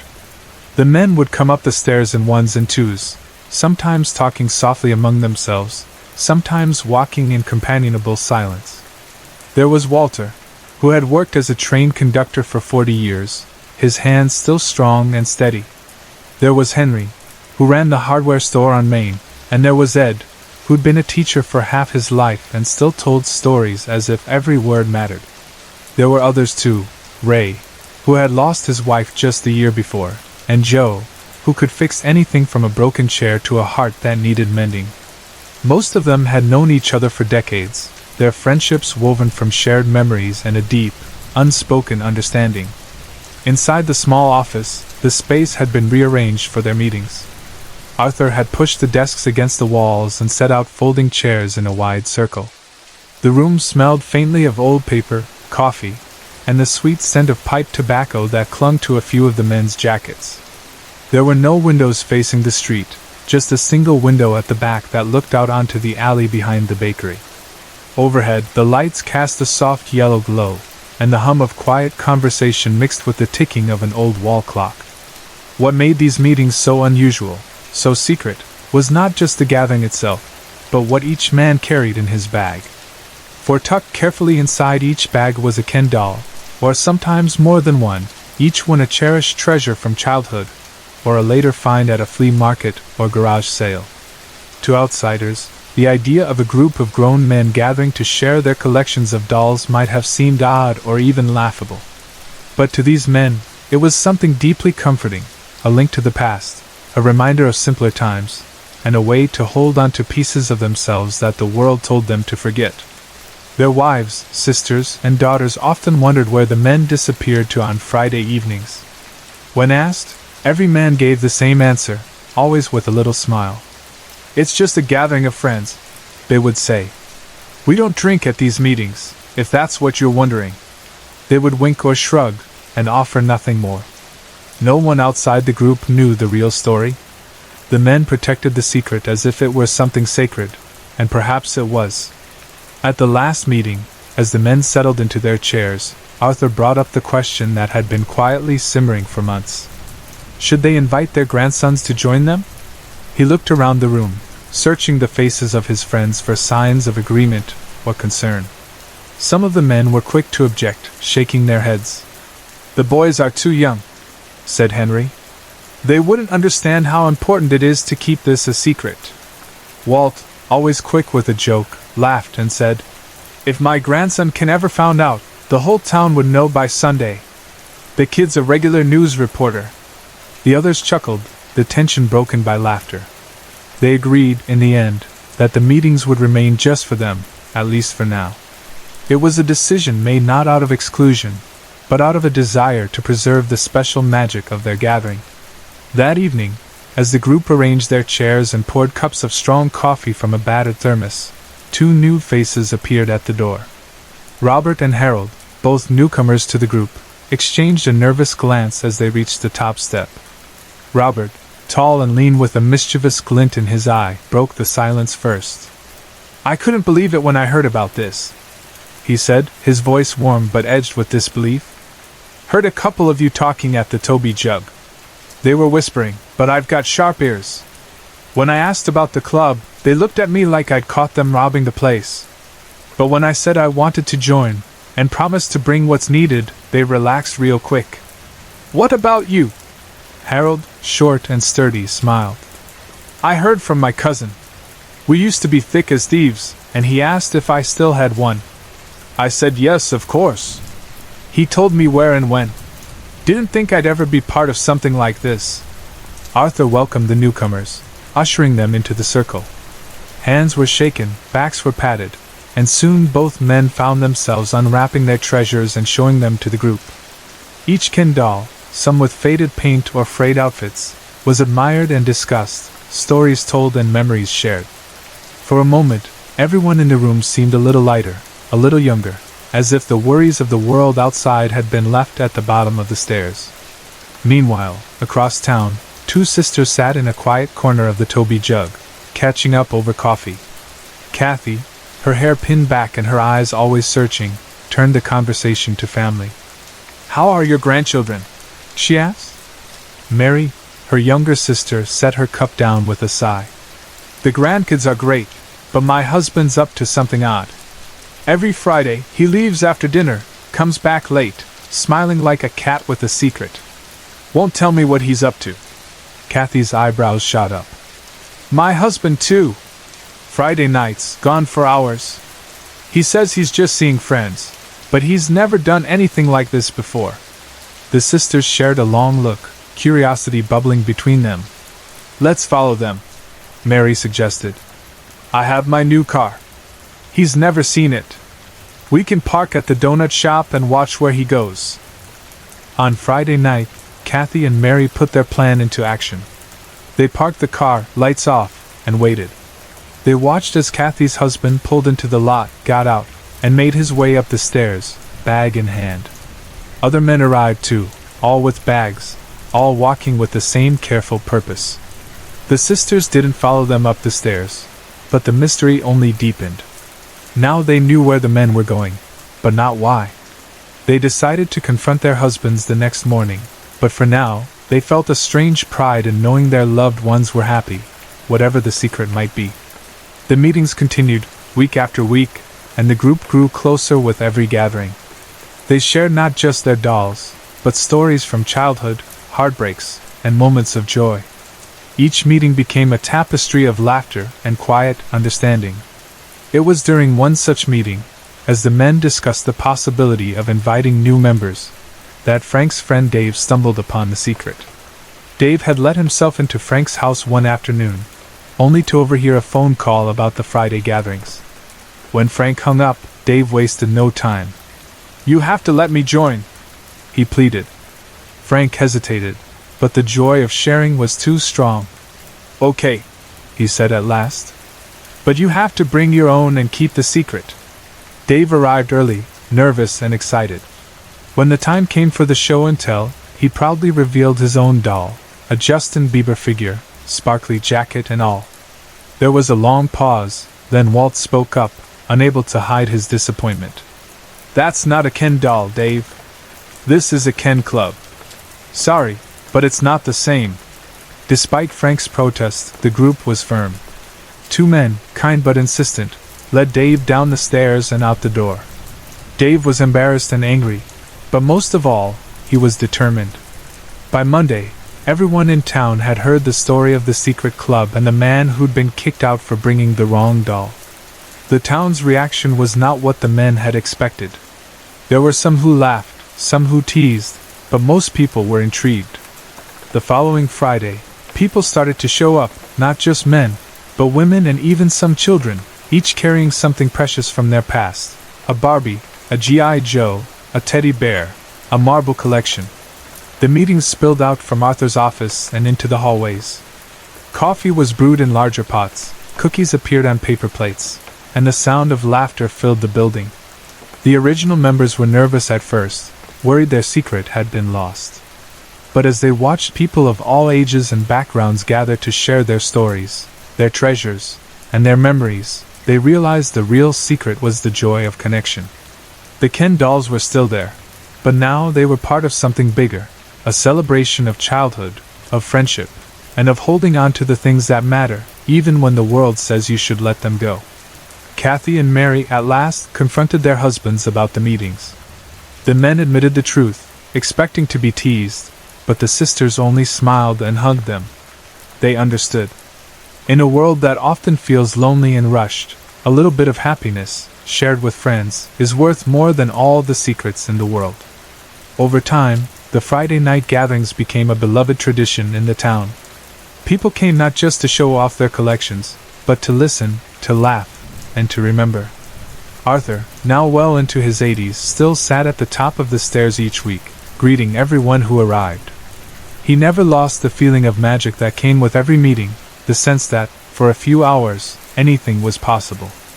As the years passed, the group changed and grew, but the heart of it remained the same. The dolls, the laughter, the stories, they were all a way of saying that it's never too late to be yourself, to share what you love, and to find joy in the company of others. In the end, the secret wasn't the dolls or the club, but the simple truth that friendship and kindness are the greatest treasures of all. And so, on Friday evenings, as the sun set and the lights in Arthur's office glowed warm and inviting, the town knew that inside, old friends and new ones gathered to celebrate the memories that made them who they were, holding on tightly to the best parts of life, and to each other.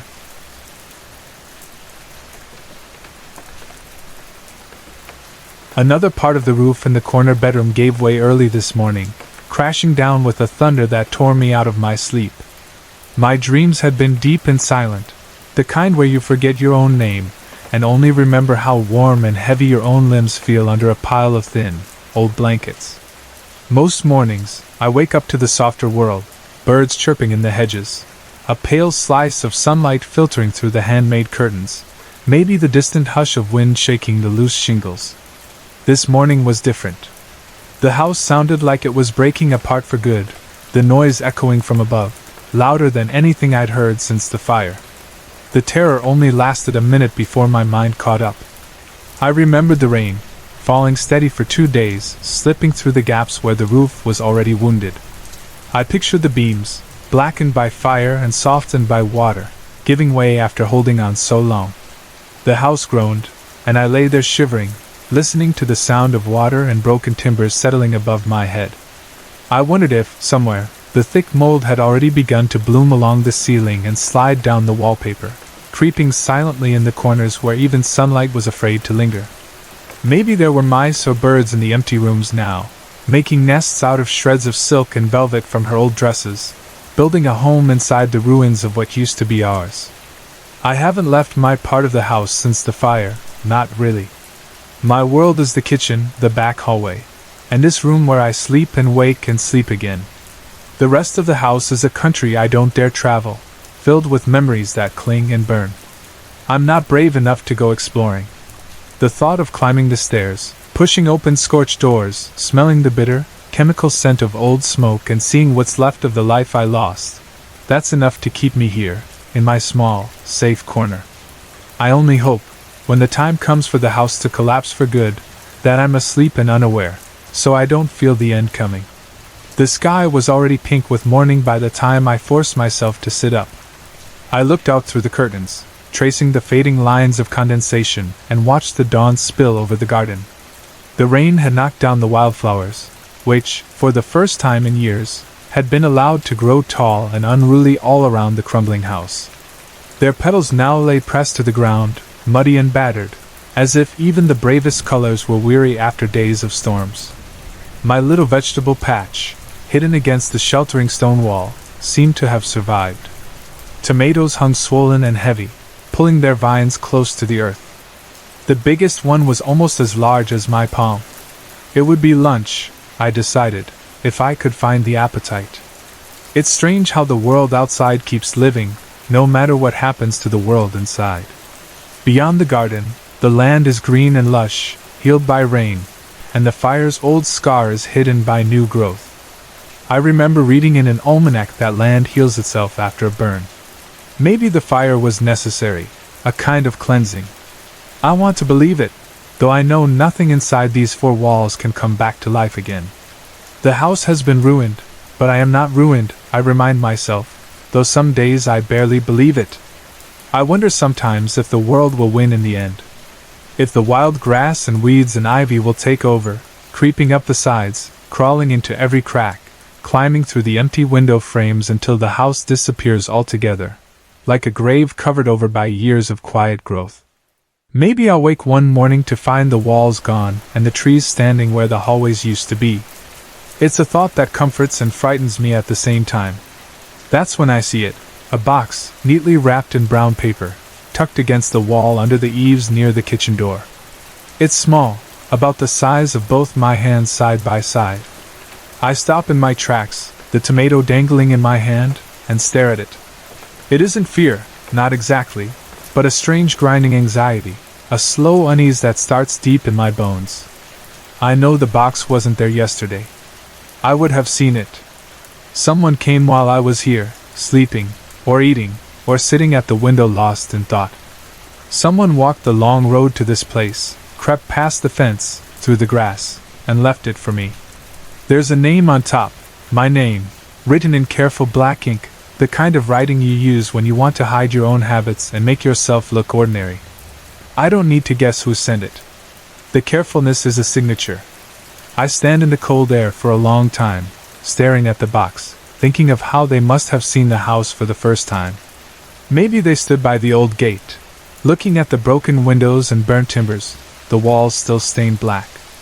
Maybe they wanted to come to the front door, to stand on the wide steps and knock with the old brass knocker, but knew I never used that entrance anymore. Instead, they found the kitchen door at the side, where the grass grows thick and untended. I imagine their steps. Were they hesitant, pausing to listen, to see if I was awake? Did they stand for a moment with their fist raised, considering whether to knock? Or did they simply set the box down and leave, not wanting to be seen or heard? I glance at the mud, searching for footprints, but all I find are my own, heavy and deep from the boots I wear when I tend the garden. The rain must have washed the visitors' tracks away, erasing their path as if they'd never come. But the box is dry, the writing unblurred. They must have come after the rain stopped, just before dawn. I pick up the box. It's heavier than the tomato, not much, but enough to feel solid and real in my hand. I take it inside, placing it on the scrubbed wood table beside my breakfast. I sit down, watching it, turning it over in my mind. The room is silent except for the ticking of the kitchen clock. The smell of earth clings to my fingers. I know who it's from. The handwriting gives nothing away, no loops or flourishes, but there is only one person who would go to this trouble. I wonder how he found out I stayed, that I never left after the fire, that I made a home here among the ruins. I can't imagine him coming himself. He always sent others to do what needed to be done. Maybe this is his way of saying he knows where I am, a silent message that I am not as hidden as I hope. But it is more than that, I think. If all he wanted was for me to know I was being watched, a letter would have done. Even a single word on a scrap of paper would have been enough. But a box, carefully wrapped and delivered in person, says something else. There is a message inside the message, a question, or perhaps an offer. I look at the box, then out the window, remembering the way smoke curled into the night the evening the house burned, the sound of the chandelier crashing down as the flames ate away at the ceiling beams, the shock of it echoing in my dreams even now. The sound is inside me. Sometimes I hear it in my sleep, louder than thunder, always reminding me of what I lost. When the roof fell in this morning, for a moment the world twisted, the line between now and then disappearing, and I felt the panic of that night all over again. But this is different. This is not fear of disaster, but the uneasy feeling of being called.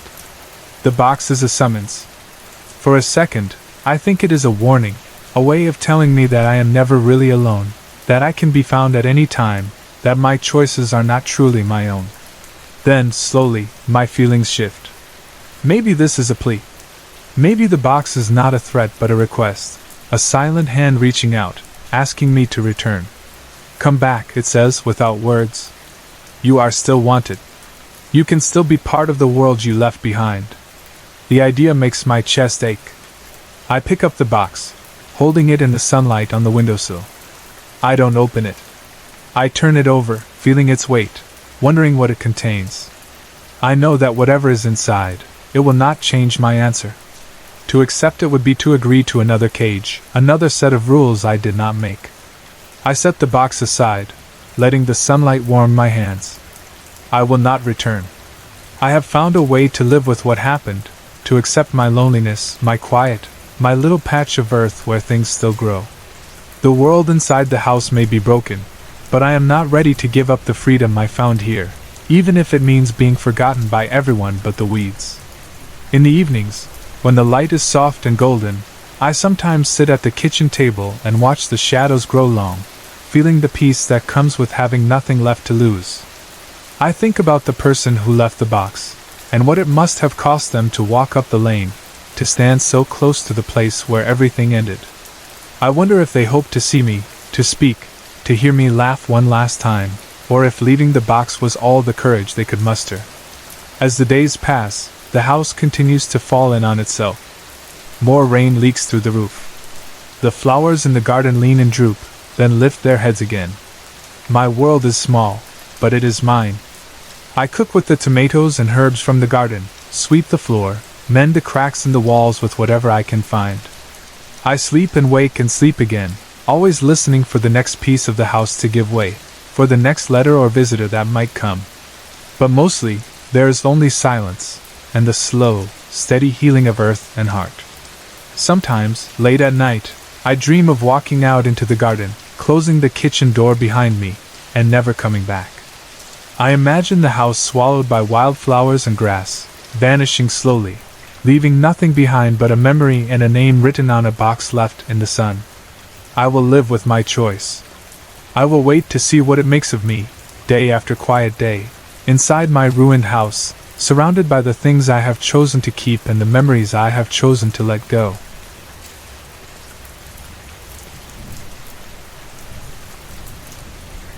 Jake never planned on finding anything unusual that day. He walked into the coffee shop with nothing on his mind except catching up on some work. The place was busy, as always, a popular spot where people hovered over their laptops, lost in music through their earbuds, or talked in low voices over steaming cups of coffee. Jake liked that energy, the background hum that let him blend in and focus, invisible and safe. He didn't notice anything different when he chose his usual seat near the back, just a small, worn table tucked beside the window. The only odd thing was that it wasn't empty. Someone had left something behind, a rock, or at least, that's what it looked like at first. He sat down, pulling his laptop out of his messenger bag, and glanced at the object.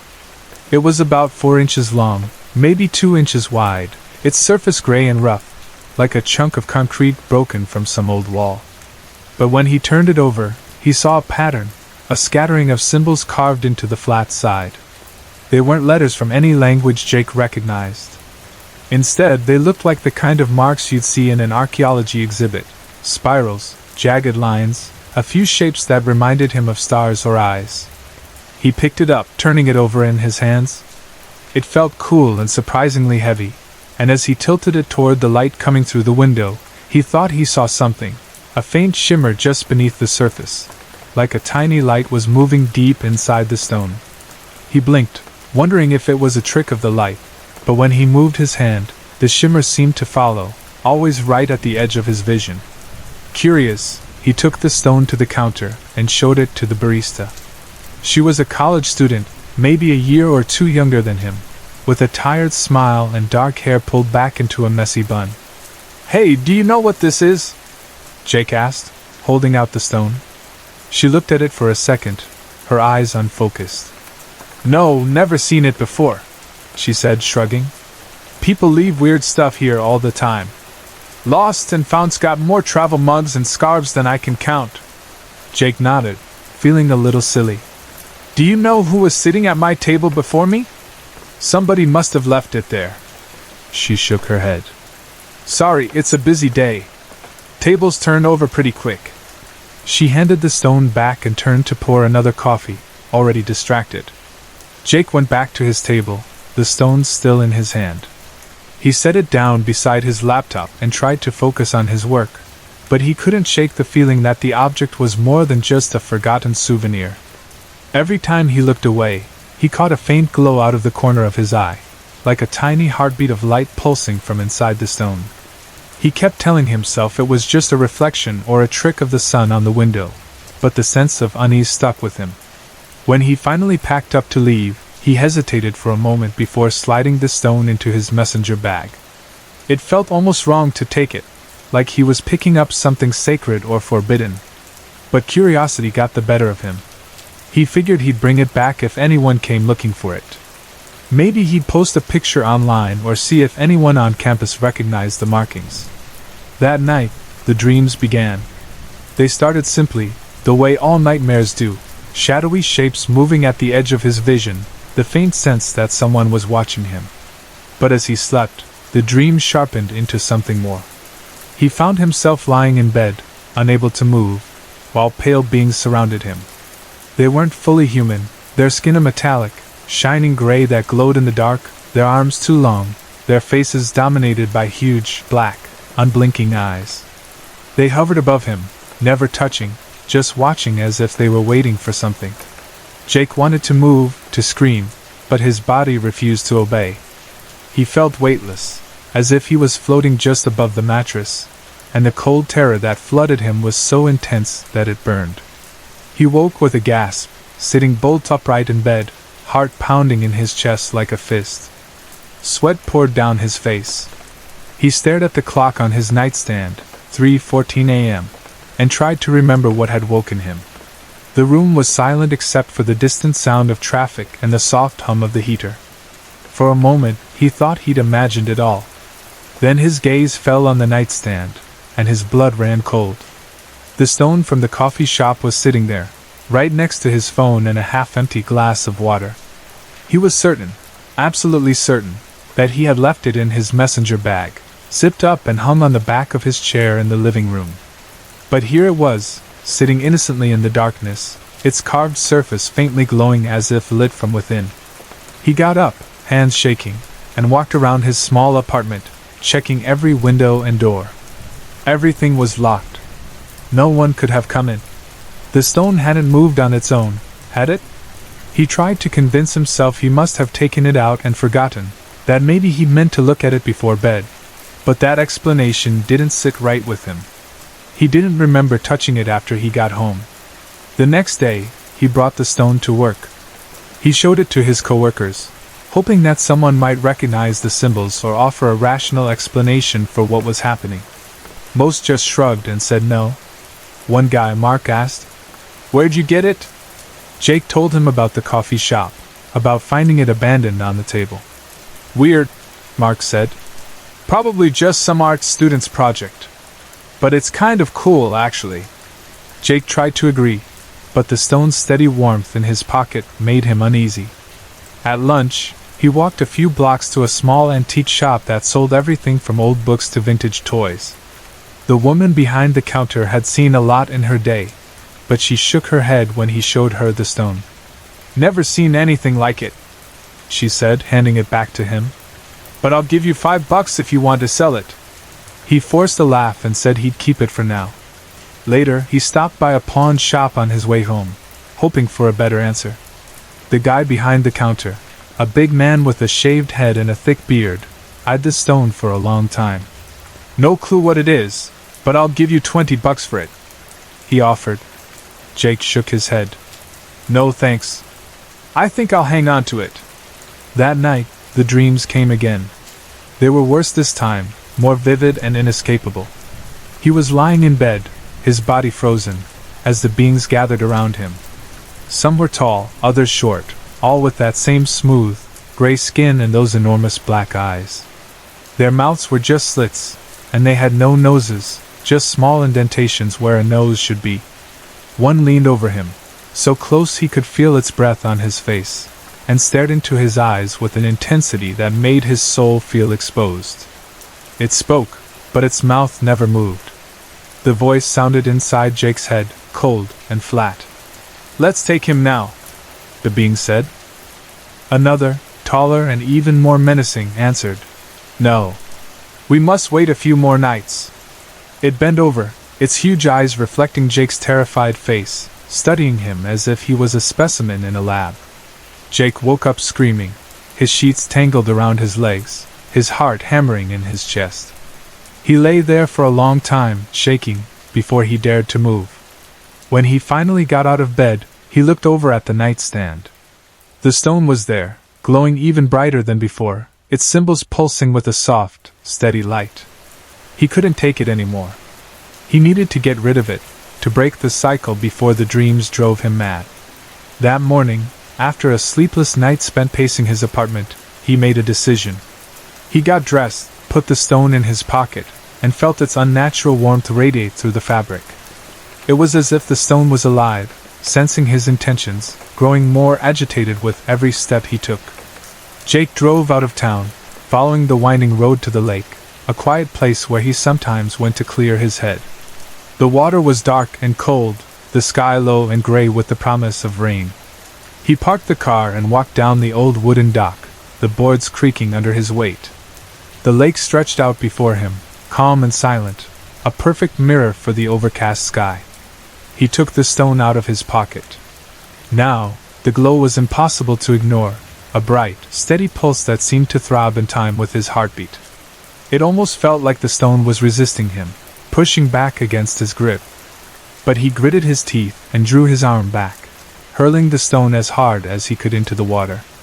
There was a loud splash, and the stone disappeared beneath the surface. For a moment, Jake felt relief, a weight lifting from his shoulders. He watched as the ripples faded and the lake returned to stillness. Then, as he turned to leave, he saw something that made his blood run cold. A gray fog began to swirl across the surface of the water, gathering over the spot where the stone had sunk. The mist thickened, curling upward in strange, twisting shapes. Jake stared, frozen, as the fog began to move toward the shore. He didn't wait to see what would happen next. He ran back to his car, heart pounding, and sped home without looking back. When he arrived, he stumbled up the front steps, fumbling with his keys, desperate to get inside and lock the door behind him. But as he reached the porch, he stopped dead in his tracks. There, sitting on the top step, was the stone, still wet, drops of water running down its glowing surface. It was impossible. He had seen it sink to the bottom of the lake with his own eyes. But here it was, waiting for him. Jake stared at the stone, his mind reeling. He thought about bringing it back inside, but something in him refused. He left it on the porch, hoping that somehow, leaving it outside would break the spell. But that night, the nightmares returned. This time, there was only one being in the dream, the tallest of the group, its eyes impossibly black and deep. It hovered inches from Jake's face, its gaze piercing him, searching.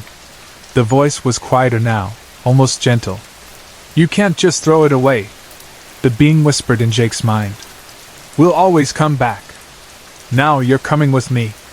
Jake tried to scream, tried to move, but his body wouldn't obey. He felt himself lifted out of bed, weightless, floating toward the window. The glass slid open without a sound, and he was drawn through it, out into the night air. Below, a craft hovered, sleek, metallic, ringed with bright white lights. He was pulled inside, unable to resist, and the window slid shut behind him. Inside, the craft was cold and sterile, the air thick with the scent of ozone. He was laid out on a metal table, unable to move, his arms and legs strapped down by invisible force. More beings gathered around, their eyes gleaming in the harsh white light. They held strange instruments, which they pressed against his skin, probing his abdomen, his chest, his head. Jake tried to scream, but his voice was trapped inside his mind.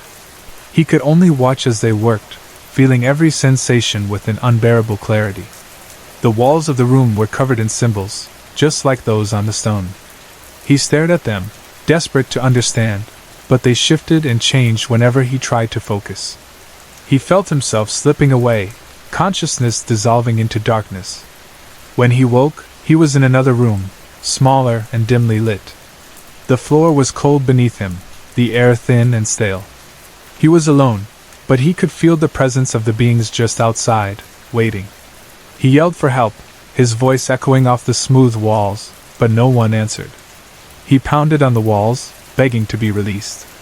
Finally, one of the beings appeared, not through a door, but simply materializing in the center of the room. It looked down at Jake, its gaze unreadable. "We will return you shortly," the being said. Its voice was flat, emotionless. "You will be placed in the same spot where you tried to leave us." Jake didn't understand. "What are you talking about? In the lake?" The being didn't answer.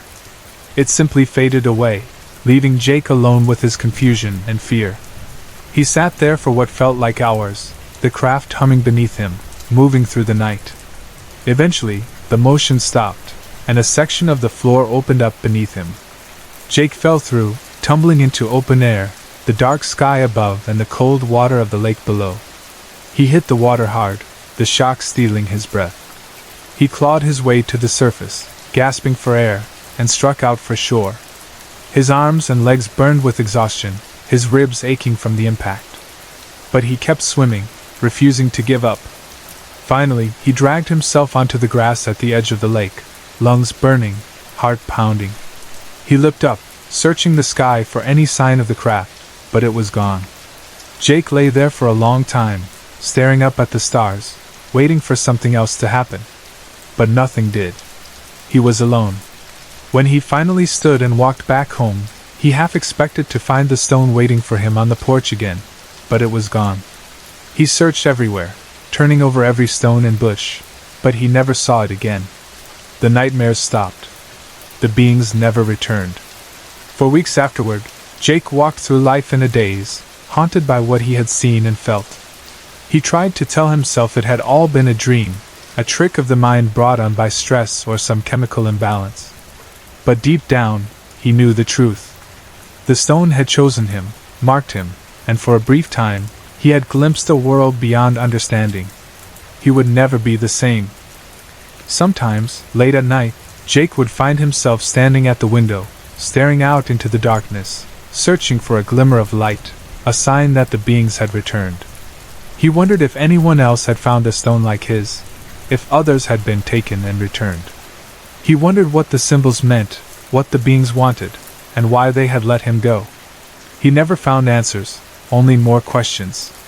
But as the days passed and the memory faded, Jake tried to rebuild his life. He went back to the coffee shop, sitting at the same table, half hoping, half dreading that the stone would appear again. But the table was always empty. Life moved on, but Jake could never forget. Something had changed inside him. He was marked, even if no one else could see it. And sometimes, when the world was quiet and the night was deep, he would catch a faint glow at the edge of his vision, a reminder that some mysteries are never truly solved, and some doors, once opened, can never be closed.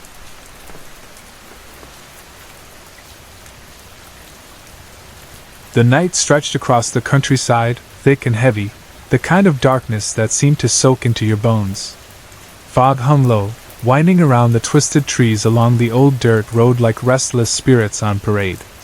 The only sound was the mournful cry of an owl somewhere out there, echoing through the quiet, making the air feel even colder. Evelyn's hands gripped the steering wheel as her sedan crawled forward, headlights eaten by the mist before they could light the way. She breathed out, her breath fogging the inside of the windshield, reminding her how cold it was. The passenger seat held a battered piece of parchment, its corners curled and worn from years of handling.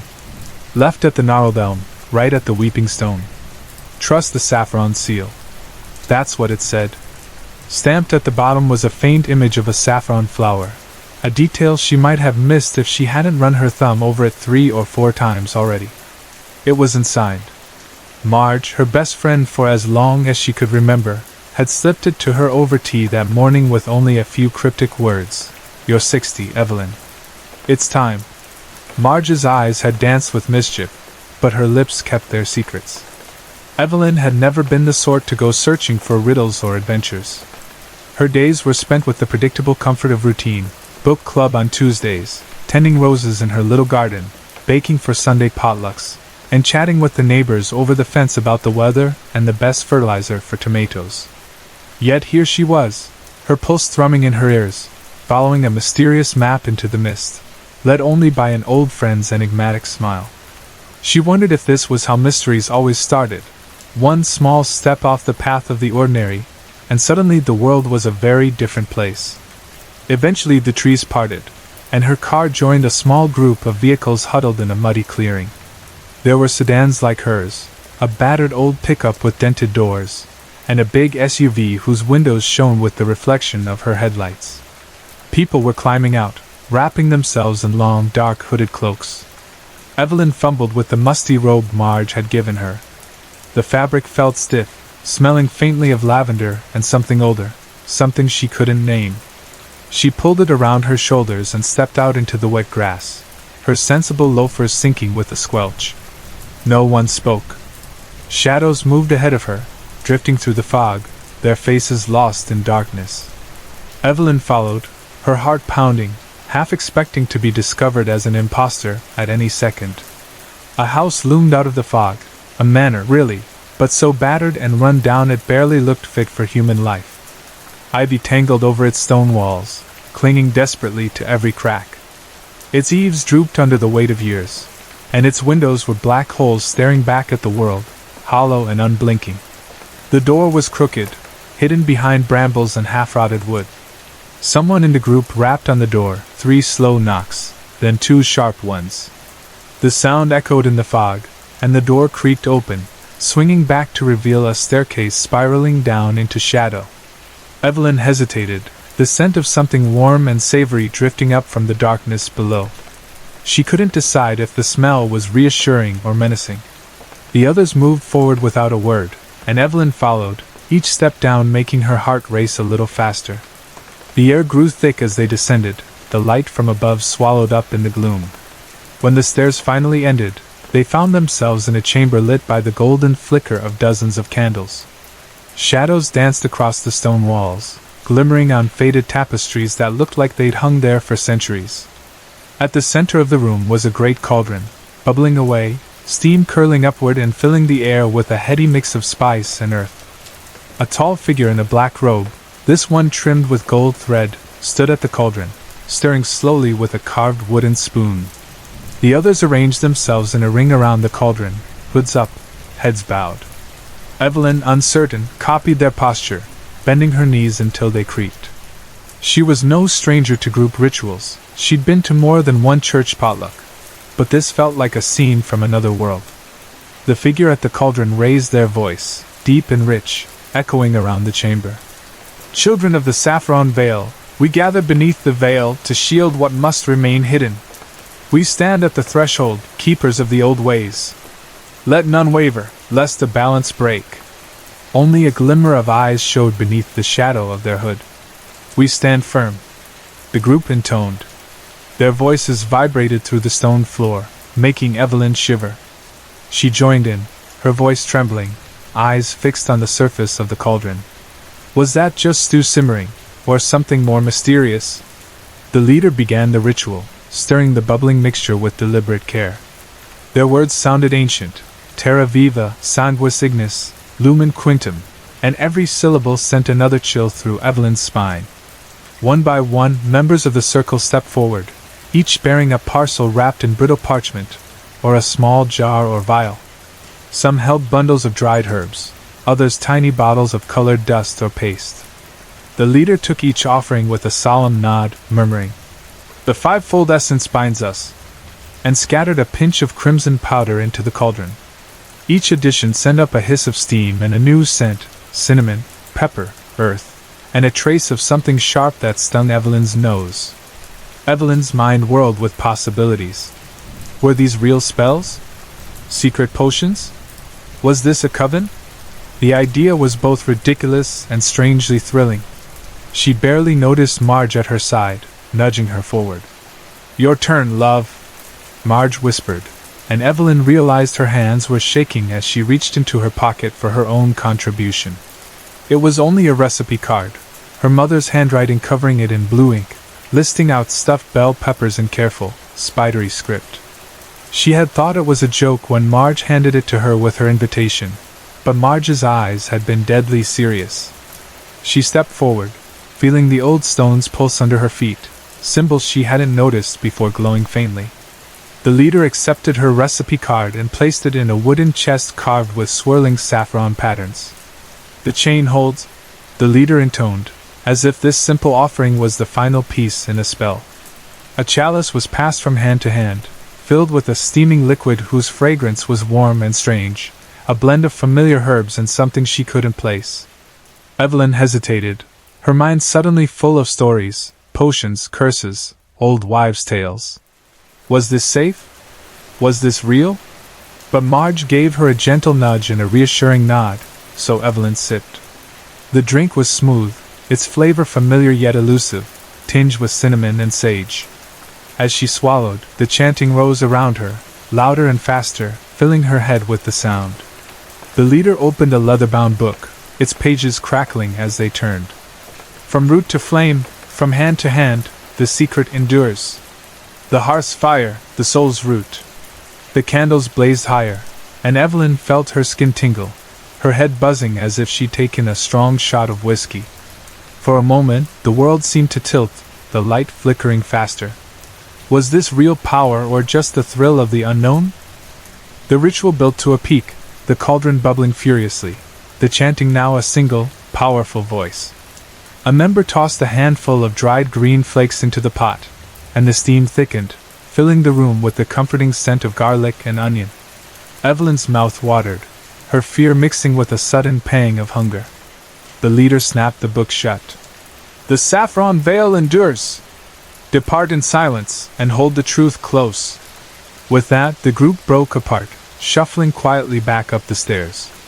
Evelyn lingered, her eyes on the chest where her recipe card had disappeared. What secrets did it hold? What had she joined? The leader's hand rested on her shoulder, squeezing gently. "Courage, Evelyn.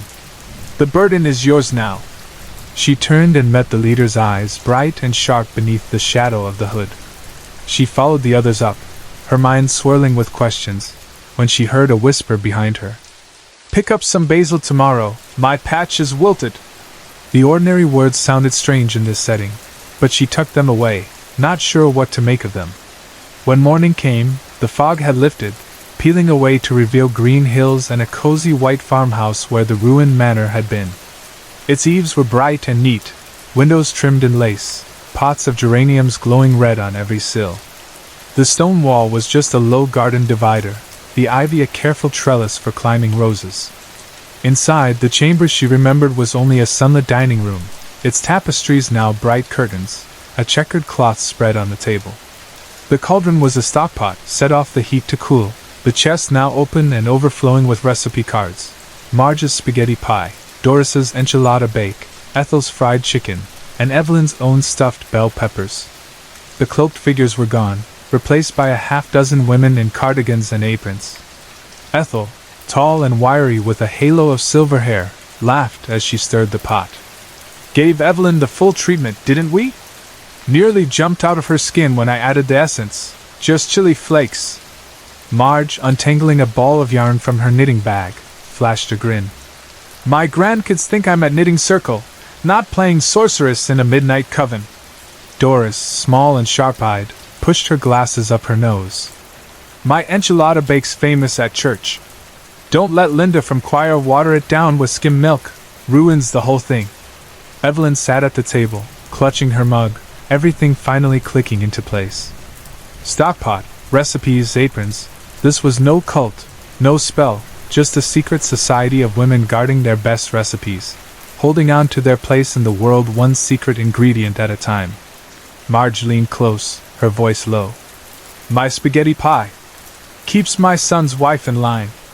We guard these cards like gold. Ethel tucked Evelyn's recipe card into the chest. You're one of us now, dear. Next time's at Marge's.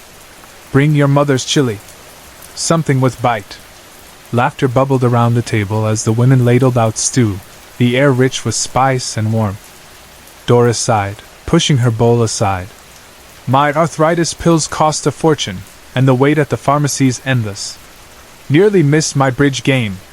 Marge nodded. The vet bill for my cat was higher than my blood pressure meds. And don't get me started on generic flavoring in the store. Evelyn almost choked on her tea, eyes wide, as the others swapped stories. Then Ethel handed her a thick slice of spaghetti pie. Keep it safe. She winked. The real secrets were here, among these women, in the stories and the recipes and the laughter that filled the kitchen. Driving home with the morning sun shining on the fields, Evelyn felt something inside her loosen. She laughed to herself, remembering the fear and the fog, the ancient manor that had turned into a farmhouse. Her peppers had been her ticket in, but next time she'd bring her mother's chili, the one with enough fire to make even the bravest tongue tingle. Maybe she didn't need magic after all. Maybe this was what it meant to belong, to keep a secret, to hold a little power in her hands. And maybe, in a world that too often left women on the outside looking in, there was nothing more magical than that.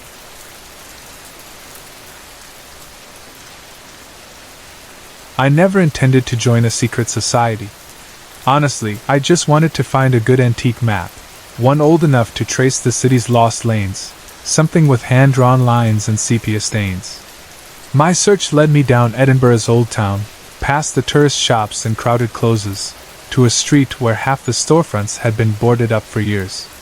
That's where I found the bookstore.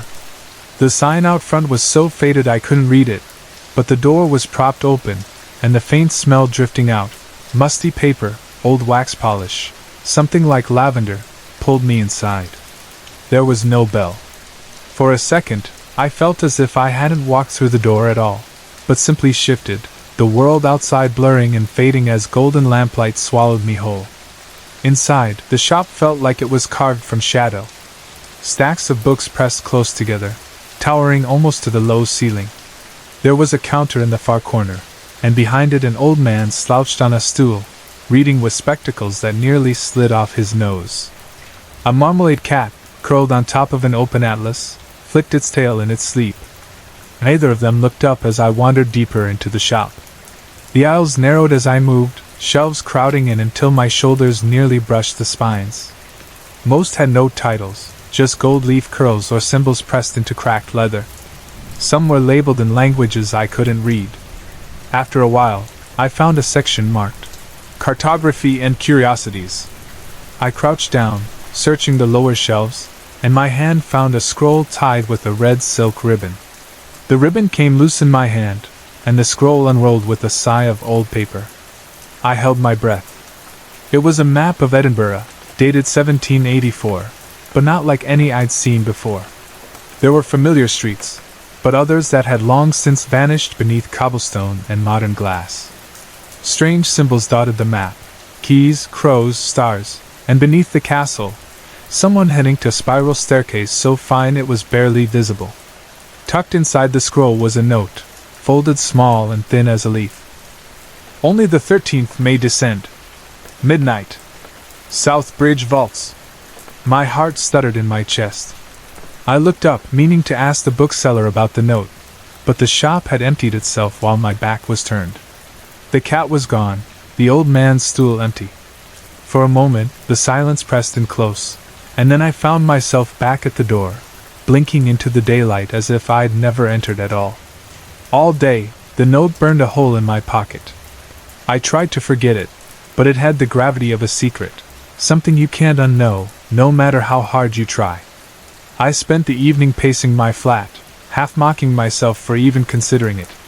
But at 1:45, I found myself outside the South Bridge vaults, the map in my coat, the red ribbon still twisted around my fingers. The gate was locked.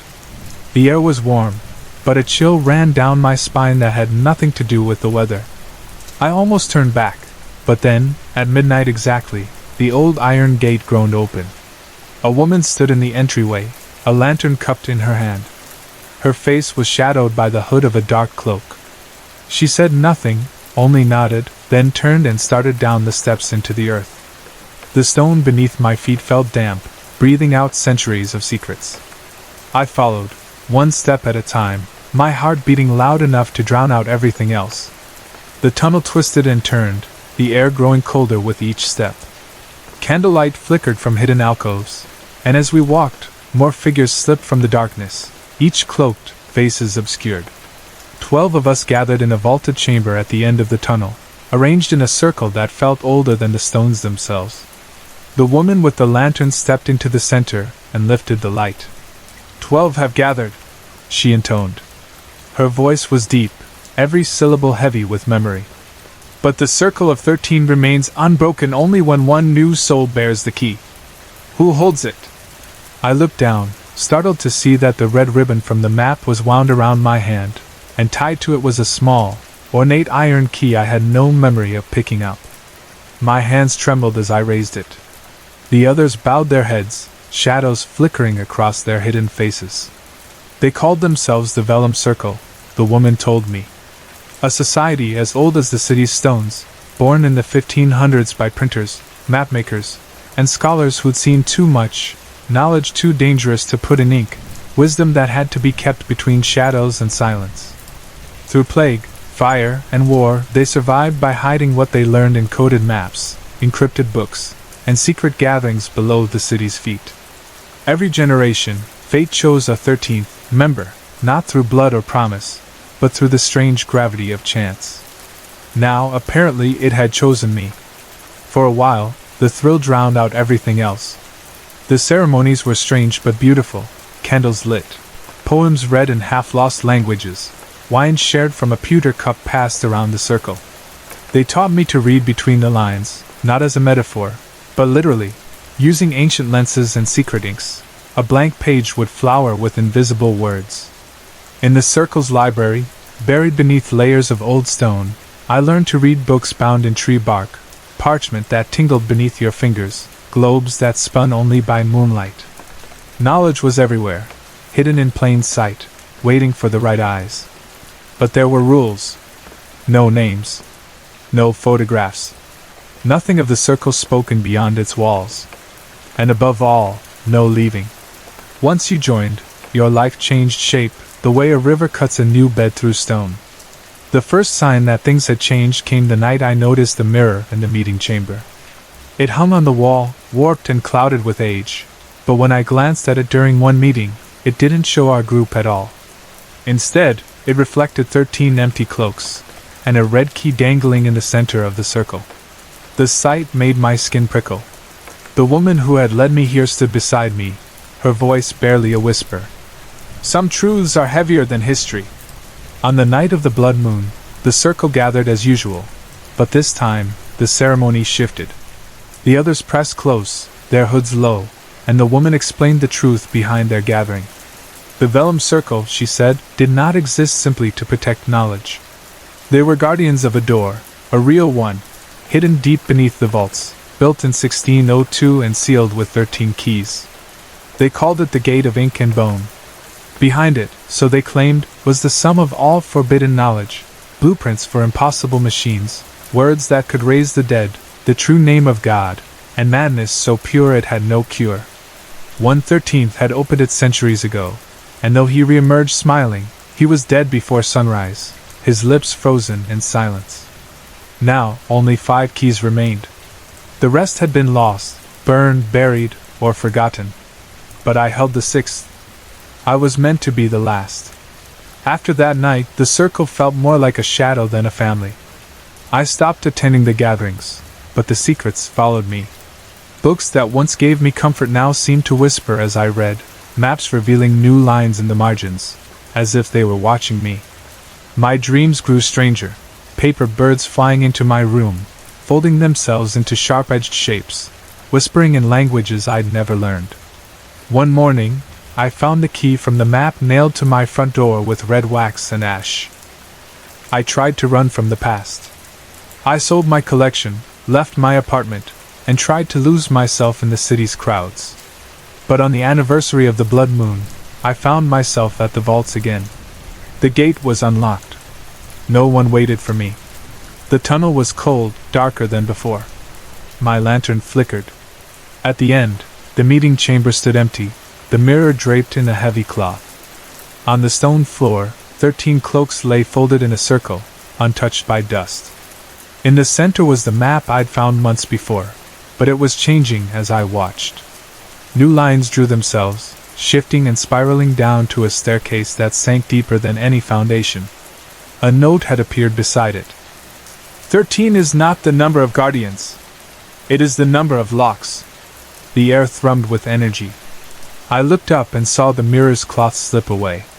In the reflection, I stood alone, holding all 13 keys. People say knowledge is power. But power without understanding is a kind of ruin, an emptiness waiting to swallow you. The vellum circle had not been a society of protectors, I realized at last. They were the bait, the trap for the next curious soul, the lure for the last 13th. As I stood at the edge of the spiral, the keys heavy in my pocket, I understood what was left for me to do. I wasn't meant to open the door. I was meant to become it. So now, as I descend into the dark where no map can follow, I hold the final key not to unlock a secret, but to become its last and only lock, so that no one else will ever find their way through.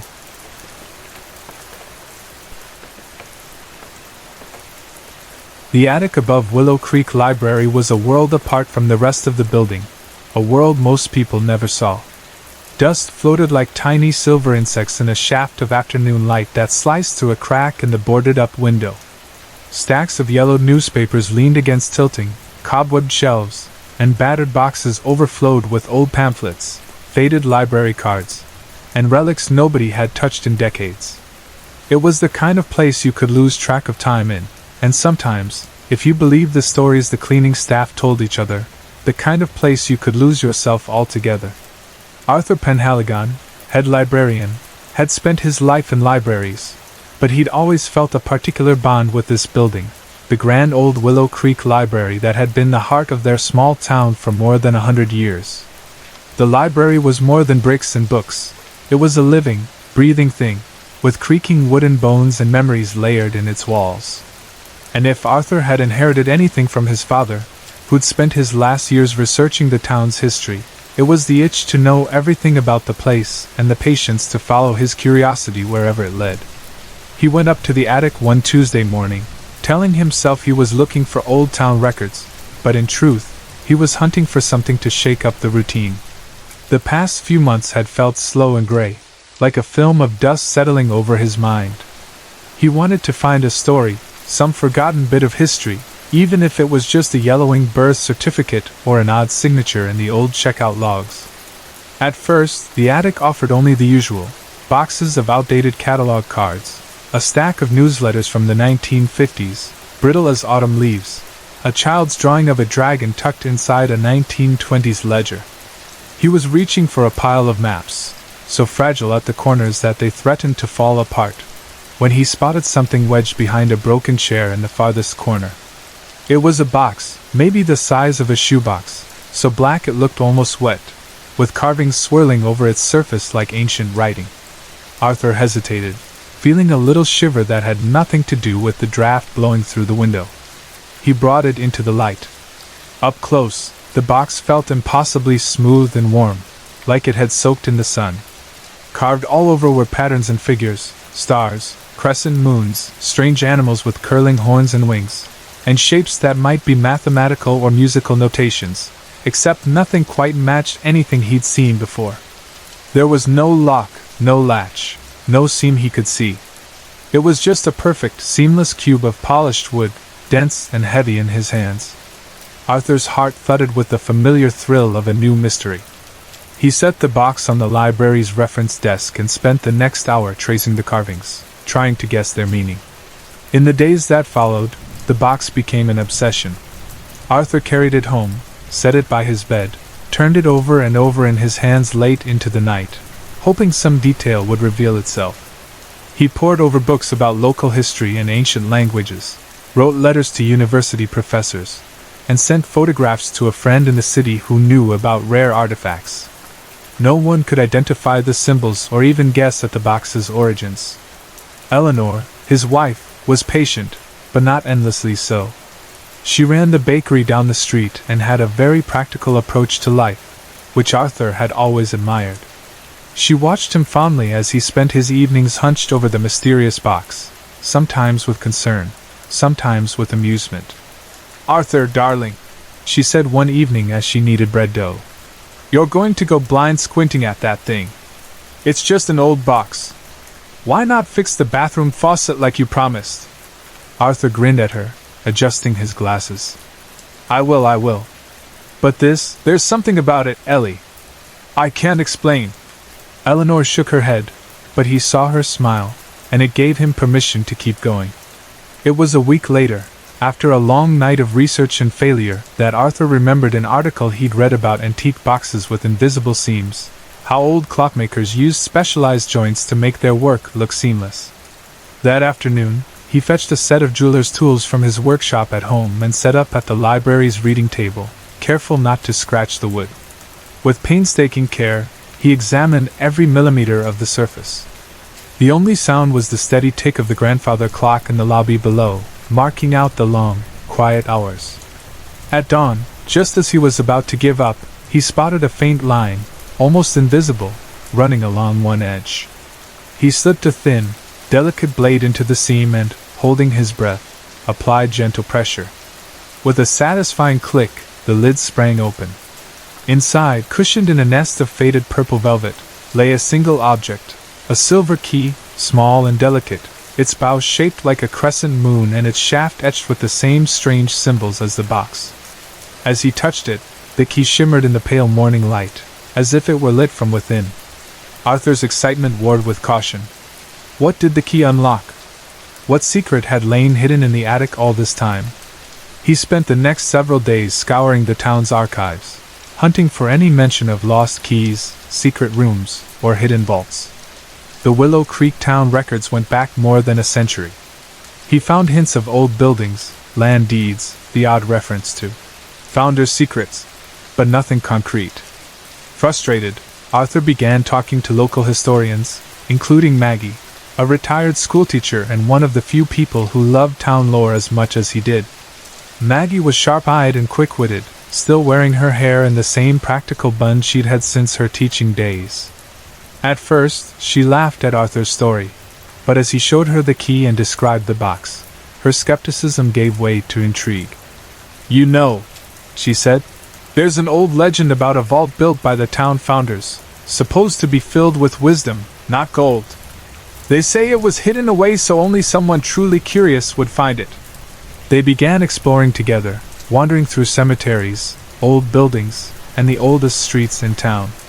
They studied inscriptions on faded headstones, scoured the church records, and listened to stories from Willow Creek's oldest residents, who remembered tales passed down from their grandparents. Most people shook their heads, but one day, Maggie noticed something strange on the grounds of the Willow Creek church.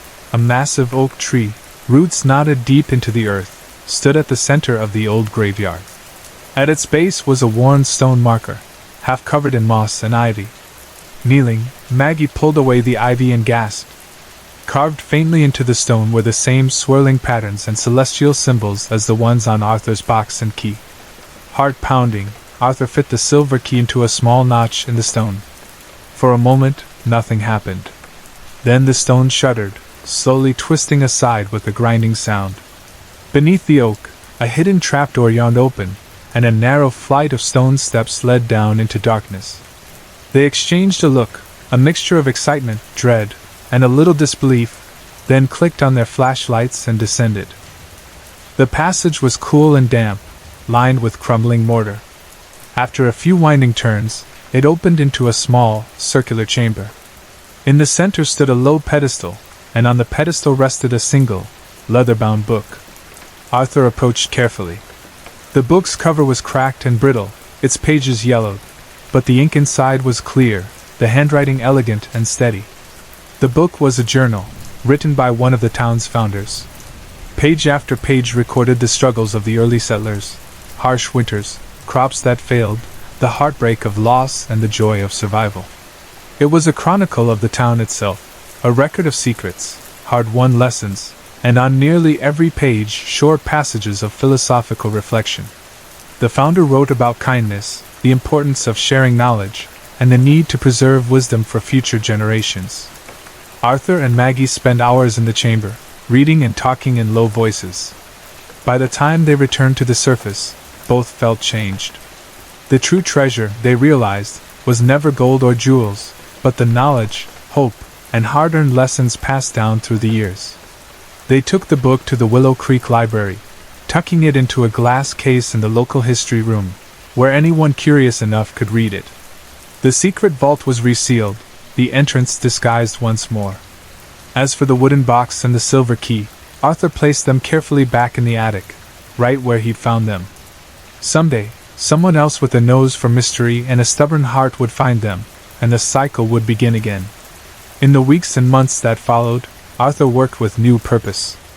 He ran the library with a sense of pride, organizing lectures and displays about local history. People began to visit more, asking about the legend and poring over the founder's journal. Eleanor baked special cookies for the visitors, proud of her husband's discovery. Arthur never stopped exploring the old corners of the library, always half hoping for another mystery. But what he cherished most was the quiet knowledge that sometimes, the best stories are the ones waiting right under your nose. And that the truest treasures are meant to be shared, not hidden away.